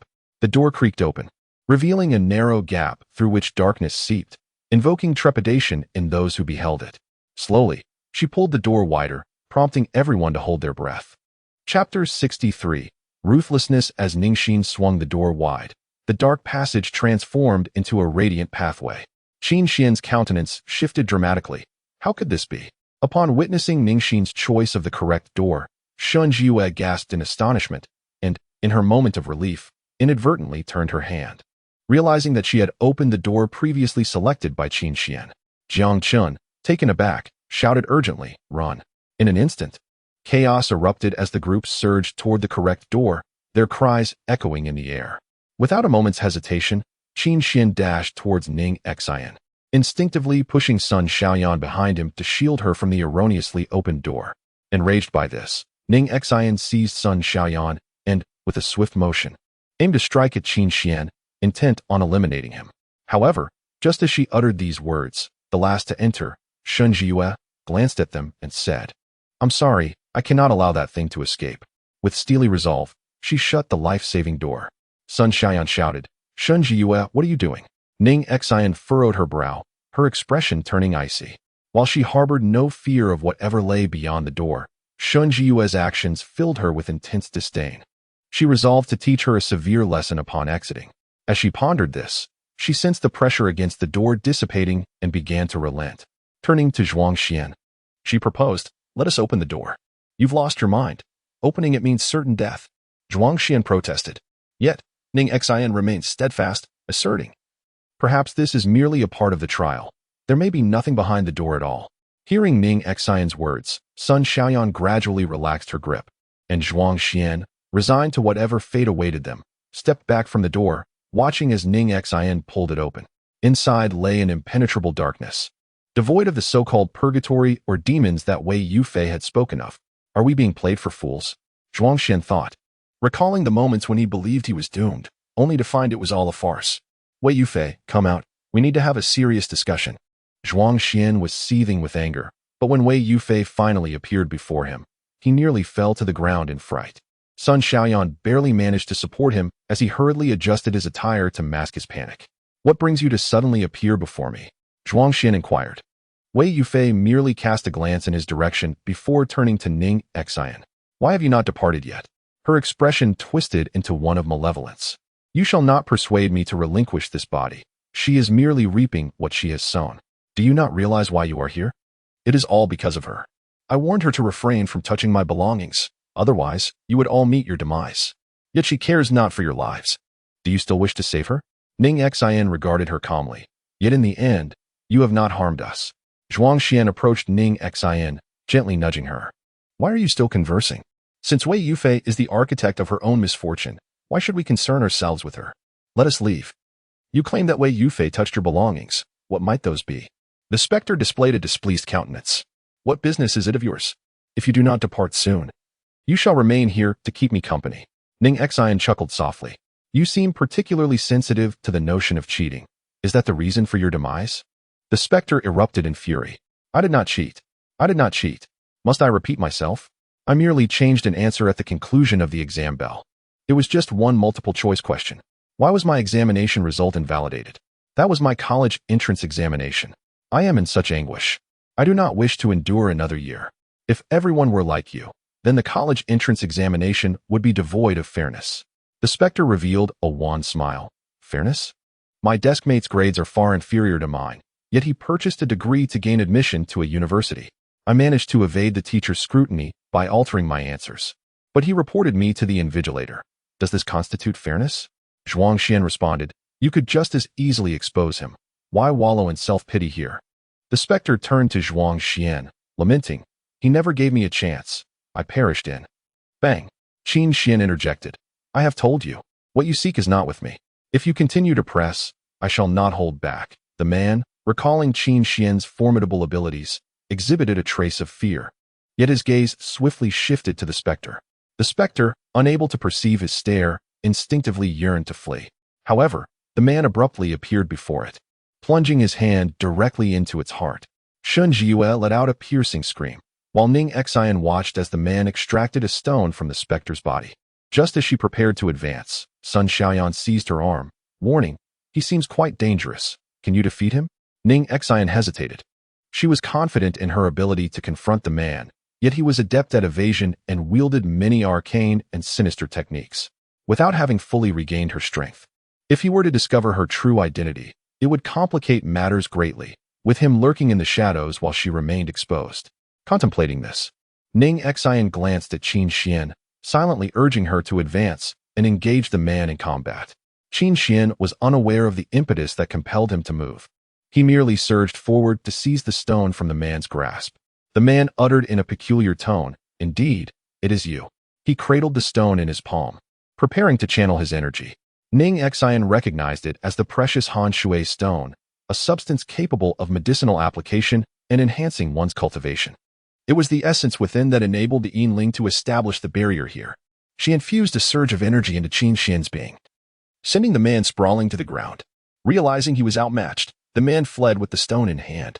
As Qin Xuan pushed Sun Xiaoyan aside, Ning Xion's heart hardened with the intent to kill, contemplating that once they exited, she would send Qin Xuan to his demise.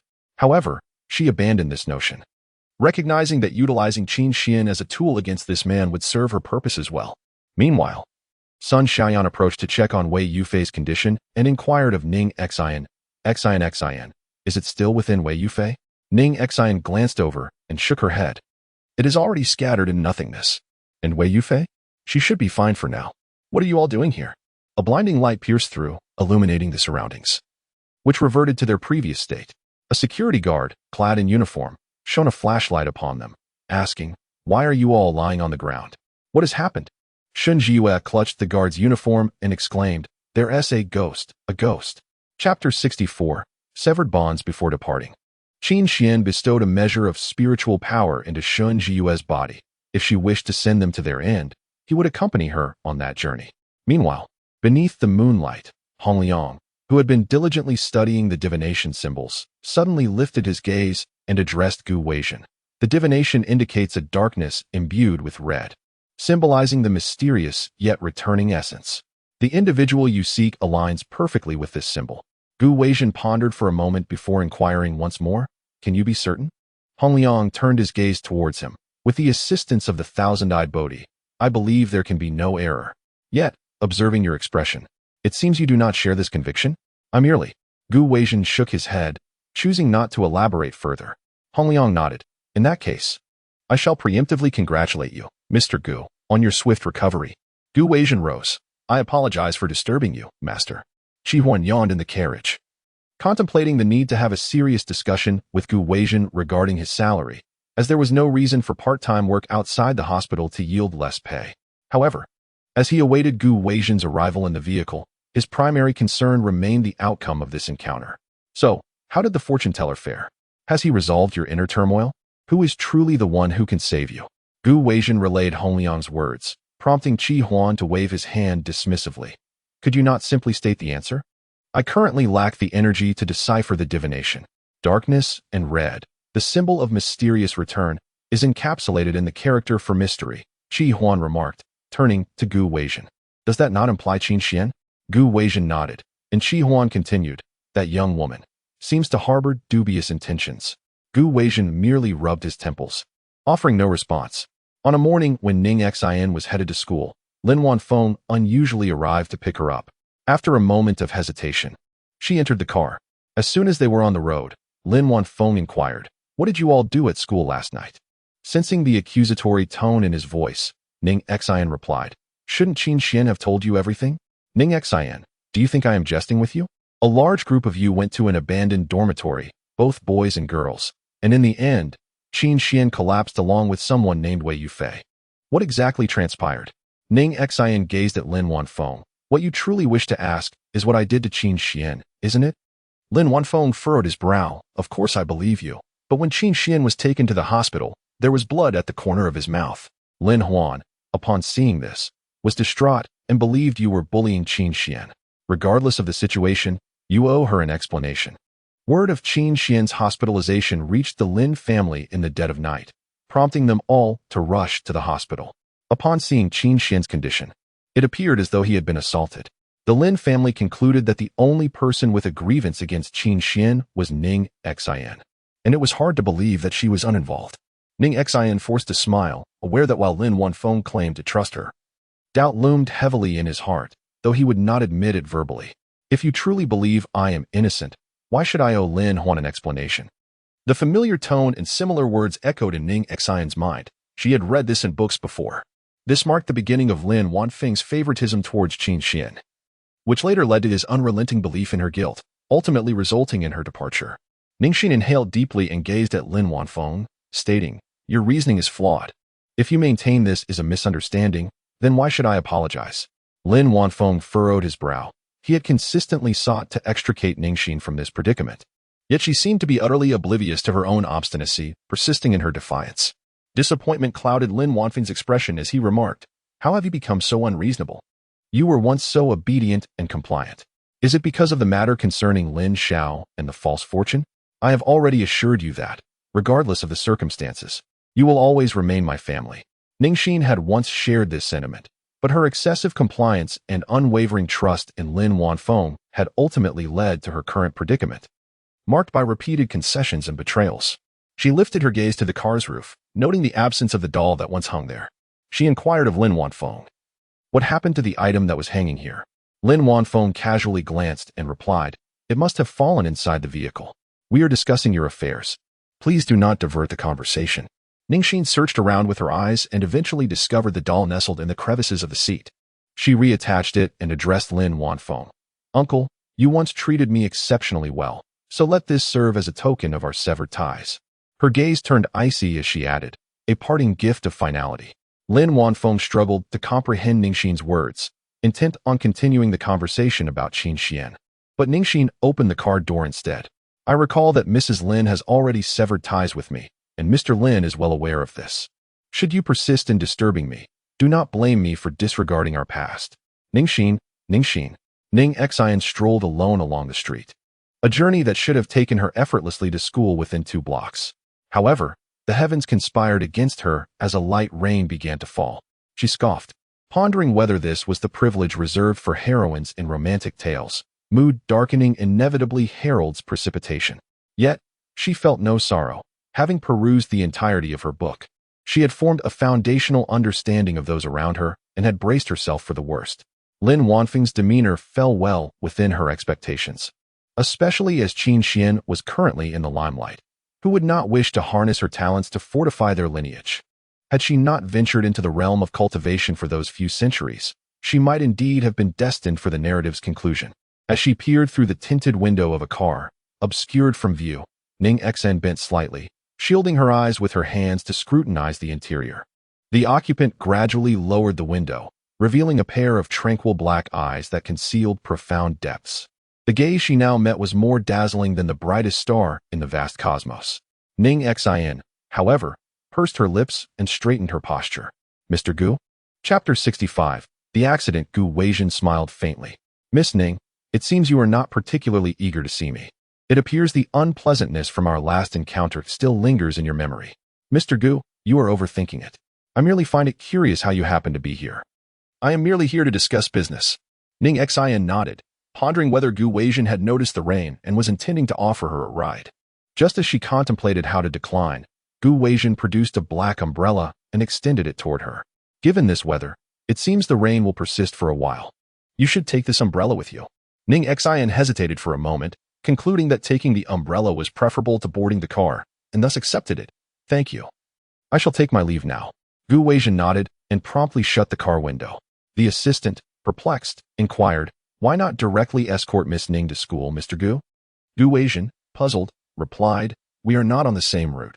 Why should we offer her a ride? The assistant found this even more bewildering. You have already given her an umbrella, which signifies goodwill. If that is the case, wouldn't it be more advantageous to drive her to school, thereby fostering greater rapport? Initially, he merely regarded her as the individual mentioned by Master Hongliang. The assistant, astonished, questioned the rationale behind providing her with an umbrella if she was not the person he sought. His employer was not known for such benevolence. The master had spoken of someone who was now hospitalized, yet Mr. Gu had not extended any gestures of goodwill towards him.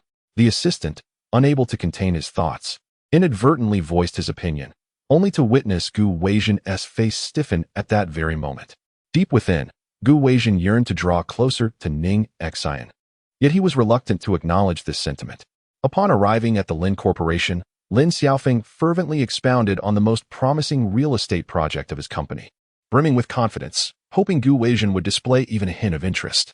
To his dismay, Gu Weijin appeared lost in thought, gazing into the distance. Lin Xiaofeng could not ascertain whether he was indeed daydreaming. Gu Weijin neither regarded him nor paid attention to the project itself, seemingly preoccupied with other matters. Lin Xiaofeng was taken aback. Had Gu Weijin already reached a decision so swiftly? Their project was merely in its infancy, and yet he was poised to offer a staggering 100 million as a preliminary gesture? However, Lin Wanfeng was not without worldly experience. He swiftly extended his hand and said, let us wish for a fruitful collaboration between Green City and Chongqing capital. Gu Weijin, as per his usual demeanor, cast a glance at him without any movement, merely inquiring, I have heard you have a niece. Lin Wanfeng's heart raced with alarm, sensing that Gu Weijin had designs on his niece. Yet, it seemed implausible. Given Gu Weijin's appearance and background, what woman could he not have? Why would he covet his niece? Yes, Director Gu, do you know her? Lin Wanfeng asked. Gu Weijin nodded. I have met her. Lin Wanfeng pondered for a moment. In that case, I shall introduce her to Director Gu at the project celebration. That should take a year and a half, by which time Gu Weijin will surely have forgotten. Gu Weijin then regarded him and asked, do you believe that Chongqing's collaboration with you is due to Green City's competitiveness? Lin Wanfeng's smile faltered, feeling that such bluntness was unnecessary. Of course, it is due to Director Gu's discerning eye that he chose us at Green City. Gu Weijin chuckled. It is solely because the Lin family has a commendable granddaughter. Lin Wanfeng furrowed his brow. Gu Weijin's interest in the Lin family's daughter was not entirely unfavorable. Yet he worried that, given Gu Weijin's stature, it would merely be a dalliance. Which of my nieces do you know, Director Gu? His thoughts were in turmoil. If it were Qin Xuan, being treated as a mere plaything by Gu Weijin would be far worse than marrying into the Luo family. His parents would likely disapprove. However, if it were Ning Xin, his parents would undoubtedly welcome the opportunity to align with Gu Weijin. And how could he possibly protect her? Qin Xuan. As Lin Wanfeng released his concerns, he cautiously remarked, Qin Xuan, that girl, has grown up in the countryside and is unaware of societal conventions. Moreover, after her college entrance examination, she is set to be engaged to Luo Su from the Luo family. Gu Weijin furrowed his brows, grasping Lin Wanfeng's implication, and coldly retorted, do you truly believe that your Lin family is worth several billion merely for the amusement of pursuing a woman?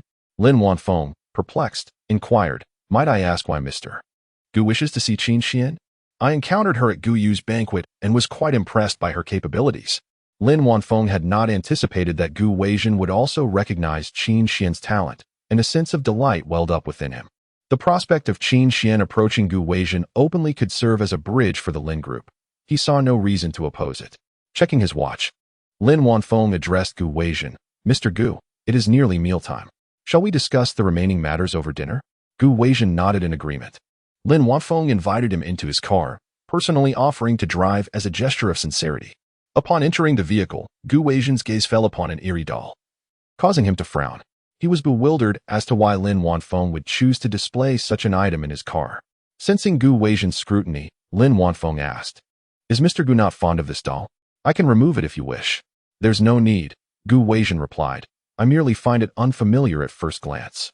Lin Wanfeng chuckled, admitting that he too had found it rather odd initially, but had grown accustomed to it. Just as he spoke, intending to turn at an intersection, a large truck came barreling towards them from the side. Gu Weijian swiftly alerted Lin Wanfeng, "Quick, steer the wheel." However, Lin Wanfeng was already rendered speechless by the sudden appearance of the enormous truck, watching helplessly as it barreled towards him. With a resounding crash, the airbag deployed. The window shattered, and the screams of the crowd filled the air. Lin Wanfeng took a deep breath. The truck's door was precariously lodged just above his head. An infinitesimal shift downward would suffice to sever his head from his body. Meanwhile, the doll in his car had inexplicably fallen again, yet he had no time to dwell on it. In a state of shock, Lin Wanfeng glanced at the rearview mirror, where Gu Weijian, who had also experienced the accident, appeared surprisingly composed, though a hint of perplexity lingered in his expression. After taking several deep breaths to steady his nerves, Lin Wanfeng confirmed that Gu Weijian was indeed unharmed and asked, "Mr. Gu, are you not afraid?" Gu Weijian, his face devoid of emotion, turned to him and replied, "What is there to fear? The only thing that can bring about my demise is a blood curse.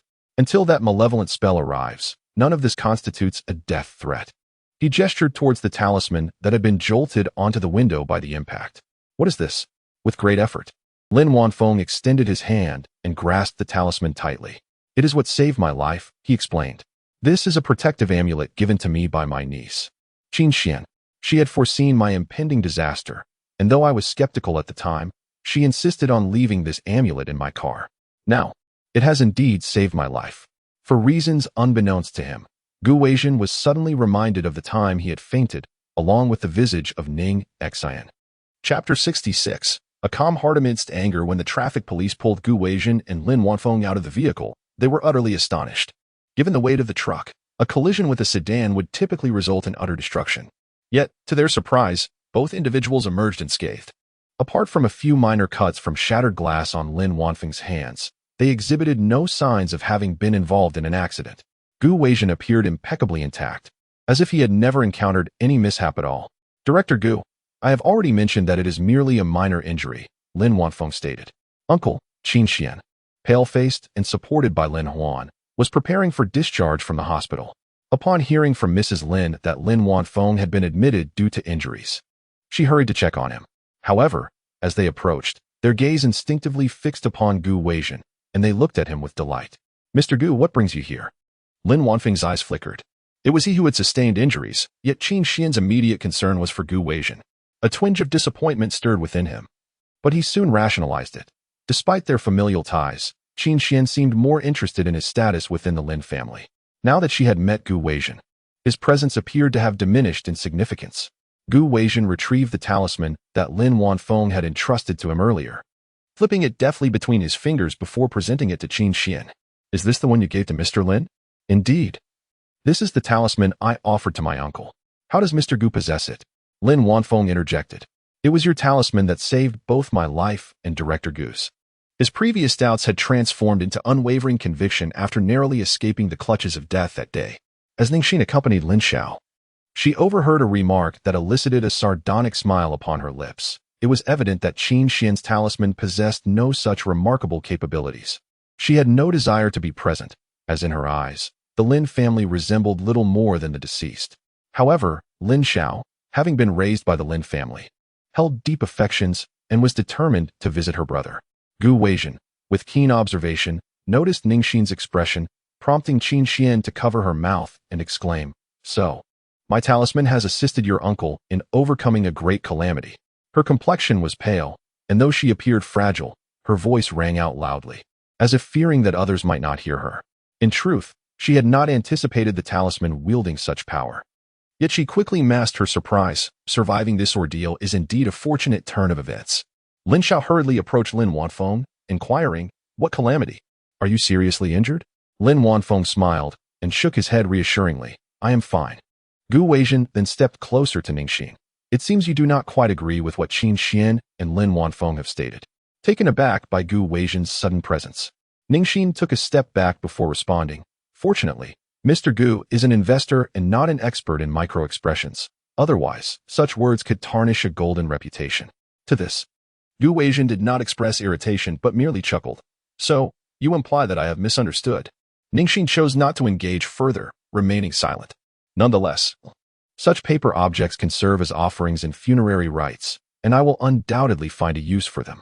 Reflecting on Gu Weijian's ailment, Ning Xin pressed her lips together, ultimately refraining from further conversation. Xian, look who has come to see you. Lin Xiao, Ning Xin, how dare you show up here? After Lin Huan completed the discharge procedures for Qin Xuan, she unexpectedly ran into Luo Su. Upon hearing that Qin Xuan had been injured, Luo Su made a special trip to visit, but unfortunately, he encountered Lin Huan. After learning about the situation regarding Lin Huan Feng, he decided to accompany her downstairs. Lin Huan was initially pleased that Luo Su had come, but her expression changed the moment she saw Ning Xin. Pointing at her, she exclaimed, "It is all your fault that my daughter has been injured and has fainted. If you do not apologize to her today, just wait and see how I will deal with you." Lin Huan Feng, overhearing this, felt a headache coming on. When would Lin Huan's tendency to start quarrels upon arrival ever change? This was not the countryside she used to live in, where the loudest voice won. Regardless of whether Ning Xin was responsible or not, evidence was required to substantiate claims. Although Lin Xiao was indeed the adopted daughter of the Lin family, Ning Xin was not. She was first and foremost the granddaughter of the Ning family, and only secondarily a granddaughter without blood ties to the Lin family. Lin Huan should not assume that her support from the Lin family granted her the liberty to mistreat the granddaughter of the Ning family. The elder of the Ning family was still alive in the past. The Lin family may have taken such liberties with Ning Xin because both Lin Xiao and Ning Xin had willingly allowed themselves to be suppressed by the Lin family. However, if Ning Xin were to assert herself and sever ties with the Lin family as she claimed, the elder of the Ning family would not stand idly by while his granddaughter was bullied. Lin Huan Feng approached, nursing his injured hand, hoping to mediate the situation. But Ning Xin smiled at Lin Huan and said, "You claim I am the one who harmed Qin Xuan?" Lin Huan, hands on her hips, retorted, "Otherwise? You and your group have been bullying my daughter. I will go to the school to confront the principal and demand the expulsion of all of you." Qin Xuan furrowed her brow and grasped Lin Huan's hand. Although she suspected that her severe internal injuries and the relentless torment of pain she experienced might be connected to Ning Xin, such discourse could only be confined to private conversations. Her mother's public assertion in front of Gu Weijian and Luo Su would inadvertently signify her acknowledgement of weakness. "Do not be afraid. Mother is here to support you," she reassured. Luo Su had also heard about the incident, with a group of classmates present during the ordeal. Qin Xuan bore visible injuries, blood staining her lips, suggesting she might indeed have been bullied.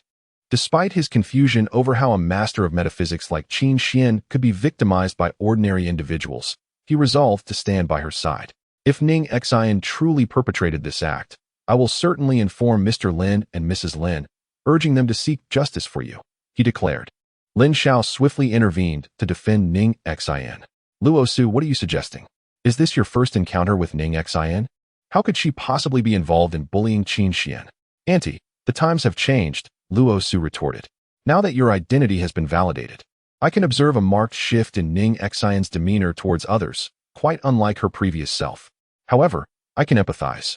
Losing the status of the Lin family's granddaughter must indeed be disheartening."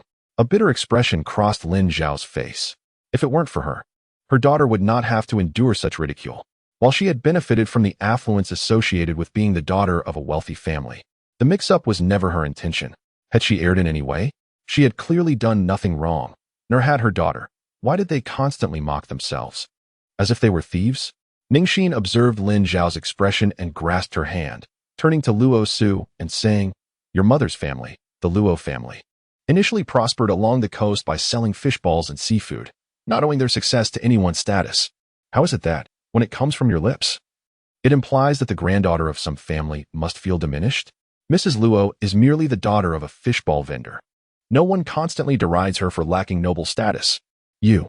Ning Xin's expression grew cold. "Moreover, I would like to remind you, young Master Luo, that my surname is Ning. I am the legitimate granddaughter of the Ning family's first branch.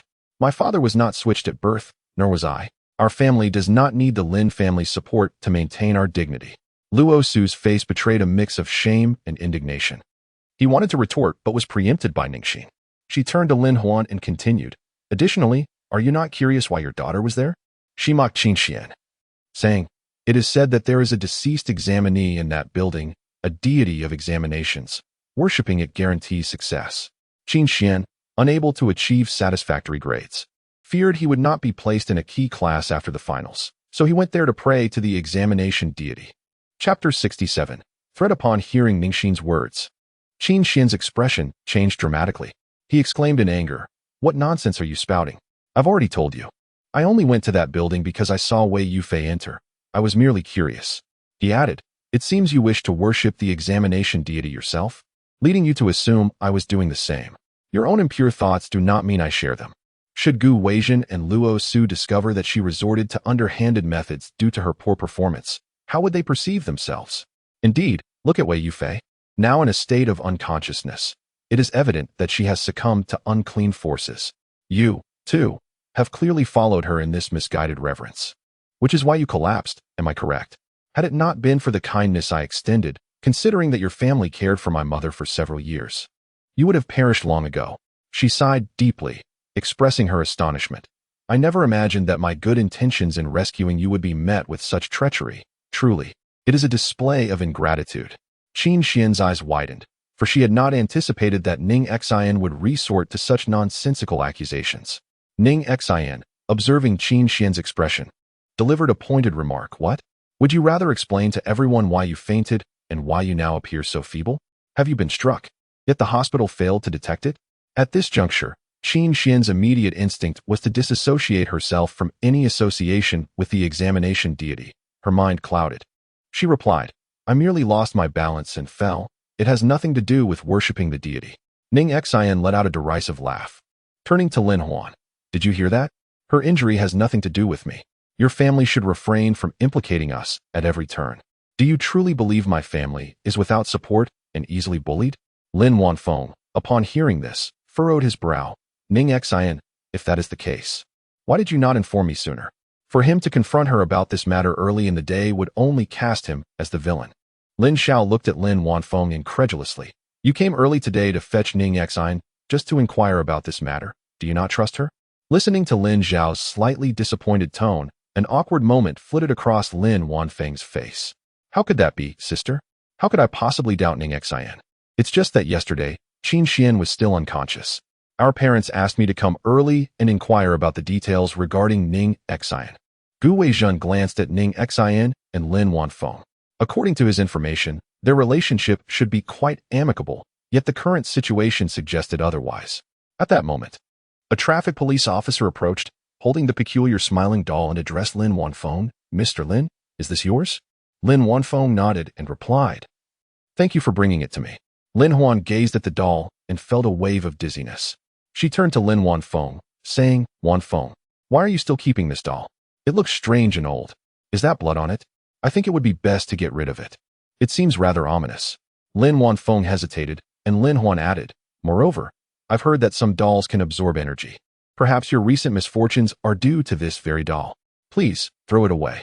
Qin Xuan chimed in, "There is indeed such a belief. Uncle, you should dispose of it. The first time I saw this doll, I felt something was off. My talisman may have saved you once, but it might not do so again." Upon hearing Qin Xuan's words, Lin Wanfeng tightened his grip on the doll, beginning to entertain the notion. Gu Weizhen observed Ning Xion's expression and remarked, "You are displaying that same look again. Once more, you seem to disagree with their sentiments." Ning Xion cast a glance at him, refraining from rebuttal, and addressed Lin Wanfeng. "I have heard that dolls can assist in prolonging life. Perhaps this very doll has shielded you from calamity."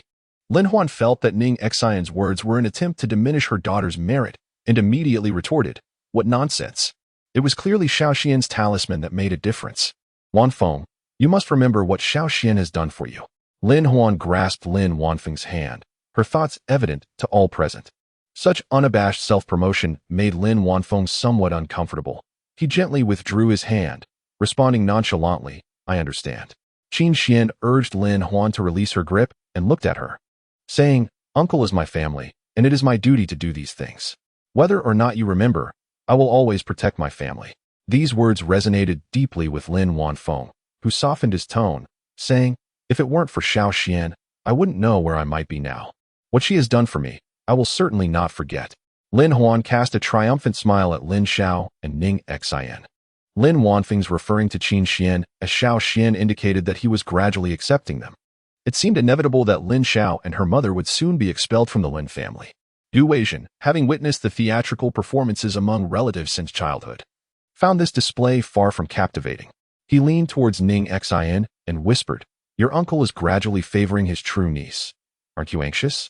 As the current president of the Lin Corporation, losing him could jeopardize the shares you hold, even if Ning Xin remains indifferent to the identity of the Lin family's granddaughter. The shares bestowed upon them by the Lin family are not a trifling matter. Who in this world would disdain wealth?" Mr. Gu, entangled in his own troubles, seems to have an excess of leisure to concern himself with the predicaments of others. Gu Weijin narrowed his eyes and, with a smile that was neither fully sincere nor entirely mocking, remarked, "I possess immense wealth and influence. What troubles could I possibly have?" Ning Xin merely smiled and retorted, "Your troubles cannot be resolved with money alone. What good is wealth without the means to alleviate your burdens?" Gu Weijin frowned, pondering how Ning Xin seemed to possess knowledge of his afflictions, a secret known only to his assistant and doctor. Luo Su cast a sidelong glance at Ning Xin, feeling a twinge of displeasure as he observed Gu Weijin leaning into converse with her. In this uncertain moment, with Ning Xin still betrothed to him, he found it rather inappropriate for her to be so closely engaged with another man, seemingly disregarding their engagement.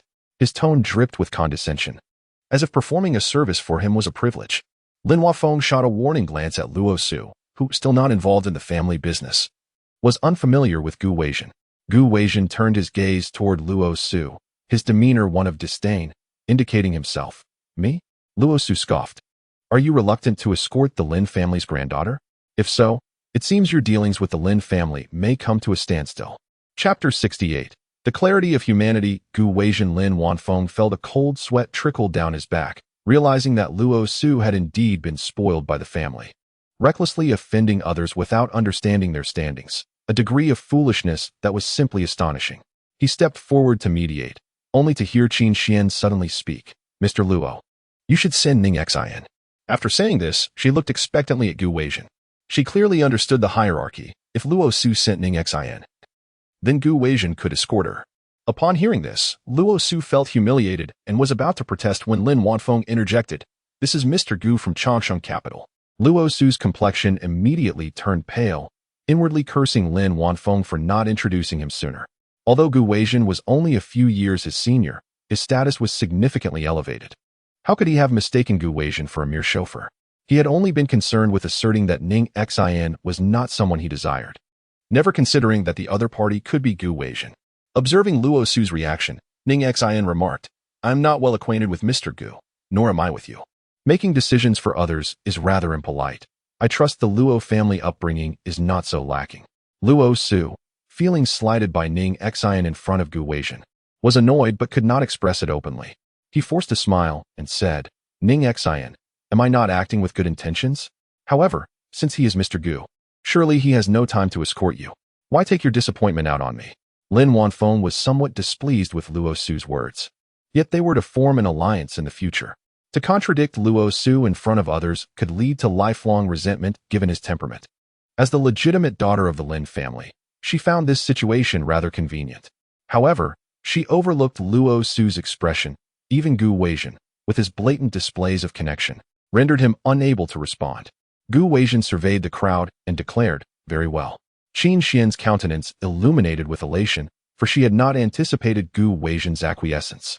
Her smile faltered, and as she was about to speak, Lin Wanfeng restrained her, asserting that Gu Weijin acted according to his own rationale, and that Qin Xuan's opinion was of little consequence in altering his decisions. Ning Xin, furrowing her brow, was about to decline, as she disliked being manipulated in such a manner. However, Gu Weijin approached her, stating that he had something to impart to her. Ning Xin gazed at him, and after a moment of contemplation, she expressed her gratitude to Mr. Gu. Qin Xuan clenched her garments, directing her ire at the doll in Lin Wanfeng's possession, questioning why he had not yet discarded it, reiterating its ill omen, and expressing concern about potential repercussions, given that it was a gift from Luo Xiao. Luo Su, pursing his lips, found his earlier eagerness to ingratiate himself with Qin Xuan diminished after the preceding scene. He had previously believed her to be versed in numerology and thus extraordinary, But now it seemed that everyone was rendered ordinary in Gu Weizhen's presence. Lin Wanfeng, after some deliberation, reluctantly placed the doll on the trash receptacle. Swayed by Qin Xuan's persistent claims of its ill omen and the potential blame from the Luo family should another incident occur, Qin Xuan approached and cast the doll into the trash, emphasizing the importance of preventing others from retrieving it. Ning Xin, observing the scene, shook her head, lamenting that it was futile to dissuade those who were determined to court disaster. Gu Weizhen, having been attentive to Ning Xin's reactions, inquired about the doll's peculiar nature and why its disposal seemed to evoke regret in her. Observing Gu Weizhen's persistence, Ning Xin stated directly, "Everything was purchased with money, naturally. Everyone feels regret. Of course, Mr. Gu certainly wouldn't. The money spent on dolls is but a mote of dust in Mr. Gu's vast fortune. Who would care about a speck of dust?" Gu Weizhen chuckled, his amusement tinged with fondness for Ning Xin's sharp demeanor. This prompted Ning Xin to recoil slightly. She sensed a profound connection with Gu Weizhen, given her inability to discern his fate. The only explanation was a close relationship, as she could only not foresee the destinies of those intimately connected to her. This realization irked Ning Xin, as she disliked the notion of her destiny being predetermined. Gu Weizhen smiled and remarked, "It's nothing. Ning Xin is quite intriguing." Alarm bells began to ring in Lin Wanfeng's mind. He sensed an unusual undertone in Gu Weizhen's words toward Ning Xin. However, before he could fully grasp the implications, Gu Weizhen had already ushered Ning Xin and Lin Xiao into the car. Ning Xin intended to sit in the back seat with Lin Xiao, but Lin Xiao dissuaded her. "Mr. Gu is kind enough to offer us a ride. If we sit in the back, wouldn't that be treating him as a mere chauffeur? It's impolite. You go to the front passenger seat." Ning Xin's initial intention had been deliberate. She wouldn't have minded if Gu Weizhen acted as the driver. However, given Lin Xiao's insistence, she relented and took the front seat. From the back, Lin Xiao directed, "There's a gas station just ahead. It's right around the corner." Gu Weizhen nodded and drove the car inside, yet he had no intention of alighting. Instead, he turned to Ning Xin and inquired, "I am not familiar with this place. Could you request the staff to assist me in refueling?" Lin Xiao promptly retrieved a fuel card from her bag, saying, Xin, please step out and use my fuel card to help Mr. Gu with some gas." With a resigned sigh, Ning Xin unfastened her seatbelt and exited the vehicle. Once outside, Gu Weizhen idly traced his fingers along the steering wheel and glanced at Lin Xiao in the rearview mirror, remarking, "Mrs. Ning, I seem to recall someone mentioning that Ning Xin possesses some knowledge of the arts." Lin Xiao gazed at Gu Weizhen in perplexity. "Indeed, I have a few inquiries regarding these arts and have consulted Qin Xuan about them. If Ning Xin is also knowledgeable, that would provide me with an additional source of insight." Lin Xiao merely replied, "I apologize, Mr. Gu, but Qin Xuan has attended ordinary schools throughout her life and does not possess the remarkable abilities of Qin Xuan. We are unable to assist you." Gu Weizhen was momentarily taken aback by Lin Xiao's words. Having had no prior interactions with her, he assumed she would share a temperament similar to Lin Huan's. However, it became evident that she was a gentle and kind-hearted woman. If Lin Huan were present, even if Qin Xuan knew nothing, she would surely create an impression of possessing at least some knowledge. It is often said that daughters resemble their mothers. Thus, it stands to reason that Qin Xuan bears some resemblance to her mother, the person who had once saved his life. He glanced at Ning Xin, who was busy with the fuel card, and couldn't help but smile. Perhaps Qin Xuan had claimed credit for another's accomplishments. Chapter 69. Discord. Gu Weizhen remained taciturn, leaving Ning Xin perplexed. She turned and handed the gas card to Lin Xiao, relieved to see no unusual expression on her face. As they alighted from the vehicle, Lin Xiao expressed her gratitude to Gu Weizhen. Watching him depart, she voiced her concern. "Xiner, earlier, this President Gu inquired if you possessed any knowledge of metaphysics. Is there something I am unaware of?" Ning Xin turned to Lin Xiao, attempting to assuage her worries. He probably assumes that all granddaughters of the Lin family have some understanding of such matters. It's not as commonplace as buying groceries in the market. Lin Xiao harbored no grand aspirations for Ning Xin, only wishing for her safety and tranquility throughout her life. Ning Xin linked arms with Lin Xiao, stating, "Therefore, we are of like minds. In the future, should we encounter this Mr. Gu, we must avoid him." Lin Xiao was gratified by Ning Xin's understanding. As she was about to enter her residence, she caught sight of a familiar figure in her peripheral vision. She shuddered and immediately turned towards the silhouette, but the spot where the person had stood had instantaneously become vacant. Mother, what's wrong? Ning Xin sensed a hint of unease in Lin Zhao's expression. Lin Zhao took a while to recover, shaking her head. It's nothing. I must have been seeing things. Ning Xin glanced in the direction Lin Zhao had been gazing, furrowing her brow. The following day, Ning Xin arrived at school to find Lin Wanfeng escorting Qin Xuan. She deliberately ignored them, proceeding forward. She pretended not to hear Lin Wanfeng's calls. Lin Wanfeng frowned, finding Ning Xin somewhat inconsiderate. Last night, Qin Xuan sent a text message to apologize, yet Ning Xin remained unforgiving.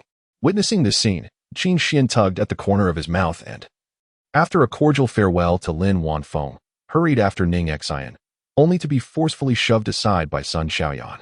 Infuriated, Qin Xuan exclaimed, "What are you doing?" Walking alongside Ning Xin, Sun Xiaoyan retorted fiercely, "What have I done? Unlike certain individuals, I don't push others into perilous situations.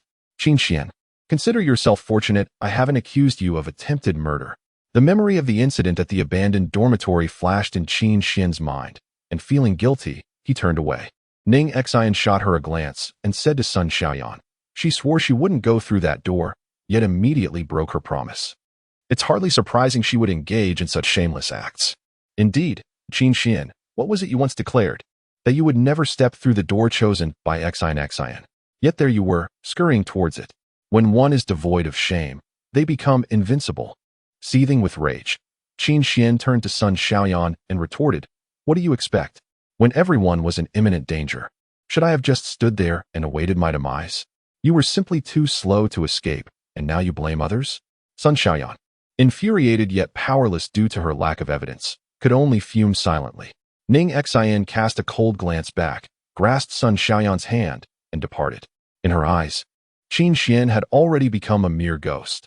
Once she used him as bait to uncover the figure in black, his worth would be extinguished, and she would personally ensure his journey to the afterlife. Ning Xin intended to depart with Sun Xiaoyan, but Qin Xuan was determined not to let them go. At that moment, Luo Chun approached and exclaimed, "Ning Xin, do not presume that by orchestrating petty schemes behind the scenes, my brother will be compelled to marry you. Discard that notion. Should you dare to mistreat Qin Xuan again, I assure you, I shall implore my brother to discipline you." Bah, as if Xin harbors any desire for such a thing. What utter nonsense. Your brother and Qin Xuan are indeed a match made in heaven. Hasten along and cease afflicting others with your presence. Sun Xiaoyan retorted. Luo Chun, ever impetuous, pointed at Sun Xiaoyan and sneered, "You garrulous hag. Do you imagine I dare not lay a hand on you?" Ning Xin cast a glacial gaze upon him, retorting, "You are a bully, preying on the weak. Had you but intervened to protect Yu Huai when Guyu assaulted him, perhaps he would not have perished." The mention of Yu Huai caused Luo Chen's countenance to undergo a transformation, his entire being taut with apprehension. What does it have to do with me? Was it not Guyu who committed those acts? Luo Chun, what do you think you're doing? Luo Chao? Having observed Luo Chun cornering Ning Xin and Sun Xiaoyan from afar, hastened to intervene, vociferously demanding an explanation. Luo Chun, startled by Luo Chao's voice, recoiled. "Luo Chao? What brings you here?" Luo Chao fixed him with a steely gaze. "That is precisely what I should be asking you. What are your intentions towards Sun Xiaoyan? Do you believe you are behaving in a manner befitting a student? Believe me, I shall not hesitate to inform your aunt." Luo Chun leaped to his feet, retorting, "Your paramour is mistreating my brother's girlfriend. Am I not permitted to utter a word in protest? Are you leaving or not? If not, I shall make that call forthwith." Upon witnessing Luo Chao produce his mobile device, Luo Chin curled his lip in displeasure. Subsequent to the prior incident, his family had adopted a more severe disposition towards him, and he wished to avoid further complications. He could only glare at Sun Xiaoyan before departing. Sun Xiaoyan gazed at Luo Chao, her eyes betraying a mixture of reluctance and resentment. "What brings you here?" she questioned. "We have already dissolved our relationship." Luo Chao regarded her momentarily before stating, "I have come to seek out Ning Xin." Sun Xiaoyan's vexation intensified, her countenance a tableau of embarrassment and indignation. Ning Xin turned her attention to Luo Chao, inquiring, "What is the purpose of your seeking me?" "My parents wish to extend an invitation for you to dine with them." Ning Xin regarded Luo Chao with amusement. "I am not under the impression that your mother holds me in high regard." Luo Chao scratched his head. "In truth, They have heard that you are acquainted with a Nascent Soul Grandmaster and desire for you to extend an invitation for this Grandmaster to attend. Mr. Kai, the CEO of Huaxin Real Estate, will also be present, as they wish to solicit the expertise of an eminent figure to assess a plot of land.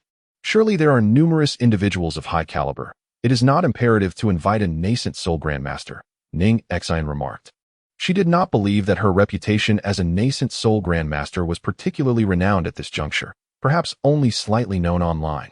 Certainly not to the extent that it would incite a scramble for invitations among these esteemed circles. My aunt intends to invite Qin Xuan, but my mother holds a negative opinion of Qin Xuan due to my involvement.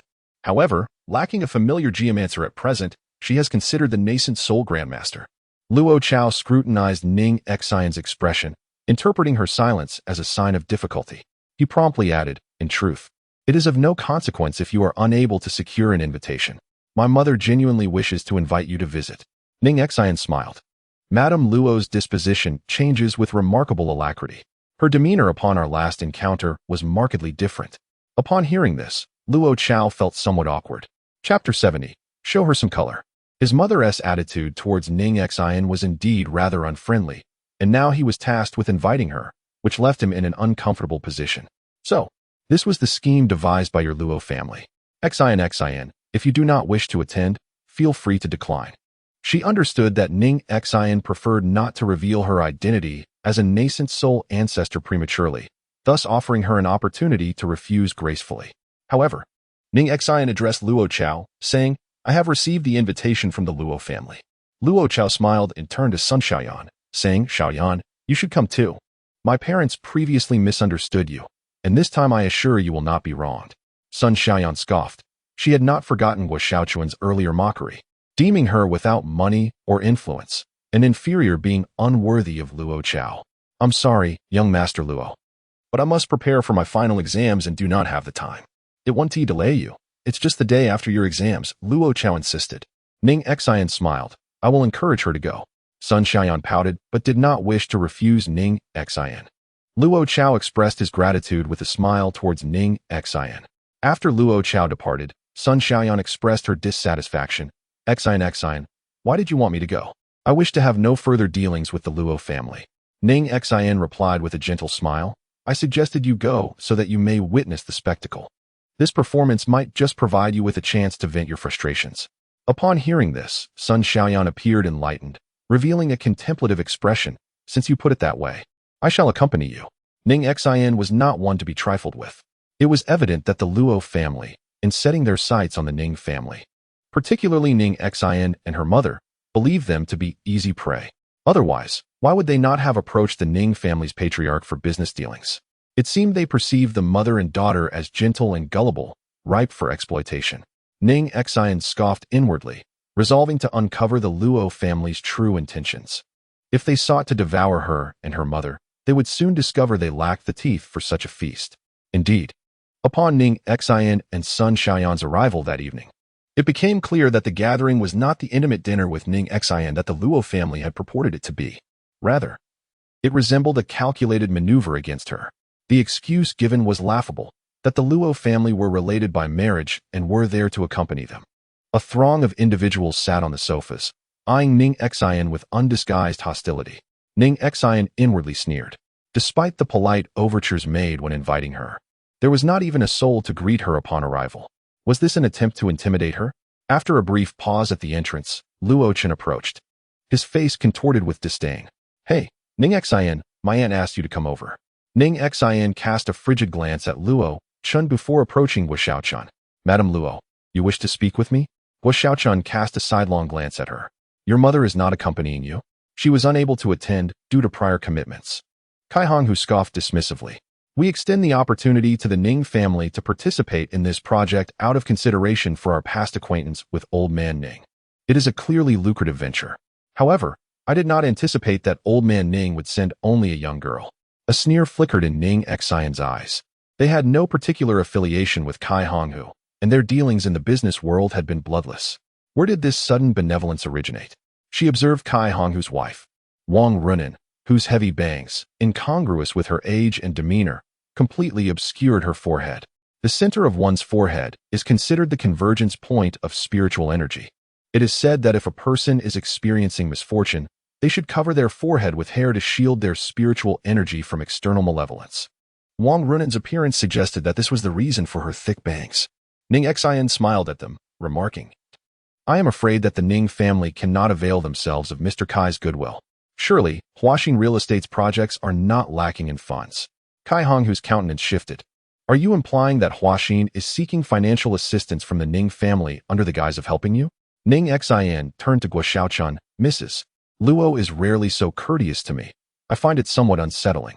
Guo Xiaochun glared at Ning Xin. "What are you saying?" "I am saying. It seems like a fox offering New Year's greetings to a chicken." "You."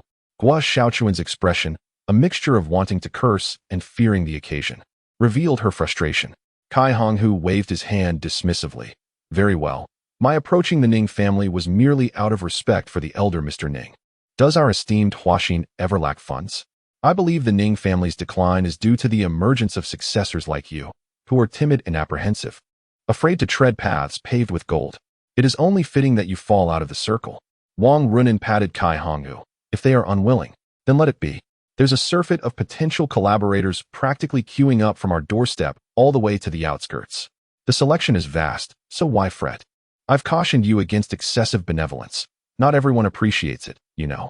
A distant relative of the Luo family, who had been itching to interject, seized the lull in the conversation to ingratiate herself with Wang Runen, effusing, "Mrs. Kai, those Jimmy Choo embossed snakeskin shoes you're wearing are absolutely exquisite. I couldn't manage to snag a pair when they were released." Ning Xin cast a glance and countered, addressing the woman, "Madam, if you observe closely, Mrs. Luo's footwear is even more exceptional. Jimmy Choo's latest creation. Mrs. Kai's pair is from last year's collection." The countenances of the group stiffened palpably. Wang Runen furtively attempted to conceal her feet, wishing she could simply vanish into the floor. Ning Xin was cognizant of the competitive nature of these affluent women, who invariably favored the most contemporary styles. Wang Runen's attempt to flaunt her status while sporting outdated shoes was undeniably embarrassing. Guo Xiaochun was equally ill at ease, as she had no desire to be compared to Wang Runen, lest she cause offense. Ning Xin feigned contrition. "Forgive me, did I commit a faux pas? My sincerest apologies. I shall leave you to your reminiscing." Wang Runen's brow furrowed. She was certain Ning Xin's words were deliberate. However, Ning Xin was unconcerned about offending the Kai family and departed without further ado. As she turned, Ning Xin subtly flexed her fingers, her hand instinctively gravitating towards her waist. She had deliberately selected a variety of intriguing spectral entities for this outing, eager to introduce a bit of spice into their lives, venturing to prey on them. Mother and daughter, without consequence? She would enlighten them forthwith, lest they presume to trample upon them with impunity. Did they mistake her for a mere pushover? Chapter 71. Face reading. As Ning Xin approached the threshold, the sound of children squabbling piqued her curiosity, prompting her to glance over. "It is mine. Return it to me." Two young girls were embroiled in a dispute at the entrance, while the Machiavellian adults within remained indifferent. Ning Xin approached. Observing that the girl clutching the toy was adorned like a porcelain doll, her attire bearing the hallmarks of opulence. Conversely, the other girl's clothes appeared to be hand-me-downs, ill-fitting, and worn. "Pray, allow me a turn. I possess a plethora of superior playthings at my abode. My mere interest is a boon to you. Perchance, if I am so inclined, I shall implore my sire to procure your bauble." Ning Xin found the sentiment eerily familiar. The less affluent girl, already ill at ease in such surroundings, appeared on the verge of tears. "But, it is my sole toy. Xiao Xiao, what are you doing here?" A maidservant rushed forward to embrace the distraught girl, who gestured towards her toy, reaching out to reclaim it. The maidservant grasped the girl's hand, addressing the toy snatcher. "If the young lady desires the toy, then by all means, take it." She worked as a maid here, and at a glance, she could tell that the child was either wealthy or privileged. She could not afford to offend her. This little girl was merely a waif she had picked up from the street, and it was unnecessary for her to jeopardize her own employment over such a matter. The child appeared quite pleased, for her desire was not truly for the toy, but rather for the thrill of possession. She waved the toy before the young maid, declaring, "What is in my hands is now mine."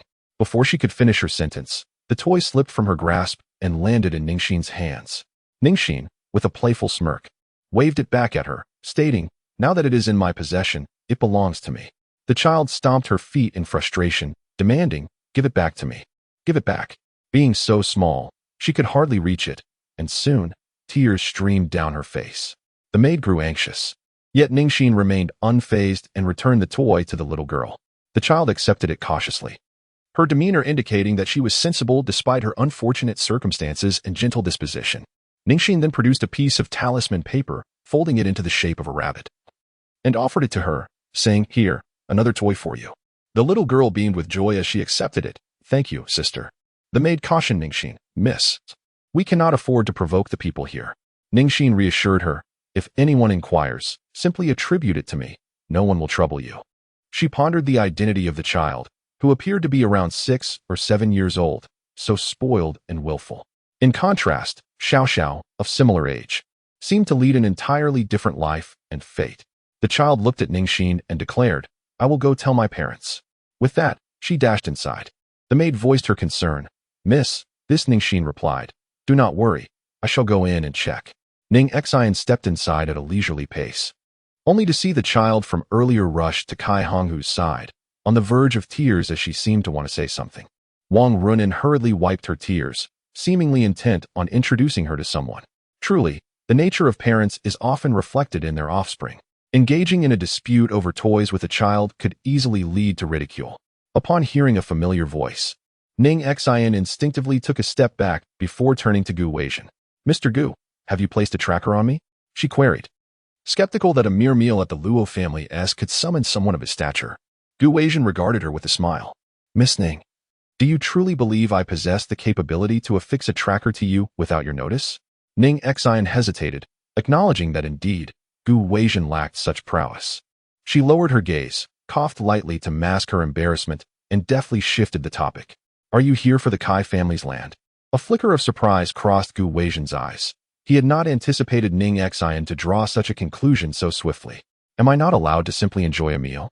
he teased with a patronizing smile. "If Miss Ning believes I have ulterior motives, then perhaps I do." Ning Xin fell silent.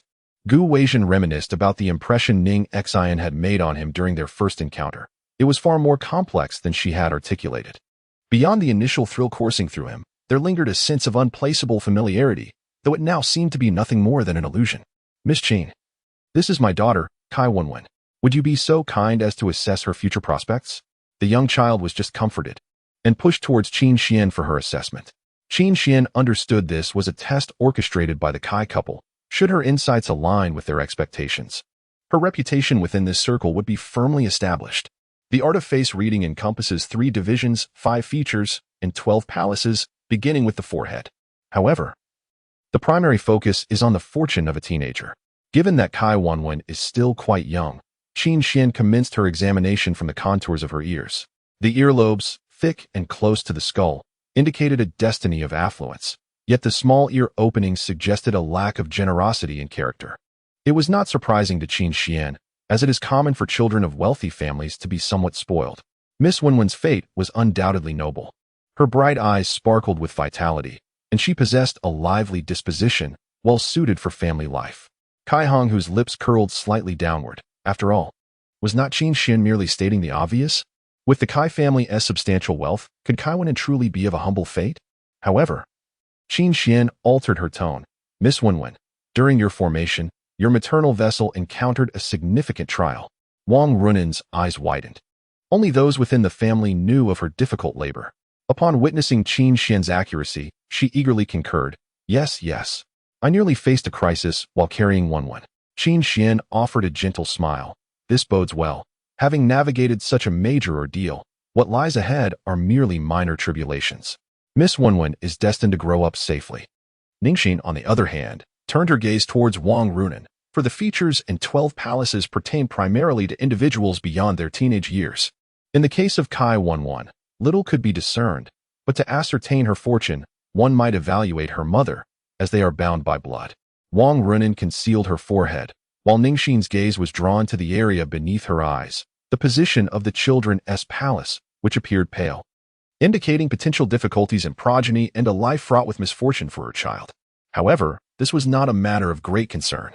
It merely suggested that Kai Wenwen might face some obstacles along her path. Yet, upon observing Wang Runin's lower regions, Ning Xin shook her head in dismay. For the darkness there hinted that Qin Xuan was destined to encounter unavoidable trials. Embracing her daughter, Wang Runin smiled brightly, expressing her desire for her daughter to grow up safe and sound. Mrs. Kai's daughter was still quite young. It seemed that vigilant supervision was imperative for her to thrive. Ning Xin approached to offer a word of caution, knowing her input could only extend so far. Perhaps there was still hope for the child. Qin Xuan felt a surge of displeasure at Ning Xin's unsolicited remark, questioning her understanding of physiognomy and dismissing her words as mere nonsense. Yet, to Wang Runin, Ning Xin's commentary sounded like a veiled mockery. Qin Xuan recognized Ning Xin, pointing at her and exclaiming, "Mommy, she just took my toy. You must help me punish her." Chapter 72. Fury upon hearing Qin Xuan's accusation, Wang Runin presumed that Ning Xin was deliberately tormenting her daughter in retaliation for her earlier comments. Without hesitation, she rebuked, "Miss Ning, is this how the Ning family raises you? With such a heartless disposition? We extend our goodwill to assist the Ning family through tough times. Yet you show ingratitude and bully a mere child. Aren't you afraid of being ridiculed?" Ning Xin sighed inwardly, reflecting on the fates of individuals. Had Wang Runin taken a moment to contemplate her words, she could have spared her daughter from calamity. He cast a glance at the Kai couple. "Your family has recently invested billions in acquiring land, yet you cannot even afford to buy your child a toy." Wang Runin and Kai Honghu turned pale, utterly unprepared for Gu Weijian's presence, let alone his audacious remarks. Should such words circulate, the Kai family would face utter ruin. Though they felt a surge of anger at Gu Weijian's bluntness, they were acutely aware of their own culpability. They had previously seized a piece of land that Gu Weijian desired, and they expected retaliation from him. However, they did not believe they had acted wrongly. The southwest region had always been their family's domain, and Gu Weijian's attempt to intrude was an affront to them. They had anticipated that, given the Gu family's influence, their defeat would be merely a minor setback, not worth further contention over a trivial plot of land. Yet, they had underestimated the significance of that land to the Gu family. To Gu Weijian, it was an inconsequential matter, yet he had chosen to confront them personally. Wang Runin, feeling the weight of the situation, dared not offend Gu Weijian in public. Anxious, she struck Qin Xuan on the backside. "Why must you snatch others' toys? Do we not have enough at home?" Qin Xuan immediately burst into tears, prompting Wang Runin to scold her further, embarrassed. Kai Honghu, recognizing that they were in someone else's home, insisted that Wang Runin swiftly take the child outside. Qin Xuan had initially intended to revel in Ning Xin's misfortune, but unexpectedly, Gu Weijian stood up to defend her. Amidst her jealousy and resentment, she subtly shifted to the side. She possessed an acute awareness of the situation, quickly discerning that Gu Weijian harbored a disdain for the Kai family. Seizing the opportunity while Wang Runin was momentarily absent, she sought a reason to distance herself from Qin Honghu. However, Qin Honghu intercepted her at that moment, stating, "Miss Qin, we have summoned you to assist us in evaluating the feng shui of a plot of land. This is a small portion of the advance payment." Upon seeing the check Qin Honghu presented, Qin Xuan's eyes widened in astonishment. Although she was not lacking in financial resources within the Qin family, she had never received such a substantial sum before. Her online fortune-telling sessions commanded fees that barely reached the 4-digit range. Yet here she was being handed a hefty 5-digit check without having rendered any service. Recognizing her reaction, Qin Honghu understood that few would turn away from money. He pressed the check into Qin Xuan's hand, saying, "Take this for now. Once we resolve our issues, there will be an even greater reward." Having endured a life of hardship, this was the first time Qin Xuan realized her abilities could yield such financial gain. How could she possibly let it slip away? Gripping the check tightly, she inquired of Qin Honghu, "May I ask what specific feng shui concerns you wish me to address?" Qin Honghu replied, "I possess a piece of land where our construction workers have consistently encountered problems, as if some unseen force is hindering our progress. As you know, we invested billions to acquire this land, and our funds are currently frozen. We must expedite the completion and sale of the project to restore liquidity to our financial chain." Ning Xin observed Gu Weijian fixating on Qin Xuan, who was engaged in conversation with Qin Honghu, and inquired, "Do you also have matters to discuss with Miss Qin?" Gu Weijian turned his gaze towards Ning Xin and replied, "Didn't your uncle inform you? Qin Xuan will soon be working for me." This Gu Weijian, doomed to perish at the tender age of 25, could it be that he would manage to escape his fated curse and continue to live because of Qin Xuan? If Qin Xuan's existence surpassed that of the world depicted in the book, would she not find herself ensnared in the same destiny? becoming the target of scorn as the female antagonist, ultimately falling victim to the machinations of the men around Qin Xuan, leading to her demise in a most gruesome manner? Yet, this thought was but a fleeting one. In the original narrative, Ning Xin met her tragic end at the hands of Qin Xuan's admirers simply because she was an ordinary individual, powerless against the affluent and influential male leads. However, the current Ning Xin was no longer helpless. Even if she desired Gu Weizhen's demise, it would merely be a matter of a flick of her fingers. Should Gu Weizhen dare to align himself with Qin Xuan against her, she would not hesitate to hasten his premature death. Upon noticing the changes in Ning Xin's expression after his words, Gu Weizhen felt a curious intrigue as her demeanor transformed, ultimately cooling into indifference. Ning Xin seemed unconcerned with his status, but the moment Qin Xuan was involved, the situation appeared to shift dramatically.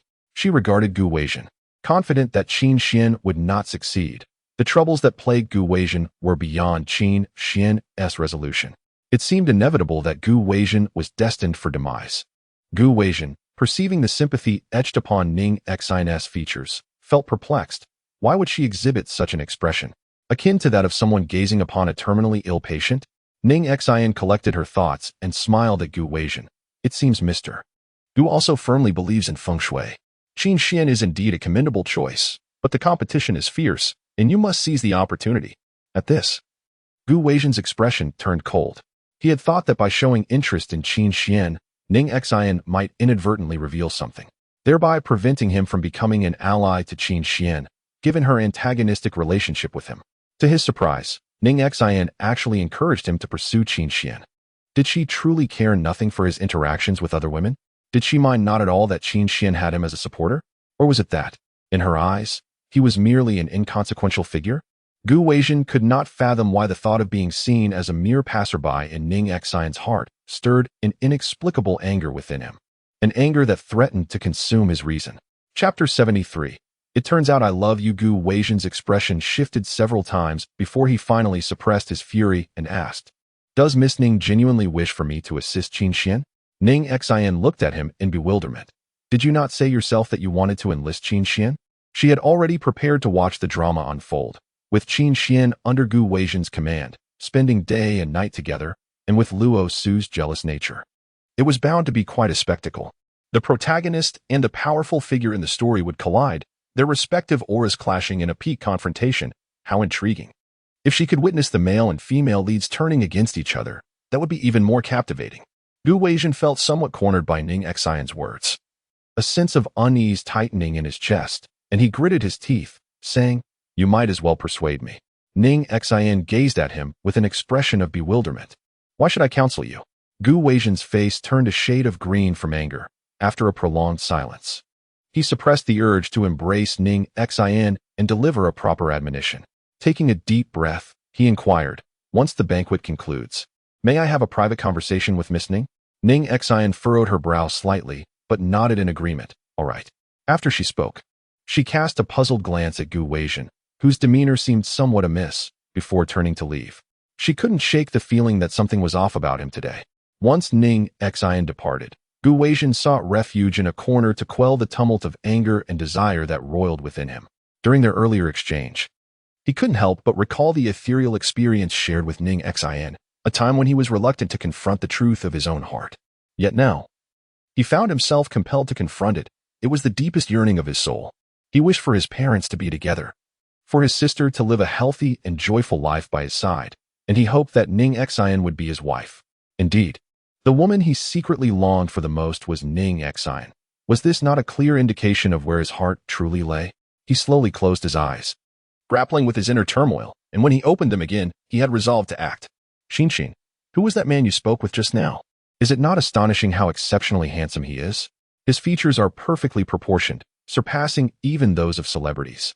Sun Xiaoyan suddenly appeared from nowhere, her hands laden with an array of seemingly expensive delicacies, munching as she spoke. "Ah, he is a man of unfortunate fate. He has amassed wealth, but lacks the fortune to enjoy it. Though his looks are striking, they are merely for others to admire." Sun Xiaoyan only understood the words wealthy and beautiful. Just as she was about to speak, Guo Xiaochun suddenly interjected, "Miss Ning, this is a high-end private banquet. How could you bring along such questionable acquaintances?" though the matter concerning Luo Chao had no direct relation to Sun Xiaoyan. She believed that Sun Xiaoyan had indeed usurped her son, and thus she would not extend a warm welcome. Ning Xin casually cast a glance at Guo Xiaochun and replied, "The person who invited me is your son. I have no connection to this. Mrs. Luo, your constant references to questionable characters. Are you implying that your son lacks discernment? Or is this simply the manner in which the Luo family conducts itself?" She considered her relationship with Guo Xiaochun to be non-existent and had never offended the Luo family. On the contrary, she had saved the life of the Luo family's son. Yet, Guo Xiaochun seemed intent on pushing her into a predicament. Had she truly been an inexperienced young girl who foolishly agreed to Kai Honghu on behalf of the Ning family, the consequences would have been dire. Sun Xiaoyan stepped forward as well, asserting, "It was your son who called for me. If there are issues, you should address them with him. It would be best if he refrained from bothering me." Guo Xiaochun pointed at the two of them, exclaiming, "Oh, two wild girls have come to wreak havoc in my Luo family. Clearly, you are the seductress who has ensnared my son. If you have no interest in him, why are you here? You are evidently trying to keep him dangling." With disdain, she continued, "Everyone knows your little tricks." Sun Xiaoyan's complexion darkened, and just as she was about to respond, Wang Runin rushed over, exclaiming, "Mrs. Luo, you must send someone to find Wenwen. She has gone missing." Previously, due to Kai Wenwen's transgression, she had been punished to stand outside for reflection, but upon checking just now, she had vanished without a trace. After conducting a brief search in her immediate vicinity and finding no trace of anyone, she became utterly anxious. Guo Xiaochun promptly reassured her, "Do not fret. Children often lose themselves in play and are likely nearby. It has only been a short while. Where could she possibly go?" However, Ning Xin sensed an impending crisis. She had previously cautioned Wang Runin that in order to ensure Kai Wenwen's safety, they must keep a vigilant eye on her. Guo Xiaochun instructed everyone at home to conduct a thorough search. Upon hearing this, Luo Yunfang approached and exclaimed, "Aside from sending people to look for her, waiting idly is futile. Why not let Miss Qin consult the stars? She possesses a remarkable talent for locating individuals." Guo Xiaochun nodded in agreement. Indeed, back when Yuhuai. Before she could finish her sentence, she caught Luo Yunfang's sharp glare and realized her blunder. The Yuhuai they had located previously was, regrettably, a corpse. Such thoughts were ominous. Nevertheless, Wang Runin was beyond contemplating such matters. She merely urged Qin Xuan to quickly divine the whereabouts of her beloved Wenwen. Gu Weijin observed Qin Xuan closely.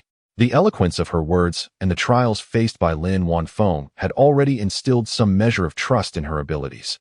Yet, curiously, his instincts and deductions led him to believe that Qin Xuan might not be the one capable of saving him. This situation could serve as a valuable test.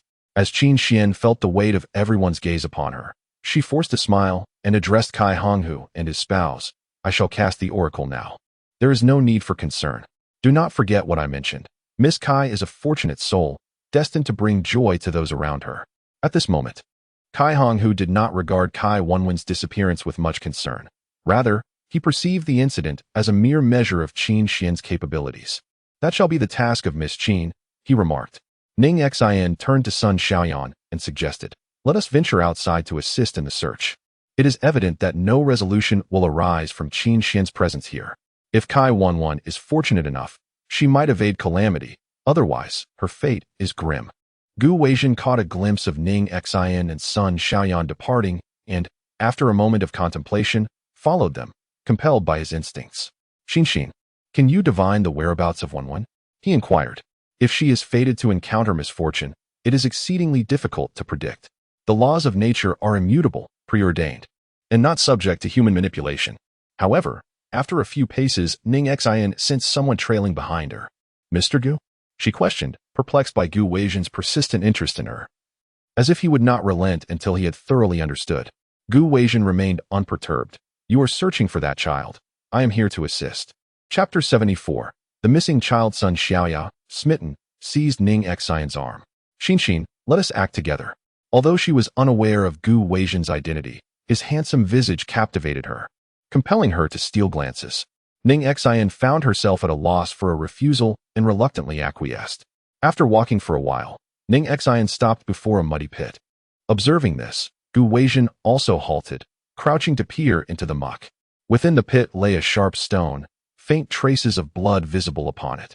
With a piece of fabric caught upon its edge, Ning Xin picked up a nearby branch and lifted the layer of lace fabric that should have been white.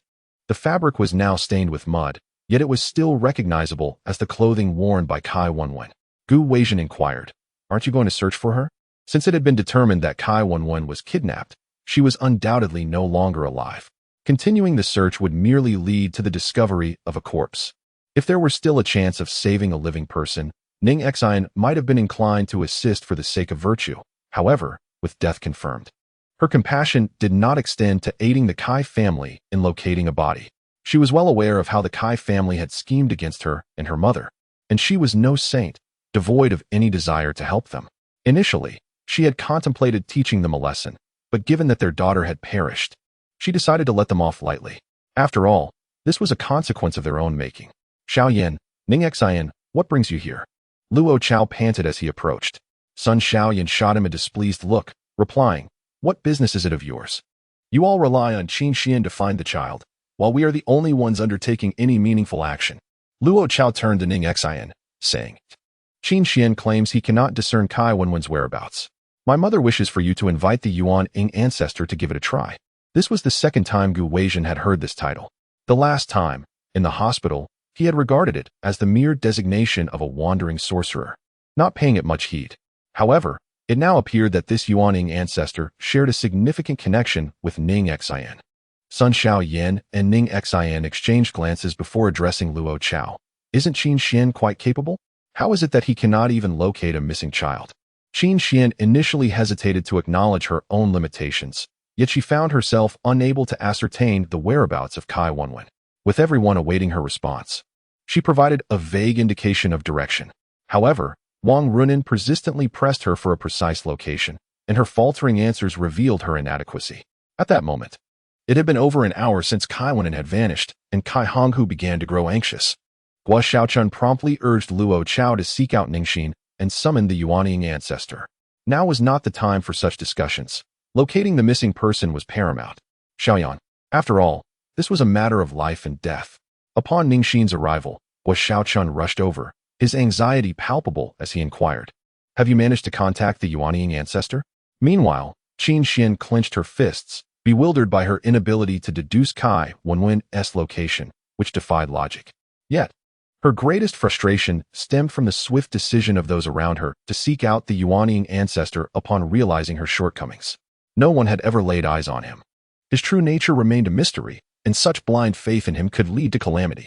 Wang Runin, her eyes swollen and red, approached with urgency. "We will pay whatever it takes for the Yuan Ying ancestor to help us find Xuan." Qin Xuan forced a smile, her lips twitching at the corners. "Mrs. Kai, I have already stated that Miss Kai is certainly in the south. If we follow this direction, we will surely locate her." Luo Yunfang furrowed her brow, casting a warning glance at Qin Xuan, urging her to refrain from speaking further. The southern region was vast. How could anyone possibly find her? Did she not notice the darkening expression on Wang Runin's face upon hearing her words?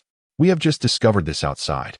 It appears to be a piece of fabric torn from your daughter's dress, with traces of blood on the stone. We suspect she may have sustained an injury, potentially being seen by someone who took her for medical attention.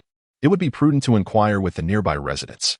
She took a few steps forward, accepting the lace fabric from Ning Xin's hand, and upon realizing it was indeed a remnant of her daughter's attire, her expression changed dramatically. At that moment, Qin Xuan cast a disdainful glance at Ning Xin, questioning, "How can you be so certain that this belongs to Miss Kai? It is merely a small piece of lace. All of this is simply conjecture on your part." Gu Weizhen regarded Qin Xuan, finding him petty and lacking in discernment, and could hardly comprehend how such an individual could possibly cure his ailment. Doubts regarding Hongliang's claims began to surface. Perhaps the person he mentioned as capable of healing him did not exist at all. Wang Runin exclaimed furiously, "You wretched woman! It's all your fault. You insisted that my daughter was fine. Otherwise, we would have searched long ago. If anything has happened to her, I will hold you accountable." Following this, Wang Runin burst into tears while clutching the fabric.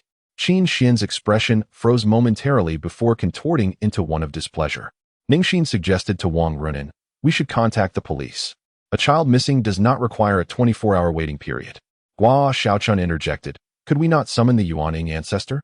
That would surely be more effective than the police's futile search." Sun Xiaoyan quickly added, "We have already consulted the Yuan Ying ancestor, and she agrees that we should alert the authorities.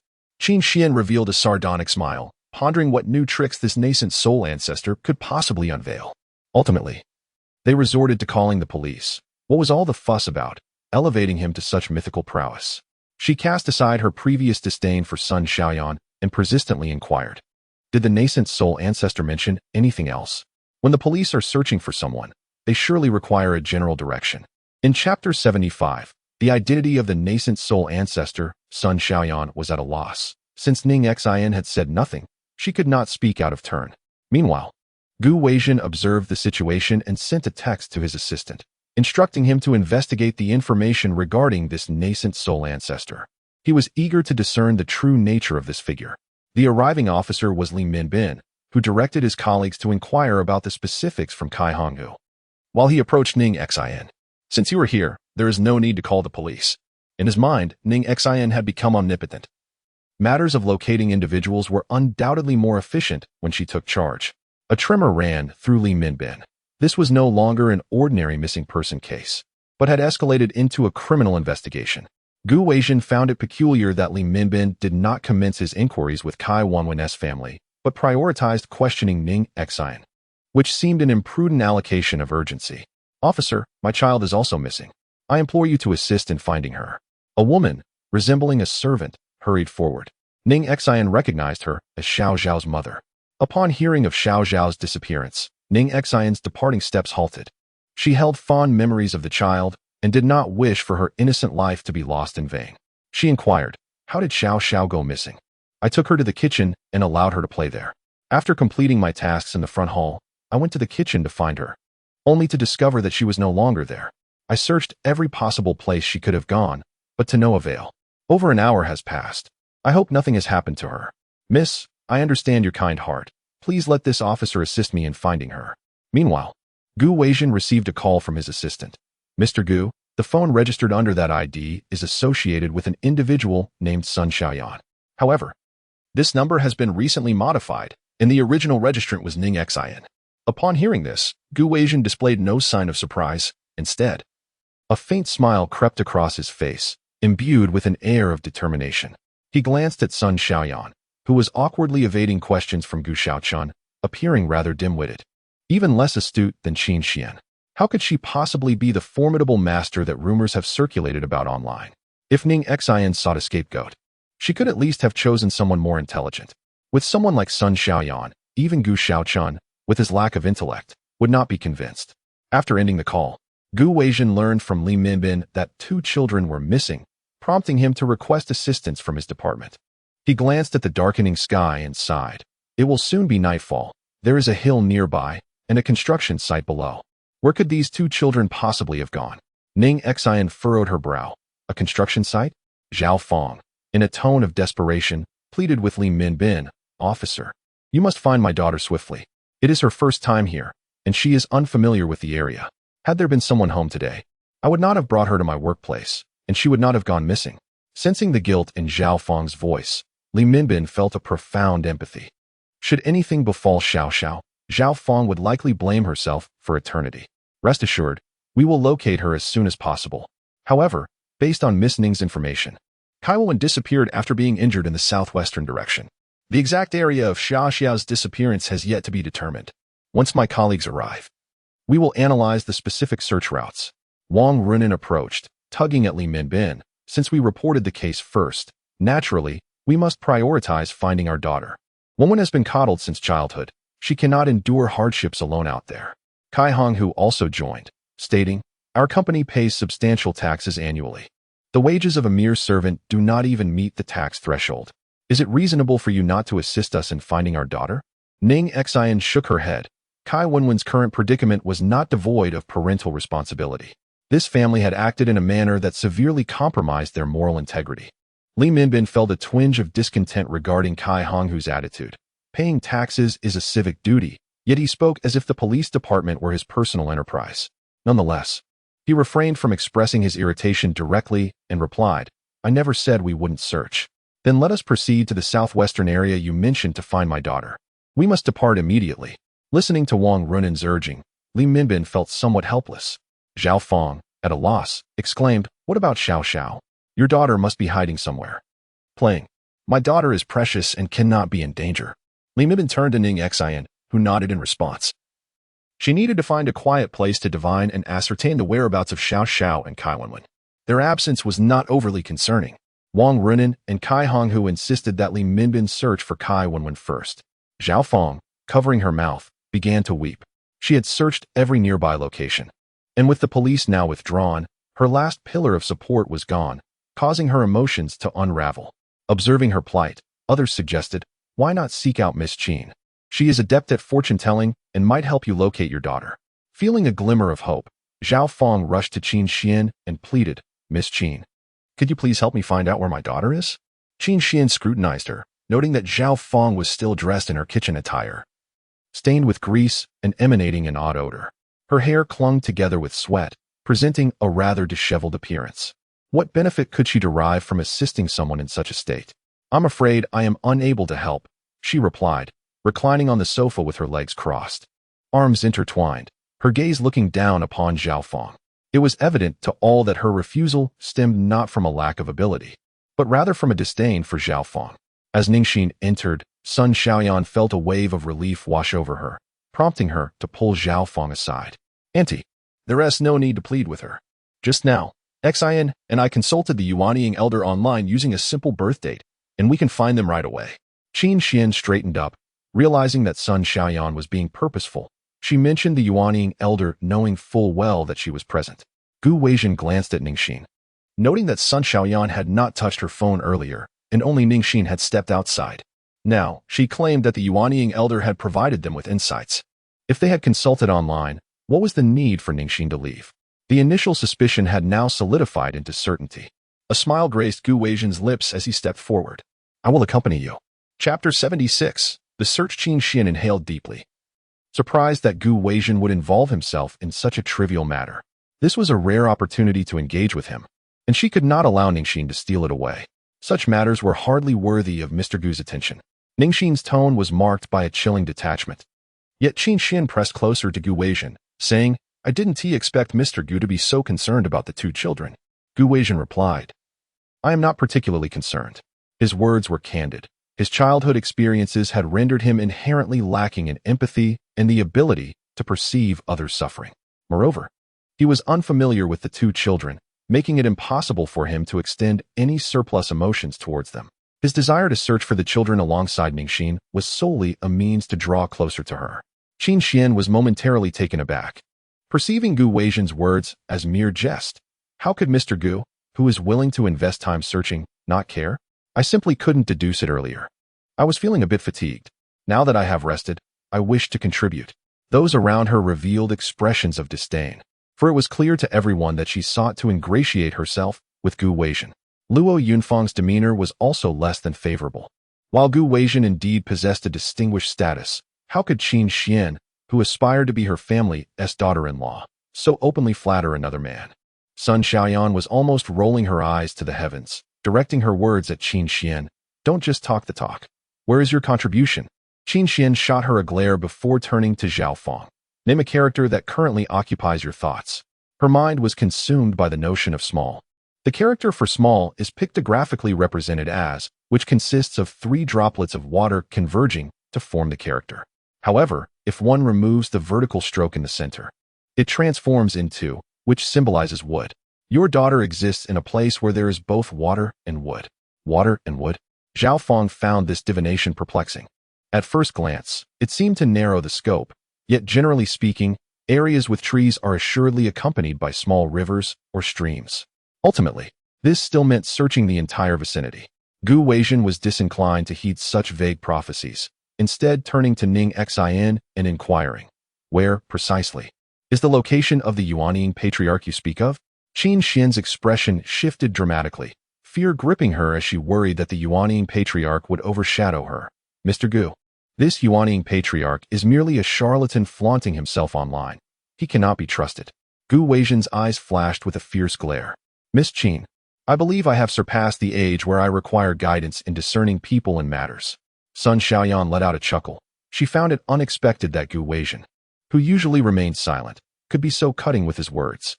Qin Xuan's expression turned exceedingly awkward. She had assumed that Gu Weijin, In collaborating with the Lin family and allowing her to work by his side, would exhibit a shift in his demeanor towards her. However, his remarks remained unrelenting. Ning Xin smirked subtly. Qin Xuan had truly squandered a promising hand, as it was evident that Gu Weijin needed her assistance. Their relationship was ostensibly one of collaboration. Yet Gu Weijin appeared to have her completely figured out, leaving Qin Xuan speechless. Ning Xin smiled lightly. In terms of skills, I am quite comparable to Miss Qin. We should be able to locate him at the foot of the mountain. The Luo family villa was situated halfway up the slope, and the distance to the base was not overly far. Ning Xin anticipated that Qin Xuan would respond in this manner, with her own words in hand. She could later deny any obligation to those whom she found. What sort of person are you? Anyone online could easily discern that. A distinguished young lady naturally seeks to engage with true masters. Would you prefer to consult someone like yourself? Qin Xuan, incensed by her words, retorted, You. Ning Xin interjected, Enough. Since you regard the Yuan Ying ancestor as a fraud and deem her unworthy of your time, let us part ways and search separately. This would yield greater odds and expedite our efforts. Qin Xuan let out a cold laugh. I am only responsible for the calculations, not for locating individuals. She is not Kai Wenwen. Why would she toil behind a servant, laboring without reward, and offer divinations for Zhaofeng? Her kindness is already commendable enough. Gu Weijin said to Ning Xin, Let us form a group to seek out the location mentioned by the Yuanying ancestor. I have a premonition that this is indeed the correct direction. Mr. Gu, your benevolence is appreciated, but it is unnecessary. The three of us will suffice.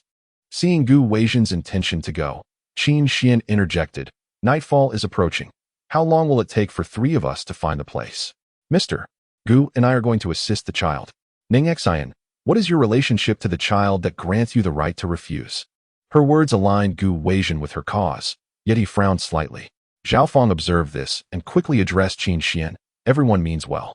With so many caring for Xiao Xiao, surely she will be safe. Qin Xuan cast a disdainful glance at Zhaofeng, thinking that if Gu Weijin were not accompanying them, she would not even bother to respond. Luo Chao pondered whether he should take action, but was restrained by Guo Xiaochun. Just save your efforts. You are not going anywhere. The group set out just before sunset, and not long after, they encountered a fork in the path. Qin Xuan calculated for a moment and pointed to the far-right trail, declaring, There is water and wood. We shall take this route. Sun Xiaoyan gestured to the other two paths, stating, This is the way down the mountain. The Yuanying ancestor said that only at the foot of the mountain can we find Xiao Xiao. Qin Xuan smirked dismissively. It seems we are destined to part ways. When she and Gu Weijin find this so-called Xiao Xiao, let us see what these individuals will say then. Mr. Gu, let us proceed this way. We shall soon locate the individual.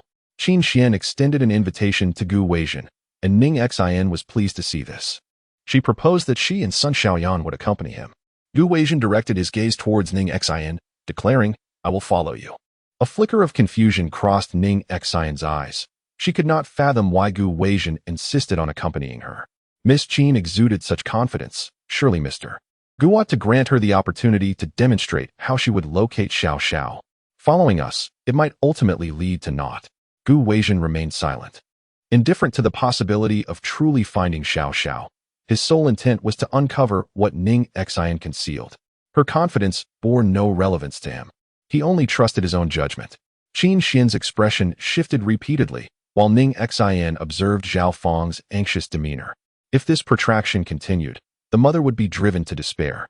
However, with nightfall approaching, it was unwise to allow anyone to traverse the mountain path alone. Ning Xin turned to Sun Xiaoyan and said, Gu Weijin and I shall take the left path. Once we find the person, we will communicate. Sun Xiaoyan quickly grasped Zhaofeng's hand, asserting, Then I will accompany Auntie to search along the middle route. She had no desire to venture alongside Qin Xuan, should danger arise. She would not wish to meet an untimely fate.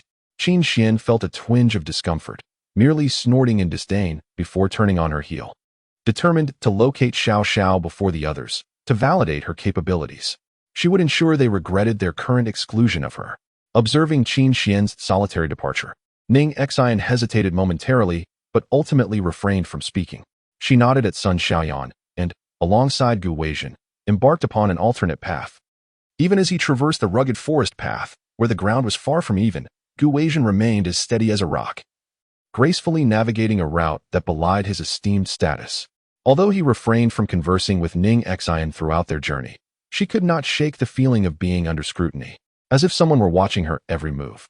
As she advanced, she noticed a grave by the roadside devoid of a tablet. It appeared merely a hasty burial. The body hurriedly interred to avoid decay in the wilderness. An idea began to form in her mind. Gu Weijin possessed a unique constitution that allowed him to perceive what ordinary individuals could not. Since he had chosen to accompany her, it was only fitting that he bear the weight of burdens beyond the ken of the average person. Ning Xin discreetly pointed towards the grave, summoning the restless spirits within. Such nameless graves often house those who met untimely and tragic ends, their identities lost to time, hastily buried to prevent their remains from being left to rot in the wild. The two spirits appeared as though they had plummeted from a great height, their forms marred by the stench of dried blood, their bodies reduced to mere puddles of decay. Unable to stand, they responded to Ning Xin's call, dragging their mangled limbs as they emerged from the earth. Ning Xin directed them to crawl towards Gu Weijin's feet. Any ordinary person witnessing two spirits dragging themselves along the ground would likely be seized by terror. Ning Xin imagined Gu Weijin's startled expression upon noticing the entities at his feet, a smile instinctively blossoming on her lips. Observing her amusement, Gu Weijin inquired, "You still haven't found Xiao Xiao, yet you seem in such high spirits?" Ning Xin replied, a rare spark of engagement in her tone, "I will find her soon. Why should I wear a troubled visage?" Gu Weijin intended to say something more, but out of the corner of his eye, he noticed an object beneath his feet. Ning Xin observed Gu Weijin's step falter and, anticipating an intriguing spectacle, deliberately paused, curious to see the startled expression on his face as he held his composure. This was not akin to the previous encounter with a hungry ghost, which merely bore a gaping maw.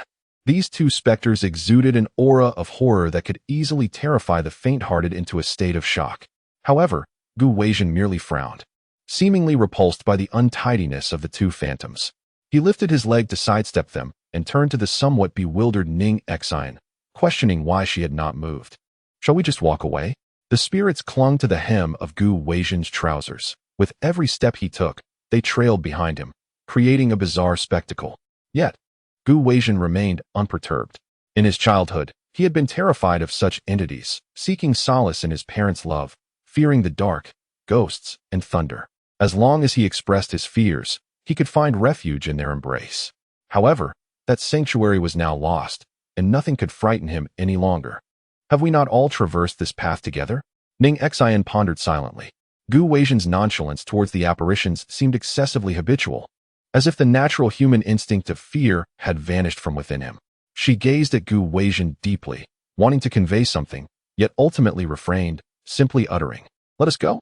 Gu Weijin trudged along with two spectral entities, when suddenly he was seized by a violent fit of coughing. This cough, which Ning Xin had previously heard echoing in the corridor, was raspy and hollow, reminiscent of a sound that could claim Gu Weijin's life at any moment. It was yet another manifestation of his waning vitality. Regardless of how robust his exterior appeared, the undeniable truth of his internal decay was immutable. Ning Xin glanced at the two spectral beings at his feet. The intrusion of malevolent forces would only exacerbate his affliction, a consideration she had momentarily overlooked. She cast a glance at the two entities, urging them to vanish promptly. Once Gu Weijin regained his breath and noticed their sudden disappearance, he furrowed his brow in confusion. He presumed that their attachment to him must have had ulterior motives. Why, then, did they vanish so swiftly? Gu Weijin was taken aback by Ning Xin's change in demeanor, but remained resolute, insisting, "It is merely a minor ailment, just an occasional cough." Ning Xin gazed at him. "You are not truly concerned about such trivial matters. What compels you to follow me?" Gu Weijin pressed onward. "I wish to ascertain whether the Yuan-Ing ancestor you speak of possesses the remarkable efficacy as rumored." Ning Xin was surprised that Gu Weijin had taken a particular interest in her online identity. Fortunately, she had been prudent at the time, considering the matter involving Qin Xuan. She anticipated that someone might investigate the mobile number registered behind her account to uncover her identity. Thus, she had altered the registration to a different number, rendering her untraceable. Even if Gu Weijin harbored suspicions, they would remain just that, suspicions. Ning Xin smiled faintly. Xiao Yan tends to place her faith in the Yuan-Ing ancestor. Yet I believe her reputation is merely modest on the internet. She hardly qualifies as a master. I wonder why Mr. Gu still harbors interest in her. Noticing the tone of Ning Xin, Gu Weijin cast an inquisitive glance in her direction. I merely ponder that this yawning ancestor might be someone I am acquainted with, though I have yet to uncover her true identity. If Mr. Gu wishes to make her acquaintance, I shall ask Xiaoyin to inform you later. She has had considerable interaction with the yawning ancestor and should possess knowledge. Gu Weijin averted his gaze. No need. I will discern her identity by myself. Upon hearing this, Ning Xin felt a sudden heaviness in her heart. An unsettling intuition hinted that Gu Weijin might already be aware of her identity. She advanced a few steps in silence when she was abruptly startled by the sound of rustling earth. Gu Weijin also halted, and Ning Xin turned to him. Did you hear that too? This is a wealthy villa district, devoid of cultivated land, and seldom frequented by people. How could there be the sound of earth being disturbed? Chapter 78. The Ghost Wall. Gu Weijin nodded, following the sound, only to encounter a man drenched in sweat, careening towards them like a headless fly. Gu Weijin instinctively shielded Ning Xin, sidestepping the man. However, upon seeing them, the man was so startled that he fell to the ground in fright. Why you? What are you? Ning Xin scrutinized the man, noting the bloodshot eyes and the erratic gaze. His narrow forehead suggested instability, a visage that did not bode well. It appeared he had recently encountered legal troubles, and now, in his panicked state, it was difficult not to speculate whether he was fleeing from some misdeed. Ning Xin inquired, "Were you digging in the ground just now?" The man vehemently denied. "No, I was merely lost here and wished to mark my way down." Gu Weijin discerned his deception but chose not to expose him, instead inquiring, "You do not appear to be a resident here. Are you employed as a laborer?" The man's demeanor grew increasingly flustered, and he replied in alignment with Gu Weijin's suggestion. Yes. However, Gu Weijin pointed to the shirt beneath his outer garment, remarking, "The shirt you wear is from a construction site. How have you come to be a laborer?" Ning Xin interjected, "Which construction site do you belong to? We can escort you out. I am merely a worker from Huaxin Real Estate below. I do not wish to trouble you too. Just direct me, if you please." Gu Weijin indicated a path, and the man expressed his gratitude before hastily departing. Ning Xin turned to Gu Weijin, questioning, "Do you not find it peculiar? If he is merely an ordinary worker, why does he appear as though he has seen a ghost upon spotting us? And why does he weave such fabrications?" Even more curious were his hands, caked in dirt. Yet he claimed to be marking his way. Evidently, he had buried something ahead that he wished to keep concealed from us. Ning Xin and Gu Weijin exchanged knowing glances and, in unison, advanced to uncover the nature of his buried secret. At that moment, a pair of eyes pierced through the dense foliage, fixated upon their retreating figures. The disturbed earth was readily apparent, especially considering the man's frantic demeanor. He had not even bothered to cover his tracks.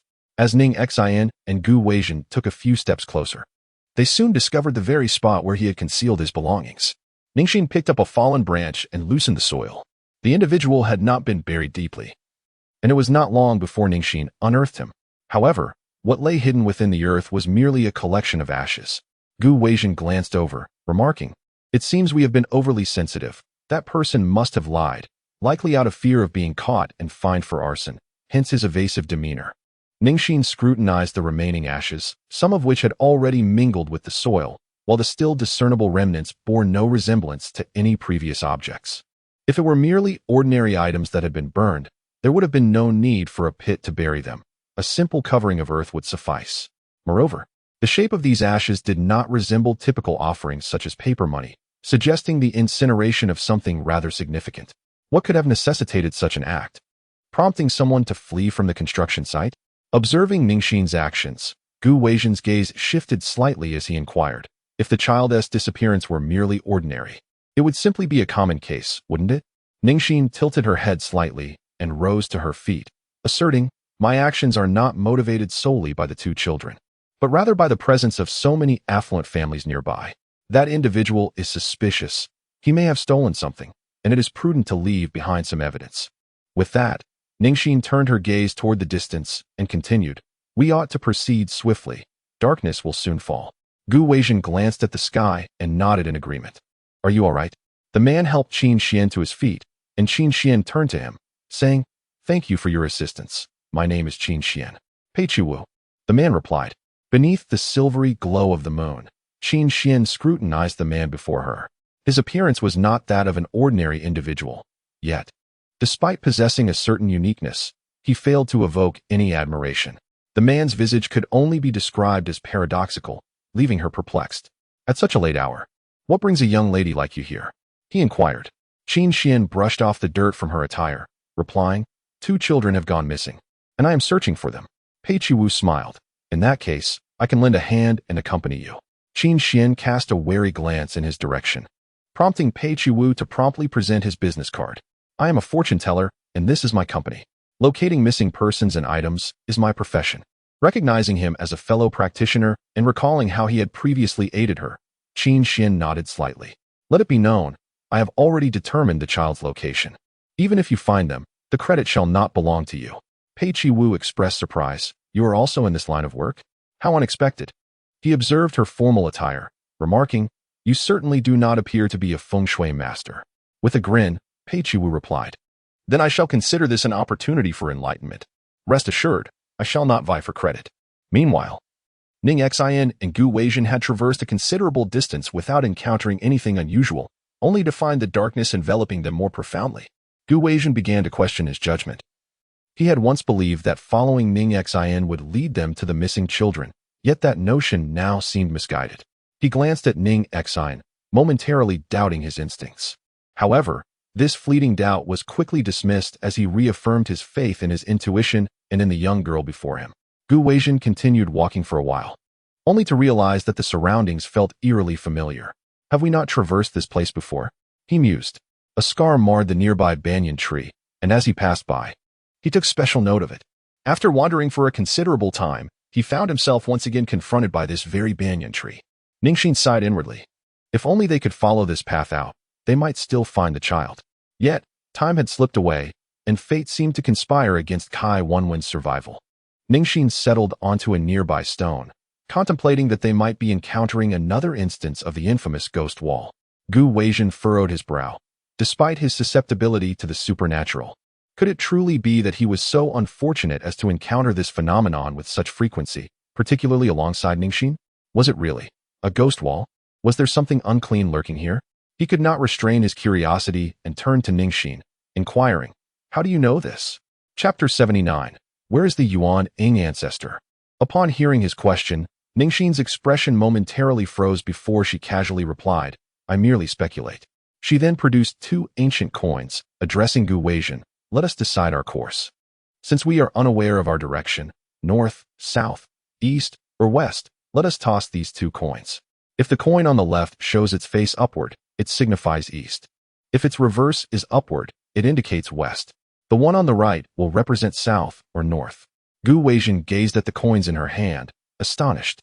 You carry such items with you? He discerned that these coins were antiques, not mere replicas. My grandfather has a fondness for such things. I've been subtly influenced by him and have had some exposure.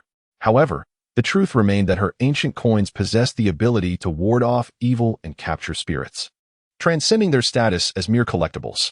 Gu Weijin gazed at Ning Xin with keen interest. What if we take a wrong turn? Then we shall continue to try. We will inevitably find a way out. A subtle smile graced Gu Weijin's lips, yet he remained silent. If you have no objections, I shall proceed, Ning Xin inquired. But before Gu Weijin could respond, she tossed 2 coins into the air. The coins flipped in the night, landing squarely in Ning Xion's palm. She examined them and declared to Gu Weijin, we shall head southwest. Gu Weijin promptly followed her in that direction. Are you truly unafraid of venomous snakes and insects lurking here? Gu Weijin queried as he appeared behind Ning Xin. The air is so fresh here. The affluent residents often hike these hills to stretch their limbs. If there were any dangers, warnings would have been posted long ago, Ning Xin replied. Gu Weijin surveyed the vast expanse ahead, contemplating that they might spend the night atop the mountain. Ning Xion's flashlight swept through the surrounding underbrush, and Gu Weijin gradually sensed something amiss. Are you searching for something? He asked. No, it's just that it's dark and the path is obscured. I fear I might stumble, she responded. Gu Weijin noticed that although Ning Xin moved cautiously, her attention was not on the ground, but rather on her surroundings. However, just as she finished speaking, she stepped on a stone and leaned forward. Quick as a flash, Gu Weijin caught her. Is this what you mean by watching your step? Recalling something, Gu Weijin stepped closer. Could it be that child is truly here? Ning Xin turned her jacket inside out, revealing traces of dried mud. Gu Weijin studied her intently, But Ning Xin merely replied, "Perhaps, let us venture further down." The call was made by Sun Xiaoyan, informing them that Xiao Xiao had been found. However, the child had inadvertently tumbled down a slope and was now in a state of unconsciousness. Having already been taken to the hospital, Gu Weijin was about to inquire with Ning Xin about the way when he was momentarily taken aback by an object ahead of them, a directional signpost. They could find their way out, even though the exit lay in the opposite direction. Was this mere coincidence? Ning Xin had strayed from the path, yet stumbled upon something significant and a signpost indicating the way out.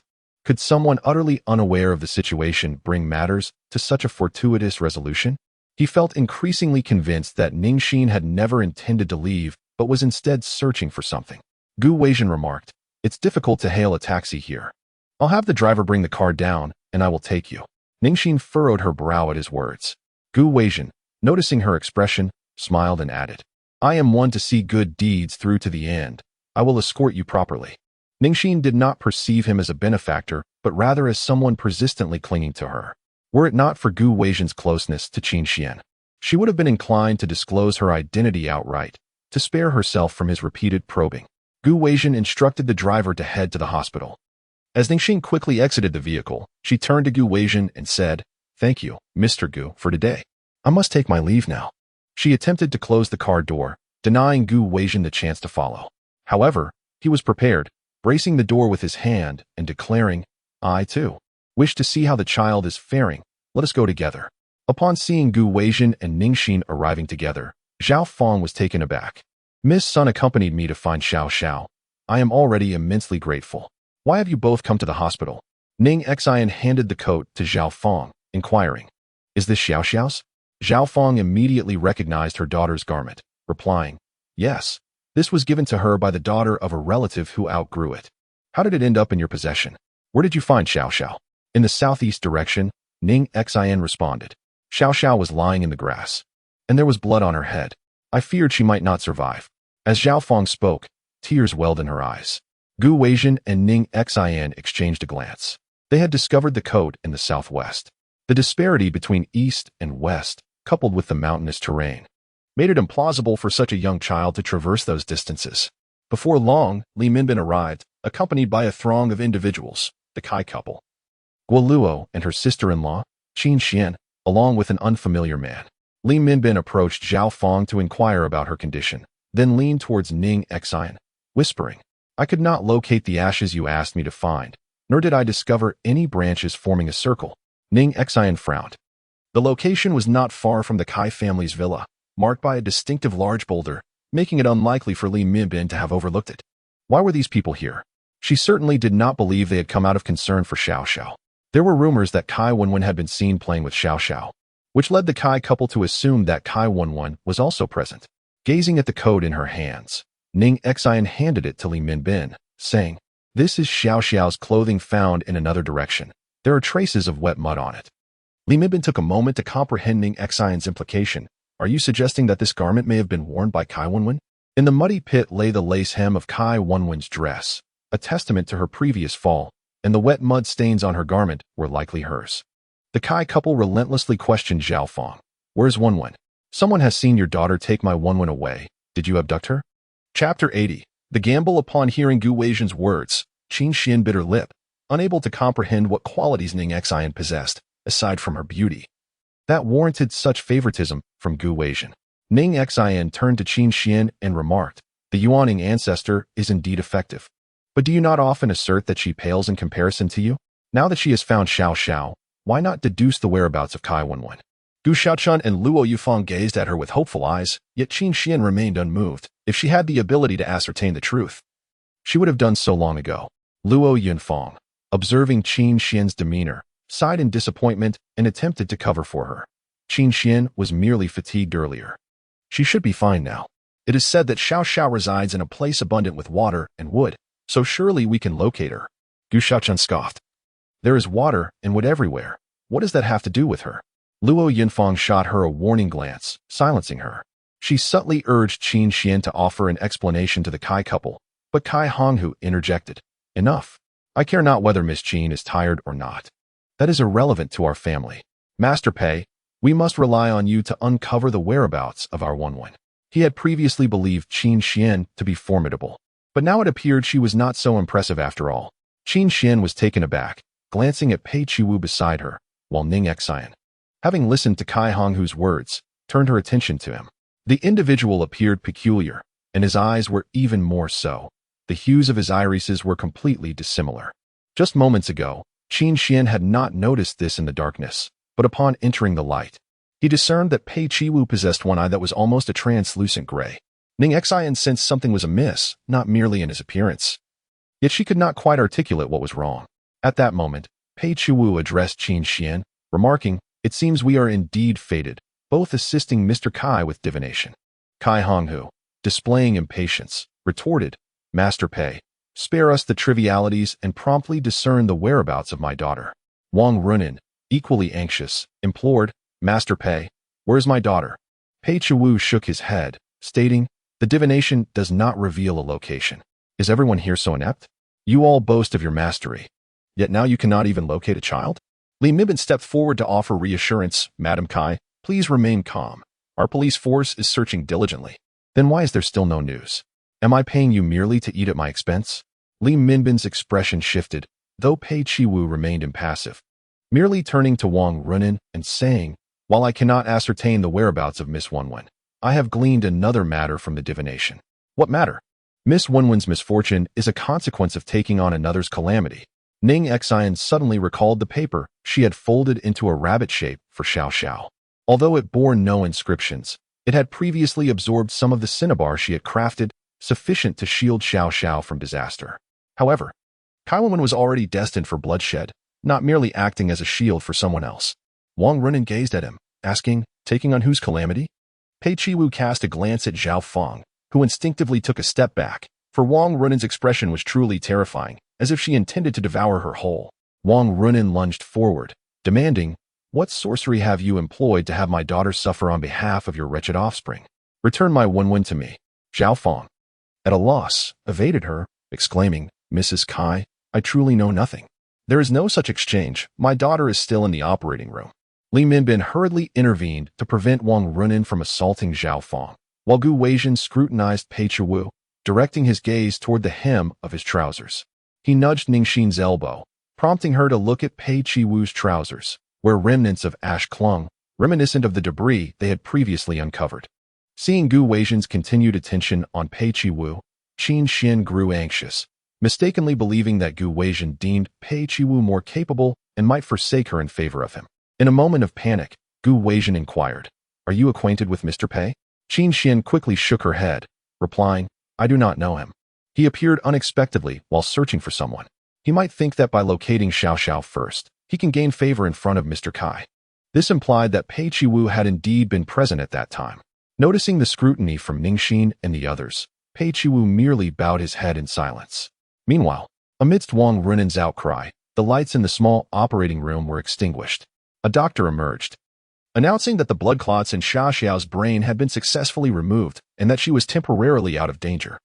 Zhao Feng finally felt the weight of her long-held anxiety lift, collapsing in relief to the side. Li Mibin stepped forward to inquire when he would regain consciousness. The doctor, glancing at his police uniform, replied, "Even if he awakens, you cannot question him. Following the surgery, it will take at least 20 days to restore full linguistic capabilities, and the elimination of anesthetics will require several days as well." In essence, it meant that there would be no leads from Xiao Xiao. The optimal time frame for locating a missing person is within 48 hours. Missing that window significantly complicates the search. Gu Weizhen cast a sidelong glance at him. "Do you comprehend the implications of acquiring that piece of land at a 64 premium? If you were to sell it to me at its original price, do you realize what that entails? A company engaged in real estate already operates under tight financial constraints. Losing over 10 billion in an instant would undoubtedly disrupt cash flow. Banks and financial institutions are notorious for their fickleness, navigating the waters of Taihu with opportunistic intent. When you are flush with cash, they pursue you eagerly, treating you as a valued customer. When funds dwindle, they become relentless in their demands, regarding you as little more than a pariah. Should the funding chain falter, Huaxin real estate would find itself in peril. However, if you can ensure that when one is located, I am prepared to overlook all of this." Ning Xin furrowed his brow. Kai Honghu, with his flat nose and narrow forehead, bore the unmistakable traits of greed. It was implausible that he would expend such vast resources, even risking the entirety of his company, to seek out Qin Xuan. After a moment of contemplation, Gu Weizhen nodded. I can agree to your terms. Qin Honggu, brimming with excitement, reached out to grasp Gu Weizhen's hand in gratitude, but Gu Weizhen instinctively stepped back, seemingly uncomfortable with the contact. Qin Honggu chuckled awkwardly a few times before suggesting he step away to wash his face in the restroom. My dear husband, are you truly willing to gamble the entire company in pursuit of Xuan? The members of the board will undoubtedly oppose such a decision. As for the board members. Chapter 81. Who deceives whom? Were you not just deceiving Gu Weizhen? What of it? That mere boy dares to contest me for territory. He was not even born when I was the local king. He relies on the meager inheritance left by the Gu family to challenge me. I intend to show him that experience is paramount. Wang Runan felt a twinge of anxiety. Nevertheless, we must acknowledge that Chongqing capital is indeed formidable. If we provoke him, might he retaliate? Retaliate? When the time comes, I shall shed a few tears in front of him, speak of our deep father-daughter bond. How could he possibly retaliate?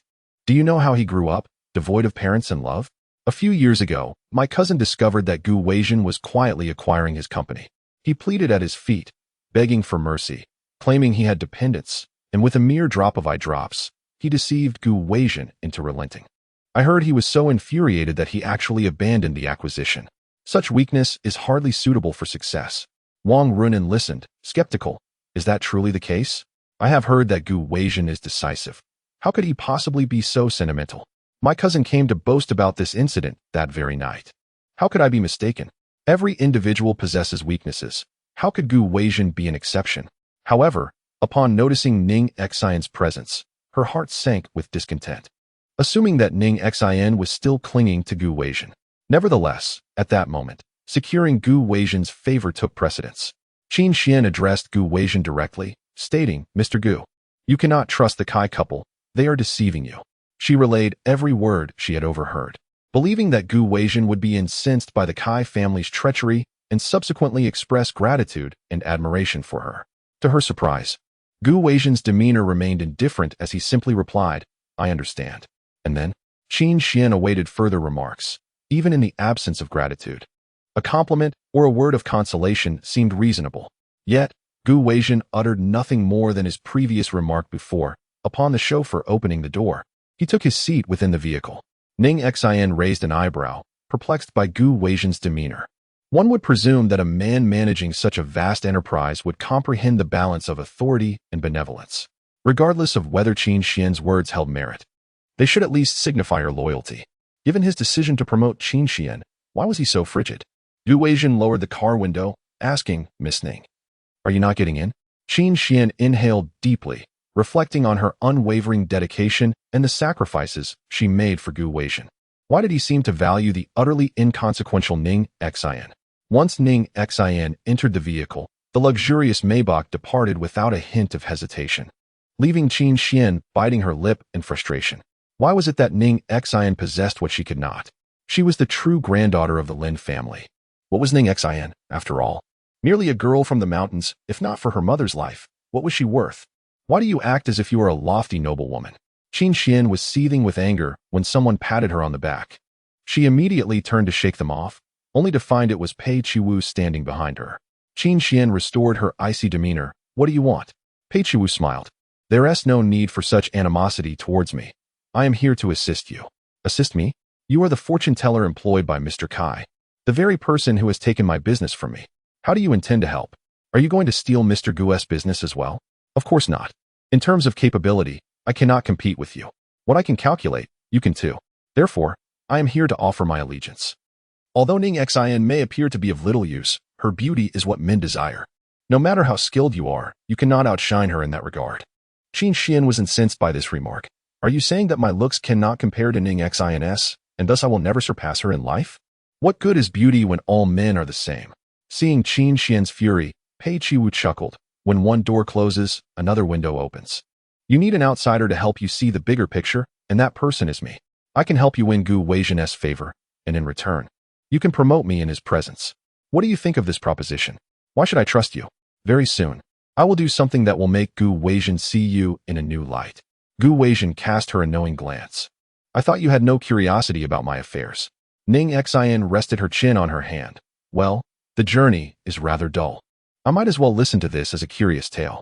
Agreeing with them was merely playing into their hands. The Kai family's finances had already become strained, and they were desperately seeking investors. The members of the Huaxin board were also growing impatient, eager to seize the opportunity to acquire more shares. They were willing to exchange land for the news of their daughter, which would undoubtedly lead to rampant disarray and fragmentation within the company. Acquiring that piece of land would thus be a simple task for me. Ning Xin smiled knowingly. Indeed, these financial tycoons had already devised their strategies within such a short time frame. However, how could the Kai family presume that one would be swayed by familial ties in the realm of commerce? Perhaps they simply interpreted my benevolence in such a light. Ning Xin turned to him, remarking that Mr. Gu's misunderstanding of the situation was quite profound. Gu Weijin smirked slightly, stating that he had indeed withdrawn from the acquisition case the Kai family mentioned. Wasn't that a display of goodwill? Ning Xin remained unconvinced. Gu Weijin was not one to abandon a pursuit without substantial reason. There had to be another motivation behind his withdrawal, certainly not a mere emotional appeal from that individual. Just then, the driver halted at a red light and, overhearing their conversation, interjected, "Miss Ning, you must be referring to the previous acquisition case of that shipping company." Mr. Gu's maneuver was truly masterful. I recall when Mr. Gu first assumed his position, the company faced financial constraints, and everyone sought to capitalize on it. Yet, he boldly and silently acquired that company. By the time their shareholders realized what had transpired, they were in a state of panic, not only approaching him, but even enlisting the help of a foreign bank to persuade Mr. Gu to show some leniency and abandon the acquisition. Who knows that Mr. Gu appeared to relinquish his position, yet in reality, he transferred his shares to a company that had long coveted that establishment, aiding him in completing the acquisition. That individual subsequently offered his shares in Chongqing at a reduced price to Mr. Gu, thereby solidifying his standing. Additionally, due to a prior favor Mr. Gu had granted to a private banker, he secured an investment, effectively wielding influence from both sides. Upon hearing this, Ning Xin turned to Gu Weijin and suddenly smiled. Chapter 82. The scheme backfires. Gu Weijin cleared his throat, prompting the driver to realize he had spoken too much, and quickly fell silent. Ning Xin remarked, "Mr. Gu is truly remarkable. You have left me in awe." In his youth, Gu Weijin was just over 20, balancing his studies while managing the company. To achieve such heights at that age is nothing short of genius. I apologize for the distraction. By the way, you mentioned a meeting with the Yuaning ancestor. May I inquire how much longer until we arrive? Ning Xin glanced at the road and replied, "Mr. Gu need not be anxious. We shall arrive shortly." Previously, Gu Weijin had inquired about the Yuaning ancestor and mentioned Sun Xiaoyan, and Ning Xin intended to address all his queries at once. Upon alighting from the vehicle, Gu Weijin observed the dilapidated residential building and frowned. He did not expect everyone to afford a Sihiyuan like Hong Liang. Yet this place hardly seemed befitting of a person of great repute.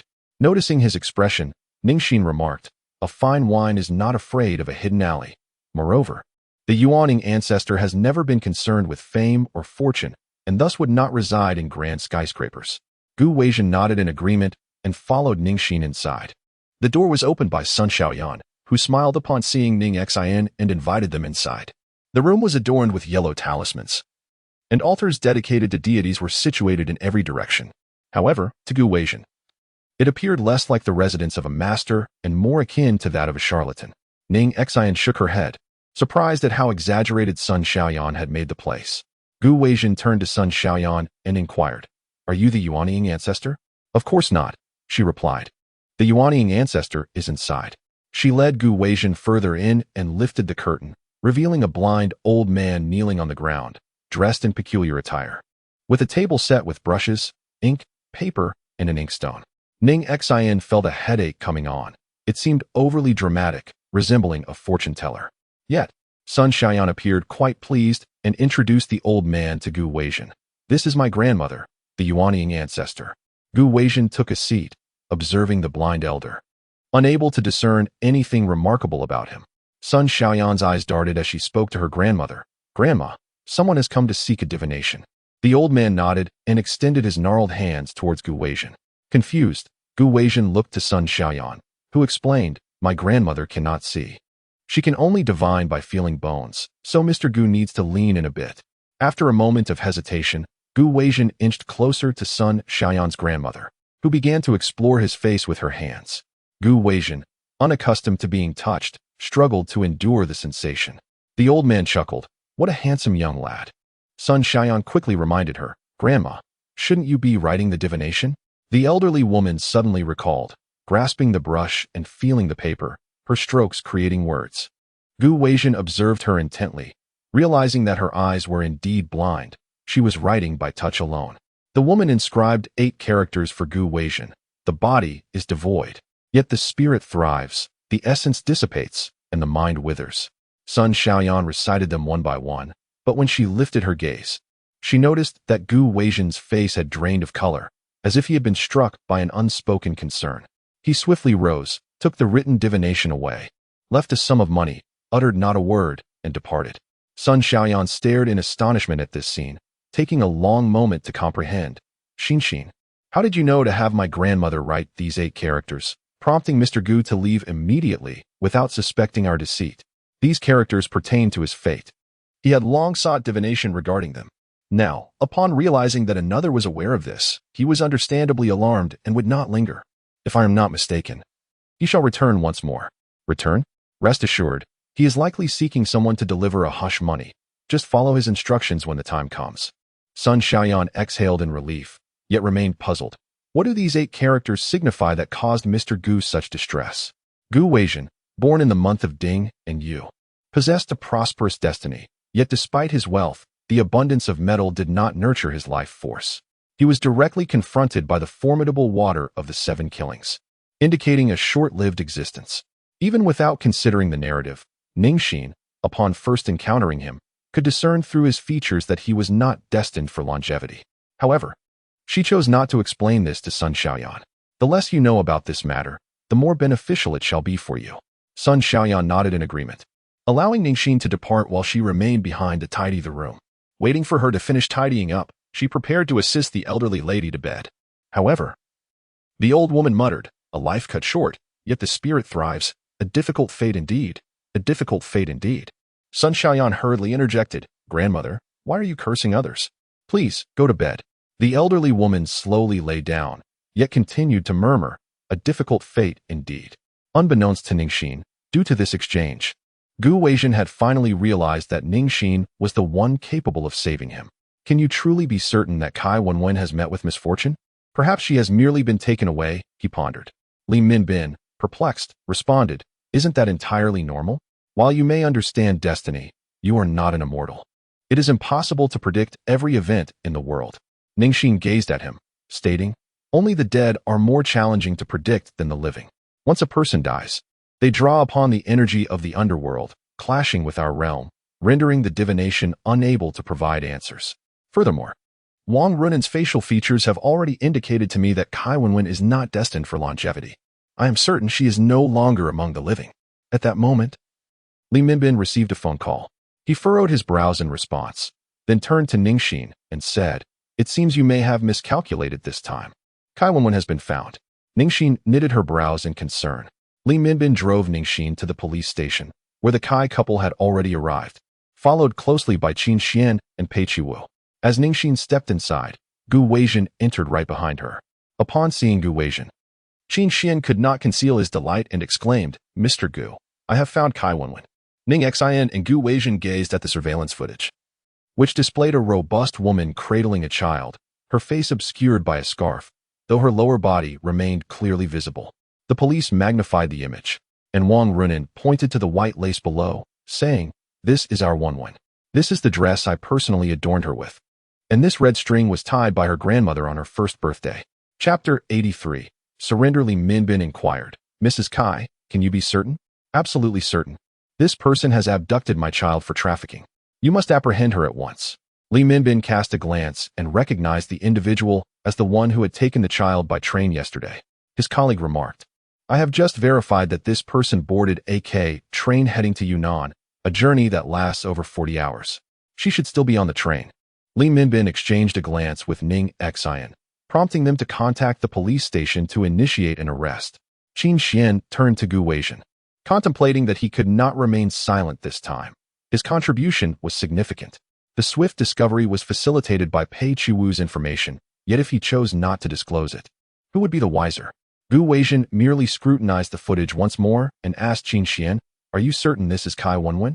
"Mrs. Kai has recognized her daughter," he replied. Previously, Ning Xin mentioned that Kai Wenwen had fallen into a mud pit. However, upon closer examination of the footage, the child bore neither scars nor dirt. Do you not find that peculiar? Listening to Ning Xin repeatedly obstructing his good fortune, Qin Xuan suppressed the rising anger within him and addressed Gu Weijin. It is possible that Ning Xin has made a mistake.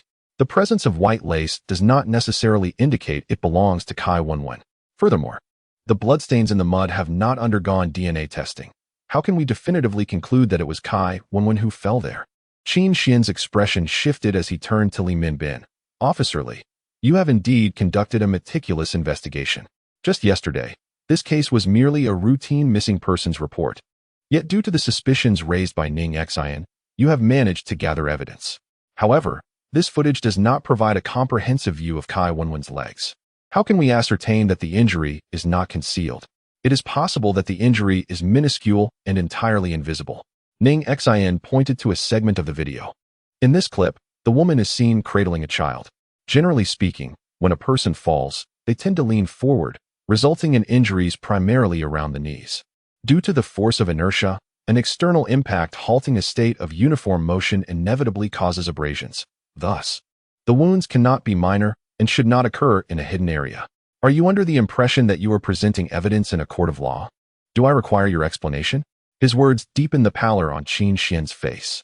Pei Chiwu stepped in to support Qin Xuan, saying, "With both the white lace and the red string bell, if this isn't Kai Wenwen, how can there be such a similar appearance?" Ning Xin retorted, "Why not? The perpetrator could very well have dressed a child to resemble Kai Wenwen in order to obfuscate the truth."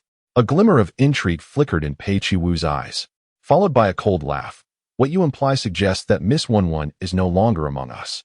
"Ugh," Wang Runin warned Ning Xin, "my daughter is certainly safe and sound. I won't allow you to curse her like this."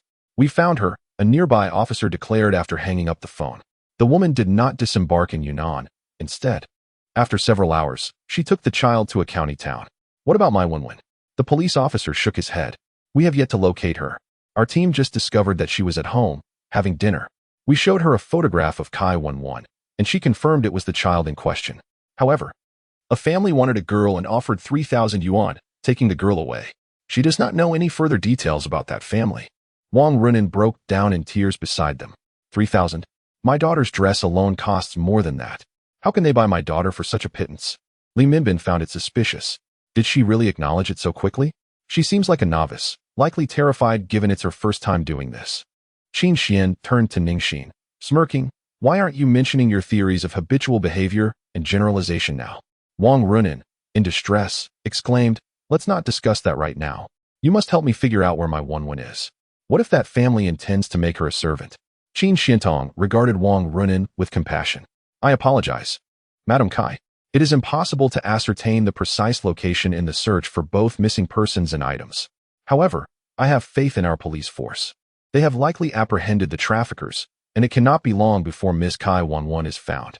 From here on, it will be up to the authorities. Wouldn't you agree, Officer Li? We have pinpointed this lead. If we fail to locate her now, it would be quite unacceptable."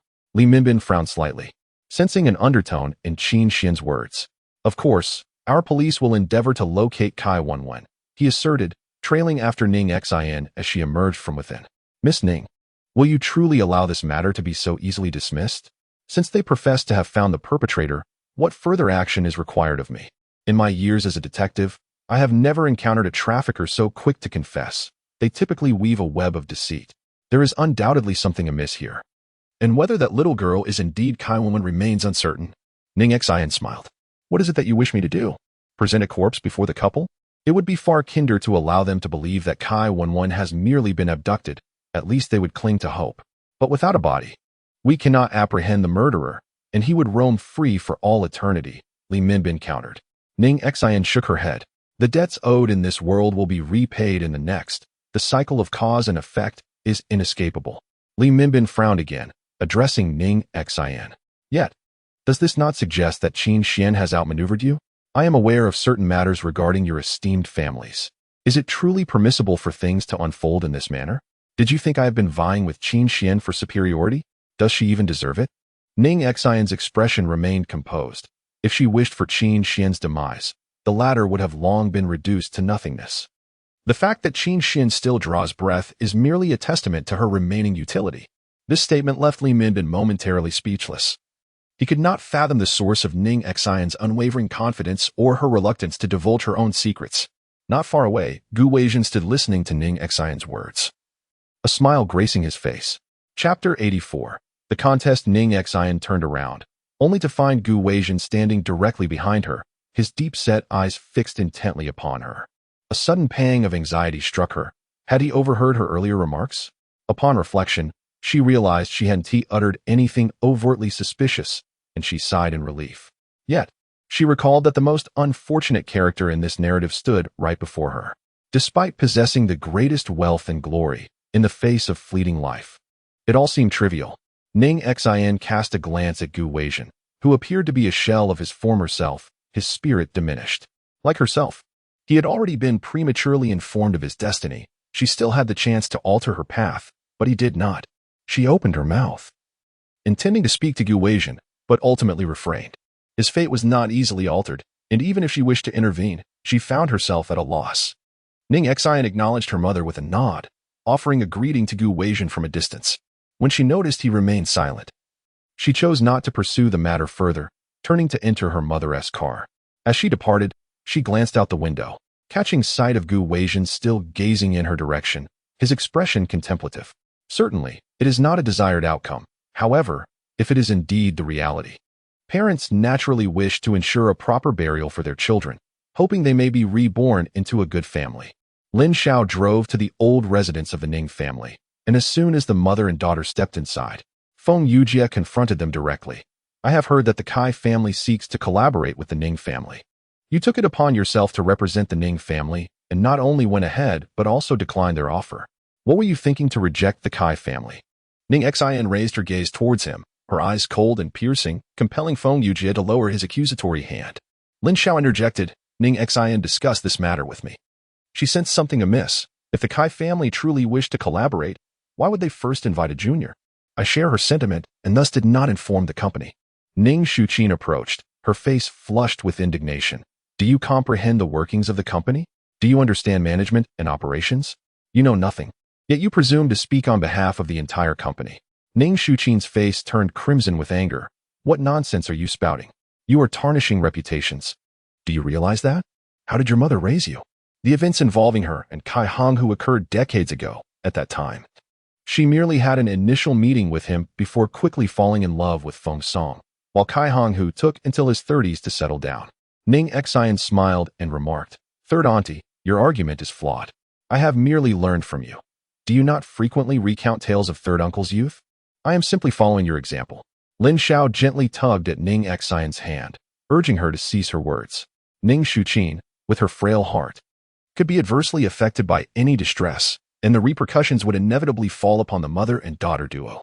As Ning Henyang and Feng Song emerged from the study, they furrowed their brows at the scene before them.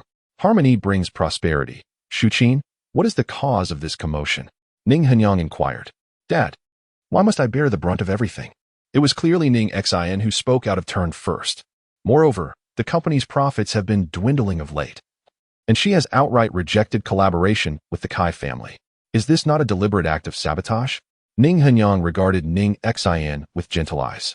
Could you elucidate your reasons for declining the Kai family's proposition? Ning Xian was aware that the customary reasoning would not resonate with the Ning family members. Regardless of its validity, they were unlikely to accept it. Recalling Gu Weijin's words, she replied, The Kai family has recently engaged in a fierce competition with Chongqing over a parcel of land, securing financing of 4 billion to acquire it. Their overture is merely a result of their financial hemorrhage, seeking assistance to mend their cash flow issues. The lucrative projects have already been divided among others. How could the Ning family possibly profit from this? Furthermore, Ning Henyang nodded thoughtfully at Ning Xian's explanation, noticing her pause. He promptly pressed, Furthermore what? Gu Weijin was also present at the event, appearing to have a vested interest in the Chun village land. The Kai family is currently cash-strapped, which plays directly into his hands. By offering financial support to the Kai family, we would be opposing Changshen, which I believe is an unnecessary endeavor. Ning Henyang smiled with satisfaction. I was just discussing this matter with Feng Song. He gazed at Ning Xuqin and Feng Yujia, expressing, our perspective aligns with Ning Xian's. The Kai family's vast enterprise could indeed become a pitfall for the Ning family. You must approach your endeavors with careful consideration, especially you, Yujia. As you gradually familiarize yourself with the workings of the company, it is imperative that you avoid rashness. Feng Yujia touched his neck, lowering his head. Yet his demeanor suggested a reluctance to heed advice. Ning Xuqin, discontent, turned her face away, feeling as though Ning Henyang was merely supporting Ning Xian. Ning Henyang observed the scene keenly, and Lin Xiao interjected to ease the tension, stating, Yujia is also driven solely by the interests of the company. None of you are at fault. Ning Xian's alignment with father is merely serendipitous, not indicative of any particular skill. Ning Xian understood that Lin Xiao was concealing her own shortcomings, wishing to protect her from the burdens of envy. However, she failed to grasp a fundamental truth. Ning Xuqin was overtly targeting them. Whether approached with politeness or arrogance, she would maintain the same expression. Ning Henyang leaned on his cane and declared, enough of the Kai family's matters. Let us turn the page. The reason for summoning you today is to discuss something of greater significance. He glanced at Feng Song, who presented the documents to Feng Yujia, imparting with sincerity. Your grandfather intends to entrust you with the management of the upcoming land bidding process, as a means to cultivate your abilities. Of course, I will oversee the final decisions. Feng Yujia felt a surge of excitement, realizing he would no longer serve merely as an assistant in the company. The taste of authority was indeed extraordinary. Ning Xuqin's face lit up with joy, for her son had finally begun to emerge from the shadows.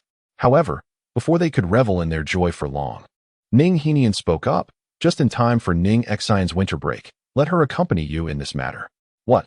Ning Xuqin's tone already conveyed her disapproval. Chapter 85. The peculiar mother. She pushed aside Feng Song and seated herself beside Ning Henian. Father, on what grounds? Yujia has toiled in the company for a year before you entrusted him with the project. Ning Xian hasn't even graduated from high school. How can she meddle in company affairs? Isn't Yujia merely in his senior year? Furthermore, what harm is there in allowing Ning Xian to learn alongside?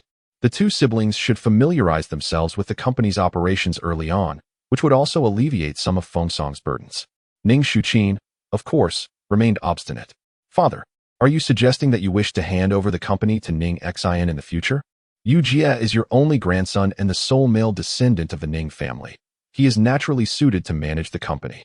Ning Xian, being a girl, will eventually marry, and once she does, the Ning family will belong to someone else. Feng Song frowned. Ning Xuqin's words seemed to reveal more than she intended. Ning Henian gently patted her hand. We are now in the 21st century. The antiquated notion of passing on only to males is no longer in vogue. Moreover, isn't it your husband who is responsible for the primary affairs of Ning Corporation? I have yet to see the Ning family change its surname. Ultimately, isn't your favoritism stemming from Ning Xian being your eldest son's daughter? When your eldest son was alive, you never considered letting me meddle in the affairs of Ning Corporation. When grandma favored boys over girls, even to the point of feeding me raw meat from the chopping board, you never uttered a word in my defense. Now that it's Ning Xian, you disregard her gender and are even willing to entrust Ning Corporation to her. What will my Yujia receive then? Enough. Ning Henian was provoked by Ning Xuqin's words. He never imagined that in Ning Xuqin's eyes, she couldn't perceive even a fraction of his affection for her. He acknowledges his fault regarding his mother's issues, but Ning Xuqin lacks the aptitude for business. Therefore, he allowed her husband to take her place and even allocated a substantial number of shares to them. Is that also considered mistreatment?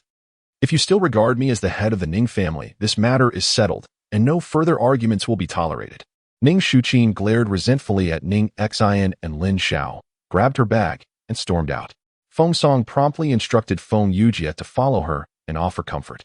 He wasn't entirely neutral. He yearned to see his son achieve something.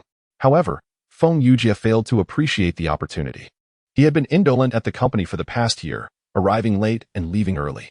He assumed Ning Henian was unaware. But Ning Henian was fully cognizant of the situation. He missed his chance and has no one else to blame. However, Lin Xiao was reluctant to burden Ning Xian with the entire family enterprise. She was too young to bear such a responsibility. Yujia is older by several years. How could Ning Xian possibly compare? Feng Song understood her sentiments. As a descendant of the Ning family, this is not a matter of choice. He said all he could and followed Feng Yujia's footsteps out. Observing Ning Xin, Lin Xiao betrayed no elation regarding Ning Henian's esteem for her, stating, "Indeed, the Ning family's affluence is already substantial, sufficient to ensure your lifelong sustenance without hardship. It is unnecessary for you to bear such a weighty burden." Ning Xin, somewhat dubious of the Lin family's pedagogy, regarded Lin Xiao with incredulity. "Mother, do you genuinely believe that after Feng Yujia has squandered the Ning family's fortune, I shall still be able to live a life of carefree abundance and receive monthly dividends?" Lin Zhao's countenance shifted, as if concealing a secret. Ning Xin probed, "Mother, I have always been curious as to why you have never concerned yourself with my academic achievements or my capabilities. As my biological mother, surely you would not emulate Zheng Zhuanggong's strategy of spoiling his younger brother, only for him to ultimately meet his demise through iniquity. How could a mother ever treat her child in such a manner? You are my daughter, and it is inconceivable that you would engage in unrighteous deeds. My lack of concern stems from a desire for you to live a joyful and carefree life. How could you harbor such thoughts about me?" Witnessing the usually gentle Lin Zhao's display of ire, Ning Xin placated her, "But from childhood, it seemed as though you had no expectations of me.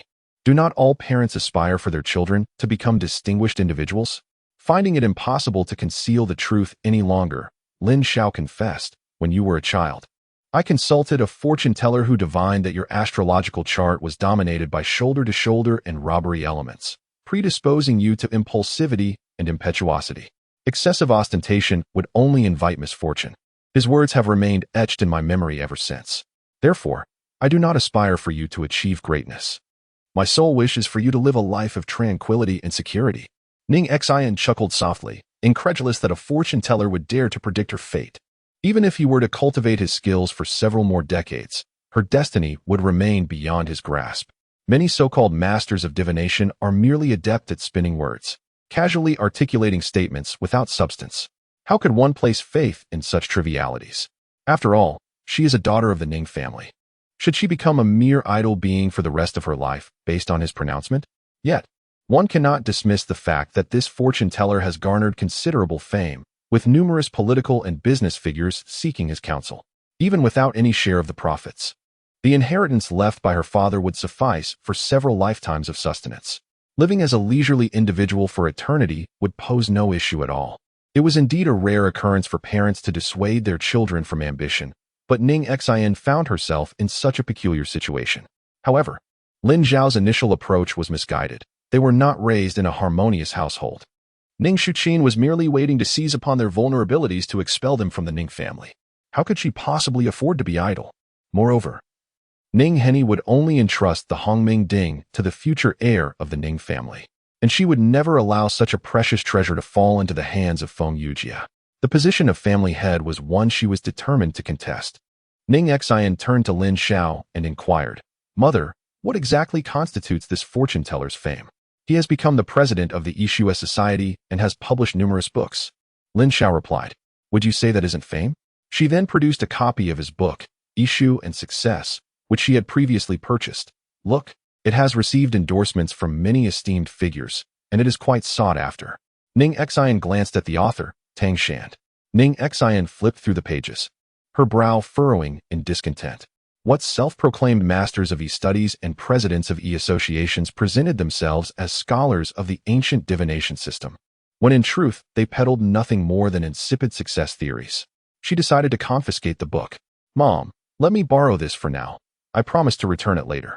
Lin Xiao nodded, unaware that she would soon find it difficult to see this book again. A few days later, Feng Song presented the detailed information regarding the land for sale to Feng Yujia and Ning Xin, urging them to meticulously analyze the surrounding environment, facilities, government policies affecting future development, and pricing. However, Feng Yujia paid little attention to these matters. In her quest to outshine Ning Xin, Ning Xuqin hired a specialized team, placing all pertinent data directly before him, requiring no effort on his part. Chapter 86. Land Inspection. Ning Xin, 2, disregarded the analysis. Data interpretation was not her forte. Instead, she focused on feng shui, having conducted field investigations on the plots over the past few days. Feng Yujia, finding her absent from the office, felt a twinge of displeasure. Yet, he soon reflected that it was preferable to having his own son, who had been coddled by Ning Xin and possessed no capabilities whatsoever. Once Feng Yujia's advisory team had prepared everything, he finally rose from his chair, summoning Feng Song and Ning Xin to inspect the land. Though slightly removed from the central area, the exorbitant housing prices currently made even the outskirts seem hopeful for prospective buyers.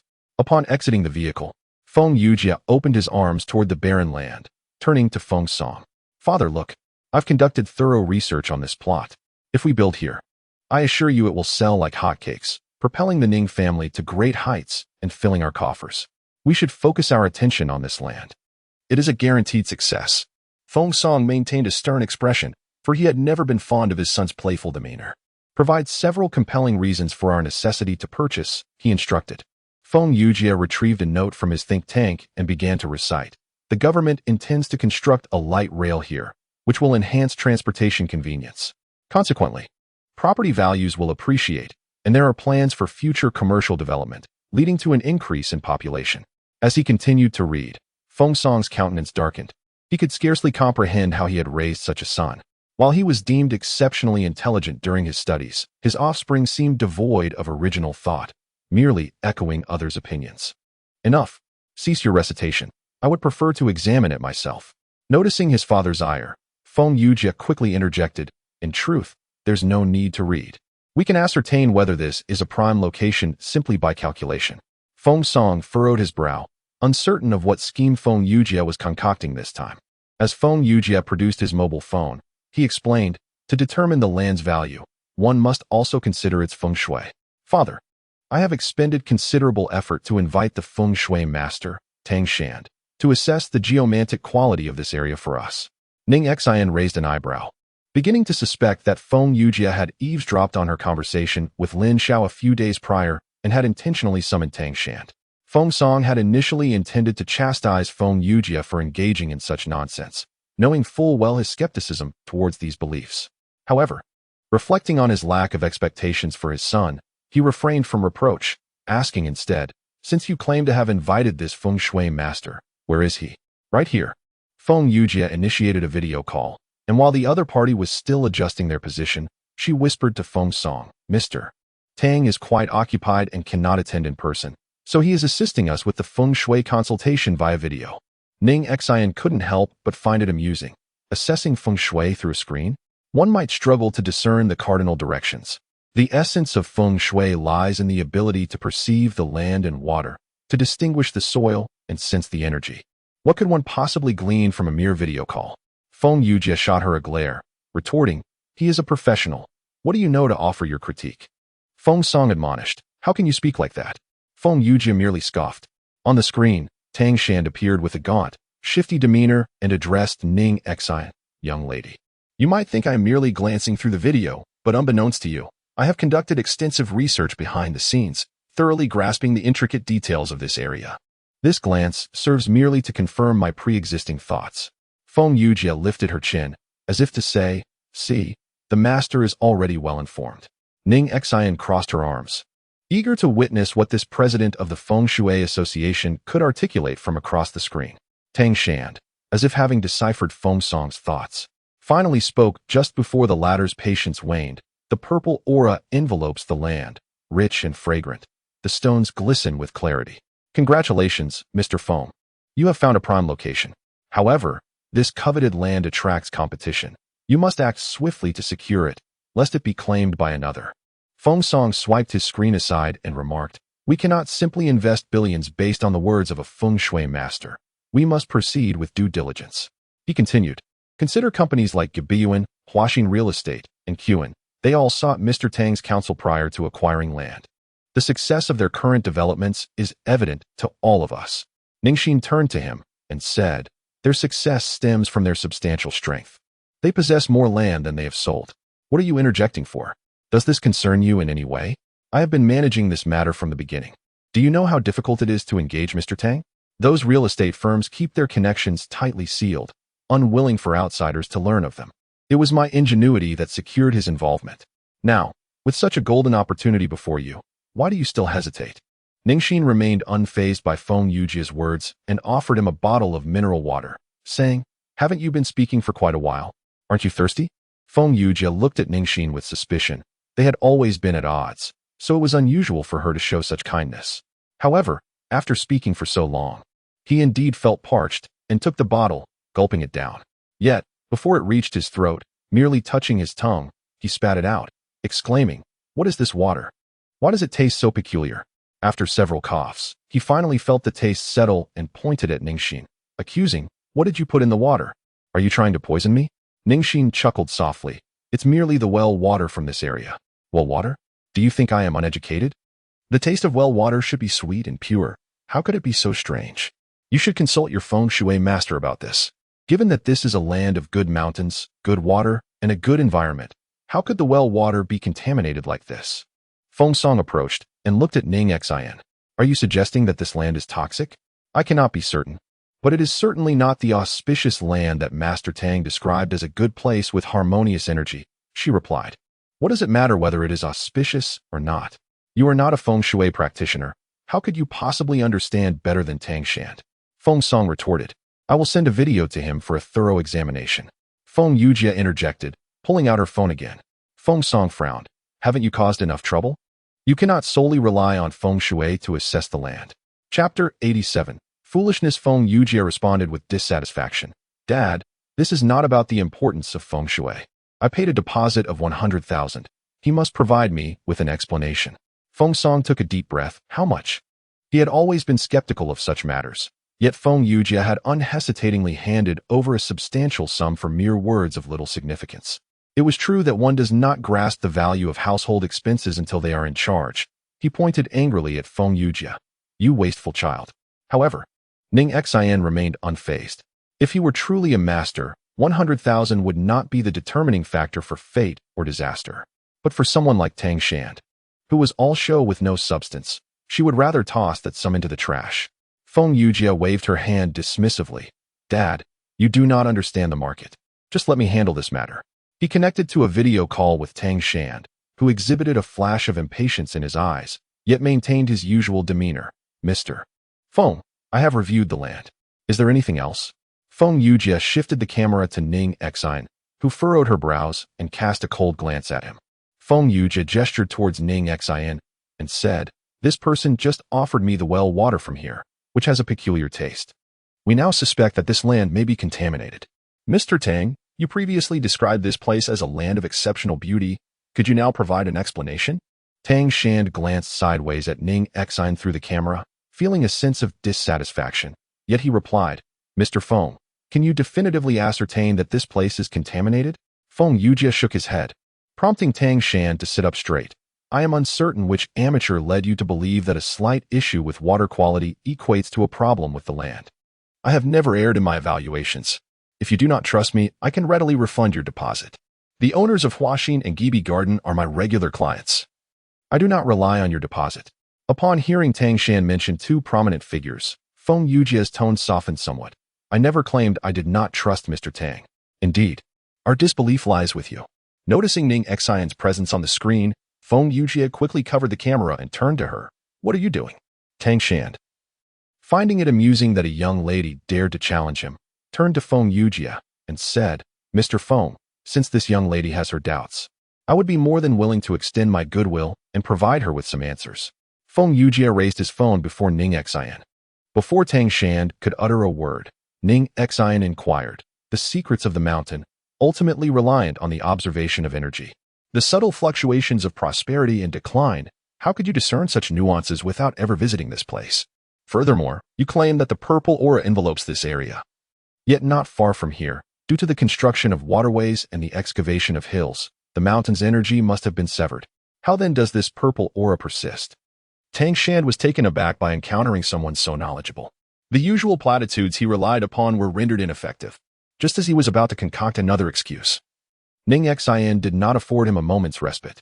"Regarding your earlier assertion that even without having set foot here, your extensive research materials suffice to support your conclusions in geomancy, I ask you, what is the topography of this site?"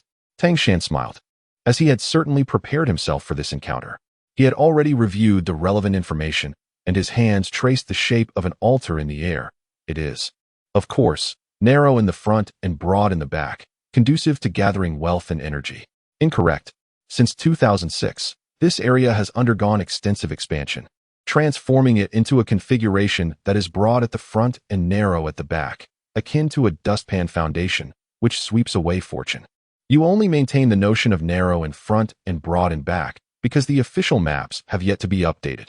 Had you conducted a proper field investigation, you would not have relied on outdated information to make such sweeping assertions, thereby deceiving only the one fool in the Ning family. Both Tang Xian and Feng Yujia's expressions darkened simultaneously. Feng Yujia, dissatisfied, retorted, "Who are you calling a fool?" Tang Xian coldly snorted in the video. "As the esteemed president of the Geomancy Association, do I need to resort to deception for a living? It truly is a source of mockery. I have come to realize that your Ning family has reached such a desperate state, seeking to deceive and extort without compensation. Very well, I shall return your deposit. And from this moment forth, members of the Ning family shall no longer approach me." With that, Tang Xian abruptly ended the video call, leaving one to ponder whether his feelings were more rooted in guilt or indignation. Meanwhile, Feng Yujia clutched his phone, incessantly calling out "hello," until silence prevailed. He then turned to blame Ning Xin. "What have you done to provoke Tang Xian? Do you realize how many people yearn for his divination yet cannot attain it?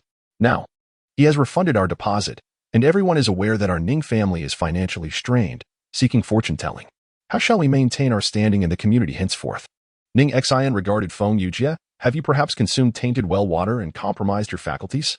Tang Xian can hardly respond to my inquiries. What genuine skill does he possess? If not for your excessive boasting, he should be on the fraud watch list by now." Feng Song gazed at Ning Xin with confusion. Indeed, Tang Xian's words lack credibility.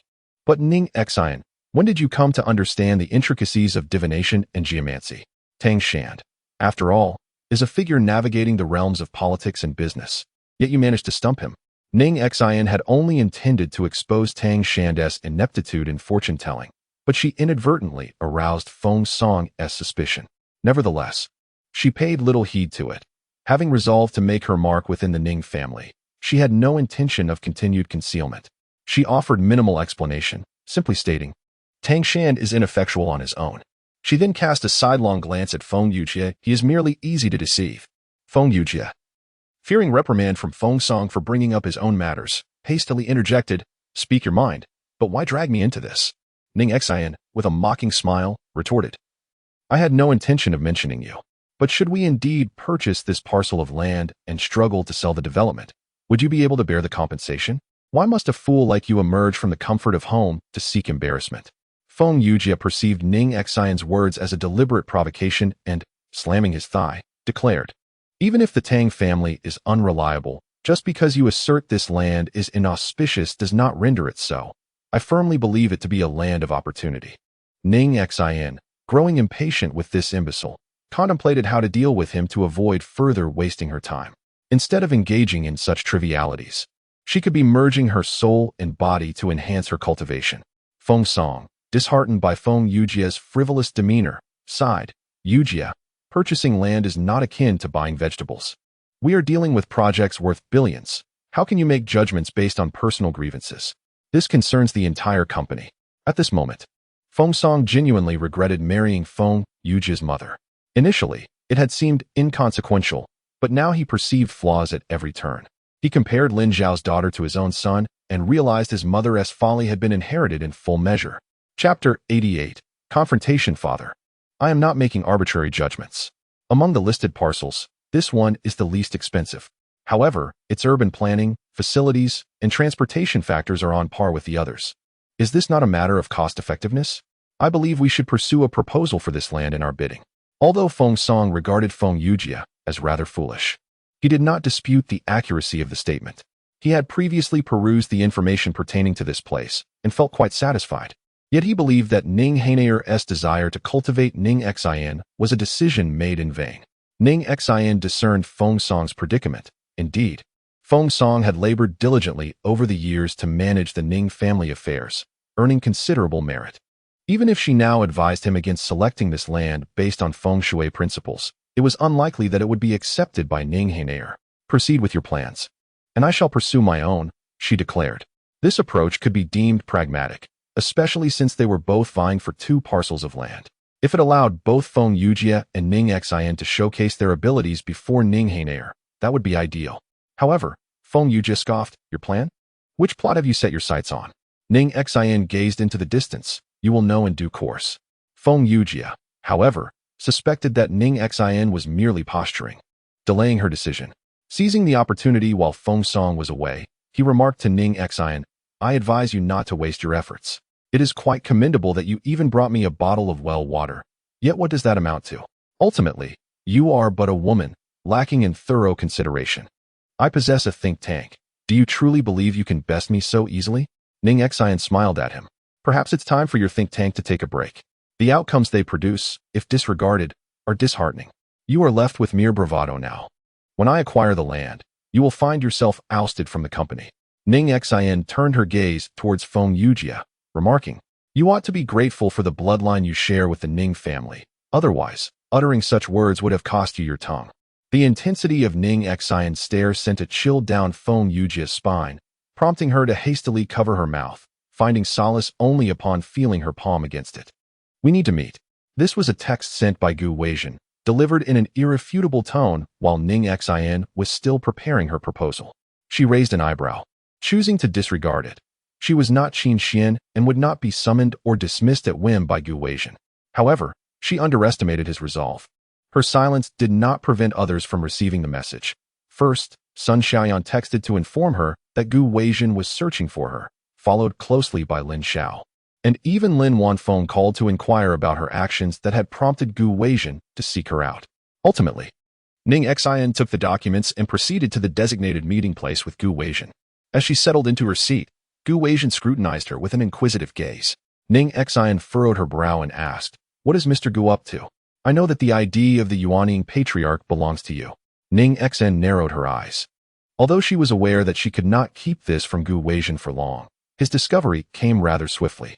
Nevertheless, she opted to feign ignorance. "Mr. Gu, could it be that you've made a mistake? I already introduced you to the Yuaning patriarch, a blind old woman. Have you forgotten so soon?" Gu Weijin chuckled softly. "The more you do, the more mistakes you make. I know she was a ruse you orchestrated. The 8 characters on the signed document were pinned by you, instructing her to transcribe them. You are indeed quite remarkable, knowing that upon seeing those 8 words, I would disregard everything else and simply believe she is the renowned Yuan Ing ancestor from the internet." Ning Xin gazed at Gu Weijin and inquired, "Why do you believe she is an imposter? A blind person can still craft exquisite calligraphy, which surely requires considerable effort, yet a master of feng shui, reputed online, would not make such a glaring error as placing a shrine in the ominous positions of Lu Sha and Zhu Ming. A person of the Yuan Ing ancestors' caliber would certainly not commit such a blunder." Ning Xin remained silent, having observed Sun Xiaoyan's garish decoration of the house that day. She had sensed something amiss. Now it seemed her intuition was correct. The more extravagant the arrangement, the more it had become a weakness for Gu Weijin to exploit. However, after hearing the 8-character fortune, I sensed something was amiss. Previously, I had overheard your conversation with Li Minbin, in which he spoke of you with great respect, as if he sought something from you. Such demeanor was not typical of his position. He slightly curved his lips. "Most importantly, when I instructed someone to investigate the identity behind the Yuan Ing ancestors' ID, I discovered that prior to Sun Xiaoyan, another account had been registered, and the owner of that account is you." Ning Xin curled her lips in a faint smile. "Mr. Gu, you have truly gone to great lengths to uncover my identity. If Miss Ning had not kept circling around me, I would not have had to exert such effort." He laid several documents on the table, pointing to each in turn. "This represents 3 of Changshan's shares. This is the transfer deed for private luxury properties and aircraft, and this is the employment contract. Once you sign the final document, the first 2 shall be yours." Ning Xin merely cast a fleeting glance. "Are you planning to win me over with the same tactics you used to bribe Qin Xuan?" Gu Weijin chuckled lightly, shaking his head. "In this matter, she possesses only an employment contract. Then I must express my gratitude to Mr. Gu for his regard. But these items hold no value for me." Gu Weijin was taken aback. Even after offering shares of Changshan, Ning Xin remained unmoved. Had it been Qin Xuan, he surmised, the signature would have already been affixed. His keen eyes caught sight of the documents Ning Xin had been suppressing, and he inquired, Is your Ning family in the market for land? In the real estate business, one cannot operate without acquiring land, she replied. Gu Weijin glanced at the project proposal, where the name of the location was clearly reflected, and smiled. How fortuitous. This piece of land in Hading City is also up for bid by Chongqing Real Estate. You know, when Chongqing sets its sights on a property, it is seldom left unclaimed. Listening to Ning Xin, Gu Weijin remained unfazed. You can only pray that you are as foolish as that Kai from Huaxin, who foolishly offered an amount exceeding the land's value in the bidding. However, I personally believe that Miss Ning is not one to act so unwisely. Ning Xion's expression grew somewhat frosty. Indeed, she was not as adept in business as Gu Weijin. Were it not for her promise to Ning Henian to revitalize the Ning family, she would not endure listening to Gu Weijin's veiled threats. She turned her gaze to the 3 documents presented by Gu Weijin. I intend to secure this piece of land in Hading City, but I will not sign any employment contract. I am not as foolish as Qin Xuan, who forgets her own surname at the mere sight of the character Gu. However, I can assist you with another matter. What might that be? To locate the daughter of the Kai couple, thereby solidifying their commitments to you. Chapter 89. Discovery. From the very beginning, Gu Weijin sought not merely a promise, but the essence of Ning Xin herself. It was not solely her being that captivated him, but rather her potential to save his life. However, he was acutely aware of Ning Xin's profound wariness towards others, particularly towards him. He refrained from revealing his true intentions and instead engaged in a subtle exchange. Do you believe Kai Wenwen is still alive? No, Ziyu has long turned to smoke. You previously stated that if we did not search for Kai Wenwen, perhaps the Kai couple might retain a glimmer of hope. What has prompted this change of heart? Ning Xin turned her gaze towards Gu Weijin. Because before I extend sympathy to others, I typically prioritize my own well-being. She had struggled to find a compelling reason to pursue Kai Wenwen. The Kai couple clung to the belief that their daughter still lived, merely abducted by human traffickers. Li Minbin himself harbored doubts about his own words. Continuing this search seemed futile, and the divination would inevitably lack accuracy. This marked Gu Weijin's first encounter with Ning Xin performing divination before him. At that moment, her brow furrowed, her dark pupils gleaming with intensity. As the copper coins spread across the table revealed their true nature, far from ordinary antiques, they served a purpose of divination and exorcism. Yet, amidst his intrigue at her serious demeanor, he felt an inexplicable familiarity, as if he had witnessed this scene long ago. Dui signifies the west, Li represents the south, and once again, the southwest. Ning Xin furrowed her brow. She had previously deduced that the person was located in the southwestern direction, yet had been unable to arrive at a conclusion. Gu Weijin pondered for a moment and remarked, if I recall correctly, heading southwest from here leads to a location we are well acquainted with. Where? At the construction site of Huaxin. Ning Xin entered Gu Weijin's vehicle, and they proceeded towards the site. During broad daylight, the area was bustling with people, and the arrival of 2 additional individuals went largely unnoticed. However, a few workers, while hydrating themselves, engaged in casual conversation. How come the construction has been progressing so smoothly lately? I was beginning to think this project wouldn't proceed, and we wouldn't receive our compensation. Isn't smooth progress a positive thing? Previously, there were 2 fatalities involving individuals falling from the crane for no apparent reason. It frightened us to the point where we almost resigned. Fortunately, Engineer Zheng consulted some feng shui masters and affixed a few safety talismans, after which everything seemed fine. This construction site is so eerie. Are those talismans really effective? I hope there won't be any further incidents. Of course. Hey Xiao Wu, you've been assisting Engineer Zheng with this matter all along. Tell them how potent those spells are. One of the workers casually pulled the man next to him into their discussion. However, upon hearing these things, the man's face turned pale, and he vehemently shook his head. I don't know. Don't ask me.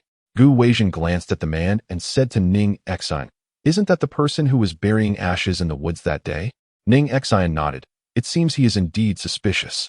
But what connection could Kai Wenwen, a child, have with them? Ning Xin observed the workers' living quarters and noticed some yellow talismans affixed to a door. Upon closer inspection, she realized that these talismans were for exorcising ghosts and dispelling evil influences, which was quite different from the safety talismans the workers mentioned.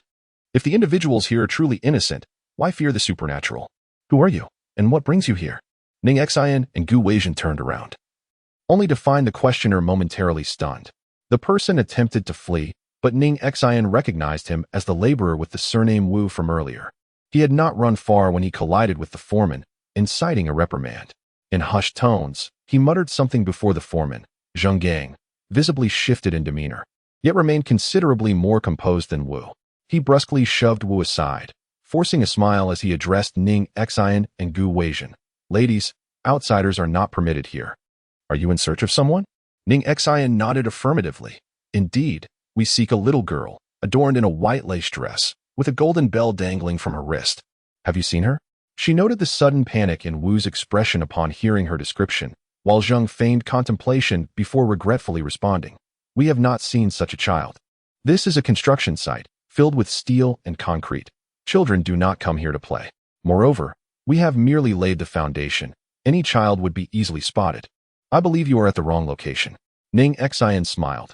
You are correct. We have been overly eager. Grasping the talisman affixed to the door, she remarked, I find the inscriptions on your door quite intriguing. May I purchase a few? Wu, witnessing Ning Xin's interest in the wall's inscriptions, immediately shouted, Do not touch. Not a single piece of the talisman on the wall can be missing. Wu Lu's reaction was quite pronounced, prompting Zheng Gang to furrow his brows. He cast a glance at him, offering a warning, and then turned to Ning Xin with a smile. This talisman was procured for Wu Lu by his family as a charm for safety. You are aware that there have been numerous accidents at the construction site. Wu Lu feels a sense of security only when these charms are present during work. May I ask which master inscribed this talisman? His family is from out of town, and it stands to reason that this charm was also sought from afar. We are unable to assist you further. Gu Weijin observed the growing wariness in the expressions of Zheng Gang and Wu Lu and remarked, In that case, we shall take our leave. We apologize for the intrusion. Wu Lu visibly relaxed, and Ning Xin exchanged a glance with Gu Weijin before they exited. Once the two had departed, Wu Lu anxiously grasped Zheng Gang's arm. I encountered them before when I went to bury something. They questioned me extensively. Do you think they have discovered something? Calm yourself, Zheng Gang cautioned. If you reveal any slip-ups here, I assure you, I shall not pay you a single cent. As Gu Weijin and Ning Xin left the construction site, he turned to her and said, Those two individuals are indeed suspicious, but Zheng Gang remains remarkably composed. Even the most composed cannot elude the truth, Ning Xin replied, revealing the talisman she had discreetly torn from Wu Lu's door while Zheng Gang was distracted. The intricate patterns of the talisman seemed familiar to her. What purpose does this talisman serve? Ning Xin pinched the talisman between her fingers, and as she opened her hand, it transformed into a small flame, floating in the air and drifting toward the construction site. She didn't venture far, halting precisely upon the first foundation stone. Gu Weijin's brow furrowed as he turned his gaze towards Ning Xin, inquiring, What is the meaning of this? Is Qin Xuan within? Li Minbin arrived, breathless, only to find Ning Xin serenely seated in her vehicle, eyes closed in repose. He rapped on the window, prompting her to open her eyes. Just you? She queried. Li Minbin responded, It's not an assignment, so I came alone. You said you found Qin Xuan. Where is she? Ning Xin and Gu Weijin alighted from the car, gesturing towards the foundation. Li Minbin swallowed hard, asking, Qin Xuan is beneath this foundation? Ning Xin nodded, a gesture that presented Li Minbin with a predicament, without concrete evidence. He doubted the workers would dismantle the foundation merely on Ning Xin's say-so, allowing him to investigate. Chapter 90. Dispute news of a potential demolition of the painstakingly constructed foundation reached the ears of Kai's parents, who were still searching for their daughter. Upon their arrival, they noticed Ning Xin's involvement and confronted her, exclaiming, Miss Ning, could you please leave us in peace? Consider our request for Ning's investment as if it were never made. Let us part ways and cease bothering us. Gu Weijin emerged from behind, stating, In consideration of your pledge, it was I who commissioned Miss Ning to assist in the search for your daughter. Mr. Gu, what ability does Ning Xin possess to find someone? Initially, she asserted that Miss Xuan had met with foul play. What was the outcome? We located the traffickers who abducted Miss Xuan. You were present at the time. Please don't be deceived by her. For the past several days, Qin Xuan and Pei Qiwu had been assisting the Kai couple in their search for their missing daughter. Thus, upon learning that Ning Xin and Li Minbin were initiating the excavation of the foundation, they promptly joined them, cast a sidelong glance at her, and inquired, It has been over a fortnight. Have you ascertained any conclusive findings? Qin Xuan hesitated momentarily before responding. The traffickers divulged that the couple in question were from out of town. Consequently, our search endeavors will inevitably require a certain duration. Ning Xin turned her gaze towards Qin Xuan, questioning, if you are unable to even corroborate the veracity of the couple mentioned by the traffickers, how can you possibly locate the missing individual? Huh? Qin Xuan retorted, shouldn't you be directing that inquiry towards Officer Li, who stands beside you? Is this not his responsibility? Now that the individual remains unfound, are you attempting to place the blame upon us? Li Minbin cleared his throat and interjected, leads are multifaceted. I am currently investigating an alternative lead. Mr. Kai, we must inspect this foundation. Kindly instruct your personnel to cooperate. Zheng Gang vehemently opposed, absolutely not, Mr. Kai. We have painstakingly completed the foundation in preparation for the subsequent phase. To dismantle the constructed foundation now would render our prior endeavors futile. Previously, the construction site had been plagued by incessant incidents, resulting in significant delays to the project timeline. The foreman, fearing the repercussions of prolonged delays on the timely disbursement of wages to the workers before the Lunar New Year, and Kai Honghu, reluctant to invite further complications, inquired of Li Minbin, what evidence do you possess to substantiate the connection between this foundation and my daughter's disappearance? Li Minbin turned his gaze towards Ning Xin. Up to this point, they had not obtained a search warrant, and it seemed unreasonable to excavate someone else's foundation. However, if Ning Xin's suspicions were indeed correct, that Kai Wenwen was buried within this construction site, then failing to investigate thoroughly now might only alert the perpetrator and squander their opportunity. Ning Xin genuinely doubted the mental faculties of Kai's parents. If they truly loved their daughter, shouldn't they grasp even the slightest hope and act upon it? Nevertheless, she calculated briefly and then focused on the pocket of Wu Lu's army green trousers, pointing at the red string protruding from it. What is this? She inquired. Wu Lu hastily shoved the red string deeper into his pocket. Li Minbin commanded him, do not move. We now suspect you of concealing evidence. Show it to us. After a few stern admonishments from Li Minbin, Wu Lu finally retrieved the red string. Li Minbin's keen instincts recognized that it bore a striking resemblance to the red string adorned with a golden bell that Kai Wenwen wore when she went missing. Officer, it's merely a woven string. Is that a crime? Spoke Zheng Gang. Wu Lu, already feeling guilty, lowered his head, but upon hearing Zheng Gang's words, he regained some composure and said to Li Minbin, indeed, this red string is found everywhere. What evidence does it constitute? Li Minbin presented the red string before Kai's couple. Do you recognize this item? He asked. Wang Runin examined it closely. I cannot say for certain. If it were the golden bell, I would recognize it, but as for a mere string, I have no way of knowing. However, this string appears rather worn. How could my daughter, Wenwen, possibly use something so old? Li Minbin handed the string to Ning Xin, who sensed an unmistakable trace of Kai Wenwen's essence upon it, yet simultaneously detected a peculiar aroma mingling with it. Gu Weizhen interjected, it is bleach. Observing Ning Xin's puzzled expression, he elaborated, once, a servant disinfected the swimming pool with a considerable amount of bleach, and inadvertently, some splashed onto me, causing an allergic reaction. Thus, the scent remains vividly etched in my memory. Now, extend your hand, Ning Xin instructed. Heeding her words, Gu Weizhen extended his right hand before her. Qin Xuan glared at the scene in disbelief, astonished at Gu Weizhen's newfound acquiescence towards Ning Xin. What spell had she cast upon him? Ning Xin delicately traced the string along the tips of Gu Weizhen's fingers, prompting a rash to emerge. Your constitution is rather remarkable. Such a minuscule amount of bleach can elicit a reaction, she remarked in surprise. Gu Weizhen was taken aback. He had not anticipated being treated as a test subject by Ning Xin. Since reaching adulthood, no one had dared to address him in such a manner. However, recalling her identity, he merely scratched his fingertip in silence.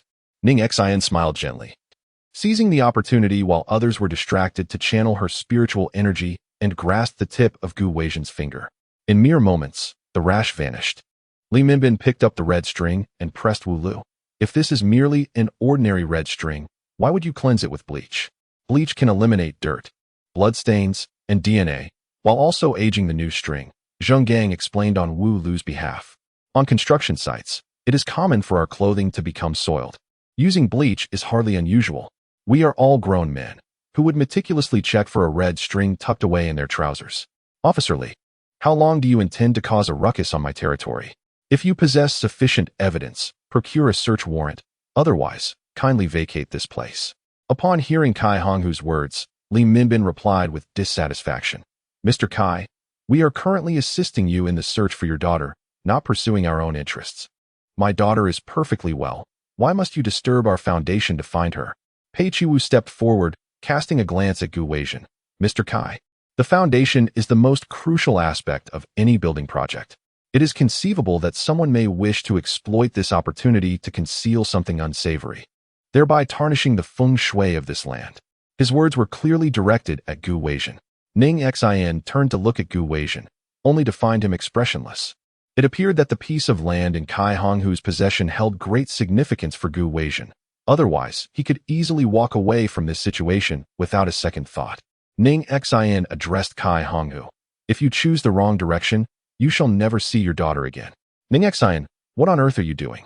Lin Wanfeng hurried over after receiving a message from Qin Xuan. Initially, he found it hard to believe Qin Xuan's claim that Ning Xin wished to excavate the foundation, thinking her too sensible for such folly, until he heard her words firsthand. In his mind, Ning Xin was utterly clueless, likely led astray by others and causing a scene. Chapter 91. Is your mind not functioning? Upon seeing Lin Wanfeng arrive, Ning Xin glanced at Qin Xuan, who flashed a smug smile. If Ning Xin insisted on digging the foundation, it would mean disregarding even Lin Wanfeng's reputation, and their confrontation would be the outcome she most desired. Lin Wanfeng noticed Gu Weijin standing beside Ning Xin and greeted her. Gu Weijin responded, suggesting that since there had been no progress regarding Kai Wenwen's matter, why not allow Ning Xin to give it a try? Lin Wanfeng quickly dismissed the idea, stating that Ning Xin had been raised in a sheltered environment and knew nothing, questioning whether her presence would only complicate matters. Ning Xin quietly smiled, realizing that Lin Wanfeng had recently placed considerable trust in Qin Xuan. They had not seen each other for over a month, and Lin Wanfeng's attitude towards her had gradually aligned with the narrative found in books. Upon seeing Lin Wanfeng, Kai Honghu hurriedly exclaimed, Miss Lin, please take your niece away. Bringing the police here to make a fuss about digging foundations, what have we done to offend the Lin family? The situation in Luqing was not comparable to Huaxin, and Lin Wanfeng could only respond with an apologetic smile. I'm sorry, Mr. Kai. I'll take her away immediately. Ning Xin swiftly sidestepped Lin Wanfeng, asserting, Mr. Lin, was my previous statement not sufficiently clear? I have severed ties with your family long ago. What relationship are you attempting to establish here, as per your mother's own words? Lin Xiaofeng looked at Ning Xin in disbelief, urging, Ning Xin, stop this nonsense. Ning Xin coldly replied, Mr. Lin, let me reiterate one final time. I am Ning, you are Lin. My mother has no blood relation to your family, and I, as a daughter of the Ning family, have never benefited from your family's generosity. We are not connected in any manner. Should you dare to approach me again and provoke me, do not blame me for my lack of courtesy. Do you truly believe the Ning family lacks influence? My grandfather is still alive. Lin Xiaofeng was taken aback by Ning Xion's words.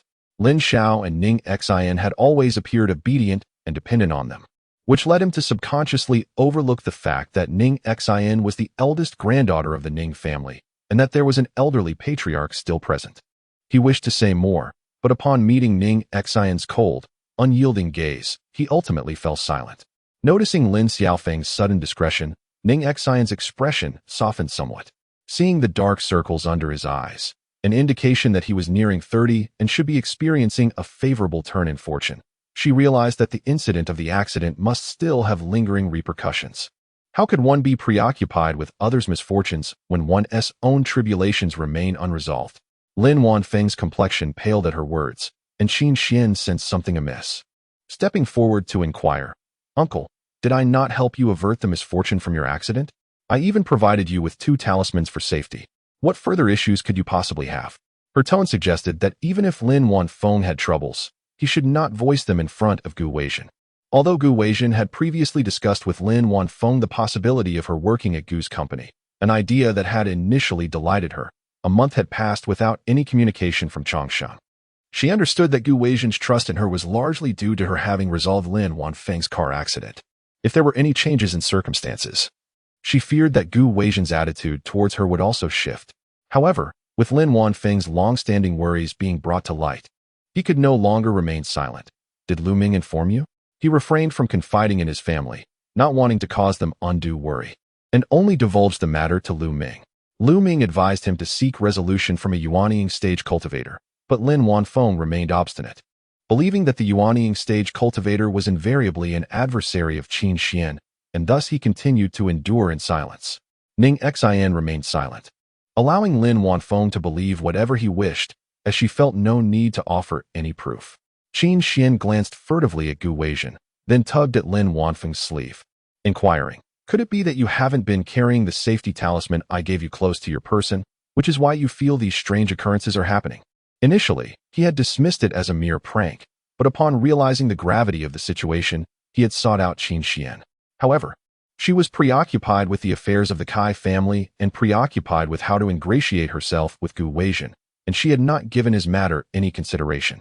If Qin Xuan hadn't taken the initiative to seek him out today because of Ning Xin's matter, he didn't know when he would have been able to see Qin Xuan. Regarding Qin Xuan's attitude of discarding him after crossing the river, Lin Wanfeng had anticipated it, but he had not expected it to happen so swiftly. "Perhaps that spectral child has appeared in your home repeatedly merely to safeguard you." Lin Wanfeng furrowed his brow. "Please refrain from jesting with me. If it weren't for that spectral child, how could I have nearly lost my life?" Ning Xin turned to Lin Wanfeng. "You have witnessed it yourself. Qin Xuan is unable to resolve even your matter. How could she possibly locate Kai Wenwen?" Gu Weizhen glanced at Ning Xin and suddenly interjected, "I, too, concur with Miss Ning's words. Previously, I had intended for Qin Xuan to assist Gu's company, but it now appears that she is unlikely to bear such a burden." Qin Xuan's expression darkened as Ning Xin continued to sow discord. She tugged at Lin Wanfeng's sleeve, reminding him that her inability to connect with the Gu family did not mean the Lin family could not. They were, after all, like grasshoppers on the same line. It was difficult to acknowledge Qin Xuan's limited capabilities, which everyone present was likely aware of. Provoked by Ning Xin, Qin Xuan sneered, "Very well. Since you are so certain that there are clues regarding Kai Wenwen beneath the foundation, let us excavate and see. If nothing is found, I demand your mother withdraw from Lin's shares." Ning Xin smiled. "It is Lin Cheng who won't allow my mother to withdraw. You think you can persuade Mr. Lin? We would gladly relinquish our shares. Who cares about the meager holdings of the Lin family? The Ning family is not short of money. My mother could adorn herself in gold and jewels for a lifetime and still not exhaust her dividends from the Ning family." Qin Xuan's face turned ashen, about to retort. When Pei Qiwu interjected, "Do not fall for their ploy. They are attempting to incite your anger." Qin Xuan turned to him. "Is that so? Then they have succeeded. Kai Wenwen was merely abducted by traffickers and is not here. What does it matter if I am provoked? In the end, victory will still be mine." Pei Qiwu's expression shifted subtly. Qin Xuan then addressed the Kai couple, "Mr. Kai, if that is the case, let them excavate the foundation. They will surely find nothing, which will dissuade them from bothering us further. Afterwards, I shall exhaust my abilities to help you find your daughter." Having heard Qin Xuan's determination, Kai Honghu hesitated for a moment before agreeing. Zheng Gang, who had remained composed until now, began to panic, exclaiming, "No. We cannot simply allow them to dig up the foundation we have labored so hard to create." Chapter 92. The grave Gu Weizhen gazed at him and said, "How about I cover your lost work expenses? Now, can you begin digging?" With Gu Weizhen's words, they had no choice but to commence their task. Li Minbin and several construction workers toiled for half a day, clearing the sand and gravel layer by layer. Kai Honghu, standing nearby, impatiently remarked, "Is it done yet? Why is it never ending? There is nothing here at all." Yet Qin Xuan, filled with a mixture of determination and anger, looked at Ning Xin. The absence of anything only indicated that Ning Xin was inching closer to a self-imposed demise. Li Minbin glanced at Ning Xin and, noticing her calm demeanor, continued his work. As he pressed down on the shovel with his foot, attempting to pry open the soil, he sensed an unusual texture beneath, soft yet firm. Suddenly, a child's foot emerged from the ground, its skin completely sloughed off, infested with white maggots. The first to scream was Wang Runin, followed by Qin Xuan, who took a step back in disbelief. "Impossible. I clearly saw Kai Wenwen on the surveillance footage just days ago." Zheng Gang, upon discovering the corpse unearthed, was the first to flee, while Wu Lu, a moment behind, followed closely. Li Minbin abandoned his shovel, lunging at Wu Lu to restrain him as he struggled fiercely. After a considerable effort, he managed to cuff Wu Lu to a nearby sturdy object before rising to pursue Zheng Gang. The others were already frozen in terror. After a moment of shock, Kai Honghu turned to the buried figure and inquired, Is this Wenwen? No one responded. Kai Honghu then turned and pushed Qin Xuan, who was unable to accept the reality. Did you not say my daughter was still alive? Did you not claim she was abducted by human traffickers? Then who lies buried here? Qin Xuan was compelled to take several steps back, swallowing hard as he said, the body hasn't even been examined yet. How can you be certain this is Kai Wenwen? It could very well be another child. Miss Wenwen must still be alive. Locked away nearby, Wu Lu, realizing the situation had unraveled, stared vacantly at the ground as if something were stirring there. He immediately fell to his knees in supplication, pleading, Miss Wenwen, please spare me. It was Zheng Gang who harmed you, not I. Wang Runan, upon hearing that it truly was Kai Wenwen, felt her legs give way and collapsed to the ground. Weeping bitterly, Kai Honghu, witnessing Wu Lu's frantic demeanor, could only vent his frustration on Qin Xuan. You charlatan. You insist my daughter is still alive, deceiving me into giving you money to search for her. Why is it that you are not the one who has met such a fate? Lin Wanfeng, seeing Qin Xuan being grasped by Kai Honghu, hurriedly stepped forward to intervene. A chaotic scene ensued, with everyone in disarray, yet Gu Weizhen remained expressionless, seemingly indifferent to both the deceased and the living. He turned to Ning Xin and inquired, since you are aware that Kai Wenwen is here, do you know why these two individuals targeted her? Ning Xin gazed at Kai Wenwen's body and replied, have you heard of the concept of a living stake? I've heard a little. Kai Wenwen was likely chosen as a living stake for sacrifice. It is rumored that this is mentioned in the Luban Shu, when workers encountered difficulties while constructing a bridge. It was suggested that they should offer a boy and a girl as sacrifices by embedding them in the bridge's piles, thereby appeasing the local spirits and ensuring a smooth construction process. Such occurrences have been discovered in the ruins of the Shang dynasty. Previously, others had also mentioned that the project at Huaxin had encountered persistent difficulties. It is likely that these two individuals, in their eagerness to commence work, devised such a stratagem. Can the practice of offering living sacrifices truly ensure peace and safety? Ning Xin cast a glance at Gu Weizhen. The notion that human sacrifices could appease the spirits and guarantee the smooth progress of the project is sheer nonsense. If it were indeed malevolent spirits, they would lack such power. If they were deities, bloodshed would only diminish their own merits, leading to the destruction of their cultivation. How could they possibly safeguard a place? The rituals of offering living sacrifices to river gods are remnants of primitive ignorance, where ancient ancestors foolishly believed they could communicate with the supernatural through human lives, mistakenly thinking they could unlock the secrets of survival. Yet, these misguided beliefs have been upheld as principles and continue to persist even today. Gu Weizhen donned sunglasses. Excellent. The keywords, superstition, corpses, engineering, Huaxin, are sufficient. Ning Xin, puzzled, inquired, why have you suddenly decided to wear sunglasses? Half of Gu Weizhen's face was obscured by the shades, yet the remaining features still radiated charm. He smirked slightly, saying, with these on, journalists won't recognize me as swiftly. Before Ning Xin could comprehend, Gu Weizhen boarded the vehicle and departed, followed closely by the blaring sirens of police cars. However, the approaching noise was not solely that of sirens. A throng of reporters wielding cameras appeared, flashing lights unabated, heedless of police efforts to obstruct them, capturing any information that could captivate the public. It was only when the news outlets began to expose the stories online that Ning Xin grasped the true meaning behind Gu Weizhen's words, sufficient. Wu Lu has confessed that they acted as intermediaries because Zheng Gang sought to ingratiate himself with the management of Huaxin and commence construction expeditiously. Consequently, they consulted a geomancer to resolve the frequent accidents at the construction site, who advised them to perform a ritualistic live burial. Upon hearing this, Zheng Gang targeted children from impoverished families, lacking connections and resources, knowing that even if the children disappeared, their families would lack the time and means to search for them. Xiao Xiao was unfortunately chosen as their victim. Aware that she was merely a servant's child, without parental supervision, they planned to abduct and bury her alive on the construction site under the cover of darkness. However, by an unforeseen twist of fate, they inadvertently kidnapped the daughter of Huaxin's CEO. Huaxin, driven by self-interest and disregarding human life, ultimately brought about its own downfall, leading to the tragic demise of its own daughter.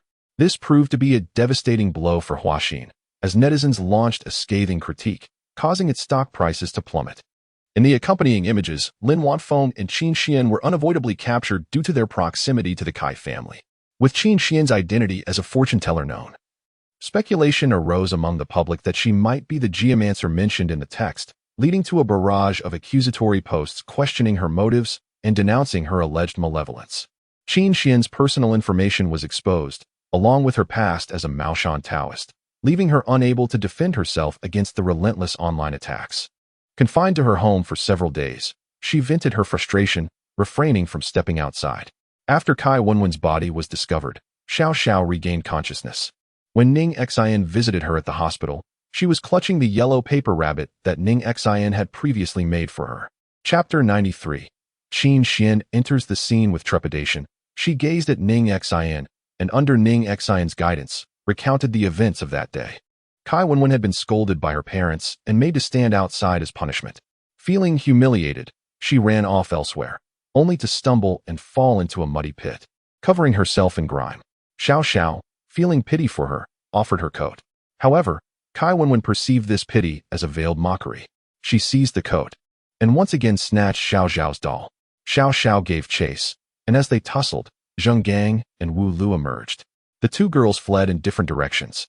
Xiao Xiao inadvertently tumbled down the hillside, while Qin Xuan, clad in her clothes and soiled with mud, was mistaken by Zheng Gang and Wu Lu as another child from a poor family.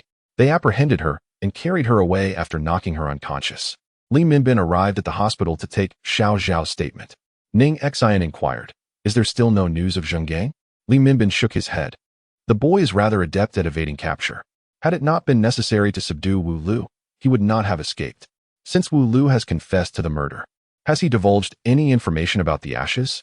Has the identity of the feng shui master been ascertained? He only stated that he fled in haste upon seeing you that day. He admitted to burning Qin Xuan's clothes there, but claimed ignorance as to who cleared away the ashes. Furthermore, Zheng Gang was the sole point of contact for the feng shui master. No one but Zheng Gang knows his identity. Ning Xin produced a talisman, the very one torn from Wu Lu's door. Li Minbin remarked, "Indeed." Wu Lu mentioned that Zheng Gang had assisted him in procuring this charm from that feng shui master. He was timid. Retaining Qin Xuan's red string was also for the purpose of conducting a ritual to appease Qin Xuan's aggrieved spirit in the future. Ning Xin traced the incantations upon it, noting that the patterns were virtually identical to the devouring god curse of Ur. Yet, with Wu Qi having vanished for many days, how could he possibly be linked to a mere foreman? Ning Xin retrieved 3 ancient copper coins, twirling and spreading them in her hand repeatedly, before presenting the resulting hexagram to Li Minbin. Li Minbin, observing the long and short lines, confessed his incomprehension. What does this signify? This is the Qin hexagram. Qin representing water, indicative of movement. I divined Zheng Gang's location, she elucidated. Li Minbin's eyes widened in comprehension. I understand now. We must seek Zheng Gang in a place with lakes and rivers, is that correct? Ning Xin regarded him. Incorrect. People like the tide. Horses like dragons. It alludes not to ordinary water currents. In that case, Zheng Gang is concealed within the throng of people, but with multitudes and vehicles everywhere. How are we to find him?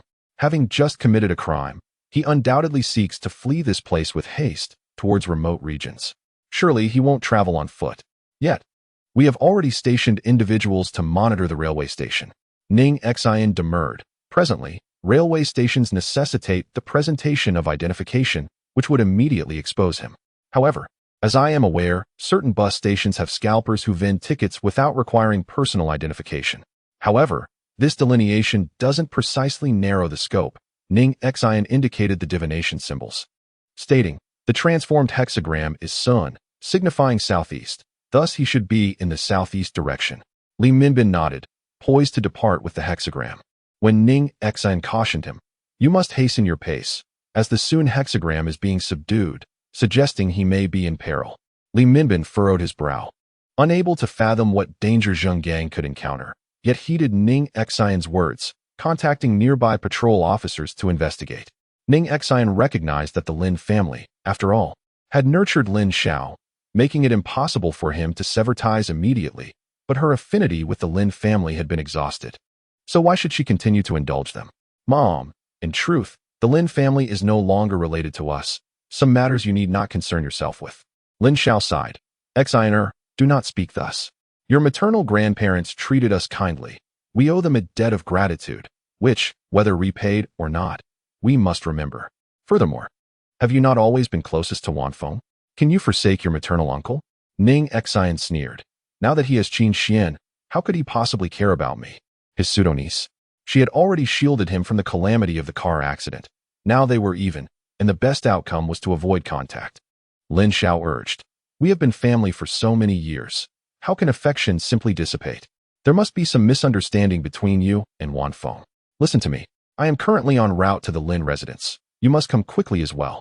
Ning Xin knitted her brows. The Lin family had been in turmoil recently, and if Lin Xiao went alone, she feared she would suffer. As Qin Xuan charged forward with her face covered, she exclaimed in anger. I have no idea what you are talking about. If you continue to harass me, I will call the police. The journalists, eager to obtain first-hand information, were unfazed by such threats. The sensational story of a wealthy heiress turned feng shui master, accused of employing malevolent sorcery that led to the tragic demise of the daughter of a Huaxin board member, was utterly explosive. Merely mentioning any related keyword could result in billions of clicks. Ning Xin, observing this, addressed the taxi driver. Please hold on. Don't drive just yet. The driver concurred, preferring to witness the unfolding drama online rather than through the news. So this was indeed Qin Xuan, who appeared quite young. Yet the affluent seemed to regard her with great reverence, inviting her to consult on feng shui. Ning Xin turned to him and inquired, How do you know Qin Xuan? The driver, somewhat bashful, replied, At this point, who doesn't he know her? There was a detailed expose on a platform that scrutinized her background. It wasn't he the recent encounter with that so-called Yuaning ancestor, but it revealed quite a lot about Qin Xuan. Her school, her residence, everything was laid bare online. And it was claimed that this wasn't her first transgression. It was said she even manipulated her grades at school using sorcery, boasting that she could alter even her college entrance examination results. In summary, 10 of her misdeeds were listed, and now trending topics revolve around her and the Huaxin incident. Chapter 94. Shamelessness. Ning Xion's eyes flickered, realizing that if there were well-intentioned netizens, they would not possess such intimate knowledge of these matters. Qin Xuan had never anticipated such an assault, leaving him utterly bewildered. However, the reporters swiftly reacted, their cameras incessantly capturing his disarray. Ning Xian could already foresee the impending trending topic. If Qin Xuan were to display his abilities in front of such a crowd, the Lin family would undoubtedly be branded as monsters. At that moment, security personnel hastily arrived, dispersing the onlookers and apprehending the assailant to alert the authorities. Ning Xian handed the driver 100 yuan, refusing any change, and departed promptly. The driver chuckled to himself, surprised that recounting a tale could yield such profit. As Lin Huan was cleaning the paint off Qin Xuan, Ning Xian entered and beheld his disheveled appearance. Upon seeing Ning Xian, Qin Xuan turned to leave, but Mrs. Lin called out to her, Where are you going? The paint on you hasn't been properly cleaned. What if you dirty the carpet later? That wool carpet is quite expensive. Lin Wanfeng furrowed his brow. Mother, does the carpet still matter at this point? What else should I concern myself with? Those people chased Qin Xuan all the way home, and the security outside seems utterly useless. Today they attacked Qin Xuan. Will they next allow assaults on me? Lynching interjected. These are merely minor players. The priority now is to uncover who initiated the posts and to clear Qin Xuan's tarnished reputation in the public eye. Lin Cheng then directed his gaze toward Ning Xin. I heard from Wanfeng that you are quite familiar with Officer Li, who is handling this case. Could you ask him to assist in issuing a statement from the police, clarifying that someone is fabricating rumors and that it bears no relation to Qin Xuan whatsoever? Ning Xin settled beside Lin Xiao and addressed Lin Cheng. By what right? Lin Cheng's expression darkened instantly. Mrs. Lin, suppressing her anger, retorted, Ning Xin. Do you have any notion of the magnitude of this incident's impact on our Lin family? Those ignorant netizens are digging into our connections with the Kai family, insinuating that we, too, have engaged in such misconduct. They even suggest demolishing the houses we've built to uncover any hidden truths. Are you truly unwilling to assist in such a trivial matter? Have we raised your mother for all these years in vain? After Mrs. Lin's vehement outburst, Lin Wanfeng took his turn to play the antagonist. Indeed, Ning Xin, you were involved in the entire affair. You are the most informed. Xiaoxian is undoubtedly innocent. If you could enlist the help of your friends at the police station to verify Xiaoxian's innocence, wouldn't that also affirm the integrity of the Lin family?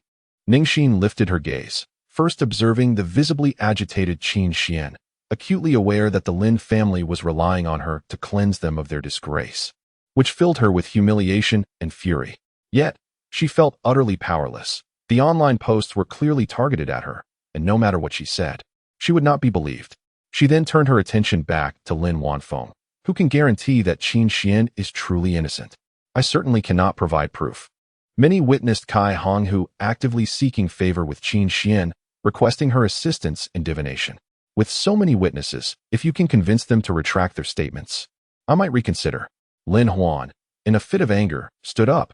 In the end, you simply do not wish to help. We are not desperate. Once we identify the individuals maligning Shaoxin online, the truth will inevitably come to light. Ning Xin curled her lips in a mocking smile, deriding Lin Huan's naivety. Rumors spread like wildfire. No one cared for the so-called truth. The essence of those immersed in the digital realm was to seek entertainment above all else. At that moment, Lin Wanfeng received a phone call, exchanged a few hasty words, and then hung up. He turned to Qin Xuan and said, "We have located the person behind the online posts. Her name is Xinyu. Do you know her?" Ning Xin suddenly recalled that this individual was also a contender for the coveted class slots, intent on pulling Qin Xuan down so she could ascend in his stead. It was indeed her. As Qin Xuan was about to continue speaking, he halted, his reddened arm gesturing towards Ning Xin. "No, you are the true mastermind." Lin Xiao defended Ning Xin. "How could my daughter possibly be the mastermind?" Qin Xuan gazed at Ning Xin, asserting, "It was you. You undoubtedly taught her." Ning Xin raised an eyebrow with a smile. "You underestimate me. Had I wished to pin this matter on you, I would have done so in front of numerous reporters, claiming you instigated Zhang Gang to commit the act. After all, the Kai couple would blame you for the deception and would never defend you. As long as Zhang Gang remained at large, you could not cleanse yourself, no matter how hard you tried. You would forever be the headline of social news day and night. You, uncle, and grandparents have all witnessed how malicious Ning Xin's thoughts are. Mrs. Lin directed her anger towards Lin Xiao. Look at the daughter you have raised. What thoughts occupy her mind? Our Lin family has nurtured you according to the standards of a reputable and refined young lady. Yet the teachings have seemingly found their way into the depths of a dog's belly." Lin Wanfeng was also deeply disappointed in Ning Xin, exclaiming, "We are all family. How could you entertain such thoughts about Qin Xuan? It's simply unacceptable." Ning Xin retorted, "My surname is Ning, while yours is Lin. What kind of family are we? Furthermore," she continued, her countenance hardening, "your memories must be failing you. I've stated repeatedly that we've severed ties. Why do you persist in harassing my daughter and me? Are your lives so leisurely that you seek to disrupt ours?" Ning Xin, "Don't be so ungrateful," Lin Xing chided. "The severing of ties was merely a rash statement made by your grandmother. You bear some responsibility for the matter. If you assist Qin Xuan in overcoming this predicament, our Lin family will forgive you." Upon hearing Lin Sheng's words, Ning Xin found the notion laughable. Why would she ever require their forgiveness? However, she glanced at Lin Xiao, who stood beside her with a troubled expression, and her disappointment grew. Her face darkened as she turned to Qin Xuan with a mocking gaze, remarking, "So, the seemingly omnipotent Maoshan master also requires my assistance?" Qin Xuan, with his inherent pride, could not bear Ning Xin's words. He retorted, "Who needs your help? I can resolve this matter on my own." Lin Cheng and his wife expressed their disapproval. If Qin Xuan could resolve the issue himself, he wouldn't have allowed it to escalate to this point. Ning Xin seized the opportunity, stating, "In that case, it seems our presence is no longer required. Let's go." However, Lin Wanfeng recalled the unusual relationship between Ning Xin and Gu Weijin at the Huaxing construction site and interjected, "Ning Xin, please stay for dinner with your sister." Chapter 95. Intentional. Ning Xin merely glanced at Lin Xiao and said, "Mom, your stomach hasn't been well lately. I'm afraid the food here might be hard for you to digest." Although Lin Xiao felt somewhat troubled, she chose to side with her daughter, deciding that if she disliked the Lin family, she would simply maintain a distance. Lin Xiao nodded and followed Ning Xin outside. Qin Xuan turned to go upstairs to change his clothes. Just as Ning Xin was about to exit the gate of the residence, she said to Lin Xiao, "Mom, please wait for me ahead. I need to take a call." Lin Xiao, puzzled about what important call could warrant Ning Xin's attention here, refrained from questioning her. Stepping aside, Ning Xin answered the call, her voice rising as she spoke. "I have already stated that we must secure the land in Heishan. It is crucial for the Ning family. The Yuan Ing ancestor has calculated this. Feng Yujia and grandfather has entrusted us with this significant project. You cannot let him down." After a few more words, She ended the call. Just then, the door and window upstairs were pushed open, and Qin Xuan peeked out, observing Ning Xian's silhouette, his eyes narrowing as he thought, Hashan.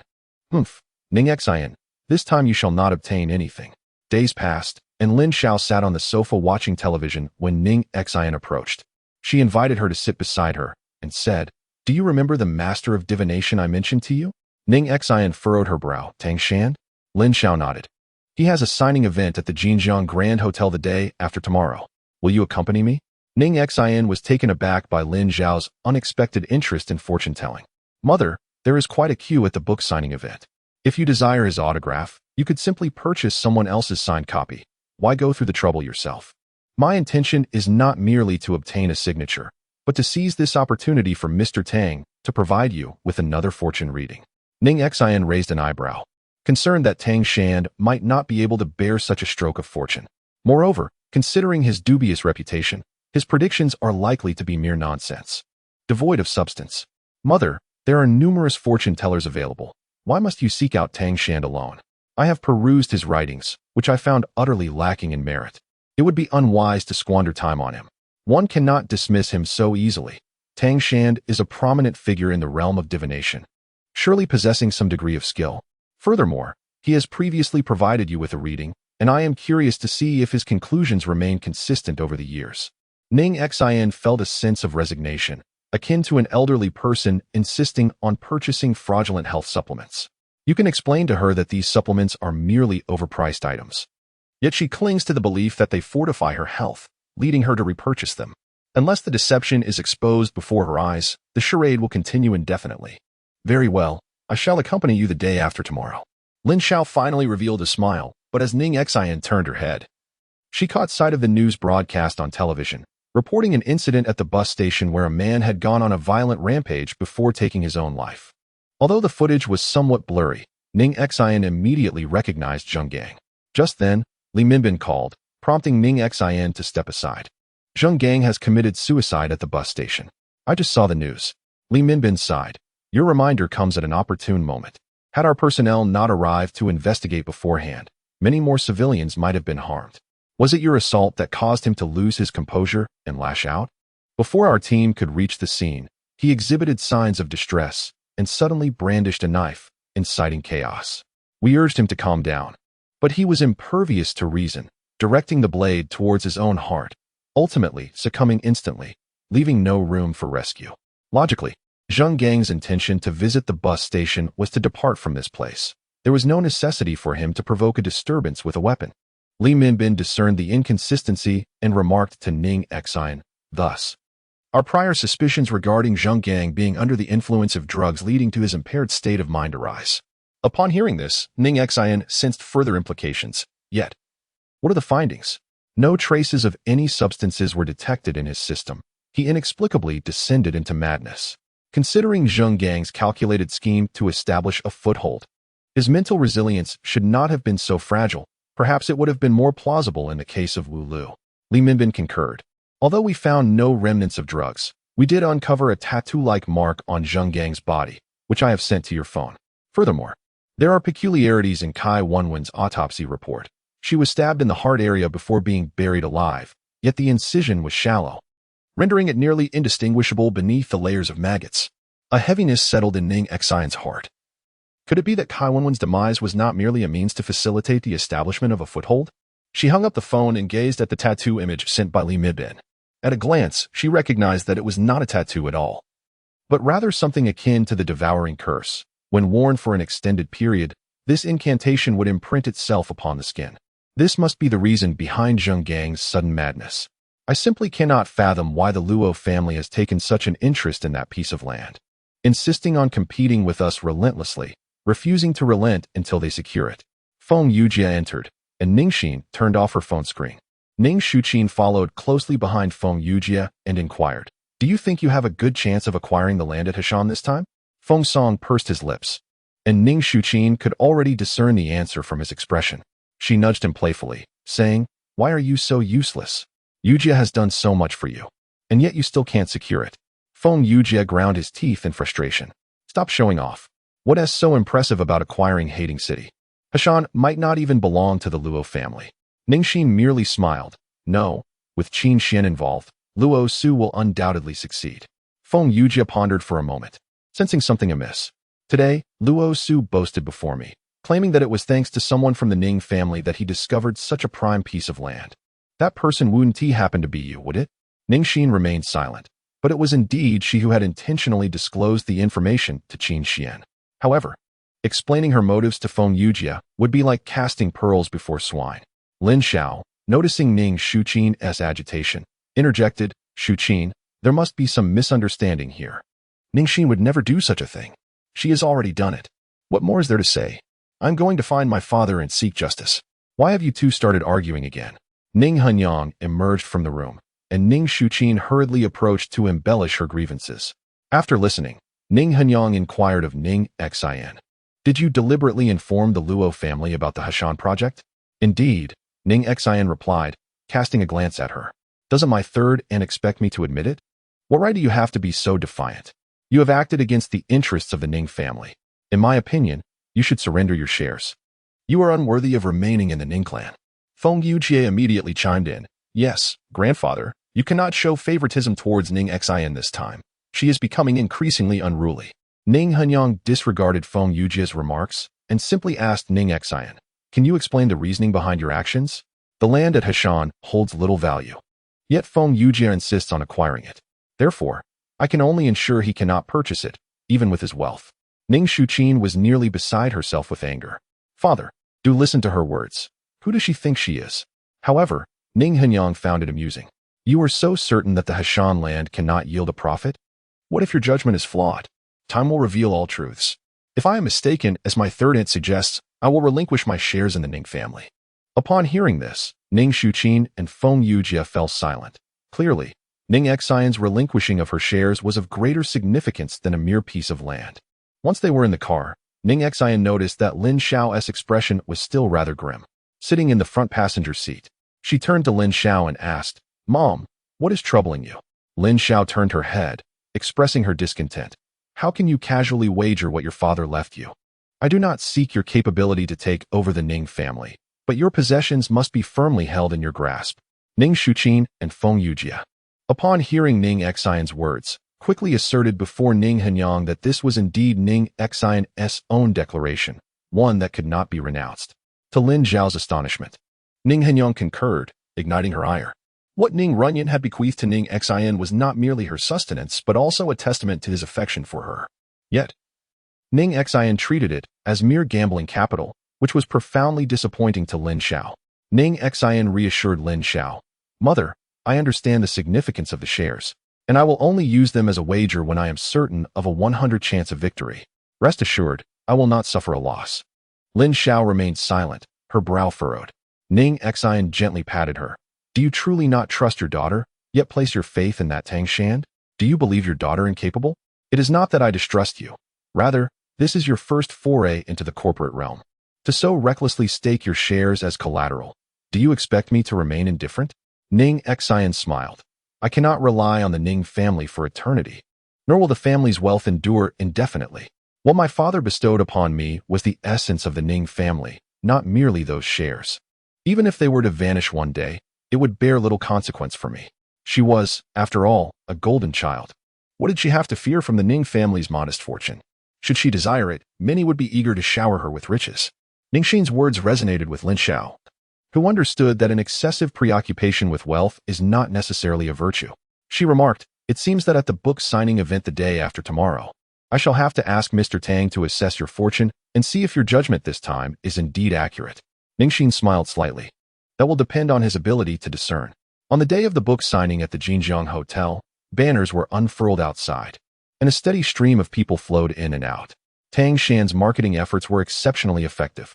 It is no small feat to attract a throng of young admirers eager to travel great distances for a mere glimpse of him. Readers who had purchased books lined up outside, eagerly awaiting autographs, while reporters stood poised with cameras, anticipating Tang Shan's arrival. This signing event was not only graced by the renowned Master of Destiny, but also attended by the presidents of various e-studies associations, giving the atmosphere an air of grandeur that might suggest a Nobel Prize ceremony in the realm of fate. As the wife of the Ning family, Lin Xiao was spared the inconvenience of waiting in the crowded throng outside. Through her connections, she managed to secure access to the backstage area prior to Tang Shan's meeting with the readers, allowing her to obtain her signed copy ahead of the crowd. Accompanying Lin Xiao, Ning Xin entered to find Luo Su standing before Tang Shan, bowing slightly as he shook hands, his demeanor exuding flattery.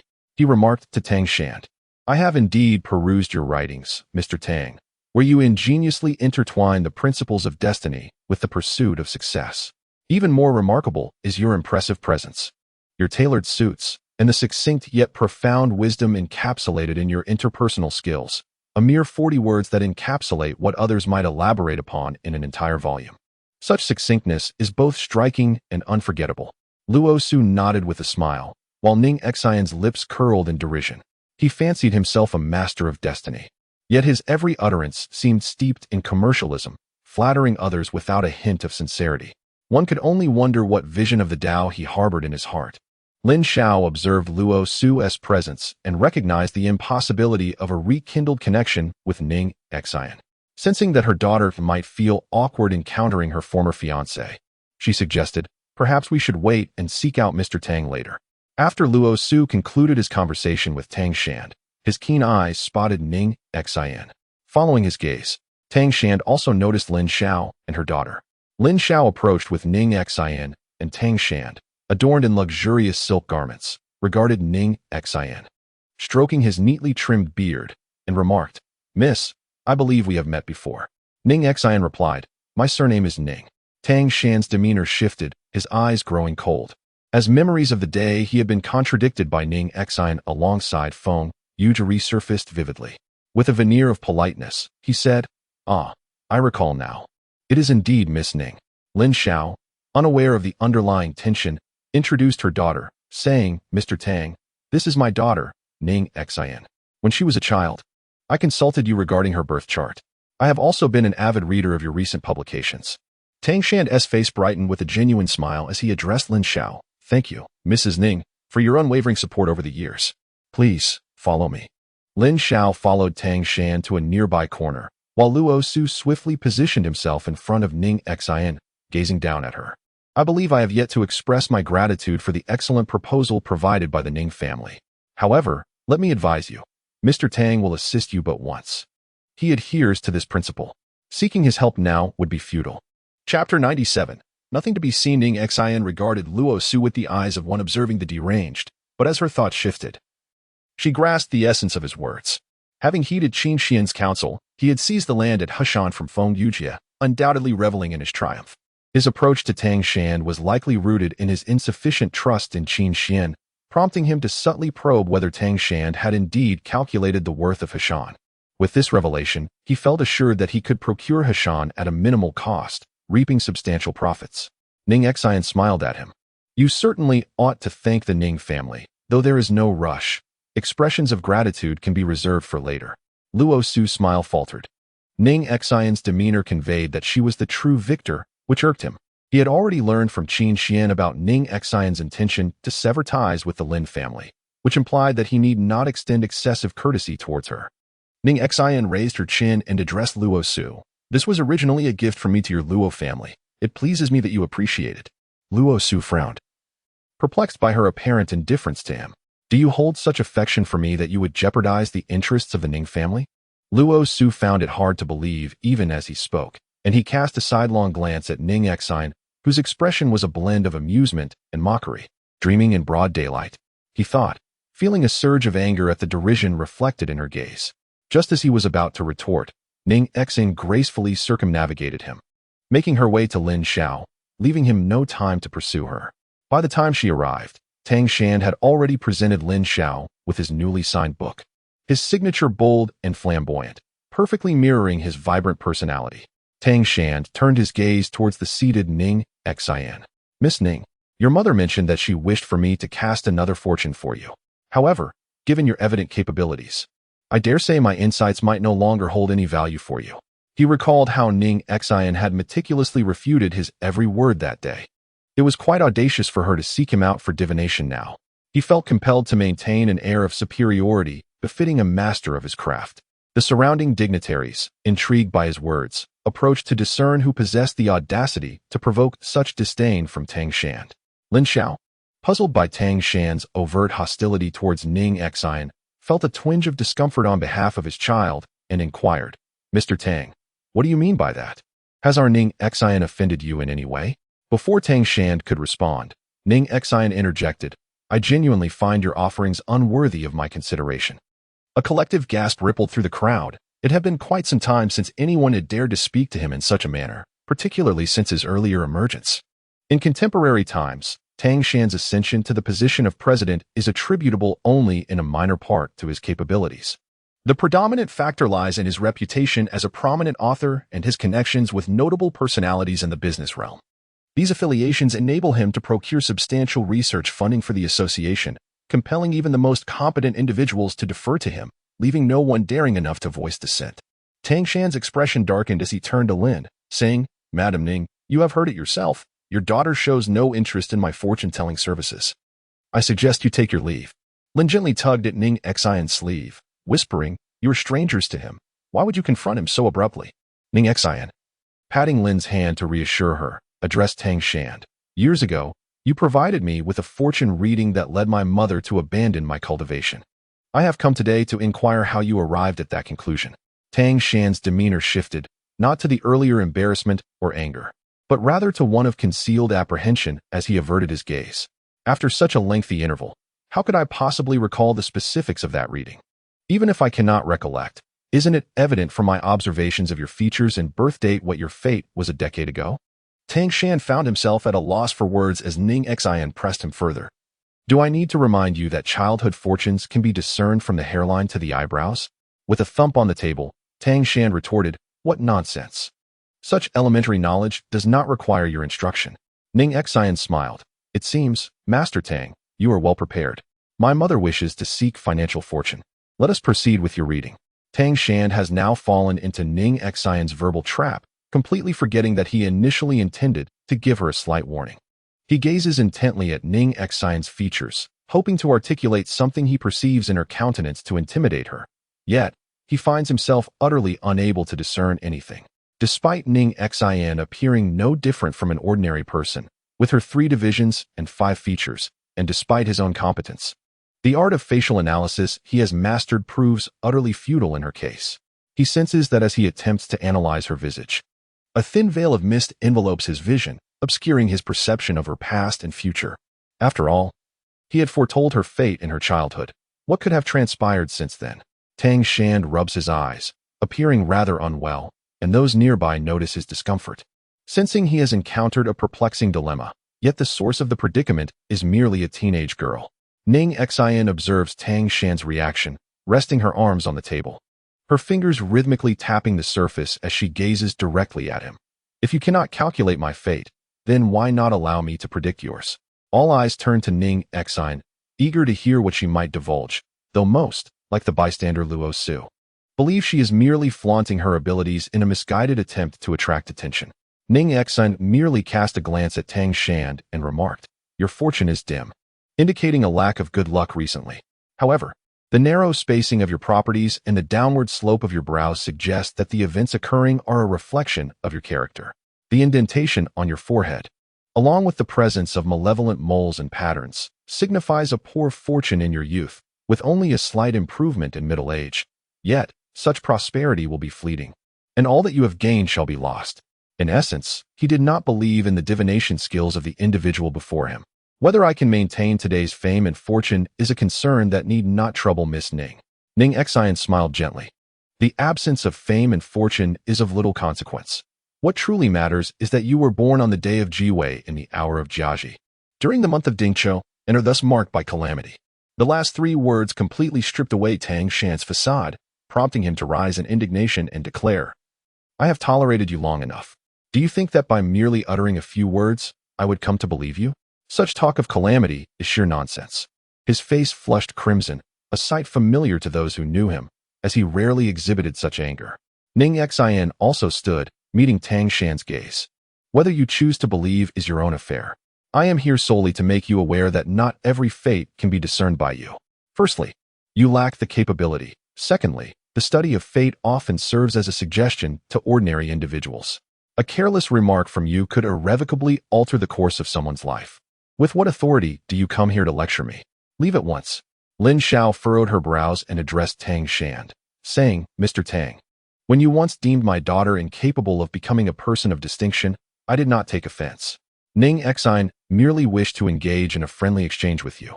Why must you react so ungraciously? She glanced at the book in her hand and tossed it onto the table. Those who arrogantly believe that only their words hold truth cannot possibly pen a worthy book. Consider the cost of this book as our entrance fee. Lin Xiao turned and pulled Ning Xin outside. As Ning Xin was being led away by Lin Xiao, she cast a lingering gaze at Tang Shan and channeled a surge of spiritual energy into his body. Passing by Luo Su, who scoffed at Ning Xin, he remarked, You truly overestimate your capabilities. How foolish to provoke Tang Shan. Ning Xin shot him a glance, remaining silent, and unleashed a wave of malevolence upon him, ensuring he would find no rest for the next month. Ning Xion's intention was merely to give Tang Shan a stern reminder while also rescuing Lin Xiao, who had strayed like a lost lamb. The outcome was quite favorable. Lin Xiao developed a distaste for the ungracious diviner and disposed of all books related to Tang Shan from their home. However, she did not anticipate that the video of her assisting Tang Shan with his fortune-telling would be shared online by an opportunist. Although her face was not captured, those familiar with her could still recognize her identity.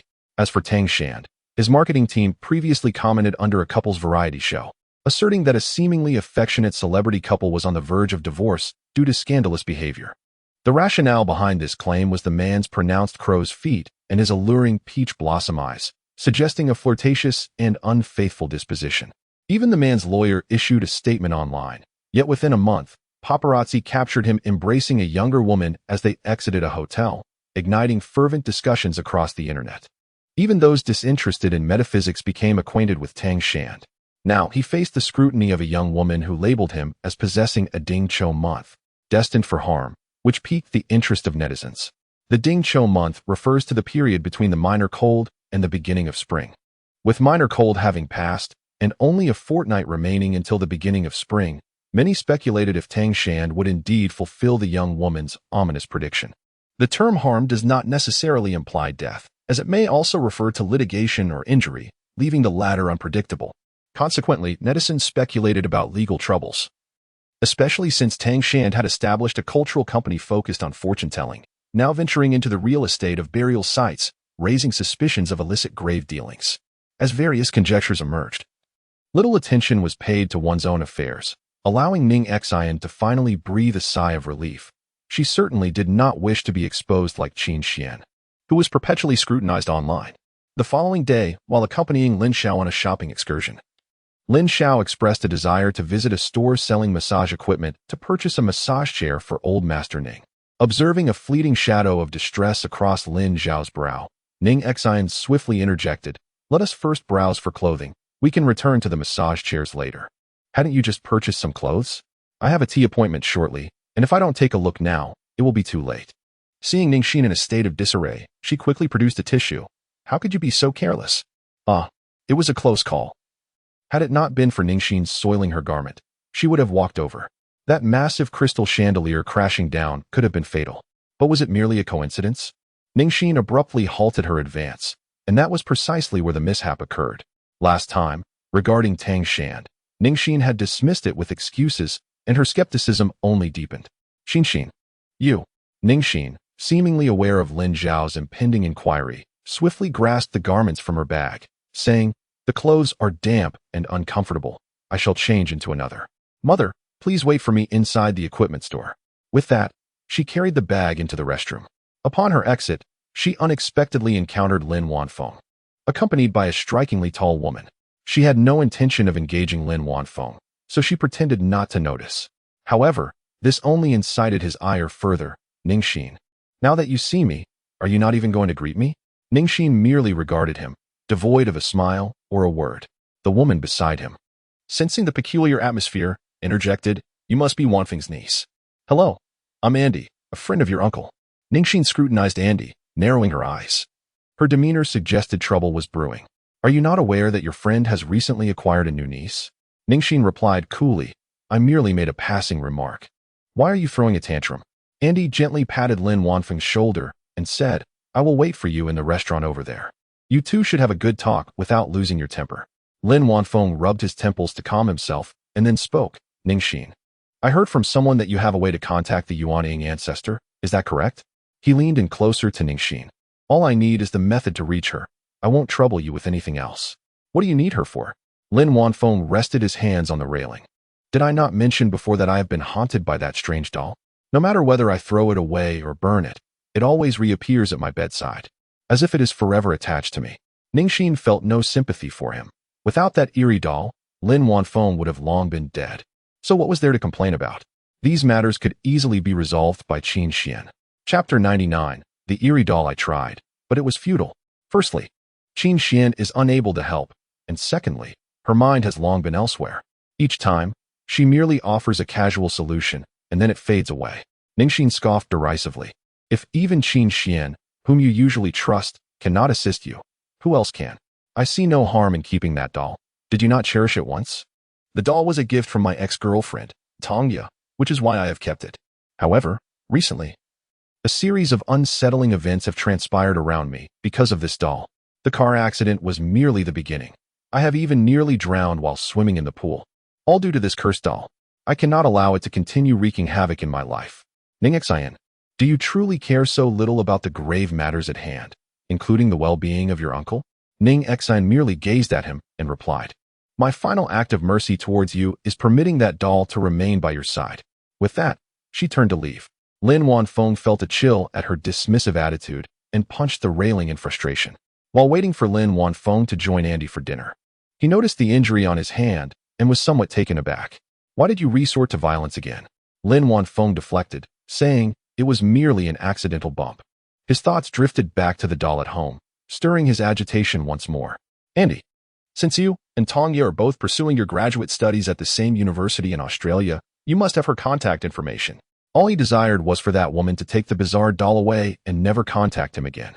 Andy wore a troubled expression. "When Tongya first arrived at the school, we did keep in touch, but you know how it is. Tongya is beautiful, and she attracted many admirers. Gradually, we lost touch, and after your breakup, she removed me from her social media." Lin Wanfeng's expression darkened significantly upon hearing this. "What do you mean by many admirers surrounding her?" "When she ended our relationship, she claimed it was due to overwhelming academic pressure and her desire to avoid a long-distance relationship." Andy, aware of his indiscretion, attempted to soothe Lin Wanfeng, saying, "Surely there are pressures involved. Otherwise, Tongya wouldn't be going out for drinks every night." Lin Wanfeng, listening, became even more agitated.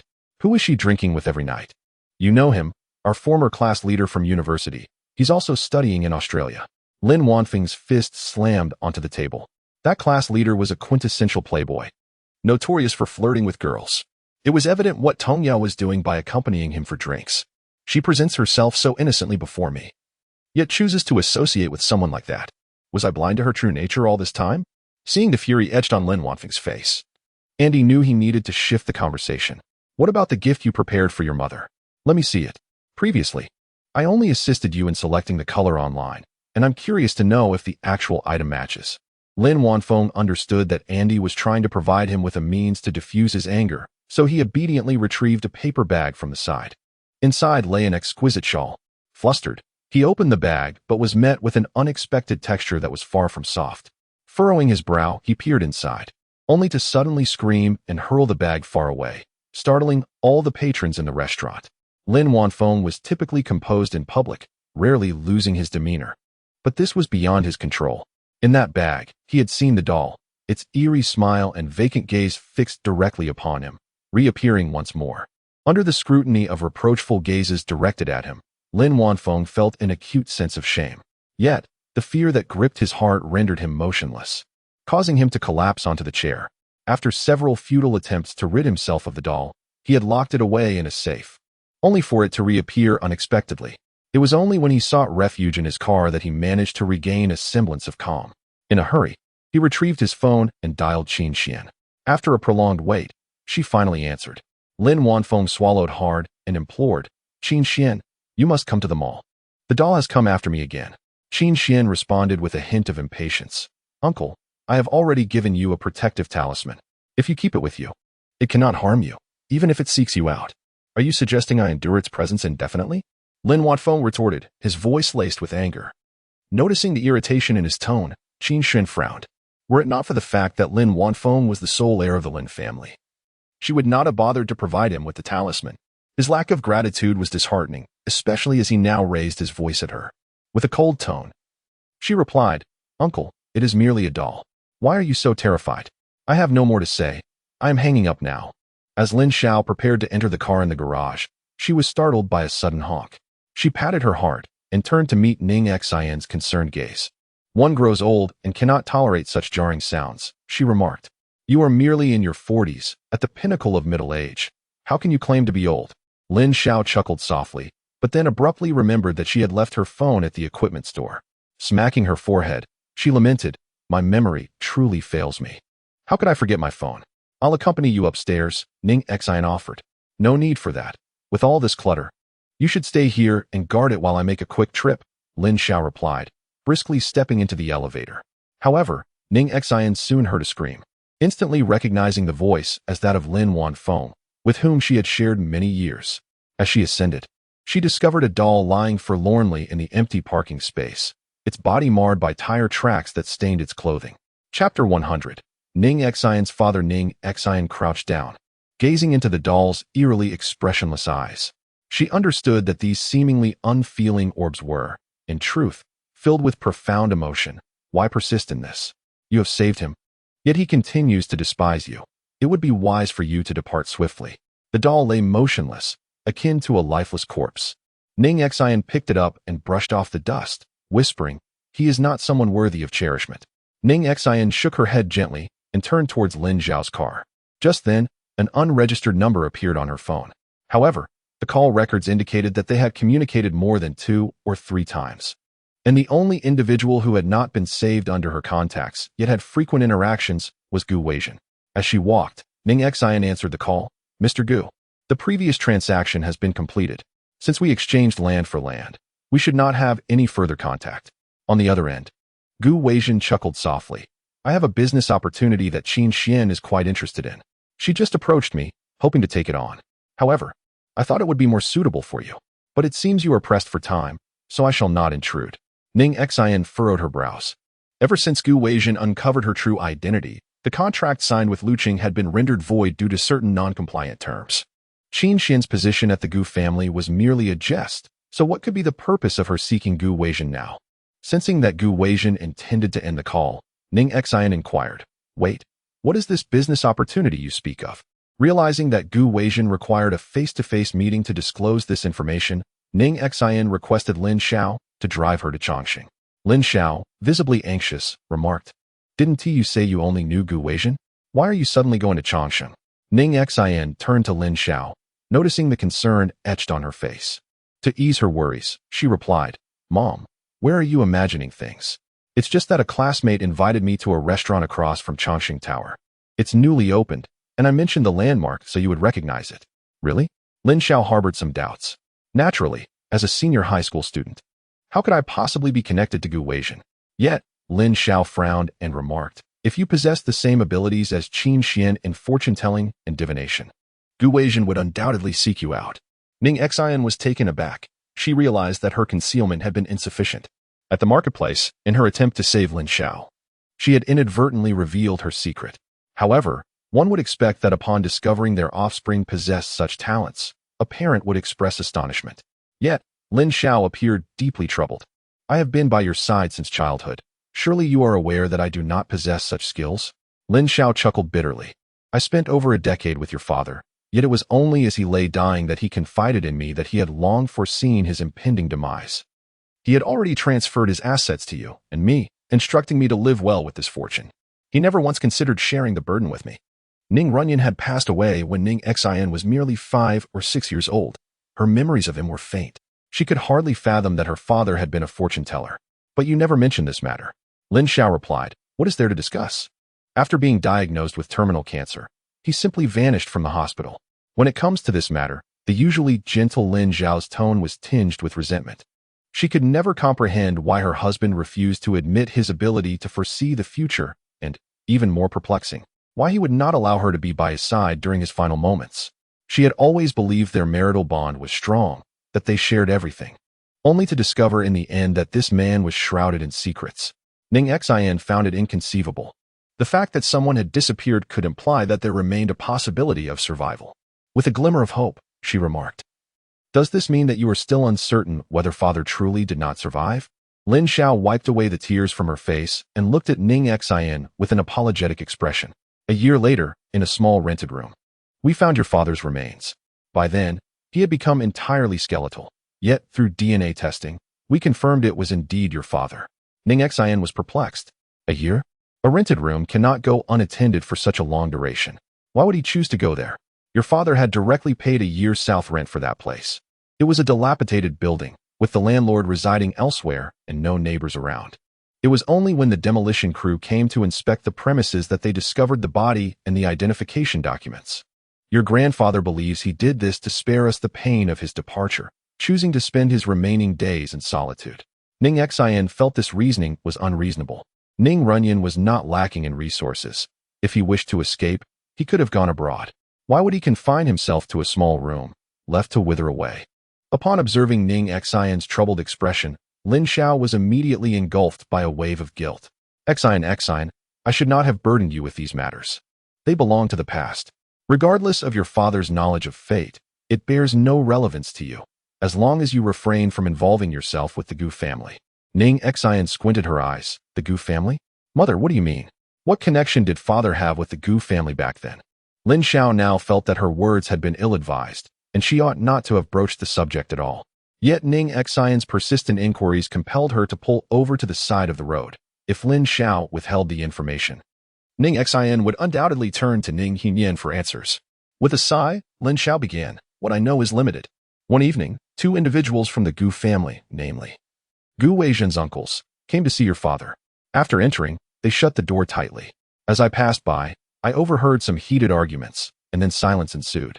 Fearing something was amiss, I pushed the door open, only to find your father holding a peculiar incense stick that emitted a scent I had only encountered at funerals.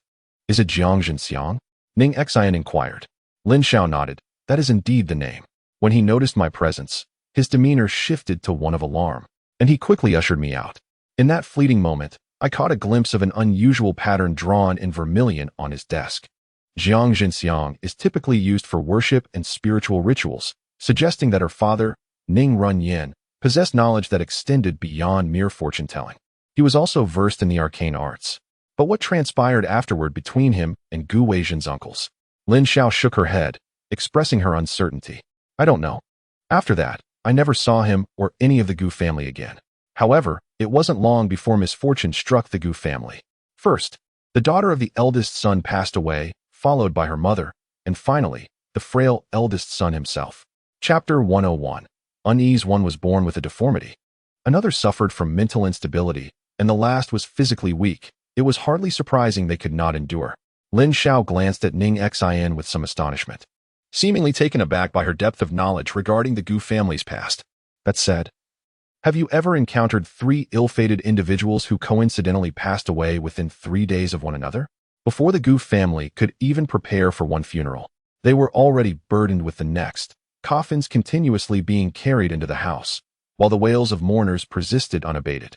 Ning Xion's heart grew heavy. Although the book only contained fragmented accounts, she sensed that the deaths of Gu Weizhen's relatives held an air of mystery. Yet, as it did not concern her directly, she could easily choose to overlook it. However, when the peculiarities began to involve Ning Runyan, she found herself unable to remain indifferent. "Mother, do you mean to suggest that the deaths of the 3 from the Gu family are connected to father?" Lin Xiao offered a wry smile. "I believe there is a connection, but not in the way you might think.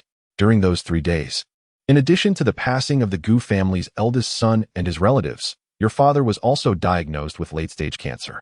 Though she was unfamiliar with the arcane arts, her instinct as a woman told her that it was due to the Gu family's influence that her once healthy husband had suddenly fallen ill with cancer."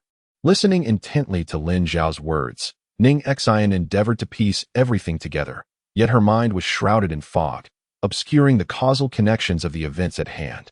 Lin Xiao grasped Ning Xion's hand firmly, asserting, "I am uncertain whether you have inherited your father's genes, and thus share his abilities.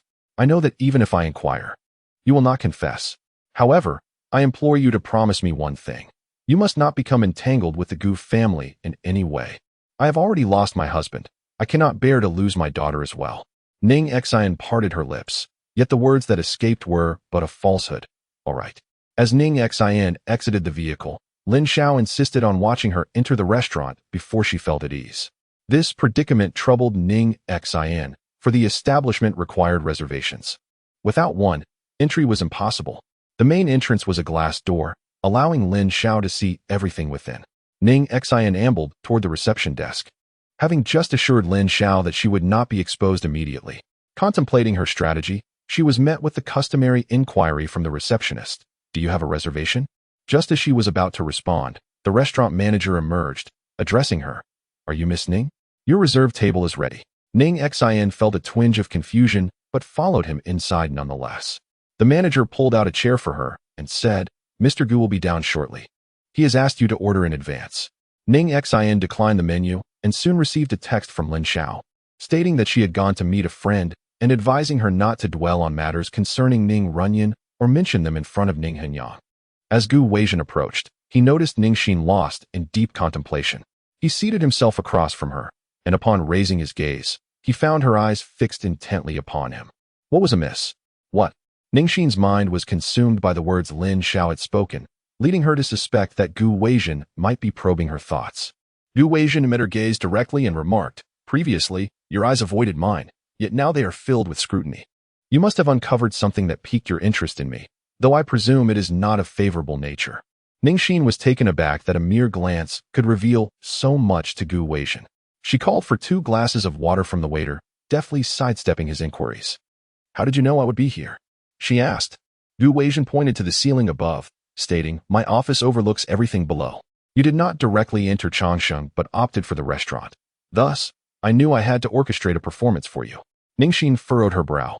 What business is it that you claim can only be discussed in person? Is it concerning my parents and my sister? Her expression sharpened, realizing that Gu Weizhen might possess not only a keen eye, but also an acute ear, perhaps even overhearing her conversation with Lin Xiao in the car. Gu Weizhen meticulously studied Ning Xin's demeanor and inquired, You seem a bit unsettled. Why is that?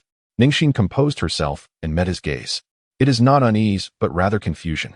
I inadvertently glimpsed your past, and recall you stating that we should consider it as if it never occurred. Yet now, you seek me out regarding these matters. Why must I be the one to ask you that question?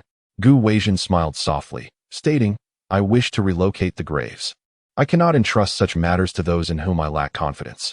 Where do you intend to move them? To Yunnan. Ning Xin was taken aback. So, your previous efforts to procure the land in Guangwei New Village from Huaxin were in order to bury your family. And now, you seek my assistance in selecting an auspicious burial site? Gu Weizhen nodded. I do not desire the burial grounds to bring prosperity to my family. I merely wish for the resting place to provide them with peace, free from external disturbances. Then it must be in Yunnan. Ning Xin hesitated, knowing that Lin Xiao would likely object to her departure. Sensing her uncertainty, Gu Weizhen remarked, You still have a guardian. Thus, the matter of going to Yunnan requires careful consideration. However, you should be able to handle the excavation of the grave locally. Excavating a grave is not particularly challenging. Qin Xuan could manage it as well. Why must you seek me? Because she disregards propriety, bribing my subordinates, and learned of my intentions to relocate the graves, thus presuming to offer her assistance and invading my privacy. Such a person is unworthy to oversee the burial of my parents. Ning Xin smiled. Perhaps what I am about to inquire also breaches your standards, pertaining to what you just considered regarding me. Nodding, Ning Xin continued, and Gu Weizhen, intrigued, encouraged, Please, share your thoughts. I am most curious. Were your parents' and sisters' deaths natural? Gu Weizhen's expression gradually turned cold, the frost outside failing to match the chill that enveloped his face. However, he responded, The forensic expert stated it was natural death. Yet, you do not share that sentiment. Gu Weizhen scoffed. 3 individuals, 3 days, consecutively passing away. Have you ever experienced the anguish of watching a loved one depart in a single day?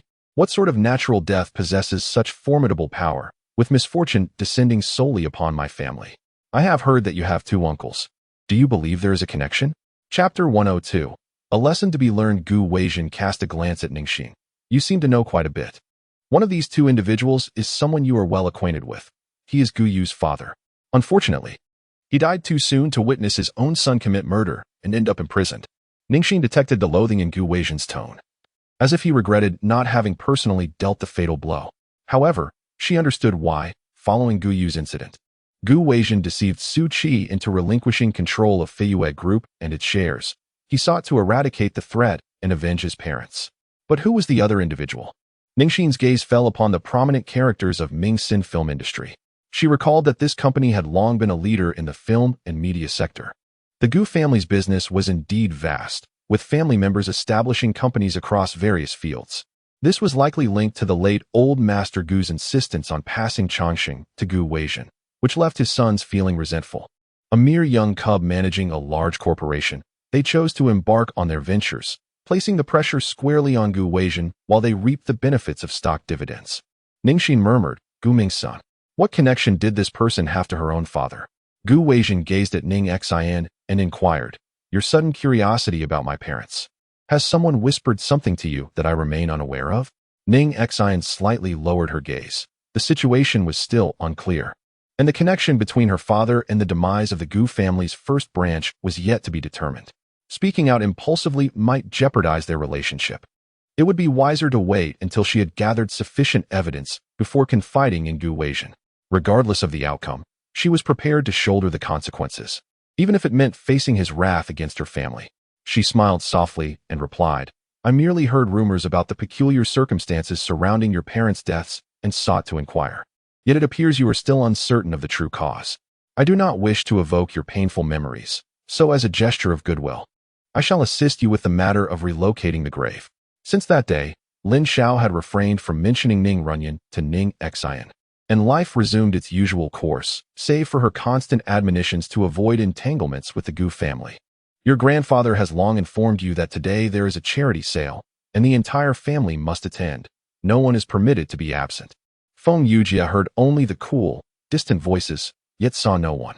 With her vision clouded by the effects of alcohol, she scanned the surroundings and ultimately spotted Ning Xin on the soft leather sofa in the living room, dressed in a gown from a popular brand favored by young girls.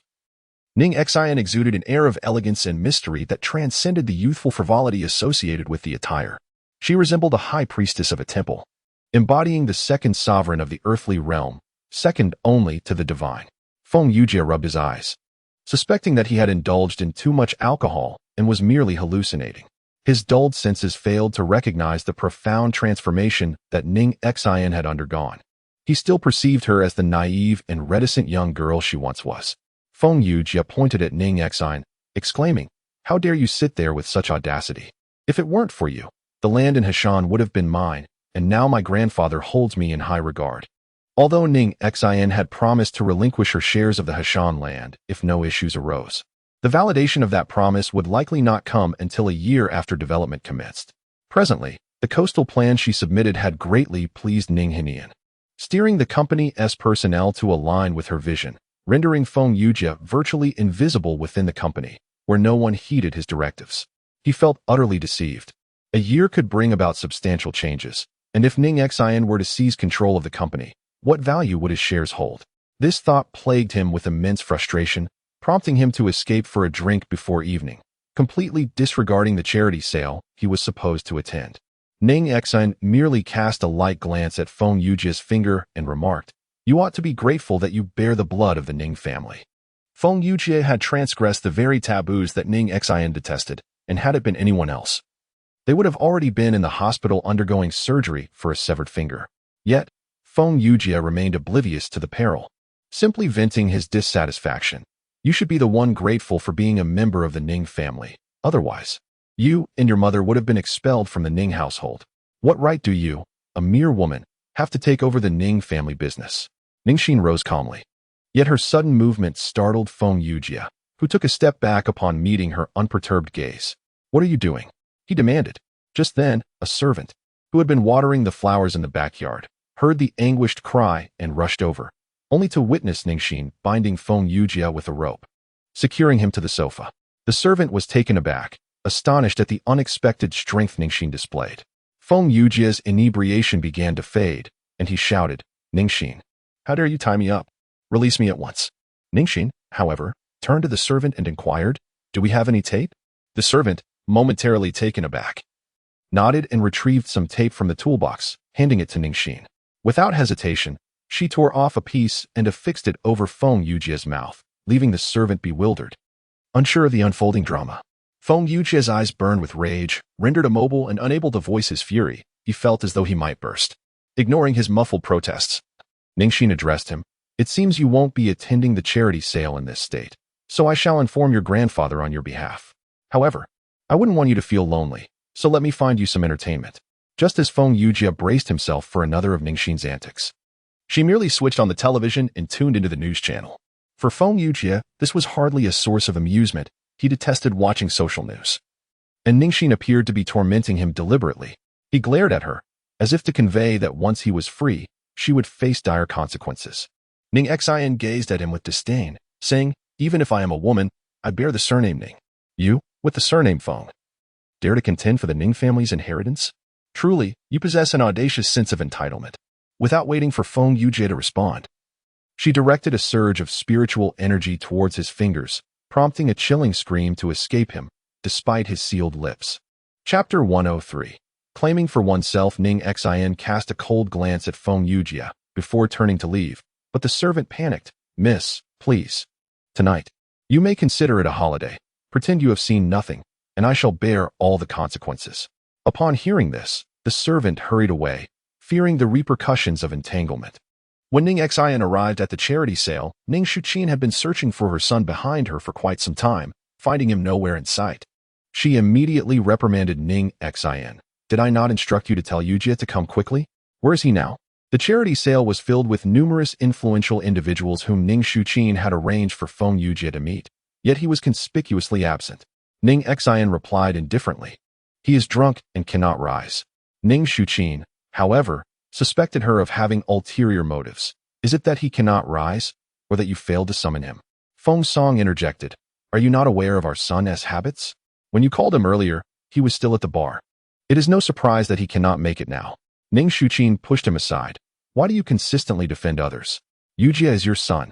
With so many dignitaries at the charity event, it is an excellent opportunity for networking. How can you be certain that some of them are not deliberately avoiding him? The Ning family is undoubtedly not as esteemed as it once was, and Ning Xuqin can no longer host banquets that draw eager attendees as she did before. Thus, she cherishes such occasions, hoping to pave a path for her son. Lin Xiao approached, urging Ning Xin to hurry, for Ning Henyang awaited them. Ning Xuqin refrained from further admonishments. Leading the way, Lin Xiao walked ahead with Ning Xin by her side when a man, impeccably dressed in a suit and adorned with a luxury watch, hastily collided with Lin Xiao. Although he appeared refined, he exhibited no semblance of remorse for the encounter, offering not even a cursory apology as he hurried past. Ning Xin frowned and considered confronting him, but Lin Xiao restrained her, suggesting it was likely unintentional. Ning Xuqin, observing from the side, remarked with sarcasm, of course, we must let it go. What else can we do? After all, he is Luo Su's cousin, Luo Jintong.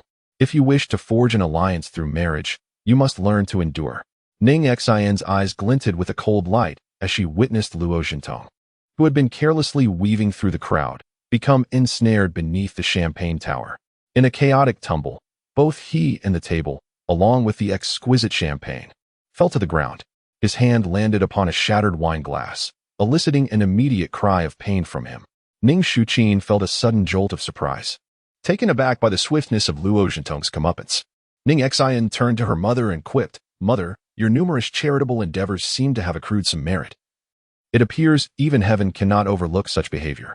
Ning Xuqin felt the peculiar gaze of Ning Xin upon her, as though she were the next to face divine retribution.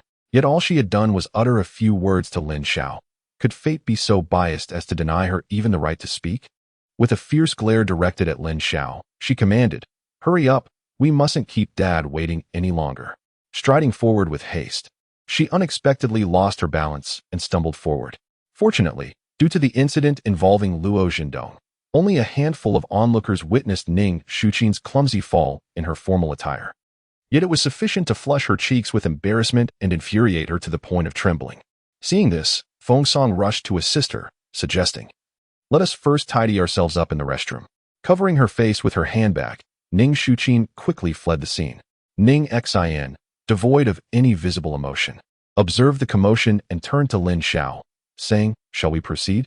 She focused ahead, oblivious to Lin Xiao's concerned gaze. Had she noticed it, she would have surely explained that Luo Jindong was her doing, while Ning Xuqin's fall was merely a consequence of her own mental turmoil, having stepped on the hem of her gown. However, regardless of any explanations, Lin Xiao's worry for her would remain unabated. Ning Xin supported Lin Xiao as they made their way towards Ning Hanyang, inquiring, "What is so special about this charity auction that necessitates the presence of the Ning family?" Ning Runyan was known for his artistic talent, and Ning Xin was aware that 9 out of 10 paintings adorning Ning Hanyang's room were created by him. Yet she had not anticipated that his skills had reached a level worthy of auction. Her father was not in need of money. Why would he sell his own artwork? Lin sighed. During the charity bazaar 2 years prior, your aunt inadvertently interchanged a genuine masterpiece with your father's work. It was immediately purchased upon display, much to your grandfather's dismay. Despite our earnest entreaties, the buyer remained unwilling to relinquish the painting. Now that its whereabouts have finally surfaced, your grandfather is understandably invested. Ning Xin understood Ning Henian's sentiments.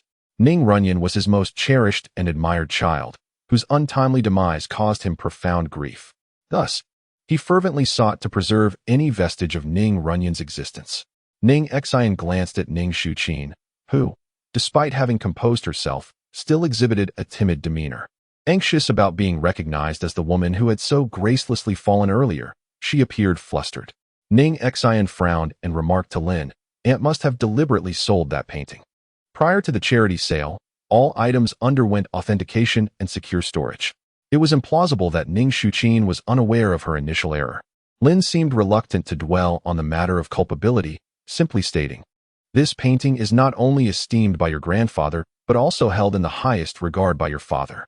Upon its completion, he kept it locked away in a safe. Only after his passing did we discover its existence. Therefore, we must retrieve it at all costs." Ning Xin found it peculiar. Ning Runyan was not one to be conceited, and the notion of considering his own work as a coveted treasure seemed inconsistent with his character.